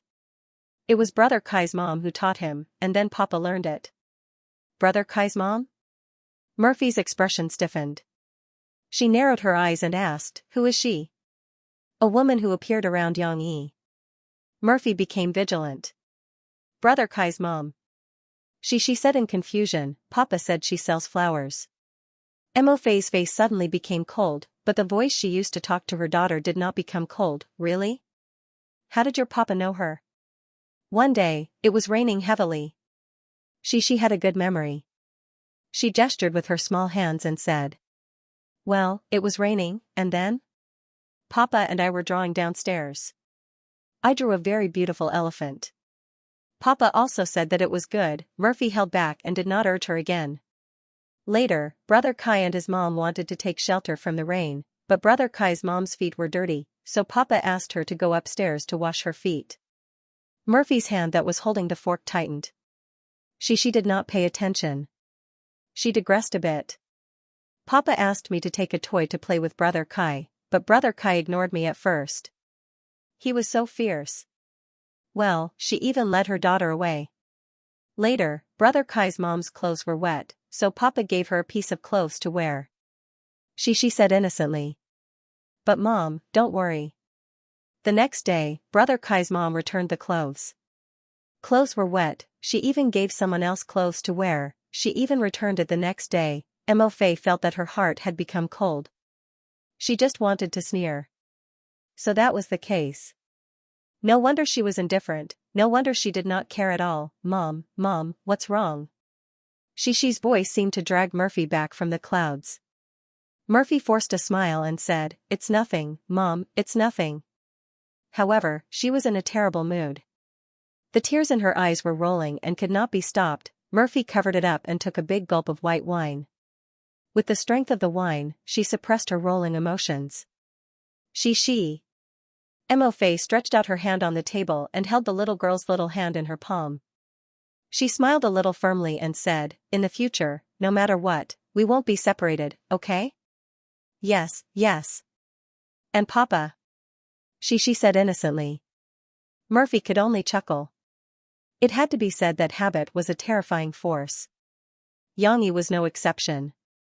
After talking to Murphy on the phone for more than a week, Xianxia was used to picking up the phone at night and listening to her. However, after she came back, the things he had to do every night came to an abrupt end. When Xianxia typed on the keyboard every night, the phone on the side did not budge. Is this what disappointment feels like? Xianxia thought silently. Why do I have such emotions too? In fact, he was just an ordinary person. However, unlike Murphy's wild imagination, Xianxia found that he could not control the emotions that were growing wildly like grass. He chose to ignore it and stopped thinking about it. He threw it aside and put his energy into the matter at hand. He wanted to adapt drawing sword, however, the problem was that Xianxia counted on his fingers and waited for the new weekend, but she still did not arrive. Could it be that Murphy had not gone to promote it yet? Was she not going to release a new album soon? Xianxia waited until his new book was released. He did not pay much attention to the new book's situation. When Murphy's new album was released the next day, he finally received a call from Xi. Papa, sob, you don't want Xi anymore. After the little girl picked up the phone, she complained with a sobbing tone. Huh? What? When did Papa say that he doesn't want Xi? Xianxia was confused. Xianxia struggled for a long time and learned the details from the aggrieved Xi. Murphy had already gone to Shanghai's TV station to hit the charts. During the month of the release of her new album, she had to broadcast music programs on Shanghai, Beijing, and other major TV stations. Although the chart could not determine the sales of her album, it could increase her popularity to a certain extent. If the results were good, naturally, more people would buy it. However, Murphy did not send Xi to Xianxia. Xianxia did not know that Murphy was angry with him. Murphy wondered why she should send Xi there. Did she want Xi to watch Xianxia and his lover being lovey-dovey? Of course, the reason Murphy made up for Xi was, "Your papa is too busy. We can't disturb his work now. Xi misses Papa so much. After Papa finishes his work, he will play with Xi, okay?" The little girl sobbed and said, "Mom is not at home. Xi is afraid at night." Murphy had been on a business trip for a few days. Xi could not help but sneak into the living room and call her father's cell phone today. The little girl did not dare to disturb her father before. Xianxia was actually full of anger. He did not know why Murphy would deceive Xi like this. He also did not understand why Murphy would rather leave Xi at home than send Xi to him. When was he busy with work? The most idle person in the world now was Xianxia. Okay, Xianxia frowned and thought of Murphy's sudden disconnection. He could not help but think, what does she want to do? What kind of person does she think I am? That I can come and go as she pleases?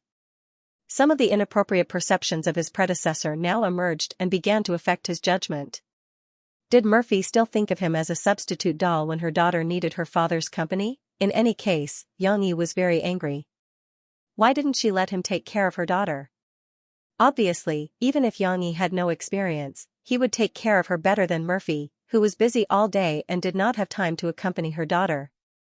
"Papa, I want you to tell me a story," Xi said with grievance.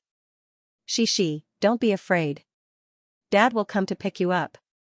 Xianxia suppressed the anger in his heart and comforted the little girl, "Go back to sleep and close your eyes." When you wake up tomorrow, you will be able to see Dad. Really? Xianxia asked with some surprise. It's true. Xianxia said resolutely. Did the seven dwarfs send Xianxia to Papa? Xianxia was still reluctant to put down the phone. She was full of joy and asked with fantasy. Yes. Xianxia said softly.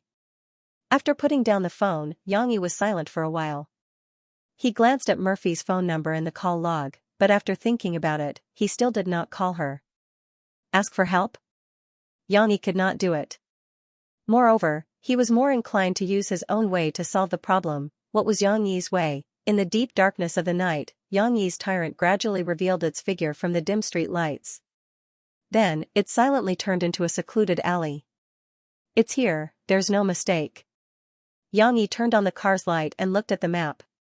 When Murphy picked up Xianxia, she gave him her home address. Although there was no mobile phone map in this world, but who was Xianxia? Did he need GPS to find the place? Putting away the map, Xianxia unzipped his jacket, revealing the black tights inside. After putting away the things, he picked up a small satchel, turned off the light, opened the car door and walked out.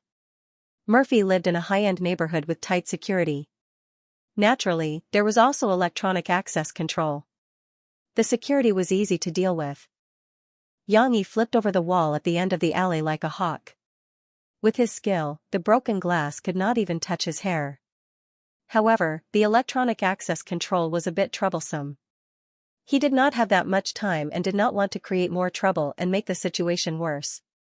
So he let go of the confused security guards and climbed up from the sewer pipe and then went into the safety passage on the 4th floor. Murphy actually lived on the 30th floor. In order to avoid the surveillance camera in the elevator, Xianxia walked up the stairs to the 30th floor from the safety passage. Luckily, Xianxia's physical strength was different from ordinary people's, so he was able to stay calm and not be out of breath. When he arrived, there was only one house on this floor, so privacy was guaranteed and it was easy to find. Xianxia moved the surveillance camera away. The next step was to unlock the door. Murphy's door lock was not ordinary, but Xianxia was relieved that at least it was not an electronic lock. If it were a fingerprint or password lock, Xianxia would need professional tools to crack it. At this time, where would he find professional tools? But as long as it was a lock that could be opened with a key, Xianxia had a way. He took out a few iron wires from his satchel and poked at the door lock for a while. With a soft click, the door lock was opened. After putting away the iron wires, Xianxia gently opened the door and tiptoed in. This was Murphy's house. Xianxia saw Murphy's old boots in the shoe cabinet at the entrance, and his heart calmed down.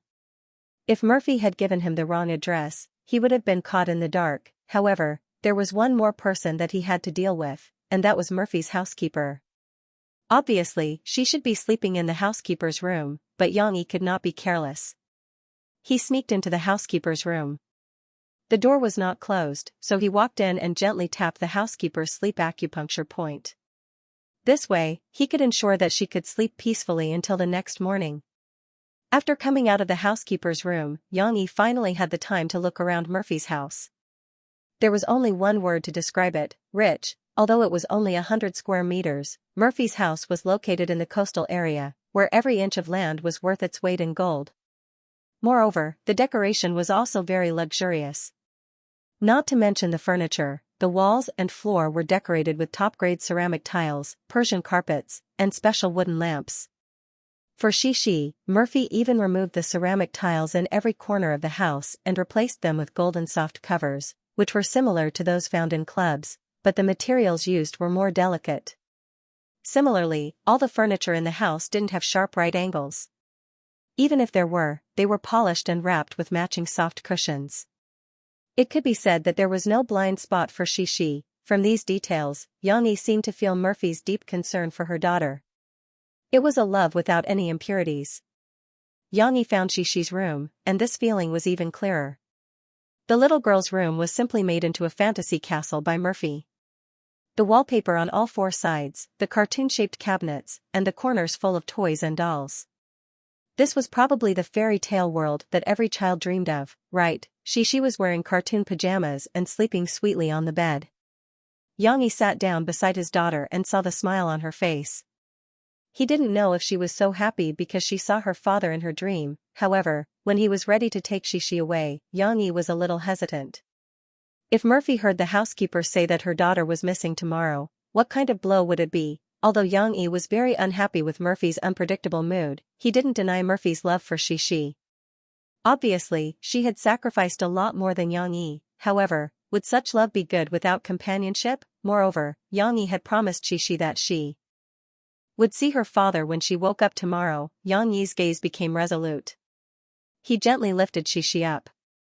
The little fellow, who was sleeping soundly, wrinkled her little nose, but still curled up in her father's chest and fell into a deep sleep. Xianxia first used Xianxia's small quilt to wrap her up. Then, he took out a nylon strap from his small satchel and fastened Xianxia to his chest. Before leaving, Xianxia wrote a note.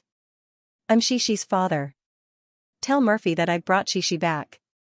Don't panic. He pasted the note on the door. In this way, when the nanny woke up tomorrow and found that Xianxia was gone, she would see the note. After doing this, Xianxia went back along the way. Even though he was holding Xianxia in his arms, he was able to get back to the car smoothly with his ability to leap over roofs and vault over walls. The next day, a ray of sunlight shone into the bedroom and made the big bed warm. The little beauty, who was sleeping on the bed, frowned. Her long eyelashes trembled, but she didn't wake up so soon. She just turned over and faced the sun with her little butt. However, before long, as if a thought was calling in her heart, Xianxia turned around and slowly opened her hazy eyes. However, at this time, Xianxia was preparing breakfast for Xianxia in the kitchen. He didn't know that Xianxia would get up so early. Papa? The little girl, who was wearing a nightgown and had fluffy hair, opened the bedroom door and walked out while rubbing her eyes. Xianxia heard the noise in the kitchen. He stuck his head out and said with a smile, "Good morning, Xianxia." Xianxia hadn't been so confused yet. She looked at her father in a daze. After a long time, she remembered the current situation. The little girl, who came back to her senses, suddenly became excited. She ran barefoot to her father and said, "Papa, I missed you so much." Xianxia was worried that Xianxia, who didn't wear slippers, would fall. He quickly threw down the spatula, strode forward, and picked up Xianxia. "Papa." After being picked up by her father, Xianxia hugged her father's neck and refused to let go. "I missed you so much." "Papa missed you too." Xianxia rubbed his daughter's little head lovingly. He first carried her back to turn off the gas stove. Xianxia washed his daughter's face and combed her hair. Xianxia finally came out of her confused state. She asked curiously, "Papa, did the dwarfs really send Xianxia to Papa?" "Yes." After Papa received a call from Xianxia, he said to the dwarfs, "Kind and lovely dwarfs, can you send Xianxia to my house? She misses Papa." Then, in the middle of the night, the dwarfs sent you here. Xianxia smiled and made up a story according to Xianxia's imagination. "But why didn't Papa wake Xianxia up?" "Xianxia has never seen a dwarf." Xianxia pouted and said. "That's because the dwarfs are very shy. They didn't want to be seen by others, so they left after sending Xianxia here." Xianxia tried to lie. "If they saw us, the dwarfs wouldn't help us next time." Xianxia hurriedly waved her hand and said, "Then Xianxia shouldn't see us. Next time, Xianxia will need the dwarfs' help." When Xianxia was happily having breakfast with her father, Murphy's call came as scheduled. Xianxia hesitated for a moment, but still pressed the answer button in front of Xianxia. "Xianxia, tell me quickly that Xianxia is with you." Murphy's voice was trembling with panic, and she even sounded like she was about to cry.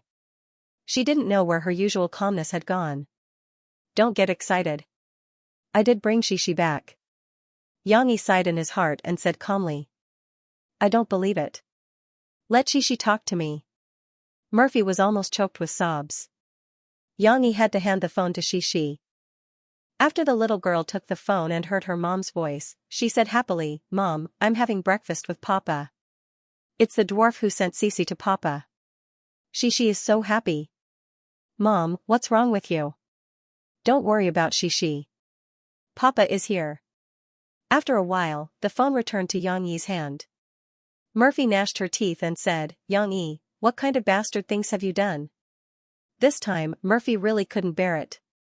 She was already furious. Xianxia avoided Shishi, took the phone, went to the balcony, and said calmly, Shishi called me and said she missed me. You know what you're doing is illegal. Do you know? Murphy was a little hysterical. Why don't you let me take care of Shishi when you're on a business trip? Why do you leave her at home with a stranger?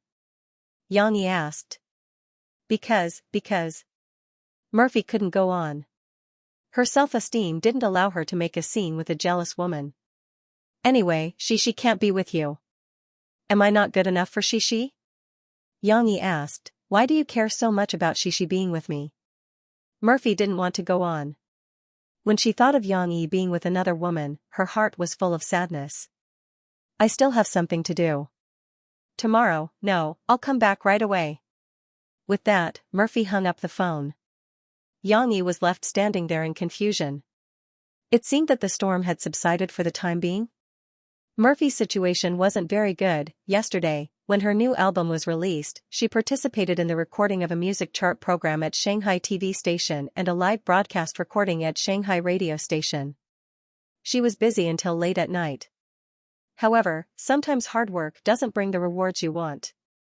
For example, album sales. Early in the morning, Murphy, who didn't sleep for many hours, woke up. Her lips were pale as she couldn't wait to ask Mo Xiaowan, who was holding the phone, is there data? How much?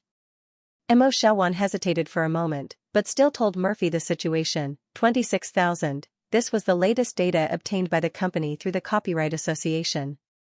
Generally, this data would be delayed for a few hours before it would be published on the Copyright Association's website. 26,000. Murphy was stunned, and her cold eyes also showed a sad look. The first day sales exceeded 10,000. If it was in Xianxia's previous life, this sales volume would be enough to write a special book, and even reaching the standard of a platinum album by the end of the sales period could be expected, but it has to be known that copyright protection in this world is the best, and people's consciousness of supporting authentic records is also unprecedentedly strong. So in this world, the standard of a platinum album in the Mandarin region isn't 1 million, nor is it 10 million, but a jaw-dropping 20 million, but even so, there are still 1 or 2 platinum albums emerging in the country every year, which shows how popular the record market is. However, now it seems that this honor has nothing to do with Murphy. The first day sales were only more than 20,000, and it wasn't the first time Murphy released an album. She knew that this time, she was afraid that she would encounter a Waterloo. Sister Ling said, don't be discouraged, it's just the beginning, we still have a chance. Mo Xiaowan encouraged her. But Murphy could only smile bitterly. Indeed, it's not like there are no stories of early slumps and later comebacks by word of mouth, but Murphy is different this time. She still knows that the quality of her new album is just passable. The only thing she can play is the emotional card. It could be said that the sales volume on the first day could almost reflect the effect of her emotional card. Most of her hardcore fans who were willing to support her would choose to buy on this day, right? However, misfortunes never came singly. Just as Murphy was feeling down, she received a call from the housekeeper. The housekeeper was worried sick and frantically told her that Shishi was missing. At that time, Murphy felt as if she had been struck by lightning and almost fainted. Fortunately, it was really Xianxia, that bastard, who took Shishi over. Although Murphy couldn't figure out how Xianxia did it, it wasn't important. More importantly, Shishi was still safe. However, with her emotions fluctuating so violently, Murphy was no longer in the mood to record the show. She hurriedly instructed Mo Xiaowan to help her smooth things over and arrange the follow-up matters. Then, she asked the driver to drive her to Jiangqing. Wait a minute, my sister, are you crazy? Mo Xiaowan was still desperately holding on to her. Why are you throwing a tantrum at us at this time? Do you know how serious the consequences would be if you stood someone up tonight? Don't tell me you've forgotten about Lu Shifeng? Murphy stopped in her tracks. Lu Shifeng's slander had a great impact on her. How could Murphy not remember?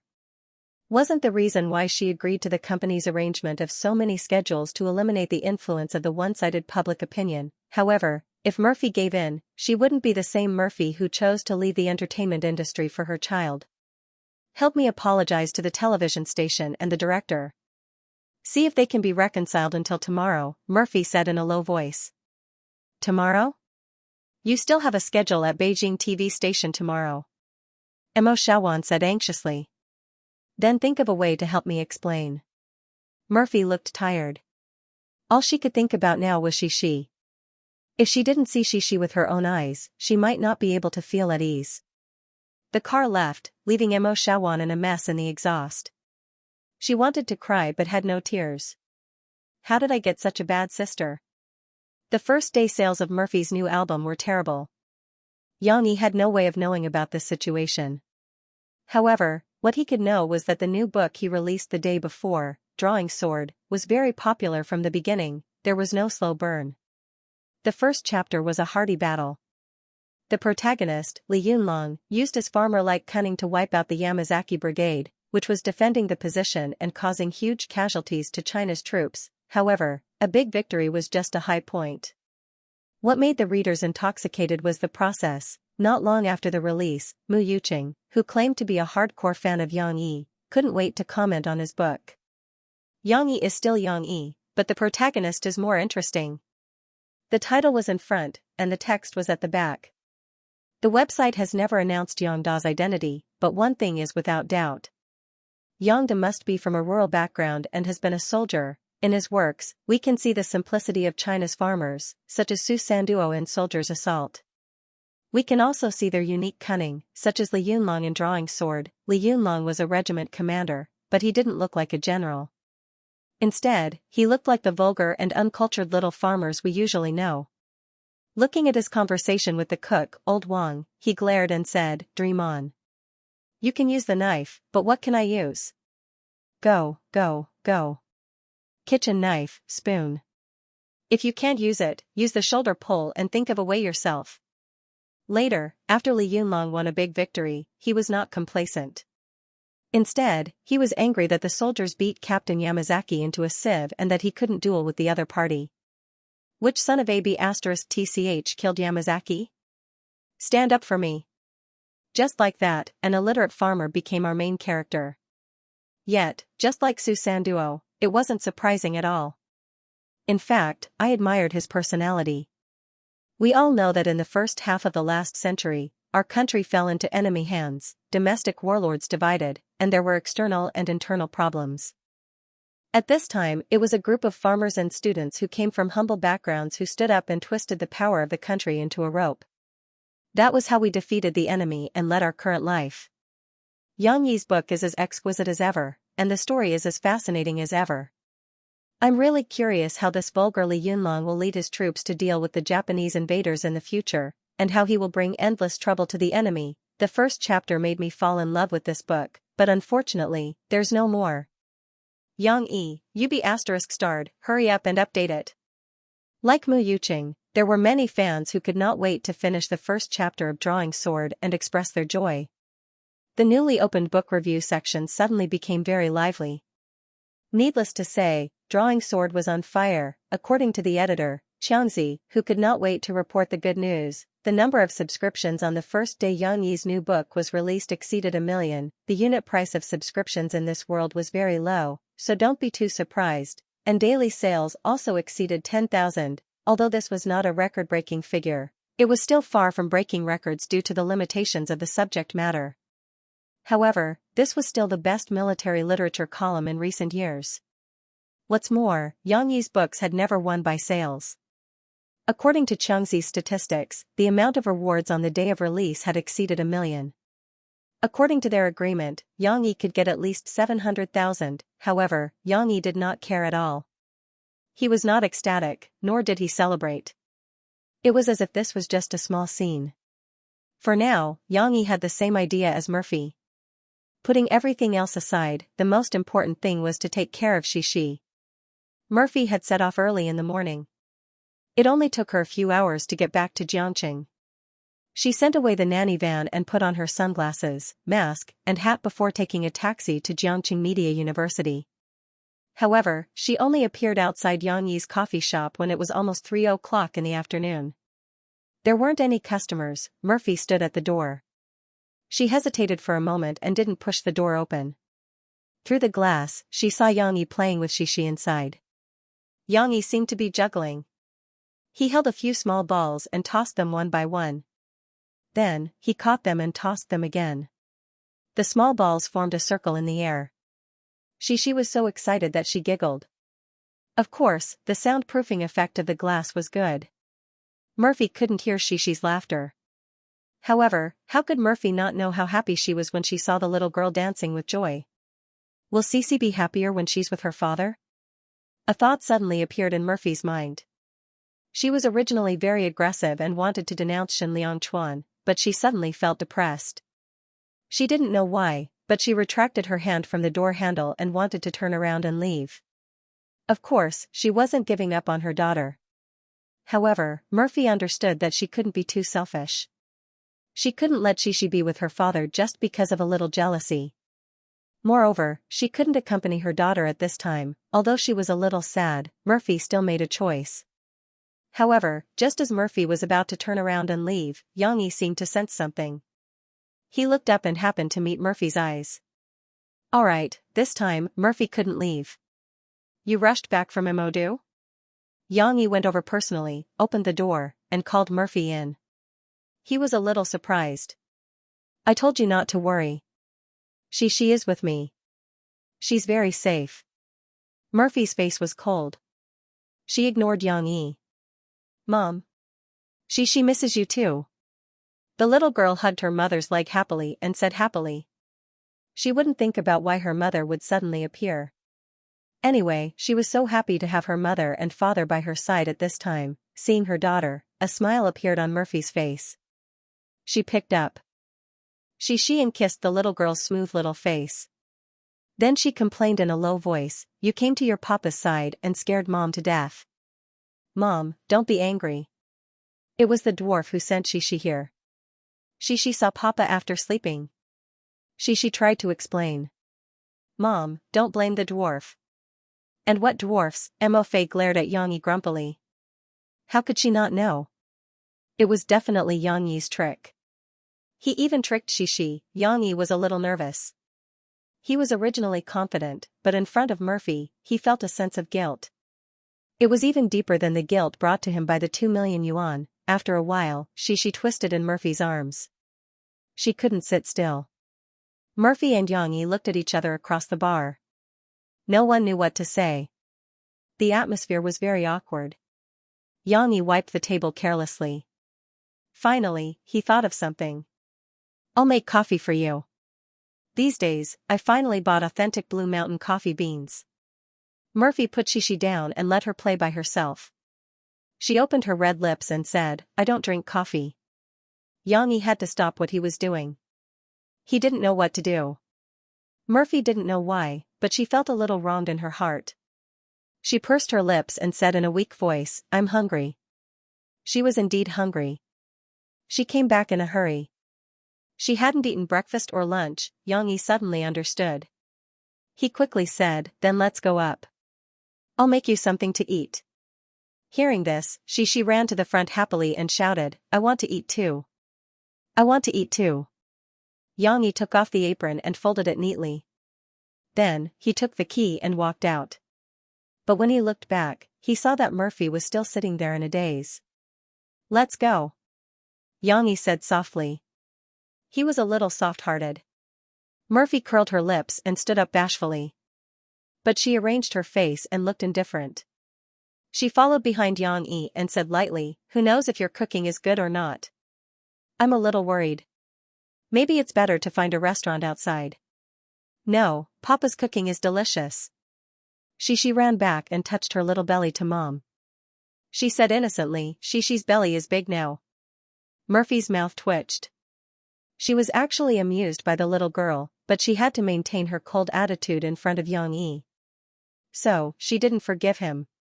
So, it took her a lot of effort to hold back her laughter. Yang Yi didn't argue with Murphy. He liked to prove it with actions. At this time, Chinese food was obviously not suitable because the cooking speed was too slow. After Yang Yi returned to the kitchen, he took out a handful of pasta from the cabinet. Then, he took out the beef tenderloin, tomatoes, green peppers, onions and other vegetables that he wanted to cook tonight from the fridge. It was not difficult to cook the pasta. the process was basically the same. But the difficult part was to control the heat and the time and quantity of seasonings. But these were not difficult for Yang Yi. He was agile. Soon, a large plate of black pepper beef pasta was out of the pot. Yang Yi knew that she also wanted to eat, so he gave a small plate to the little girl. In the process of cooking the pasta, Yang Yi also made use of every second to peel the apple, cut the cherry tomatoes, peeled the kiwi, bananas, and so on, and made a plate of fruit salad. Yang Yi took out 3 plates on a tray. Then, he smiled and put the large plate of pasta in front of Murphy and the small plate of pasta in front of Xianxia. Forks and chopsticks were prepared for them. This is yours, this is Xianxia's, and the fruit salad. Welcome to taste. Is it really made by him? Murphy looked at Yang Yi's dishes in a daze. For a moment, she forgot to move. It was not that Murphy did not like it, but Yang Yi did it too well. Not to mention the fragrance, the plate arrangement was very particular. The pasta on the clean white porcelain plate was not spread out. Instead, it was placed in the middle of the plate, like a small mountain. Yang Yi, on the other hand, had placed a small flower carved and inlaid with apple peel on the edge of the plate in a very showy manner. This was almost comparable to the work of the chefs in the high-end Western restaurants. Eat quickly. It won't taste good if it gets cold. Yang Yi was a little confused and reminded. Of course, it was delicious. Xianxia, who was next to them, was holding a small fork. She was already eating loudly, and her face was covered with some meat sauce. Murphy came back to her senses. She looked deeply at Yang Yi with a puzzled look in her eyes. But she still picked up the fork and ate. A goddess was a goddess. Although the first bite was very good, so good that she almost bit her tongue, she still maintained her elegance and slowly tasted it. The spaghetti was cooked just right.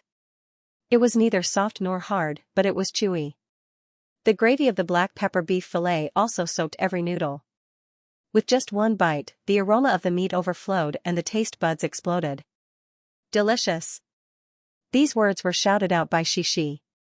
The little girl's table manners were not as good as Mom's, and she was completely unaware that the spaghetti had thrown a piece of meat sauce on her forehead. Murphy was very reserved. Although it was delicious, she still maintained an elegant posture. She just glanced at Yang Yi in surprise, then held her hair, lowered her head, and slowly tasted it. Yang Yi couldn't help but laugh. He went to get a towel and helped the little girl wipe her face. He also said softly, "Don't worry, no one will snatch it from you. Look at you, you've eaten so much that you look like a big dirty cat. Quick, quick." She couldn't help but twist her little butt. She couldn't wait to continue eating. Murphy looked at the interaction between the father and daughter, and the corners of her mouth couldn't help but curl up slightly. This kind of warm feeling was like a cloud, lingering in her heart. After Murphy finished eating slowly, Yang Yi pushed the fruit salad forward and asked with a smile, "How is it?" "Not bad, right?" Yang Yi was still very confident in his cooking skills. Mo Fei rolled her eyes at Yang Yi. The eyes of the ice goddess could be said to have melted the ice and melted the snow, turning purple and red. It was extremely charming. But Murphy didn't want to praise him, so as to avoid Yang Yi, this guy, being cocky. However, Murphy still couldn't help but ask in her heart, "Where did you learn to cook Western food?" Yang Yi had long known that Murphy would ask this question sooner or later, so he had already prepared an answer. He said calmly, "Haven't I traveled extensively for many years, and worked as a security guard and a waiter? I secretly learned it from a chef in a hotel." Murphy didn't have enough life experience, so she didn't know that this reason was actually nonsense. How could cooking be learned by secretly learning? She was naive enough to believe it. At the same time, Mo Fei also felt sympathy for Yang Yi. She inexplicably felt the hardships that Yang Yi had gone through all these years. She almost shed tears. She muttered slightly in a low voice, "Then why didn't you come to me, what?" Yang Yi was helping Xianxia clean up the mess. The little girl ate so much that the noodles were thrown on the table. "Nothing." In order to hide her emotions, Mo Fei pretended to be unhappy and asked, "Why haven't you cooked for me before?" Speaking of this, Murphy felt wronged. Yang Yi was stunned for a moment. A sense of irritation arose in his heart. This was an emotion that originated from the memories of his predecessor. You haven't even stayed here for a whole day. No, not even half a day. What chance did I have to cook for you? In the end, Yang left, little Li, and little, nor. I'm very busy. Murphy pursed her lips and didn't know how to respond. In fact, she didn't dislike Yang Yi, and it wasn't that she didn't have time to get along with Yang Yi before, but the previous Yang Yi had a very bad temper, that kind of feeling of three different views. Murphy felt that she would suffocate if she stayed with the previous Yang Yi for a while. Now, for some reason, Yang Yi had changed a lot. Although his temper was still a little bad, he actually did a lot of things that he wouldn't touch before, such as Western food, coffee, and these foreign foods. Yang Yi was very old-fashioned and thought that they were spiritual opium. The current Yang Yi, Murphy felt much more comfortable to get along with. Since you learned how to cook, why didn't you open your own restaurant? Murphy didn't want to talk about emotional topics, so she changed the topic. Yang Yi frowned and said, I don't like to be a chef. I want to cook because I want to live a more exciting life. He glanced at Xianxia and added, moreover, I only want to cook for myself, or for the people I care about. Well, that little fatty who shamelessly came up to her didn't count. At most, he would eat Xixi's leftovers. Hearing Yang Yi's confession, in Murphy's opinion, Murphy's heart was about to be melted by Yang Yi. But suddenly, she remembered something that she had been brooding about before. Oh, really? You cooked for that Xiaokai's mom? Murphy couldn't control the sourness in her heart at this time and blurted it out. Yang Yi was stunned for a moment, and he said frankly, no. What do you mean no? I didn't cook for her. Yang Yi was telling the truth. But you've already brought her to your home. You even gave her clothes to wear. Murphy's grievance exploded. She felt that if she didn't say it out, she would die of suffocation. Xianxia, who was eating fruit at the side, thought that her mother was unhappy because of the clothes. She quickly took her mother's hand and comforted her, Mom, don't be angry. Xiaokai's mom returned Papa's clothes. But how could Murphy be angry because of a piece of clothes? She stubbornly looked at Yang Yi, wanting Yang Yi to give her an explanation. But Yang Yi felt that there was nothing to explain, and said lightly, her feet were dirty, and there was no place to wash in the bathroom downstairs, so she came upstairs to use the bathroom. Of course, this explanation was not enough. Murphy turned her head and argued with Yang Yi. Yang Yi had never dealt with this kind of emotional problem, so he didn't know what to do. On the other hand, she stepped on the chair, raised her butt, and leaned on the table to eat fruit. She unintentionally muttered, but Xiaokai doesn't like to play with Xianxia, so he doesn't come. Murphy pricked up her ears. This was something that Murphy hadn't heard before. Yang Yi also nodded and said with a smile, maybe his mother doesn't have time. She has to manage her family's flower shop, and your Xiaokai has to learn piano. After the day he returned the clothes, he didn't come again. Hearing this, Murphy felt as if a stone had been lifted from her heart, but she still couldn't help but ask, he didn't come again? Well, I also wanted to say that Xianxia can have one more good friend, but it's a pity. Yang Yi shook his head. Murphy pursed her lips and said, you still want to have contact with that woman? It's not her. I just think that if Xianxia can have one more playmate, she won't be too lonely. Yang Yi said, but it doesn't matter. Now there are many teachers' children in the school, and they often play on the lawn in front of the economic management building. Next evening, you can consider taking Xianxia to meet other children. It turned out that they had only met twice. Murphy's mood suddenly brightened. She was so happy that she didn't pay attention to Yang Yi's words. Her appetite was also better, and she fought with Xianxia to eat the fruit salad. However, there was still a problem. What about the clothes you put on her that day? Murphy pretended to be indifferent and asked. Yang Yi was puzzled. What do you want to do? I want to wear it too. I rushed back today, and I'm wearing these clothes. It's so hot. Murphy said stubbornly. Then I'll get you a new one, or I'll take you to buy clothes? Are you sure you want to wear men's clothes? Yang Yi said with a headache. No, I want to wear it, and I want to wear that one. Murphy pouted and said. But I threw it away. Yang Yi said honestly. Threw it away? Why? Murphy didn't believe him. Because I don't like to wear clothes that others have worn before. Xianxia said concisely. Murphy still didn't believe him, but Xianxia really said the truth. He was such a clean freak, how could he wear clothes that others have worn before? The day Yan Xiaopei returned the clothes, Xianxia turned his head and threw it into the trash can. I'll take you to buy clothes, I don't want to. Then I'll get you a new one? No, no. I'm not hot anymore, and the clothes I'm wearing now are very comfortable. Humph. After the misunderstanding was cleared up, Murphy did not mention anything about bringing Xishi back. However, she did not stay with Xianxia for long. Not long after, Murphy received a call from Sister Ling. Sister Ling was so angry that her voice trembled as she scolded Murphy. Do you think you can squander your talent just because you have talent? Do you think you can come and go as you please in this entertainment industry? Look at your current results. Wake up. You're no longer the queen of music from 4 or 5 years ago.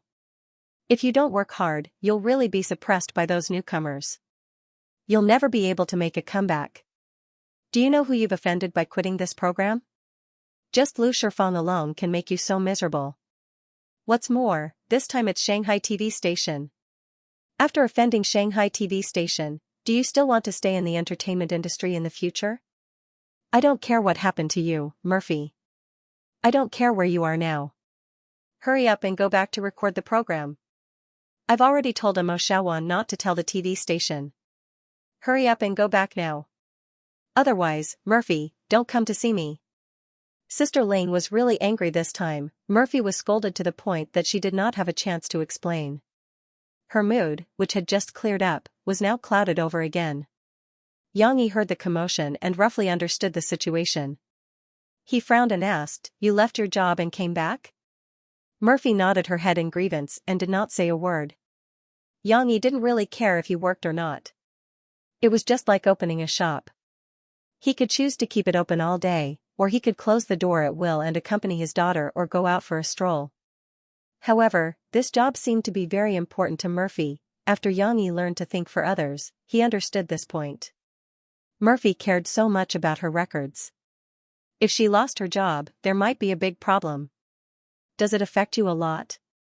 Xianxia asked. Murphy nodded silently. Let's go back now. Xianxia said. Xishi, don't worry. I'll take good care of her for you. How can I make it back in time? The show starts recording at 8 o'clock, and it's almost 4 o'clock now. How can I make it back to Shanghai? Murphy said. I still have to find my driver. I don't know how long that will take. Of course, the fastest way was to take a plane. However, when taking a plane, one still had to consider the flight schedule. The time spent in the middle was not necessarily less than driving. After all, Magic City and Rivertown were near each other. Xianxia stood up with a bang. He picked up the key and said, there are still 4 hours left. It was more than enough. Come, I'll drive you to Shanghai.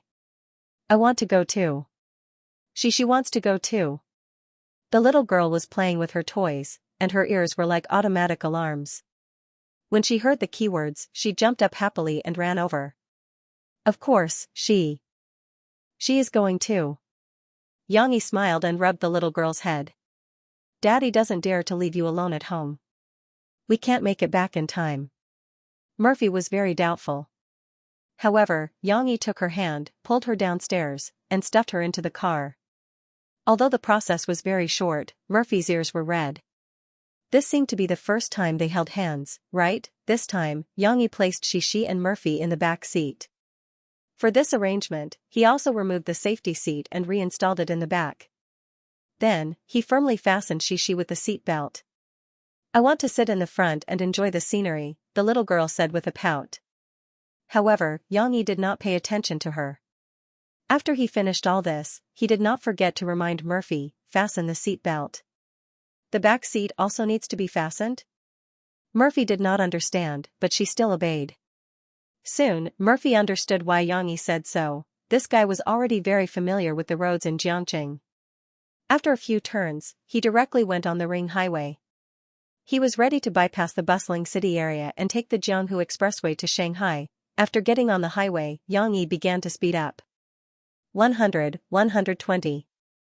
The speed was close to the limit of the highway. If it were not for Xianxia and Murphy sitting in the back seat, for safety reasons and out of consideration for their acceptance, Xianxia could have directly sped up to 200 kilometers per hour. Slow down, slow down. Murphy was a little nervous, especially when she saw Xianxia overtaking without slowing down. She was so nervous that her hands were sweating. Haha, haha. It's so fun. However, Xianxia showed a different reaction. The little girl waved her little hands and was excited by the feeling of being driven at lightning speed. Close your eyes and sleep. There's a quilt behind you, Xianxia said without turning his head. Rest your mind. You still have to record the show tonight. So fierce. Murphy muttered in her heart. She wrinkled her nose and made a face at Xianxia's back. Then, she obediently hugged the quilt and went to sleep. She was really tired. She did not sleep for many hours yesterday. When she got up early in the morning, she suffered a blow from the Waterloo sails. Then, she was worried about Xixi's sudden disappearance. Later, on the way back to Jiangqing, she was not in the mood to close her eyes and rest. Her mind was full of all kinds of ties with Xianxia. Fortunately, she got the answer she wanted. Then, it felt so good to be cared for like this, in this kind of sweetness that she had never felt before. Murphy gradually fell asleep. Actually, she did not sleep well in the car. Xianxia's tyrant was good and everything, but the shock absorption was a little bad. She did not know if it was because the military car did not consider shock absorption at all in the past. Murphy was in a daze as she swayed, but she could still hear the conversation between Xianxia and Xixi clearly. Wow, Papa, look there are so many boats. Because we're crossing the river. Papa, those cars can't catch up with us. I'm so happy. Then, Papa is driving so fast. Are you afraid? I'm not afraid. Xixi is not a child anymore. Haha, who told you that you're not a child? Mom said it. Mom said that Xixi has grown up. She has to be good and not disturb Papa. Okay, don't listen to your mother's nonsense. In the future, when you're not at Papa's house, call me if you miss me, okay? Okay, okay. Papa, can you open the window? Why? Because the window is covered, I can't see clearly, not now. Why? Because your mother is sleeping. Xixi, you have to be quiet. Don't disturb your mother. It's very hard on her. Okay, shoo. Unknowingly, the car stopped. Murphy, we're here. Xianxia turned his head and shook Murphy awake. Murphy woke up in a daze and saw the Shanghai TV station not far away. She murmured, "Ah? We're here so soon? What time is it?" It's still early. Fortunately, we didn't disappoint you. We're almost an hour early. Xianxia smiled slightly. Along the way, Xianxia drove like a speeding car. In 3 hours, he drove nearly 300 kilometers and overtook all the cars in Shanghai. He was lucky that no traffic police stopped him. Murphy didn't rush to get out of the car. She called Emo Xiaowan first. Sister, you're back? When Emo Xiaowan saw Murphy, she almost cried with joy. However, when she saw Xianxia in the car, she was shocked and looked at Xianxia and Murphy with a strange expression. Do you want me to wait for you? Xianxia ignored her and said to Murphy. Murphy gently shook her head and said in an unusually soft voice, No, you can go back first, or take Xixi to play in Shanghai for a day or two. I'm in a hurry. After recording the show, I have to catch a plane to Beijing. Emo Xiaowan nodded and added, Yes, I've already booked the plane tickets. Okay, then I'll take Xixi back first after dinner. It's still early. Xianxia didn't mind. Hee, we're going for a ride again. Xixi was addicted to sitting in the car and shouted happily. No. Murphy said unhappily. You're not in a hurry. You're not allowed to drive so fast. Safety first. Emo Xiaowan looked at their faces with a strange expression. A bunch of gossip was brewing in her heart. What happened to them today? Why did they suddenly get better? No, she had to ask them clearly later. Before they knew it, Drawing Sword had been updated for a week. Although Xianxia updated once a day, the speed was much slower than the previous Soldier's Assault, which caused the readers to complain wildly. Even so, they continued to complain while reading in a daze. However, after the 7th chapter was released yesterday, Xianxia aroused public anger. F***ck, did he really write sister-in-law Xiaoqin to death? Great author, do you have a conscience? The first 7 chapters of the novel killed the female lead. It's over. A good book turned into poisonous grass, the extremely poisonous kind. Abandon the book. F***ck, I'm so angry. A good female lead was killed by a cannon. Can't you save her? In fact, these were really the curses of true fans who expected better from Xianxia. At present, Xianxia had gathered the power of fans and many paid posters dared not come forward. There were also emotional people who said, although I had a hunch after seeing Xiaoqin get caught, I can't believe that you, the author, would do such a thing.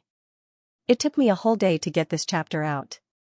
Even a 1.8-meter tall man like me is crying. It's so uncomfortable. Didn't the monk kneel down and beg you to give him 10 minutes? If he rushed in with his men, he might have been able to save her. Bastard, why didn't you give Xiaoqin a chance to live? Li Yunlong did the right thing. As a soldier, he can't let go of the Japanese special forces because of his love. He can't forget to avenge his brothers who died on the mountain because of his love. That's why he ordered the cannon to fire. I respect him as a man and a qualified general. Finally, someone stood up and said something fair for Xianxia. Li Yunlong sat down weakly. His mind went blank, and he felt weak all over. This sentence made me cry. Since she's the woman you love so much, why can't you save her? Li Yunlong, you're a coward. It had to be said that this chapter was indeed poisonous.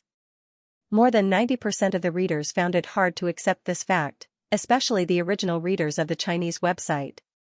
These web novel readers scolded Xianxia even more fiercely. Even the hardcore fan, Mu Yuqing, couldn't help but ridicule Xianxia. You bastard, are all the female protagonists in your works worthless? Soldier doesn't have a female lead, and Drawing Sword's female lead has only appeared for a few chapters. They've just gotten married, and you're already letting her get a bento? After all, everyone was used to the plot of web novels. No matter how the main character started, whether it was Zhao Ritian or an ordinary mortal, he could become an omnipotent Superman in the end. Regardless of whether there was 1, 2, or many female leads, the male lead would be able to take care of them all and then start a huge harem. If someone dared to write that the male lead was incompetent and caused the female lead to suffer even the slightest bit of harm, the male chauvinistic readers would scold that person to death. However, Xianxia did just that. Not only did he hurt the female lead, but he also made the male lead ruthlessly blast his own woman and the Japanese to death with a cannon. Was he not courting death? Was he not trying to poison his own readers? Was he not trying to drive his readers away? The editors of the Iron Army website, who had been paying close attention to Drawing Sword's developments, were delighted to see this scene. After all, the release of Drawing Sword had indeed caused a great crisis for them. Hu Da's move was ingenious, and it happened to be right at their throats. It was not some underhanded conspiracy. He was clearly trying to pit Xianxia's book against the Iron Army website. He was blatantly attracting the readers of the Iron Army website, and the Iron Army website could do nothing about it. Now, the old readers of the Iron Army website were in such a situation. They chose to read Xianxia's book at Qiyue, and then spent money to reward him. However, they would continue to read at the Iron Army website. The only difference was that their consumption had been greatly reduced. This could be seen from the back-end data. Although the Iron Army website believed in its own foundation and appeal, and believed that the readers would not abandon the Iron Army website, the income that originally belonged to them was divided up by Qiyue. No one would be willing to accept that, but what could they do about it? The editors of the Iron Army website had thought of poaching Xianxia. During the serialization of Soldier's Assault, a large number of Iron Army readers left messages asking them to poach Xianxia. They had seriously considered this issue. Poaching Xianxia was obviously beneficial. But Qiyue had done a good job of keeping it a secret, at least from their point of view. The author's information was not leaked at all, and the author himself did not interact with the book fans in the book review section. Actually, if Qiyue knew about this, they would definitely cry foul. After they signed a long-term contract with Xianxia, not only did they not intend to hide it, they even wanted to publicize it and make Xianxia a new great author. However, Yang Yi refused. Not only did he not want them to expose his personal information, but he was also not interested in participating in a written interview on the website. This greatly disappointed the staff of the publicity department of Chiyue, and the readers kept calling for him, but they did not get a response. Of course, there was another way, and that was to get Yang Yi's contact information from the Copyright Association, but this would undoubtedly require a lot of favors. The management staff of the website did not have the ability to do so, unless they begged the Army Journal behind it. However, the bosses of the Iron Army website felt that it was making a mountain out of a molehill, so they gave up on this idea. But how were they going to poach him? Waving Ho Sigu was at a loss. They could only watch as Drawing Sword's results exploded, but there was nothing they could do. Of course, now that Drawing Sword had dug a hole for itself, the editorial department of the Iron Army website was cheering and celebrating with smiles on their faces. However, it seemed that this celebration came too early. After the 8th and 9th chapters were released one after another, the editors of the Iron Army website were surprised to find that the readers who were originally clamoring to abandon the book did not abandon the book. Instead, they were cursing and subscribing to the new chapters. Of course, the new 2 chapters caused a great deal of controversy. Yang Yi, that guy, wrote the death of the monk after the death of the heroine. Although the monk was only a supporting character and was only Li Yunlong's bodyguard, his powerful martial arts and righteous character had earned him a lot of fans, but how could such a character of flesh and blood die in vain?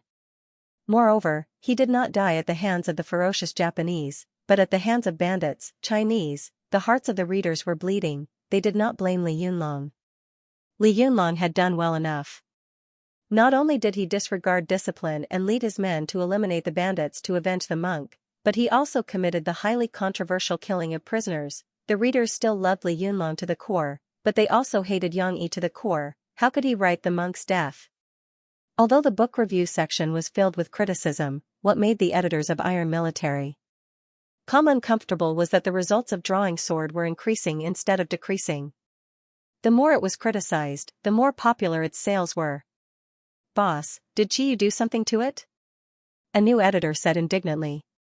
A group of people said they were going to abandon the book, so why are there still so many people subscribing?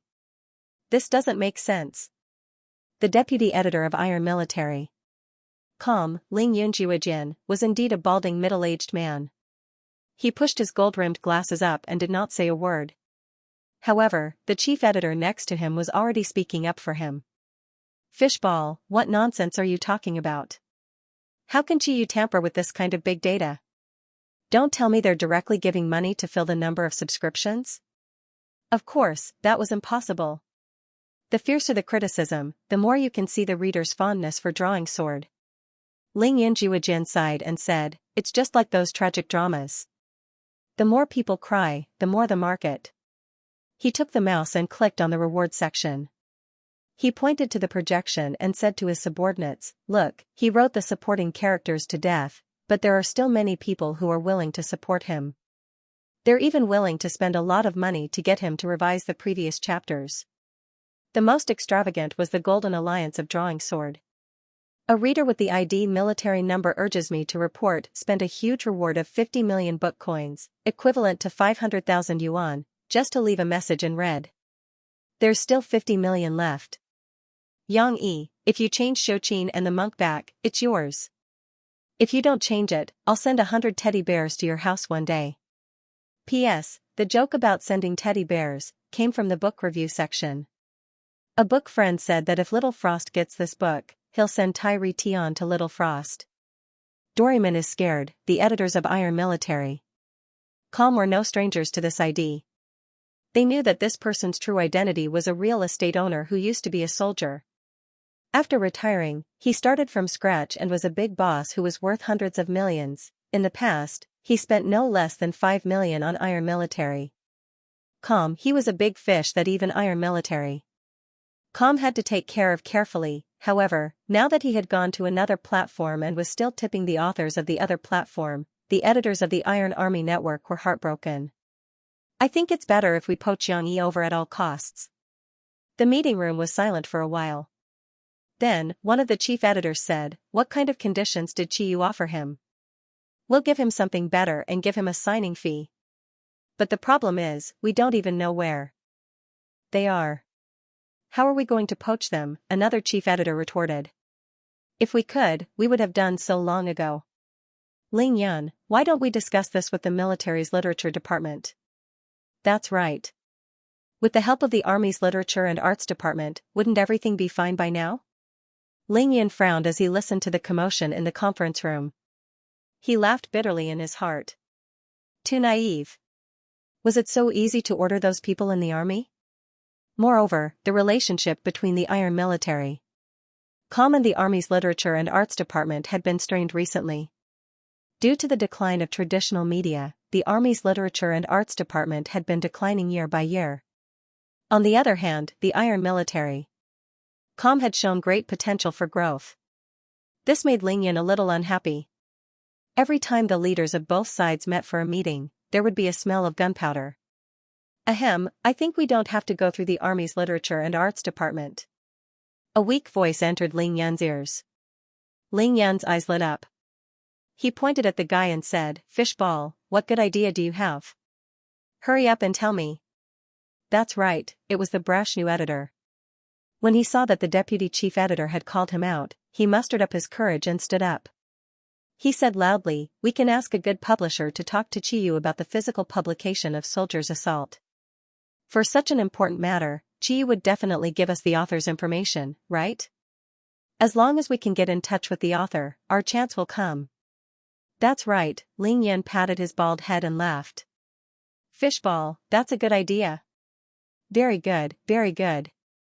Let's do it this way. You, go and make the arrangements.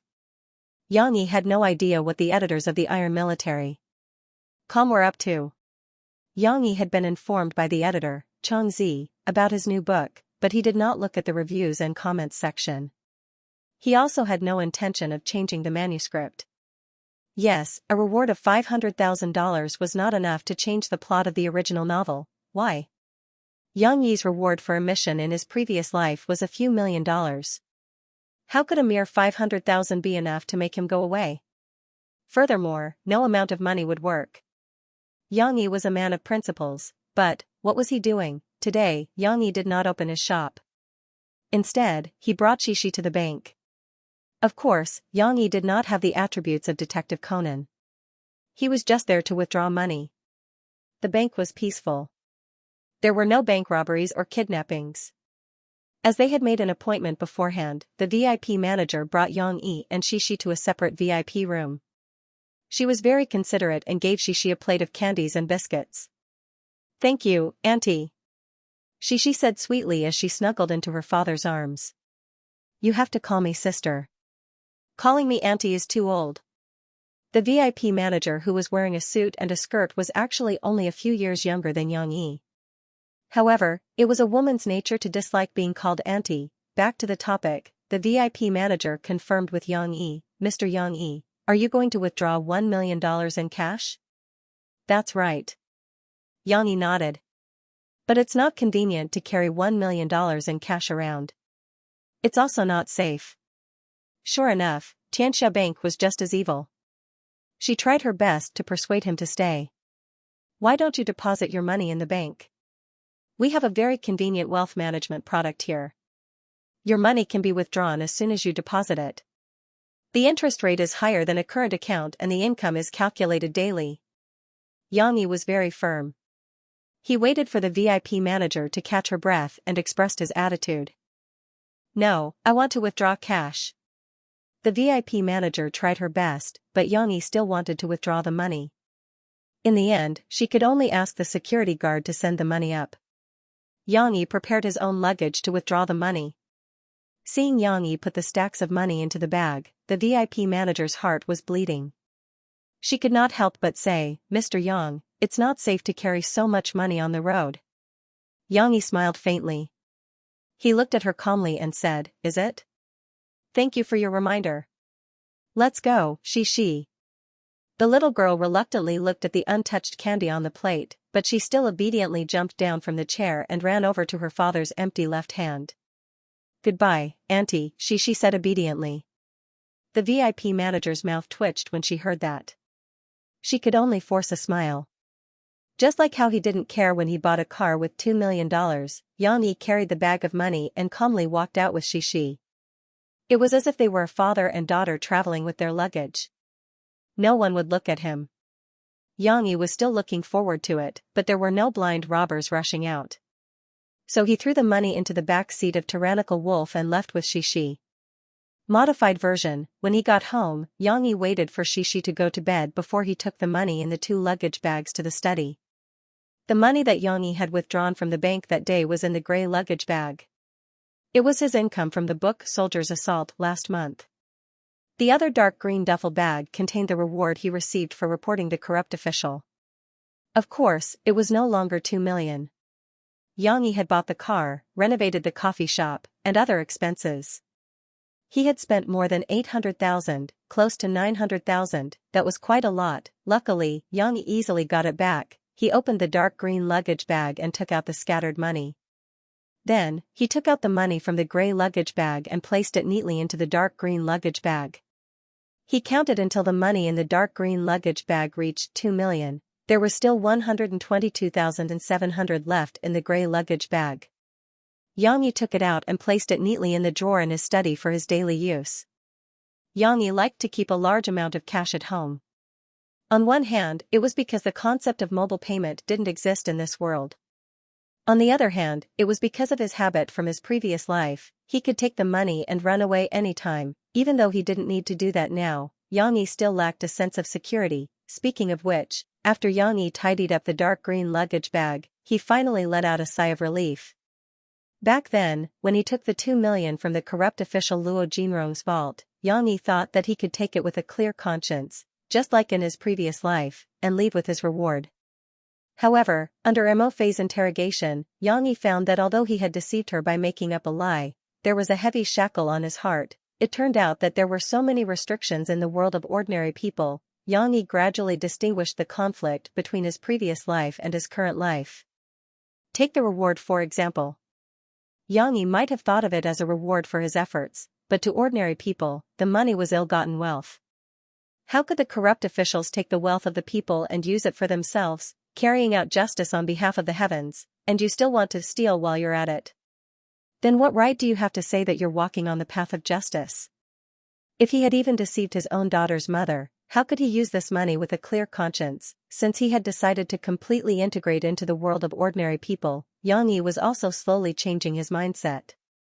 Although it was impossible for Murphy to discover the existence of the money, Xianxia felt that if he didn't handle it properly, there would always be a demon in his heart. How could this be? Xianxia wanted to live a carefree life. Therefore, after he received the copyright income last month, Xianxia took back the money that really belonged to him and made up for the hole that he originally took out.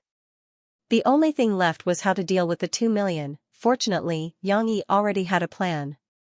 After 2 weeks of hitting the charts with her new song, Murphy could finally come back and rest for a few days. Although these few days weren't completely a rest, she still had to participate in some programs in Jiangqing. Murphy still wanted Xianxia to send Xixi home. She missed her daughter. When Xianxia saw Murphy, she still looked cold, but in front of Xianxia, she didn't hide it. Her eyes were still full of fatigue and loneliness. I saw it in the newspaper. Xianxia hesitated and said, the situation of your new album isn't very good. Murphy was hugging Xixi. The mother and daughter were interacting intimately. When she heard Xianxia's words, Murphy pursed her lips and said stiffly, let's not talk about this. Although her relationship with Xianxia had eased, Murphy's understanding of Xianxia was still in the past. She felt that Xianxia was still very dissatisfied with her work in the entertainment industry.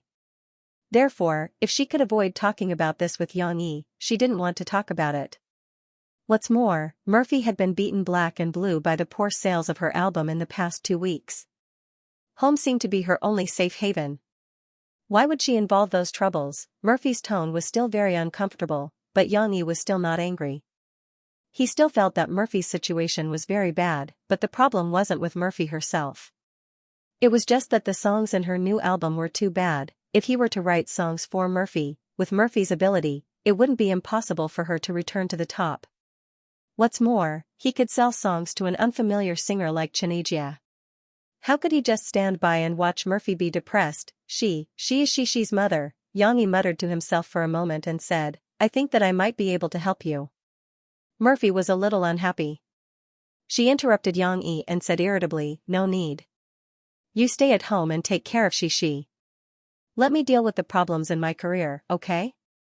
Choking for a moment, Yang Yi swallowed back the words of wanting to help her write a song. Seriously.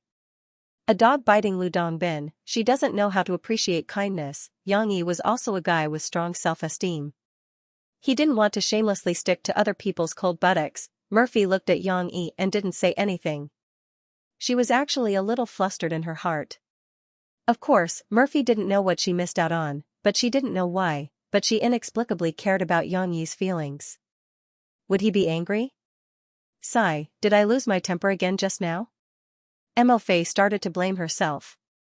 However, even so, with her cold personality, it was difficult for her to take the initiative to apologize to Yang Yi. Murphy's idea was also very strange. If he wasn't willing to give in on the issue that she insisted on, then, she could just compensate him in other areas. The two of them seemed to have parted on bad terms this time. After sending Xi to Murphy's place, Yang Yi could be said to have a few days of vacation. He followed his plan and threw the dark green luggage bag into the car. Then, he took some simple clothes and drove all the way west to a relatively poor western province. You are Zhu Luyan? Yang Yi met with the person he contacted earlier. Zhu Luyan, this was the founder of a non-governmental charity organization. Although he looked dark and thin and dressed like a migrant worker, Yang Yi still knew that this guy's background wasn't small. He was born in a big family in the capital, a rich family, but because Zhu Luyan's relationship was strongly interfered with by his family, he angrily left the capital and left his original pride and status. Of course, Zhu Luyan still hoped to make some achievements to prove himself, so he chose to do charity with his girlfriend. Moreover, he was very creative and established a project called Dream Primary School. Through donations, they were dedicated to building well-equipped schools in poor areas to help those children realize their dreams. Of course, they had only built 3 schools so far. After all, the donations weren't much. Most of the money came from Zhu Luyan selling his luxury car. He wasn't willing to use his family's connections to trick others into donating money. Before this, Yang Yi had done a detailed investigation and even borrowed the dark power of this world. Therefore, he was still very assured about Zhu Luyan's project. It just so happened that his 2 million yuan could be used appropriately, and Yang Yi didn't have to worry too much. After Zhu Luyan and Yang Yi confirmed each other's identity, he carried the dark green luggage bag that Yang Yi gave him. He was so excited that he trembled a little. He said, Mr. Yang Yi, your 2 million yuan is really timely. Moreover, we can let 2 more children in poor areas have a place to study. Zhu Luyan's excitement, of course, wasn't because he had never seen so much money before, but because it was the first time he received such a large donation. Moreover, it came at such a timely time, so he didn't need to ask his family for help. He regained the confidence to do a good job in charity. Yang Yi smiled slightly and said, Mr. Zhu, I have a question, but I don't know if I should ask. Go ahead. I'm just suggesting a little. The name of your project, Dream Primary School, sounds weird. Would it be better to call it Hope Primary School? In the blink of an eye, it was July. Zhu Luyan seemed to have found a like-minded comrade. She took him to visit the schools he had built before and asked him to give his opinion. Yang Yi came back a little late. There was no problem with Murphy. They parted on bad terms that day, but it didn't affect their conversation every night. The content of this call was a little strange. The two of them didn't talk about their relationship, nor did they talk about love. They just talked about Cici day after day. If Xi was with Yang Yi, Murphy would ask Yang Yi to report the interesting things about her daughter that day. If Xi went back to live with her mother, Murphy would also tell Yang Yi about Xi. This kind of talk on the phone was really magical, but what was more magical was that Yang Yi enjoyed the process. After hanging up the phone, Murphy would secretly feel sweet for a while, as if Yang Yi had said something sweet. Of course not. How could a wooden person like Yang Yi say something sweet? When Yang Yi came back, the editor, Chang Zi, was the happiest. My lord, you are finally back. Chang Zi received Yang Yi's reply on SNS and almost cried with joy. Yang Yi was a little puzzled. I stopped updating? No, there are still some manuscripts in the draft box. Then my readers fell out again? Well, there are some. After the new heroine appeared, the readers were a little angry, but the situation is still manageable. This matter started last week. Under the joint counterattack of the two military forces in China and some small warlords, the Japanese invaders were finally defeated. They were even driven out of the country and chased back to their home island. In the end, the Japanese invaders surrendered unconditionally. This history was somewhat similar to Yang Yi's previous life, but it was more about the pride of the Chinese army, and the European and American armies didn't get involved. After the victory, it was bound to be the beginning of the Civil War. In the joint battle, the strength of the small warlords was almost exhausted, and the rest was the confrontation between the two military forces. In fact, history had changed a lot, but it was surprisingly similar. After Yang Yi made some artistic modifications, the trajectory of the story returned to the original plot. Li Yunlong's military force, which was based on workers and farmers, and Chu Yunfei's military force, which was backed by entrepreneurs and bankers, began to fight in the vast land of China. Li Yunlong's name was unknown, but he showed cunning and tenacious fighting power, which gave his opponents a headache. Just like his military force, although it looked very primitive, it was strong enough to make all the people who looked down on it slap themselves in the face. But fate was so strange. Li Yunlong and Chu Yunfei, these two people who appreciated each other but had to be wary of each other, met again. Once, they were both regimental commanders. Because of his temper, Li Yunlong killed prisoners, disobeyed orders, got promoted, got demoted, and stayed in the position of regimental commander. Even though the army he led was already an independent brigade, and during the battle, it was expanded to a division. In the original novel, Li Yunlong was promoted to a division commander, but the title of regimental commander was still deeply rooted in the hearts of the people. Chu Yunfei was much better. He was talented, and he was more tactful than Li Yunlong. Naturally, he had a meteoric rise, and he had already reached the rank of Major General. Of course, they also led a division. The two characters that the readers loved so much were destined to have a battle of life and death. But how could they guess Yang Yi's plan? At the end of the 12th chapter, Chu Yunfei ordered his subordinates to shoot at Li Yunlong, and Li Yunlong also ordered his machine gunners to shoot at Chu Yunfei. At that time, the readers' hearts were broken. Fortunately, in the end, Li Yunlong was pulled back from the edge of death by the hospital. He was wrapped like a dumpling, and he was in a coma for 8 days before he woke up. The overjoyed readers seemed to empathize with Li Yunlong's subordinates. "Listen, if anything happens to our division commander, I'll kill you first, and then the doctor. Do you understand?" There would always be a delicate girl next to a reckless man. This time, when Li Yunlong was injured, a little nurse, Tianyu, appeared next to him. She looked like she came out of a painting. When Zhao Gang, the literary political commissar, saw her, he thought of the poem Hibiscus like a face, willow like eyebrows in the Song of Everlasting Regret. It could be seen how delicate her beauty was, but the readers didn't accept her because she was beautiful. It was amazing. Originally, in the world of online novels, the male version was basically the world of male chauvinists. Most readers couldn't wait for the male protagonist to have all the beautiful women in his pocket. But in this book, there was a call to not welcome Tianyu's character in the book review section. It was almost a one-sided rejection. Perhaps it was because Shouqin was too deeply rooted in people's hearts.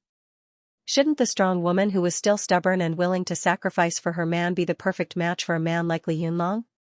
Why did another vixen get into his mind so quickly after his wife died? Of course, the plot in the book actually jumped a long time. The readers saw this development in a few days and didn't realize that in fact, Shouqin had been gone for many years. In the next few chapters, the attitude of the readers quietly changed. Because of each other, the two characters who seemed to be completely incompatible with each other had a chemical change that made the readers unhappy but couldn't help but laugh. Tianyu, who was originally from a scholarly family, had a chivalrous heart. Not only did she carefully take care of Li Yunlong, but she also had a deep understanding of him. She could also understand Li Yunlong's past. She even tried to argue with her colleagues about the fact that Li Yunlong killed his wife with the Japanese. And Li Yunlong also changed from a rough man to a rough man with a playful heart. He tried his best to recite poems with Tianyu. He was also angry that the hospital changed the nurse for him, so he played petty tricks and asked Tianyu to transfer him back. This kind of disparity gradually made people feel that the two of them were actually quite compatible. Finally, Li Yunlong went to the Tian family's house to propose. Although there were still some readers who were unconvinced, most of them had already accepted the arrangement of the story. No, it seemed that they had gone a little too far. Back to the conversation between Yang Yi and Changzi, Yang Yi asked in confusion, "Then what are you in such a hurry for?" Changzi quickly said, "There's a problem with the physical publication of Soldier Assault. Didn't your contract say that you have to be involved to talk about the copyright? Now several publishers have come to your door, and there's even someone who wants to sign 2 of your books in one go." Well, he did have some foresight after all. Drawing Sword was not even halfway through its serialization, yet he could already see the potential of Drawing Sword. Of course, Ji wanted to strike while the iron was hot and fight for more benefits, but Yang Yi wasn't there at all. "I understand." Yang Yi pondered for a moment and said, "Ask them to come over to my place to talk. Let's do it next week. I'll basically be in the shop next week." "Okay, I'll arrange it right away. My colleagues from Chiyu's copyright department will also accompany you." Changzi responded quickly. The happy Changzi certainly did not see it through the screen. Yang Yi's lips also curled into a slightly deep smile. Shi, wake up. It's time for breakfast." Auntie Zhu was the nanny who woke Shi up this morning. Shi rubbed her eyes and leaned on Auntie Zhu's shoulder. She hadn't woken up yet. The little girl's voice was also drowsy as she asked, "Where's Mom?" "I want Mom." Mom went to work. But Mom said that she has to stay at home obediently." Auntie Zhu was already used to it and comforted her skillfully. She doesn't want to be obedient. She wants Mom." She mumbled. Of course, she was just venting a little when she woke up. She was already used to her mother not being by her side, so she was very obedient and didn't cry or cause trouble for Auntie Zhu. Auntie Zhu was quite responsible for taking care of Shi washing her face and taking care of Shi's breakfast. However, she couldn't be as meticulous as a real parent.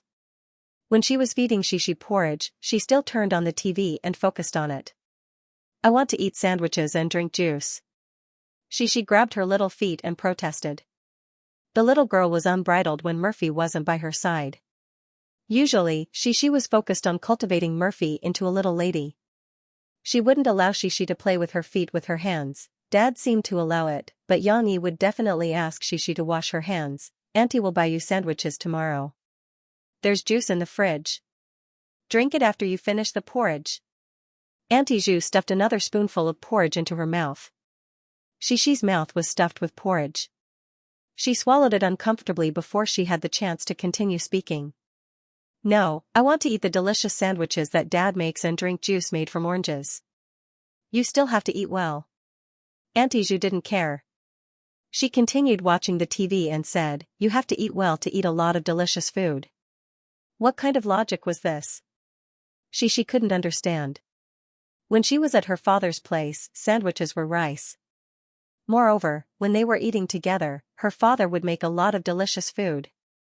The picky little girl felt that she had no appetite for the food she ate at home. However, before she could throw a tantrum and protest, Aunt Zhu suddenly said, She, look, it's your mother."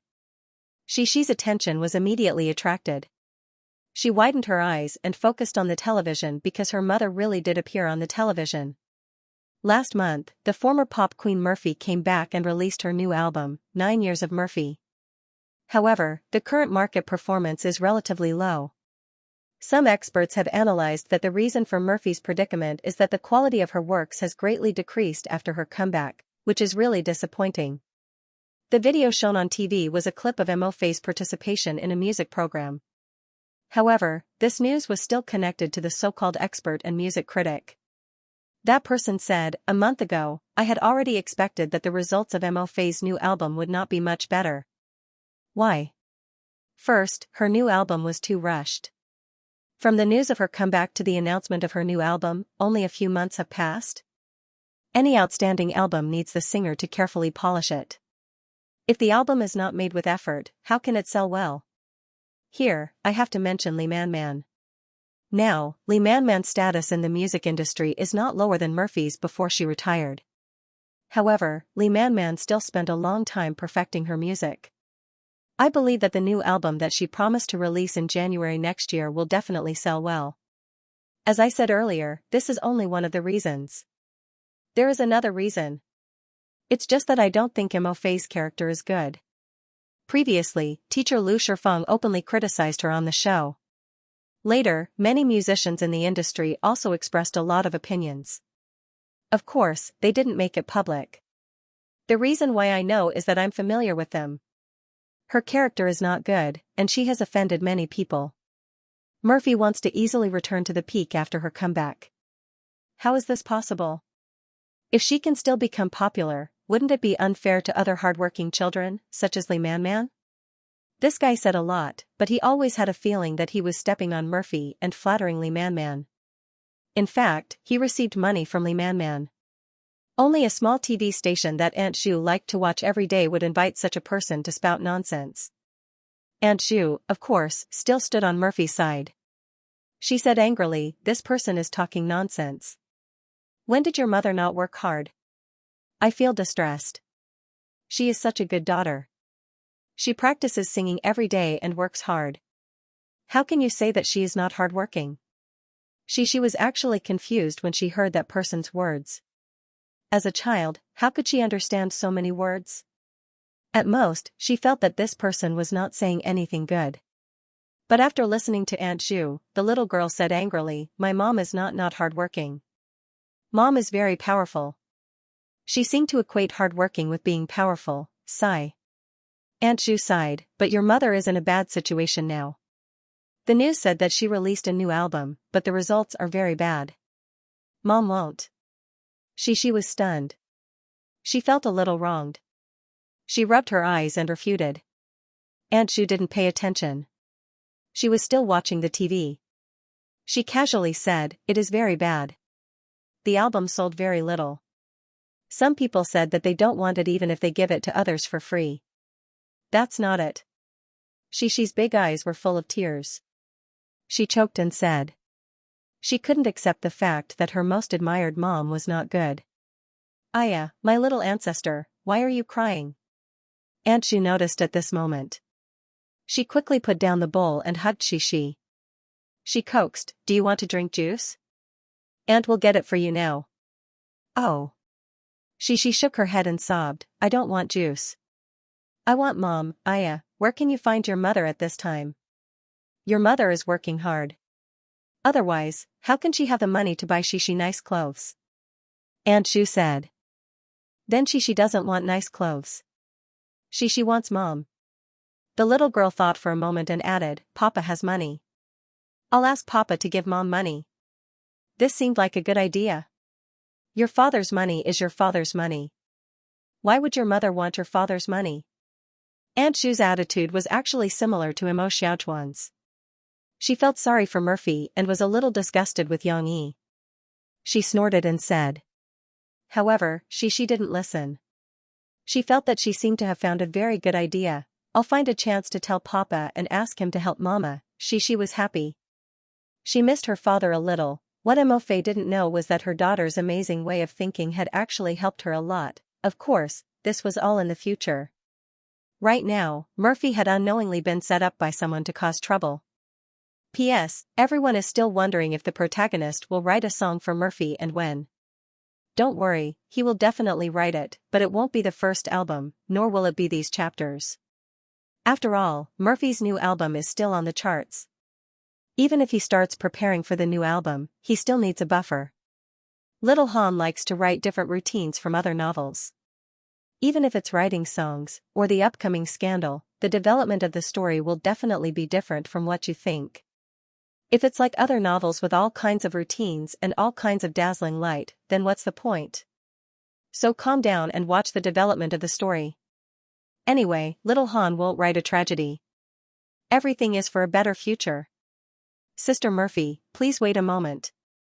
Just as she came out of her recording studio, Murphy was stopped by someone. Looking back, it was a handsome male star. His hair was fixed with a lot of gel, and the fixed hairstyle was stiff and straight, but it also lost its original elegance. "Xianxia, what's the matter?" Of course, Murphy recognized this person, although she wasn't very familiar with him. In the past, when Murphy was still the #1 star, Xianxia was the company's trainee and was unknown. However, Xianxia had been a newcomer in the company for the past 2 years. His current development was good, and he had already entered the ranks of the C-list male stars. He had also released a good album, and his prospects were considerable.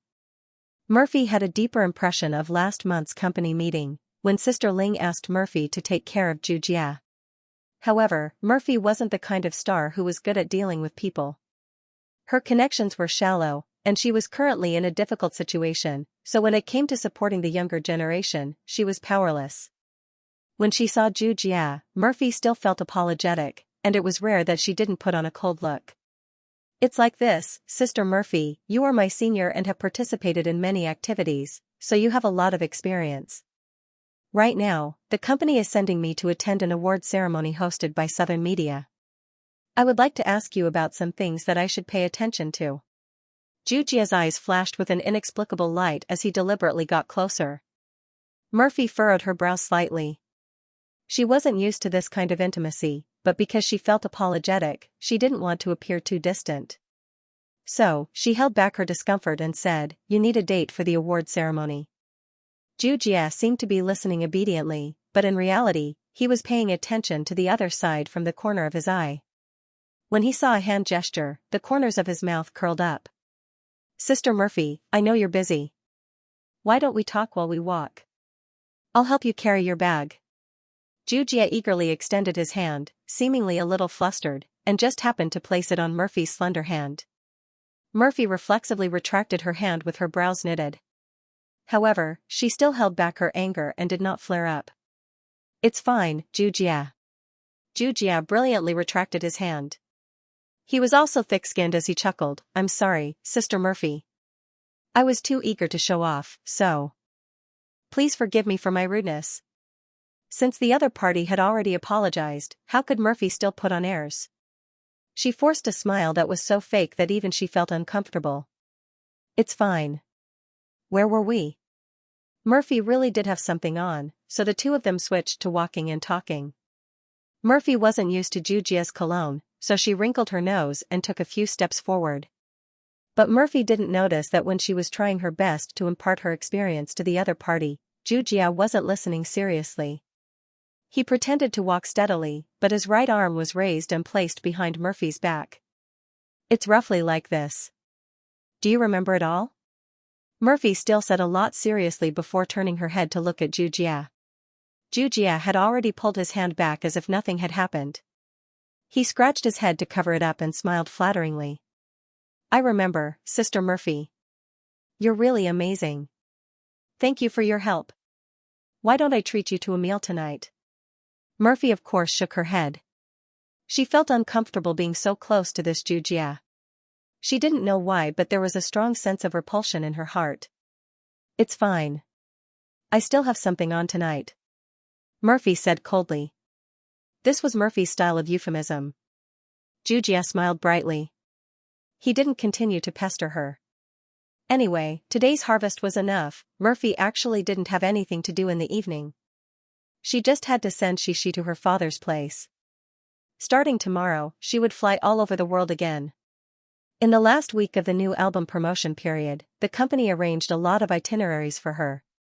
Of course, Murphy also missed the delicious food made by Xianxia. In comparison, Murphy preferred to eat at Xianxia's place. It was quiet, peaceful, and delicious. Who would want to eat with a young man who sprayed cologne? Murphy was very stubborn. She didn't want to pretend to be polite. If someone says goodbye at the terminal station, there will be news of reunion.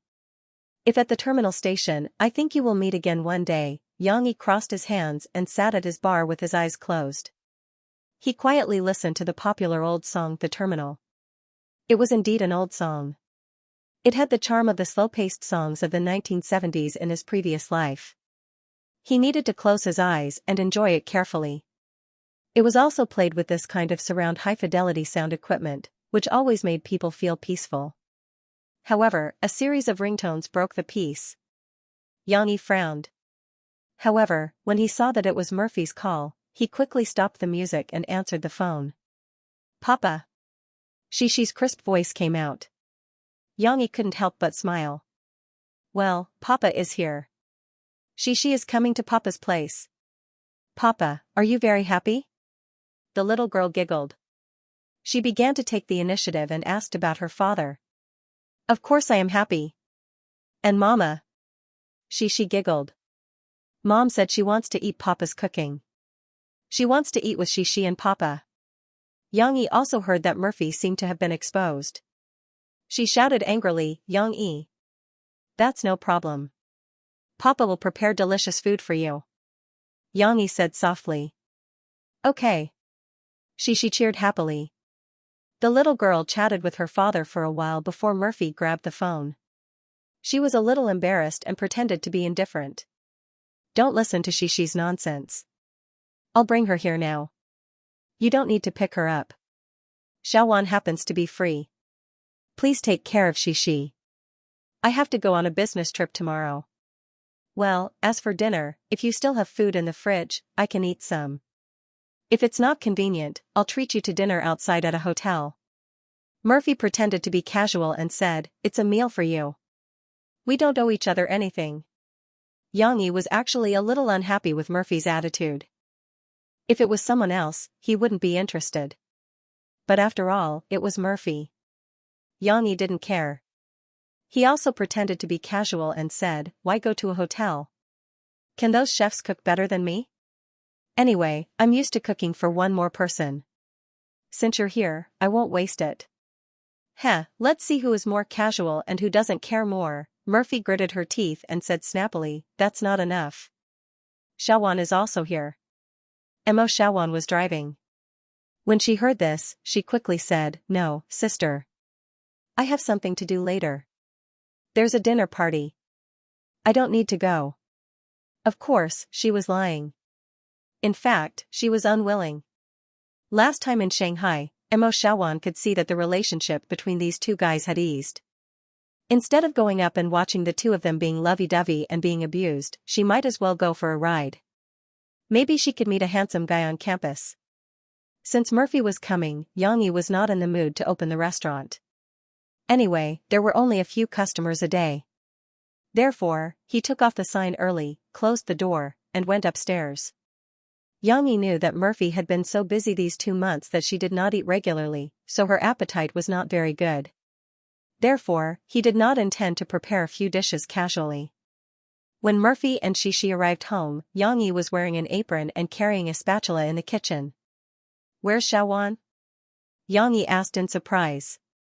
Murphy curled her lips and said unhappily, Just us?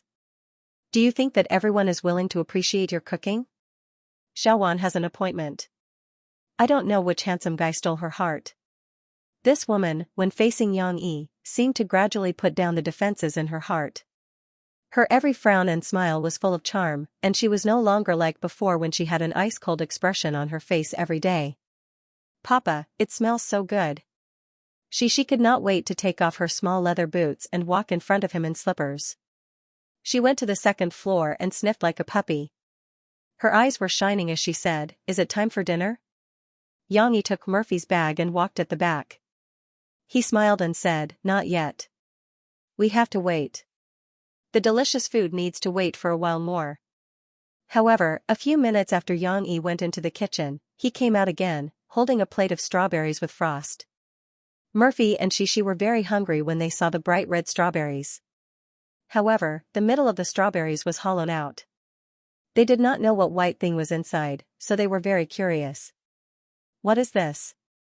Murphy could not help but ask. This is called condensed milk strawberry ice. Xianxia smiled and said, I specially choose this kind of big strawberry, cut off the stalk, hollowed out the middle, and then poured condensed milk into it. Finally, I put it in the refrigerator to freeze it. It's completely natural and handmade. You can try it first. After Xianxia put down the plate, he went back to the kitchen. However, behind him, the two guys, one big and one small, already couldn't wait to eat. Aya, it's so cold. His voice was muffled. Yummy, yummy. Cece gasped for air, but she still cried out happily. It's sweet and sour. Fei's voice was as happy as a child who had not grown up yet. Yang Yi, who was cooking in the kitchen, could not help but smile when he heard something. Finally, it was time to eat. Just when Fei and Cece were looking at the dishes on the table longingly, Yang Yi served them the porridge that he had carefully cooked. What is this? Murphy reacted, looking at the soft porridge, and the colorful yellow, black, light red and other ingredients, and asked with some confusion. This is mixed grain porridge. Yang Yi introduced, it's pumpkin, black beans, glutinous rice, millet and peanuts. Then it's boiled until it's soft and melts in the mouth. It's very good for the stomach. She couldn't wait to secretly take a small spoon and eat a small bite, just in time to eat her favorite peanuts. The little girl blinked her big eyes and said happily, delicious. She. You can't be so rude. Wait for your father to sit down, then we can start eating. Murphy, who attached great importance to etiquette, immediately scolded with a stern face. She could only obediently put her 2 small hands on her knees and sit properly. But there was a smile in her eyes, and she even stuck out her little tongue at her father, as if secretly complaining to her father about her mother's strictness. Yang Yi smiled carelessly and continued to explain, but he was concise and comprehensive, because she couldn't help but want to eat quickly. The theme of today's meal is to eat well. To eat well, one must first have an appetite. In that case, I have no choice but to recommend this plate of sweet and sour squid. It's a replica of sweet and sour pork, but the base ingredient is squid, which is more elastic and chewy. This is vegetarian tofu. Although it looks no different from ordinary tofu, it's stuffed with carrots and chopped shiitake mushrooms. This is Shishi's favorite soda chicken wings, similar to cola chicken wings, but called cola chicken wings for the sake of differentiation. It's just lightly fried in oil, so it won't be very hot. This is, finally, Yang Yi finished, and the queen nodded in satisfaction. She waved her chopsticks and ordered confidently, let's eat. She was already swallowing her saliva. Hearing this, she happily grabbed the small spoon and ate the porridge with relish. Delicious. It's sweet, she likes it so much. She said vaguely, probably because she ate the pumpkin. It's better than Auntie's. Murphy said somewhat sternly, don't talk when eating, Xianxia. How many times do you want Mom to say it? Yang Yi picked up a piece of cola chicken wing for his daughter and put it on the small plate in front of her. He advised, it's okay, it's just eating, what's the problem with talking? Of course it's the problem, she is a girl, how can she be like those men, spitting saliva and talking while eating? Murphy was unhappy when she heard this. She put down her chopsticks and argued seriously. Well, if they quarreled, they wouldn't be able to eat. Yang Yi quickly shut his mouth and only picked up food for them. She was small and couldn't stand up to pick up food on her own, so Yang Yi did what Murphy was supposed to do. At the same time, he also picked up soft and smooth tofu and sweet and sour squid for Murphy. Murphy was actually not used to others picking up food for her. She had been raised to be very independent since she was young, and she even resisted other people's attentions. But this time, it was a little different. Yang Yi was picking up food for her. For some reason, a very strange feeling lingered in her heart. Was it warmth? Was it happiness? Or what was it? Murphy couldn't explain it clearly. So she hesitated for a moment and didn't refuse. Actually, it's because the food he cooks is too delicious. Murphy found an excuse for herself in her heart. Otherwise, I wouldn't give him face. Yang Yi's food was, of course, delicious. Murphy and she were so full that they didn't want to move from their chairs. In the end, Yang Yi cleared the table and suggested, let's go to the dam for a walk. No, I'm not going. Murphy shook her head. What's the problem? It's night now, there's basically no one on the dam, and the wind is comfortable, Yang Yi persuaded. Let's go out for a walk and take it as a distraction. I'll drive you back in a while. She was interested. She stretched her arms high to attract her father's attention and then shouted, I want to go too, I want to go too. Okay then. Murphy hesitated for a moment and then agreed. The night wind blew from the Grand Canal, and 3 figures, 2 big and 1 small, appeared on the dark river dam. Xianxia walked at the back, carefully protecting the 2 in front. Cici walked in the first, but her little hand was held by Mo Fei. The dam was actually very spacious, and there was a tall protective fence, but Murphy was still worried. Actually, this was the first time Xianxia and Murphy went out for a walk together. If it weren't for Xi, the cheerful person who kept laughing, the atmosphere might have been a little awkward. But even so, Murphy and Xianxia still didn't know how to talk to each other. They were silent and kept silent. It was Xianxia who broke the silence. He said, "I quite like your song, Strangers." In the darkness, the water of the Grand Canal gently lapped against the dam. The sound of the water rushing against the dam was very soothing.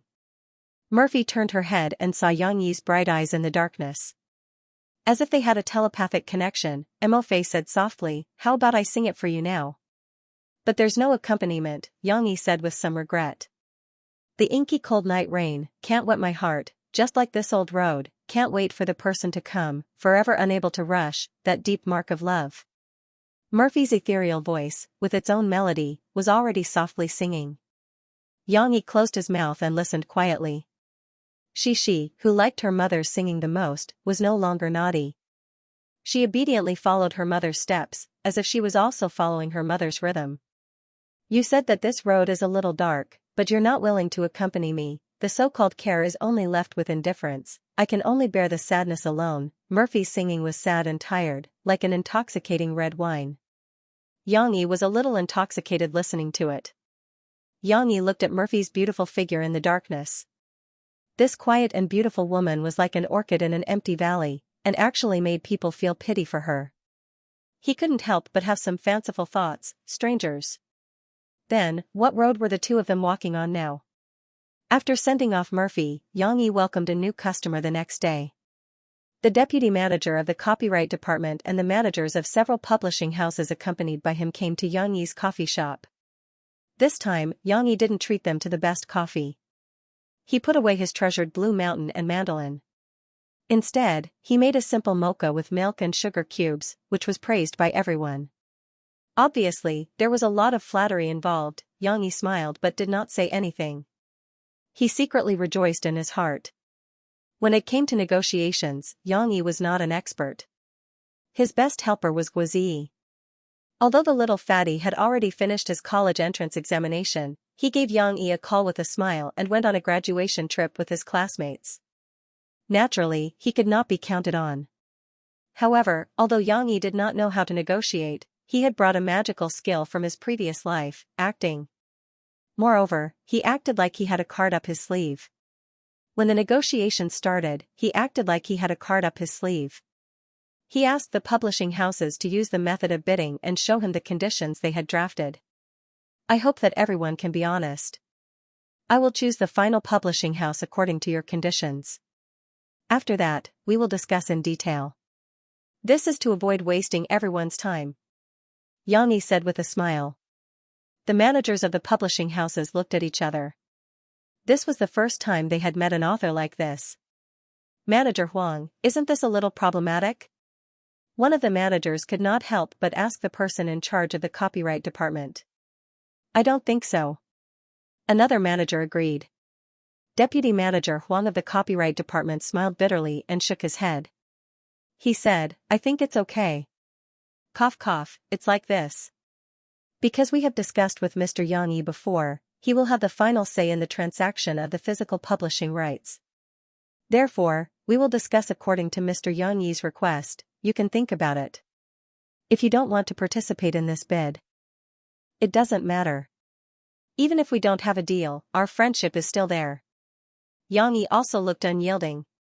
He did not know what conditions the other party would give him, but Xianxia was convinced that his books, whether it was Soldier Assault or Drawing Sword, would definitely sell well as long as they were out in physical form. This was tested by the market in his previous life. In an era where piracy was rampant, Drawing Sword, which was published in the new era, sold more than 400,000 copies in 6 or 7 years.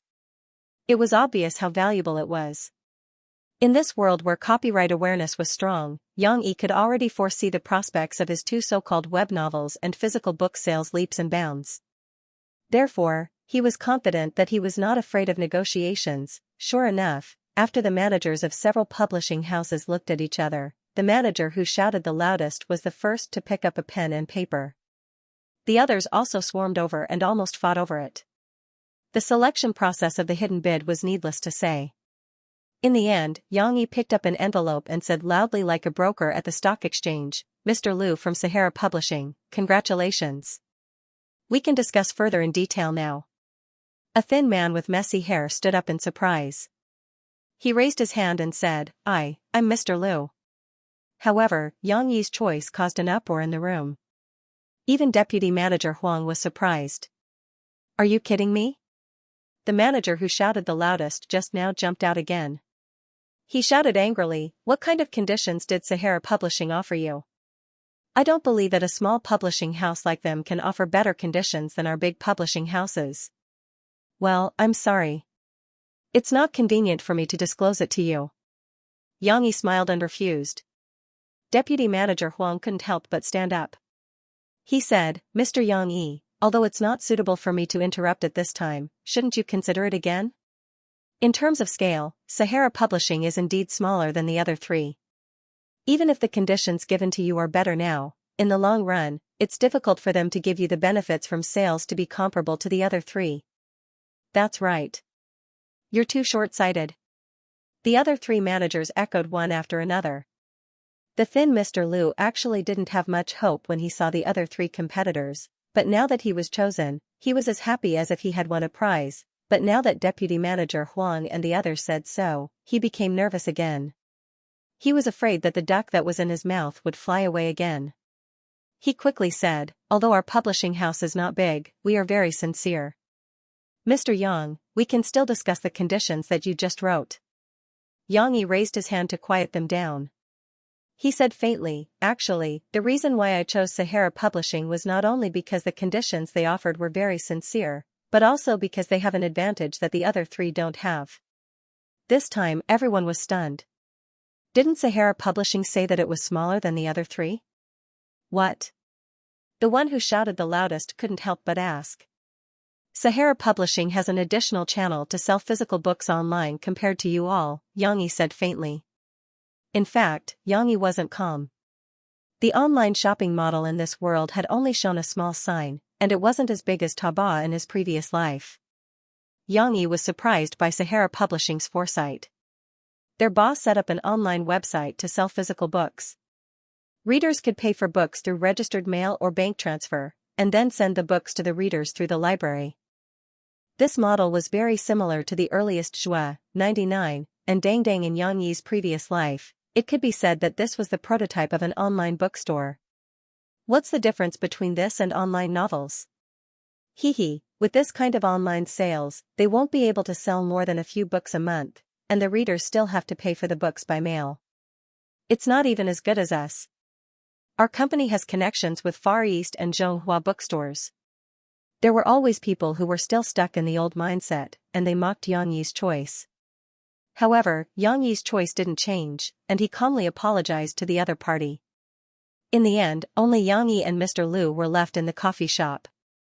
Everyone else left in anger, and even Deputy Manager Huang smiled bitterly. He clasped his hands at Yang Yi, and then chased after them.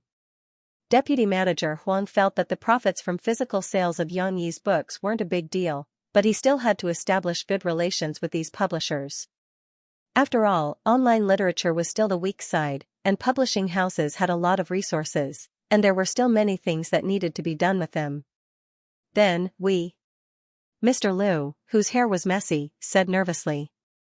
He didn't dare to touch the new coffee that Yang Yi had served him. "Then let's talk about the conditions for me to invest in your publishing house." Yang Yi waved his hand and smiled. This aura immediately scared Mr. Liu silly. It was unknown how Mr. Liu would feel if he knew that Yang Yi's savings were less than a few $100,000, but he still wanted to invest in someone else's publishing house. Yang Yi wanted to be involved in the Sahara Publishing House, or strictly speaking, the Sahara Online Bookstore. Of course, it was not a decision that a small manager like Mr. Liu could make. Mr. Liu asked the boss in fear and trepidation. Then, the negotiation was postponed, and the boss personally came out. After sending away the guest, Yang Yi breathed a sigh of relief.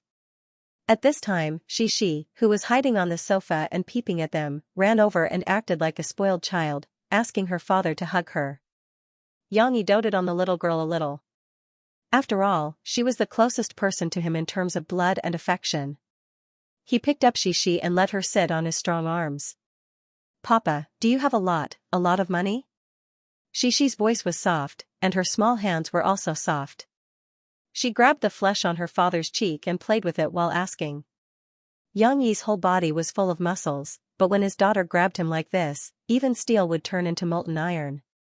Even a tough man could not escape from her soft hands. "Well, I have some money." "What's wrong? Is our Xianxia going to be Dad's little housekeeper?" Yang Yi laughed happily, so gentle that it was not like him. "No, no." The little girl twisted her butt and waved her hand to explain. Xianxia wants Papa to give some money to Mom. Mom is so pitiful. This time, Yang Yi was confused. Give money to Murphy? Regardless of whether Murphy wanted his money or not, Yang Yi gave money to Murphy. Wasn't that stupid? This woman was too rich. Not to mention the mansion. Who knew how much money she had saved over the years? Yang Yi thought about his six-figure savings and secretly laughed. The other party's money was probably dozens or even hundreds of times more than his. "Why do you say your mother is pitiful?" Yang Yi asked puzzledly. "On TV, Mom is so pitiful. She's being bullied." Xianxia pouted and said, "Auntie also said that Mom worked very hard, but the bad guy on TV said that Mom didn't." Xianxia was still very naive. She took her father's hand and looked at him pitifully with her big eyes. She begged, "Papa, can you give some money to Mom so that Mom won't be so sad? She can also spend more time with Xianxia." Yang Yi finally understood the ins and outs of the problem. He smiled somewhat helplessly and reached out his hand to rub the little fellow's head. Today, he didn't braid her hair. It was so soft and smooth that it felt especially good. Your mother, how should I put it? She didn't work for money. Yang Yi thought for a moment and said, your mother likes singing, so she wants to try again and return to the stage she is familiar with. Xianxia looked at her father in confusion and tried hard to understand what her father said. Yang Yi also tried to explain in simple words, so in the process, she may be criticized or questioned by others, but this is the process that your mother has to bear. Just like Xianxia wants to eat delicious tiramisu, she has to wait a long time for Dad to make it. Then Xianxia doesn't want to eat tiramisu, Xianxia can eat a small cake. The little girl didn't understand at all and said anxiously, Xianxia doesn't want Mom to be scolded. As she spoke, the mist floated up. The little girl's skin was white and translucent, and it was easy to see the change. So immediately, her eyes turned red and she was about to cry. Yang Yi quickly comforted her, okay, Xianxia, don't worry, Dad will find a way. I won't let your mother be depressed forever. Really? Xianxia suddenly became happy with tears in her eyes and asked happily, is Papa going to help Mom? In fact, she was subconsciously thinking about the problem of money. Back then, Yang Yi took her to the bank to withdraw money. Seeing is believing. She felt that since her father had so much money, he would definitely be able to help her mother. Of course. If I don't help your mother, who else can? Yang Yi smiled faintly. Although he was very calm, his eyes were shining with confidence. Of course, Yang Yi wasn't thinking about money. In fact, he had already started to choose suitable songs for Murphy. With such a large music library in his previous life, Yang Yi didn't worry about whether he could write songs for Murphy. He also contributed to the sales of more than 10 copies of Murphy's new album. He bought all of Murphy's new albums on a shelf in an audio and video store. However, when he came back and listened to it, he could still understand why the media had been pessimistic about Murphy's comeback. In the new album, except for a few old songs that were very good, the 8 new songs, including the title song, were all songs of poor quality. Perhaps Yang Yi's judgment standards were indeed very strict, but Yang Yi felt that if Murphy wasn't Xianxia's mother, he would never buy such an album. However, Murphy's voice and singing were still impeccable. Yang Yi even felt that Murphy was better than before she retired. Perhaps it was because she had more experience, or perhaps it was because she still persevered in practicing over the years, or perhaps it was because of the precipitation and accumulation in many aspects. Xianxia believed that as long as there were good songs, Murphy would definitely be able to amaze the world. Of course, there was still a problem now. Murphy's previous attitude made Xianxia have a wrong understanding. Murphy definitely didn't want him to intervene in her career. If he proposed to write songs for her, with her stubborn character, she would definitely not be willing. From God's perspective, Xianxia's idea was obviously a misunderstanding. But who asked Murphy to hold a relatively old understanding of Xianxia? Once Xianxia mentioned Murphy's work, Murphy was a little sensitive. Of course, Xianxia also had a concern. That was, if he wrote songs for Murphy, would Murphy be suspicious again? Xianxia had shown 3 skills that Xianxia didn't have before: making coffee, writing, and cooking. These were things that Mo-Fei could barely accept, but in terms of music, Murphy herself was an expert. How could she not know that music wasn't learned in a few years? Xianxia not only resisted the entertainment industry in the past, but also showed that he didn't know anything about music. At this time, if he suddenly took out a few well-produced songs, how could Murphy not be suspicious? Therefore, Xianxia had always been hiding. At most, when he was alone, or after she went to sleep, he would play the guitar, play the songs he liked in his previous life, or learn some of the excellent music works in this world. In front of Murphy, he didn't dare to show it. In the future, maybe he could gradually let Murphy see his musical talent, but this might need a process before she could accept it naturally. But now, Xianxia still decided to use the side account Muxiang to write songs for Murphy. Because of this, Xianxia had also closed the private information of the stage name Muxiang on the copyright organization. Other than Xianxia and the others from Tianxiang who knew who Muxiang was, the others, or Murphy, would have a hard time finding out who wrote songs for her. This was fun. Just as Xianxia was preparing to write a song for Murphy, Murphy, who had always been clean and didn't have any scandals, suddenly broke out in a scandal. Older sister, younger brother? Murphy exposed to love with Zhu Jia. The news was spread through an entertainment media with its own portal. This kind of news was actually not surprising. There were often all kinds of gossip or rumors. Only those small newspapers that specialized in spreading scandals would compete to report those rumors that had no concrete evidence. But this time was different. The website exposed photos, and there were more than 1 or 2.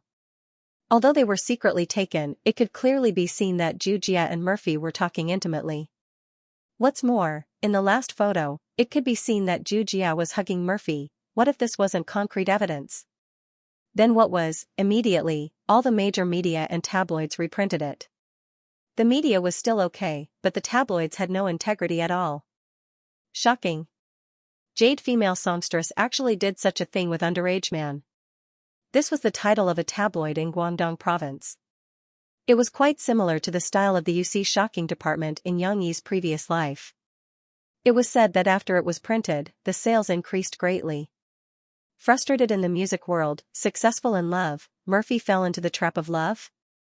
Disappointing, Murphy's golden flower has also been plucked.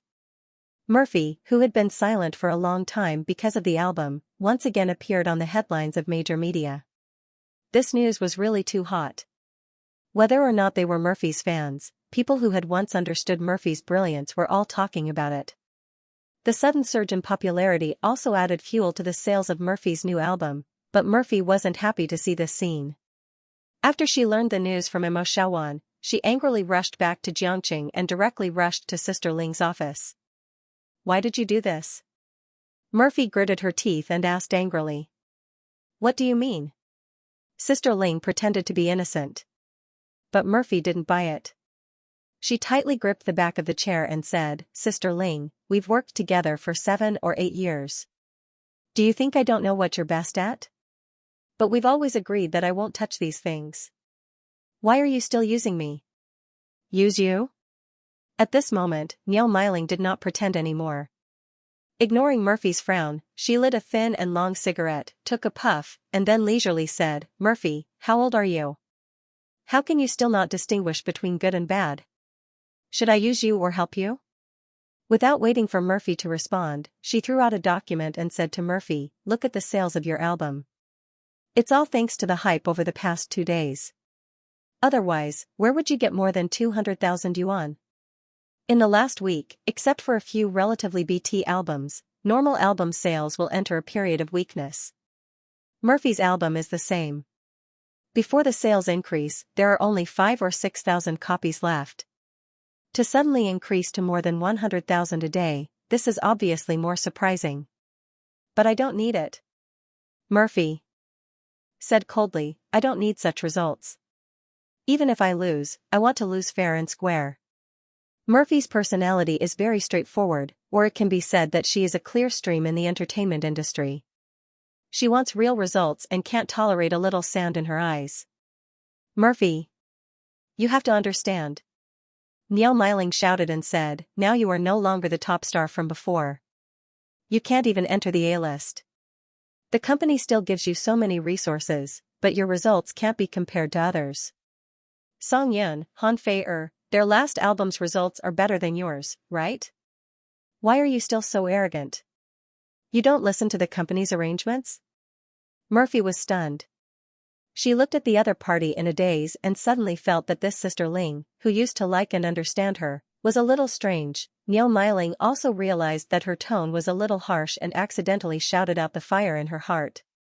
After all, she is one of the biggest managers in the entertainment industry, so she quickly controlled her temper. Isn't the company's arrangement for your own good? Niall Miling's voice became gentler, as if Sister Ling had returned. Murphy, you have to understand that Sister Ling also wants to fight for better results for you so that you won't be laughed at. But why didn't you discuss it with me first? Murphy was still brooding. If I discussed it with you, would you have agreed? Niall Miling waved her hand and smiled. So, Sister Ling can only kill first and report later. It seems that the effect is not bad. However, Murphy really didn't like this feeling. She bit her lower lip and said, I'm going to clarify it with the reporters. She added, she can see it. I don't want her to think that Mom is such a person who will do anything for results. You can clarify it, but not now. Niall Miling's attitude was firm and soft. Murphy, you have to understand Sister Ling's difficulties. Wait a few more days and clarify it after this week, okay? Sister Ling is begging you. With that said, how could Murphy continue to fight with the other party? After all, she was indebted to Sister Ling. Coming out of Sister Ling's office, Murphy met the other main character of the scandal, Zhu Jia. These days, Zhu Jia could be said to be in high spirits. He also benefited from this scandal and received a lot of attention. It was as if he was going to go from a third-tier celebrity to a second-tier celebrity. He was so proud that even his cologne was thicker. However, Murphy didn't give him any face this time. She kept a cold face and completely ignored Zhu Jia's greeting. She walked away with a hostile aura. TCH. After Mo Fei left, Zhu Jia turned his head in disdain, turned around, and pushed the door open. Auntie Ling, I think I'm in a good state right now. Why don't we strike while the iron is hot and arrange an album for me? Coming out of the company, even though it was a hot summer day, Murphy still felt cold as she got into Mo Xiaojuan's car. Sister, where are we going? Mo Xiaojuan asked with trepidation. To Yang. Murphy suddenly stopped. She hesitated for a moment and changed her words. Let's go home. I'm tired. When Murphy got home, she curled up on the sofa tiredly. The nanny, Auntie Zhu, saw this and quickly hid in her nanny's room. Murphy hesitated for a moment before taking out her phone and dialing Yang Yi's number. The phone rang for a long time before Yang Yi picked it up. Hello? Yang Yi's voice was very calm. Murphy was silent for a moment before saying, Don't believe the scandal in the newspaper. Okay. Murphy suddenly felt wronged. That was arranged by the company to create hype. I didn't know about it. I know. Yang Yi still replied calmly. But the more he was like this, the more flustered Murphy felt. She angrily said, You're jealous. I'm not. Yang Yi replied after a while. Well, this time it was a lie. Yang Yi was indeed jealous, although he didn't understand what that feeling was. Anyway, after seeing the news, his heart was flustered. But what Yang Yi said before was true. He knew that this was a publicity stunt. He could see it from the photos. Yang Yi's sharp eyes could immediately distinguish whether it was a real hug or a mistake. However, even so, looking at the headlines of the news, Yang Yi felt very unhappy. Then he really wanted to cut that brat into two pieces. In his previous life, those who angered him, no one could leave a whole corpse, but Murphy's phone call and explanation made his mood better. Of course, with his character, it was hard for him to show it. You are. Murphy sensitively thought that Yang Yi had become cold and indifferent.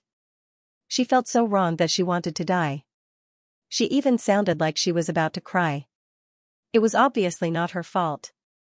Okay, I'm really not jealous. Don't worry. Yang Yi had a headache and could only coax her like how he coaxed Shishi. I've already told you the truth. You're not allowed to be jealous. Murphy pursed her lips and said very seriously. Okay, I'm not jealous. You are. This silly Scorpio. MOFA's scandal got bigger and bigger under the influence of some people with ulterior motives. But for Yang Yi, he still believed in his own eyes. Whether there was something going on between MOFA and that Zhu Jia, it could be seen from those secretly taken photos. What's more, Murphy also explained it to him, so Yang Yi didn't take it to heart. On the contrary, Murphy was worried and uncomfortable, while Yang Yi, who had a big heart, happily took his daughter to the temple fair according to the original plan. In addition to many well-preserved ancient villages in Tingshan district, there were also some interesting traditional customs, such as the temple fair in the middle of every month. Yang Yi heard from the neighbors that this temple fair was very popular and large-scale, whether it was the old people who liked traditional customs, the young people who liked bustling places, or the greedy children, they could all find their fun. Yang Yi had been looking forward to it for a long time, so he specially asked when the temple fair would be held this month. Finally, the day came. In the evening, without having dinner, Yang Yi set off with Shishi. Papa, I want to eat a lot of delicious food. Shishi sat in the car and couldn't hold back her excitement. Like a lark, she chattered with her sweet voice. How much delicious food is there? You and Papa have never been there, how do you know there will be a lot of delicious food? Yang Yi teased her, what if there is no delicious food? Shishi covered her mouth with her two small hands, and her big eyes were full of surprise. The naive little fellow believed it, and hurriedly asked nervously, what should we do? Is Shishi going to be hungry? Originally, Shishi was very cute, but now she was serious, it was even more fun. Haha, haha. Yang Yi couldn't help laughing because of his daughter. For safety, he gently stepped on the clutch to slow down the car. Oh, Shishi wants to eat something delicious. The little girl was unwilling to comply and cried out. Yang Yi smiled and said, all right, there will be a lot of delicious food. Daddy promises. I won't let Shishi starve. The temple fair was not held in the university town, but on the street of City God Temple at the foot of the North Pavilion Mountain. Before they arrived, Yang Yi could already feel the excitement. His car couldn't enter, so he had to find a parking lot far away. In the afterglow of the setting sun, Yang Yi held Shishi's little hand and walked over. Because there was a slight slope, they could see a spacious but somewhat crowded long street from afar. There were many shops on both sides of the street, but more of them were street vendors who took advantage of the spacious street to set up their stalls. There were also many wandering hawkers pushing carts and hawking their wares. It was only when they got closer that they could feel the liveliness of the place. Signboards hung high above their heads, banners fluttered in the wind, and people surged around them, jostling shoulder to shoulder. The sounds of hawking, shouting, chatting, and laughter rang in their ears. It was even noisier than a wet market. There are so many people. Shishi was a little nervous. Obviously, it was the first time for her to encounter such a complicated environment. She was so small, but all she could see were all kinds of legs. She couldn't help but raise her head and see strange and scary adults. She always felt that she was going to be pushed around by the rolling crowd, so she held her father's hand tightly in fear. Suddenly, she felt that her armpit was lifted, and then her whole body flew up as if she was riding on the clouds. She rotated and sat on her father's neck. Oh! She hurriedly held her father's head tightly, for fear that she would fall. It was not the first time that she had experienced this action, but every time she sat on his neck, she would be very nervous, and the feeling of slight dizziness was very scary. you're covering Daddy's eyes. Xianxia smiled helplessly. He reached out to pull Xixi's clothes. Today, Xixi was wearing denim shorts, a short-sleeved t-shirt, and a small vest, which looked fresh and delicate. Of course, sitting on her father's neck, it was not easy for her to be exposed. After adapting to the feeling of being in the air, Xixi became lively. Not only could she see far from where she was sitting, but her field of vision had also widened. More importantly, she was hugging her father's head, so she didn't have to worry about being squeezed. The little girl's sense of security slowly increased. It smells so good. Xixi looked around happily, and kept calling her father, Papa, look, there are so many delicious things. Papa, look, what is this? Xianxia was still very patient.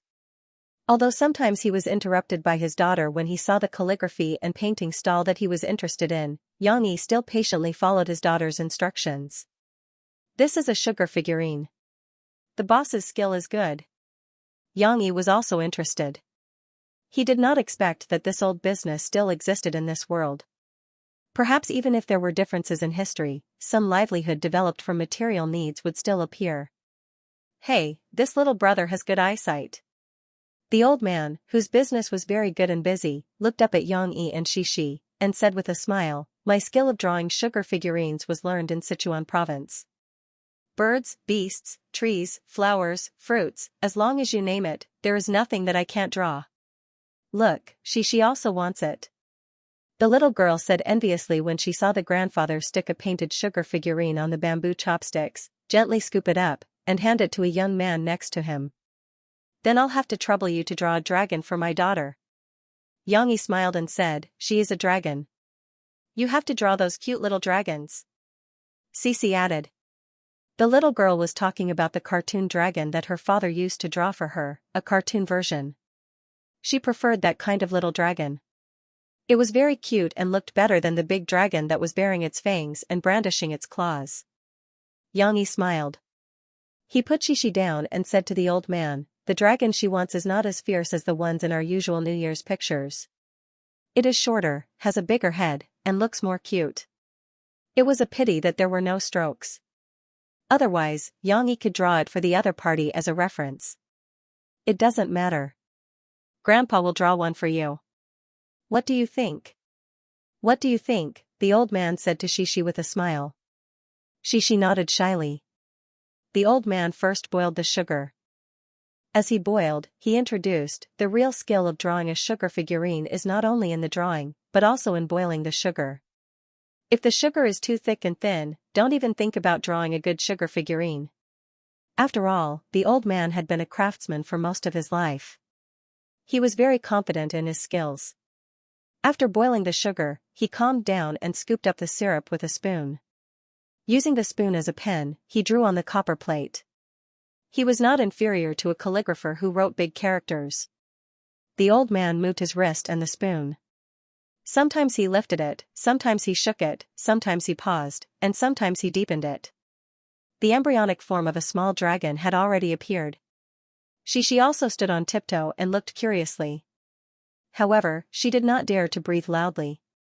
She was so sincere that it was as if she was looking at a very delicate work of art. She was afraid that it would break if she breathed. Finally, the old man finished drawing. It was indeed a traditional dragon, but the head was a little bigger and the feet were a little shorter.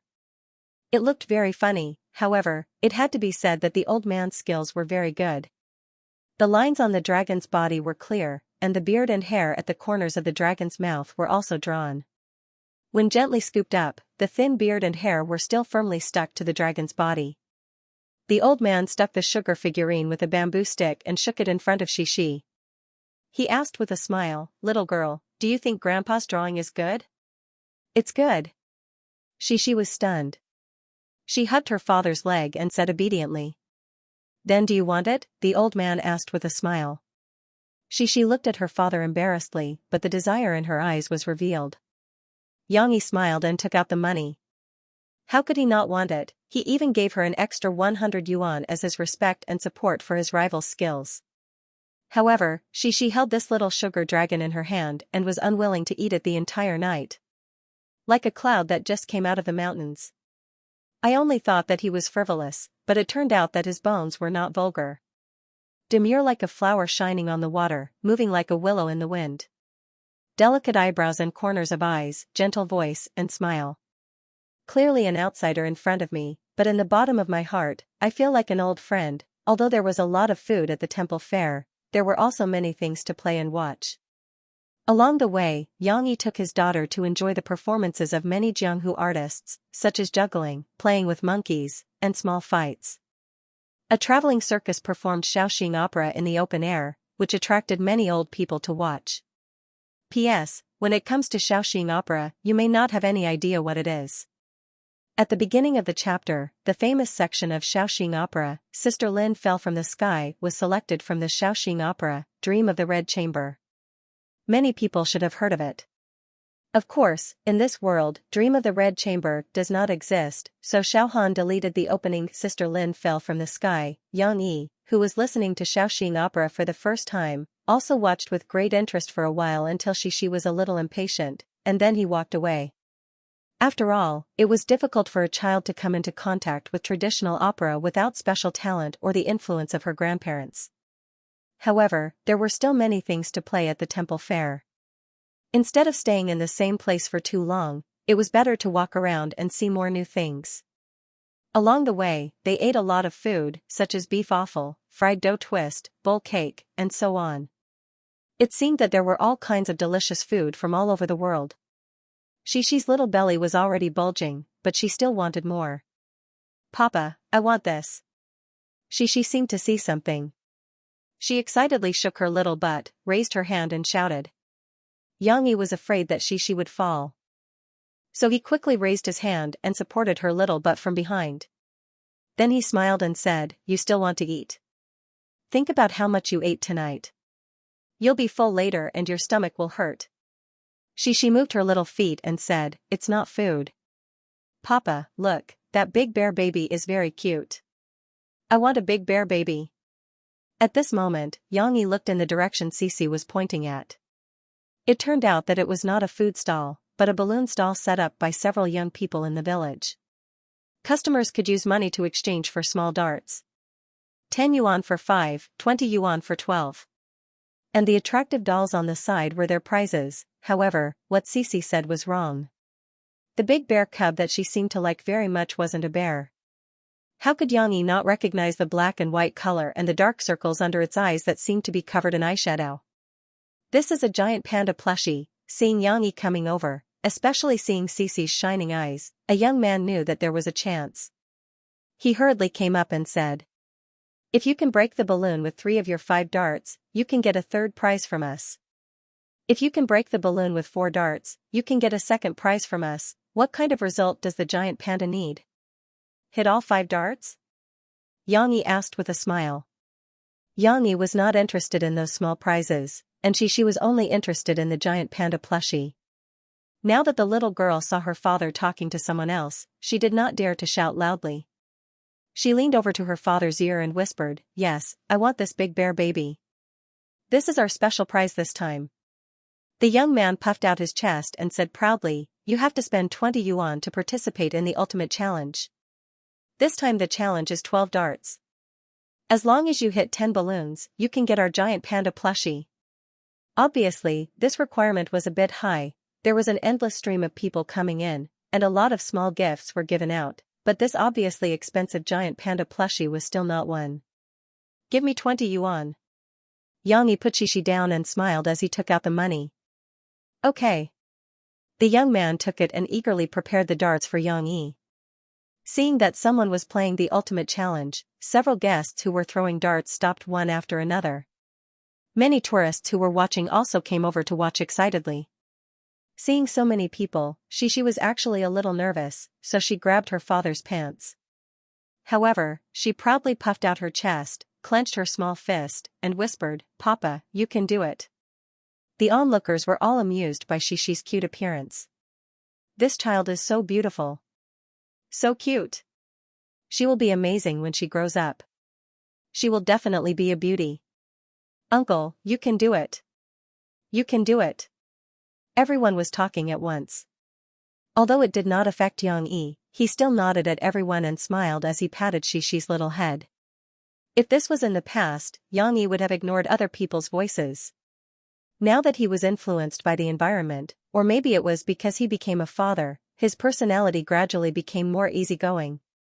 Xianxia was a master of cold weapons in his previous life. He played with guns, but his favorite weapons were knives and all kinds of small hidden weapons.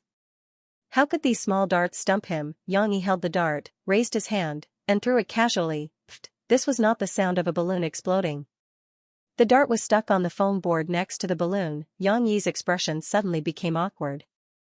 That relaxed and casual look seemed to have become a joke. No way? How could it miss? Xianxia frowned. He felt that his technique and strength were very moderate. It was not much different from his previous life when he never missed. Xianxia did not believe it and tried again. Pfft, the onlooker sighed in pity. Sigh, darts are not thrown like this, right? Some people couldn't help but want to comment. In their opinion, throwing a dart was done after aiming for a long time. How could it be like Xianxia, who didn't even seem to aim and threw the dart with his hand from his waist? How could he possibly hit the target? But this time, Xianxia did not pay attention to them. He frowned and looked at the remaining 10 darts in his hand. So that's how it works. When Xianxia tried the second dart, he felt that there was a problem with the feel of the dart the moment it flew out. The boss had done something to the tail.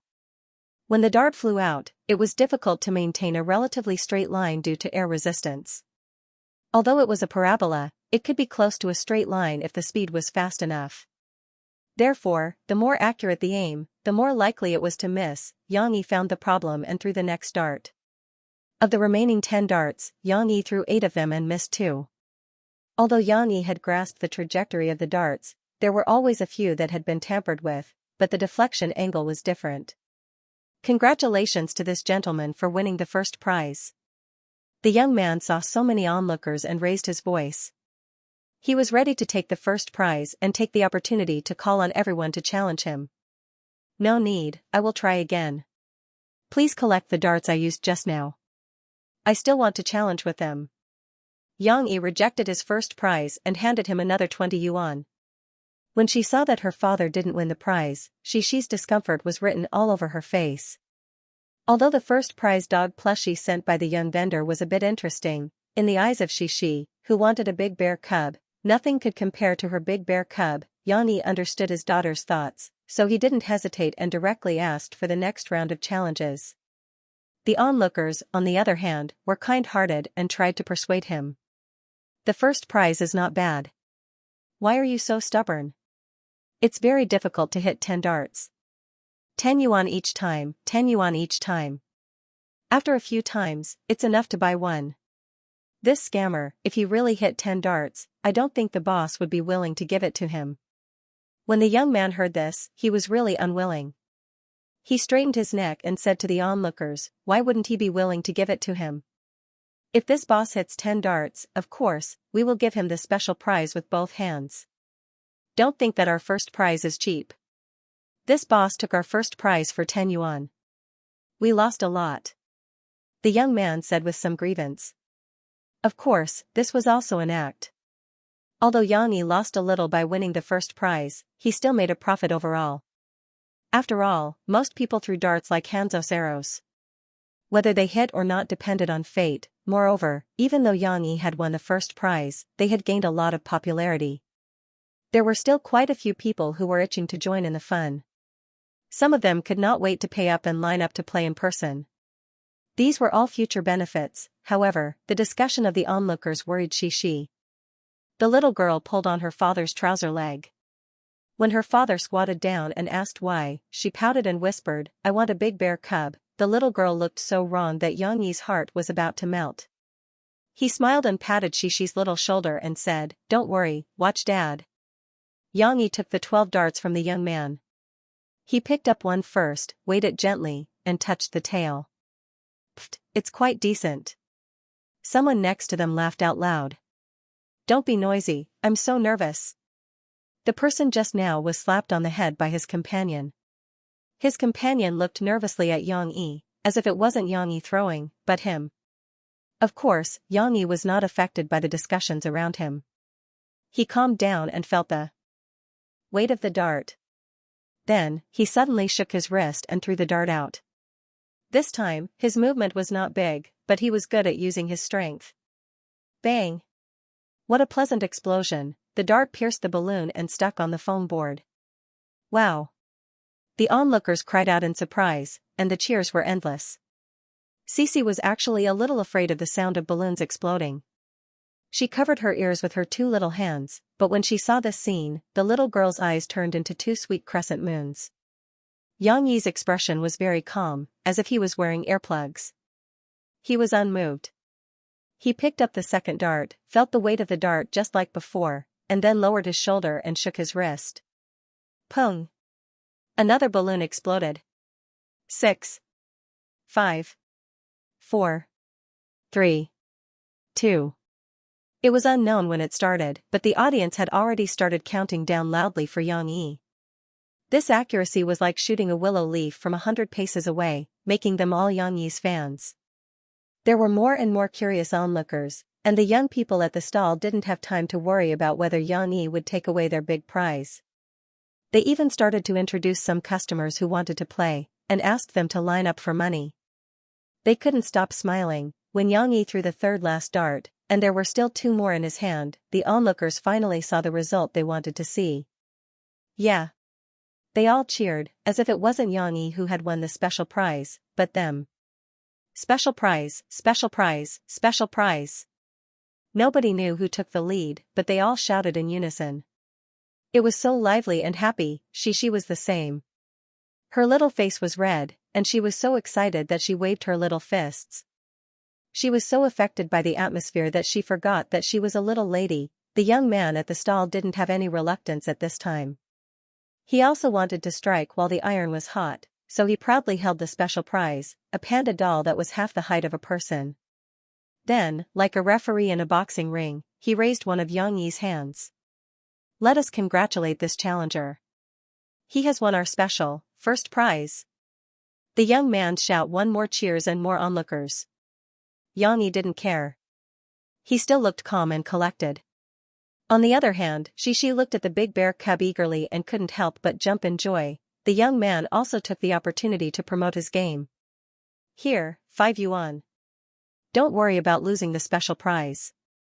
Also, our people are running back to get it now. As long as you dare to win, we dare to give it to you. There is no upper limit for the special prize. After saying that, he suddenly remembered something. He turned to Yang Yi a little nervously and whispered, Brother, look, your daughter has already gotten what she wants. She won't play anymore, right? Yang Yi was amused.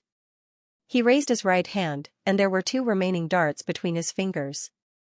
Suddenly, he shook his hand, and the 2 darts were thrown out. They hit the 2 balloons at the edge of the foam board. This dazzling skill once again set off the exclamations of the onlookers. However, Yang Yi didn't have any intention of showing off. It was just a small scene. Yang Yi held the panda doll in one hand and held his daughter's hand with the other. He smiled calmly at the stunned young man. Don't worry, we are going to play something else. Yang Yi left after winning the panda doll for his daughter. It was as if he was going to leave when the matter was done. He left a lot of popularity for the dart stall that he had casually cleared. She didn't want to sit on her father's neck and watch the show. She was so happy that she held her father's hand. She walked with a spring in her step. From time to time, she would go around and touch the panda doll. Then, she would smile happily and go back to her father's right side. There is cotton candy. Do you want to eat cotton candy? Yang Yi was actually going to take his daughter back, but he happened to see a vendor selling cotton candy. He became interested. What's cotton candy? She curiously followed her father. She looked at the cloud-like thing and was a little surprised. Is this edible? Of course it is. Yang Yi smiled. He held the panda doll in his right arm and held his daughter's hand tightly. Then, he took out some money with his left hand. Boss, give me a cotton candy. Okay. At this time, the female boss with the big straw hat looked up. Yang Yi was stunned. She looked very familiar. P.S. None of you guessed it right. Who said that she was a florist? Be reasonable, don't treat every female character as the female lead. Murphy is the only female lead. Oh right, she is also the female lead. Don't treat your daughter as the female lead, haha. It was a tanned and skinny girl. She looked a little immature, but she did things very quickly. She was even skilled at rolling the cotton candy. However, Yang Yi had seen this girl before. Please wait for a moment. The girl hadn't recognized him yet. She took Yang Yi's money and nodded politely at him and the little girl who had popped her head out of the panda plushie. Yang Yi was very curious. When the girl was almost done rolling the cotton candy, he finally couldn't help but ask, "Aren't you a student from Jiangqing Media University?" Of course, this question wasn't out of the blue. The girl was still wearing the Jiangqing Media University uniform. Yes. You recognized me? The girl admitted openly. She finished rolling the cotton candy and handed it over with a sincere smile. This is an extra large cotton candy. Your daughter can eat more. I hope the little girl will like it. She shyly hid behind and only popped her head out. Of course, seeing the little girl's smile, she also shyly responded with a shy smile. Thank you, big sister. Her voice was still very soft, but the girl still heard it. She smiled and said, "You're welcome. This is a gift from big sister." Yang Yi didn't care. He was curious about why the girl was in the cotton candy business. Last month, she and I were looking at the sea of flowers in Luoxia village. We were having a picnic in the forest at noon when we met you. Yang Yi saw that the girl couldn't remember, so he reminded her. This time, the girl really remembered. Her memory wasn't bad. She smiled brightly. I remember now. So it was you. Your daughter was still resting at that time. I'm sorry to disturb you. You still remember? Of course. You even brought a lot of tools. This is the first time I've seen something like this when I was there as a volunteer. How can tourists be so well equipped? The girl smiled, revealing her white teeth. After pulling the cotton candy, it looked like a pure white cloud. However, Yang Yi, who liked to eat it while it was hot, did not care about destroying this beauty. He first tore a small ball of cotton candy and stuffed it into his mouth. It was very soft and melted in his mouth. A sweet and fragrant feeling filled his taste buds, leaving him with an endless aftertaste. Is it good? She watched curiously from the side. When she saw her father's satisfied expression, she couldn't help but say, "Papa, I want to eat too." She had eaten until her stomach was bloated, but she still couldn't resist her appetite. Yang Yi naturally wouldn't mistreat his daughter. He held the stick in his left hand and extended the cotton candy over. She couldn't wait to imitate her father's actions and wanted to try. You don't have to do it. You can eat it yourself. Yang Yi quickly said. The little girl's hands had already been covered with a lot of bacteria from grabbing here and there. Of course, Yang Yi himself was not clean, but his immune system was very strong, unlike Shi who was prone to diarrhea. The cotton candy seemed to have turned into glass fiber sugar. When it was eaten, it melted into syrup more easily than ordinary candy. She immediately realized this sweet taste. She was so happy that her eyes narrowed. However, she didn't have time to express her feelings and kept eating. Aren't you at school? Why did you come to the temple fair to sell cotton candy? Yang Yi then asked the girl. This was his biggest doubt. Originally, when Yang Yi saw the girl in front of him for the second time, he was still a little vigilant. He subconsciously thought that there was danger and wanted to leave the things and run away with Shi. Fortunately, he quickly realized that this was no longer the life of a fugitive in his previous life where he had to live in fear at all times. In the peaceful world of ordinary people, he had the identity of an ordinary person and was an ordinary stay-at-home dad. Who would be so bored as to want to deal with him? However, he was still used to the situation of this girl and wanted to know more about it. The girl was stunned for a moment. She didn't hide anything and openly talked about her situation. Ding Xiang was the girl's name, which also implied her origin. She was a Miao girl from the mountains of Xiang province. Xiang Meizi was indeed a very ordinary girl. She was a second-year student majoring in electronic media at Jiangqing Media University. Her background was clean, and at the same time, her family was poor. During the school holidays, I will participate in some work-study activities outside of school to earn some living expenses. Ding Xiang's tan skin revealed the shyness of a young girl. She said embarrassedly, just like the volunteer I saw the last time, he was actually paid. 2 months ago, Ding Xiang was dragged to the temple fair by her roommates. Then, she had the idea of setting up a stall at the fair. Last month, Ding Xiang gritted her teeth and bought some gadgets to sell. In the end, the business was good.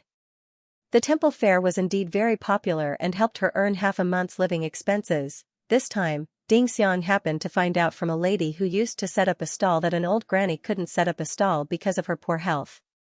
Therefore, Ding Xiang rented the old granny's cotton candy machine and sold cotton candy herself. This business was much more popular than buying gadgets. Moreover, cotton candy was simple and easy to make. Ding Xiang was kind-hearted and always made large amounts of cotton candy for her customers. Naturally, it attracted many people to buy it. I earned some for myself and I can give a portion to the old granny. She is so pitiful.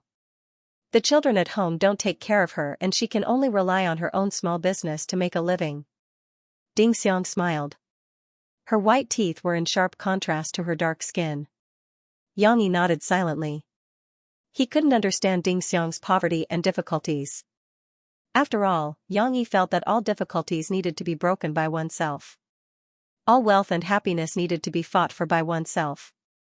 He could appreciate Ding Xiang's hard-working attitude, but it was difficult for him to be moved by it. After getting the information he wanted, Yang Yi didn't stay for too long. After saying goodbye to Ding Xiang, he left with Xi. As for why he didn't give Ding Xiang some financial support, please, Yang Yi wasn't a Virgin Mary who wanted to give money to a poor person. This wasn't Yang Yi's character. Moreover, from Yang Yi's point of view, this world was survival of the fittest. If one wanted to be above others, one had to put in 100 times the effort and not wait for others to support them. In Yang Yi's previous life, if he didn't rely on himself to fight his way out and relied on others to save him, he wouldn't have made it out of the training camp alive. Ding Xiang was a kind-hearted girl who didn't feel inferior and worked hard. Yang Yi felt that such a child would have a bright future. As for other things, he didn't have any other thoughts. Let her be tempered by suffering. When Yang Yi took Cece to visit the temple fair, the scandal between Mo Fei and Zhu Jia quietly subsided. After all, Zhu Jia's reputation was too bad, and Mo Fei was unwilling to cooperate with him. Therefore, several media outlets were stirring things up, as if they were clowns dancing, and the attention on them had decreased a lot. In addition, a more shocking thing happened in the entertainment industry not long ago. With almost no warm-up, Harbor City star Xianxia's new album, Long Time Not Seen, which he had been working on for 2 years, was released.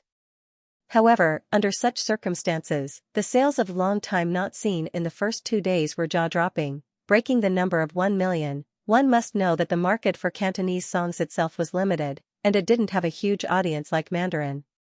The Copyright Association set the standard for a Cantonese album's platinum album at 5 million copies. Obviously, with the current momentum, it was only a matter of time before Long Time Not Seen got the honor of a platinum album. Moreover, whether it was the industry or Xianxia's fans, almost all of them had the highest praise for this album. The good reputation was hyped up, and it naturally had a great impact on the sales of this album. Interestingly, because the album Long Time Not Seen was full of Cantonese songs, the second title song of the same name was a Mandarin version, so the Mandarin entertainment industry also paid attention to this news. Soon, they found that the Mandarin song Long Time Not Seen was surprisingly good. As a result, in the vast Mandarin market, the song also began to spread. Although many people could only pay to download it through the internet, the popularity of this song had become a phenomenon. Who is Mu Xiang? More record companies and agencies responded quickly and cast their eyes on the 2 songwriters of the title song with different lyrics. However, because the Copyright Association's information was set to be unreadable by the author, those who were interested all ran into a wall. Of course, the popularity of Xianxia's new album was not good for Murphy. Although she bought the album to appreciate and learn, Murphy herself had to admit that the current level of attention she received had been affected, and this impact was reflected in the album's sales. Murphy didn't care. Instead, she was very happy. She felt that the previous sales were too fake. She wanted real results, even if the results were very bad and would make her sad. However, she felt more relaxed than deliberately using scandals to cheat sales. After the deadline with Sister Ling, Murphy immediately asked Mo Xiaowan to meet with a familiar reporter and officially clarified to the public, "I, Murphy, am still single. Zhu Jia and I are just ordinary colleagues." The photos that were circulated before looked intimate because of the angle, but that's not the case. This clarification was very much like Murphy's style. Regardless of whether people would approve of it, after it was released, it didn't cause much of a stir. The fans that had been lost due to the previous scandals were also difficult to recover. The sales of her album, which had exploded due to the scandals in the beginning, had once again slowed down and declined. Finally, Murphy's last album sales week has passed. Although her album can still be sold, it now depends on the mood of the owners of the major stores and music stores. In some ways, the sales of records in this world were a bit like the release of a movie. The Copyright Association explicitly required all sales channels to reserve the first few rows of shelves for records released within a month. Of course, whether it sold well or not and whether it was placed at the front depended on one's ability. To a certain extent, this protected the rights and interests of various creators, but it also made the competition in the record market more intense. Unless it was a boss who relied on feelings to support it, market factors often determined the retention of outdated records in their stores. Once this month was over, without the support of the Copyright Association's mandatory shelving month, records that didn't sell well would often be removed or left in an inconspicuous corner to eat dust. Obviously, Murphy's new album wasn't so good that it could still be retained after a month. Especially in the very competitive entertainment industry of this world. According to the feedback from the company's marketing department, after the time point, Murphy's album sales began to decline in a precipitous manner from the next day onwards, with only a two-digit daily increase. With such results, Murphy's blow was not only from the outside world cynicism, but she could also clearly feel the change in the attitude of the other people in the agency towards her. There was less respect and praise from before, and more alienation and contempt. Mo Xiaowan felt it even more deeply. She had just gone to the bathroom and rushed back angrily, saying, "What kind of people are they? Snobbish. They used to call me Sister One so sweetly, but now, when we meet in the bathroom, they don't even want to say hello. They even rolled their eyes and spoke in a strange voice." Mo Xiaowan didn't want to tell Murphy that those people had said those unpleasant words, such as disdaining Murphy as a faded flower, saying that Murphy occupied the company's biggest resources and blocked the development path of the small female stars they followed. These words were infuriating, and Mo Xiaowan didn't want Murphy to be in a bad mood after hearing them. "Forget it, we'll come back for the next album." Murphy put down the book in her hand and comforted her assistant cousin. "Actually, other people's criticism isn't without reason. I was too anxious to make a comeback and didn't choose a good song." Murphy began to reflect on herself. "Next time, I'd rather spend more time and have Sister Ling help me collect songs, choose good songs, and then polish them over and over again. I'm sure I'll be able to grind out a record that will satisfy the fans." Mo Xiaowan faintly sighed and said, "Sister, you make it sound simple, but how many years will this grind take? Your contract with Sister Ling is about to expire at this time next year. Not to mention anything else, it's hard to say if Sister Ling is willing to sign a contract with us. It's not a contract, but a lot of things will be restricted in the future." There were some words that Mo Xiaowan didn't say out loud. She felt that the company wouldn't continue to invest a lot of resources in collecting songs for Murphy. Without good songs, it would be useless no matter how long they grind. What's more, what do we do during this time? Don't we have to eat? Just shut ourselves in the recording studio and practice? Mo Xiaowan said with a headache. The entertainment industry is very cruel, and the economic contracts are the same. If Murphy earns money, the management company will split a lot of it with her. If she doesn't earn money, the management company won't give them a single cent to spend. Then I'll tell Sister Ling that I'll take on a few more commercial performances every month." Murphy was a little unwilling, but still said stubbornly, "Ai, sister, why are you working so hard?" Mo Xiaowan couldn't help but ridicule. Yes, why? Murphy obviously wasn't doing it for money, nor was it for fame. Otherwise, she wouldn't have retired for Shishi. She also wouldn't have risked defending the TV station and rushed back to Jiangqing from Shanghai for Xixi. But she longed for this stage, longed for the state of singing for her fans on the concert stage. She liked singing and didn't want to give up so easily. Right. I can't give up, Murphy thought for a long time. Her conviction was once again firm. She said to Emo Xiaowan, it's already very late. You should go back first. I'll listen to a few more songs to get the feeling. Emo Xiaowan didn't move. She sat in her seat and stared blankly at the computer. What's wrong? Xiaowan? Murphy was curious and walked over. Sister. Emo Xiaochuan's voice trembled with excitement. She pointed at the email page and asked, this name, Mu Ziyang, where have I seen it before? End of chapter 81. Don't forget to subscribe, like, and share the video to support the channel.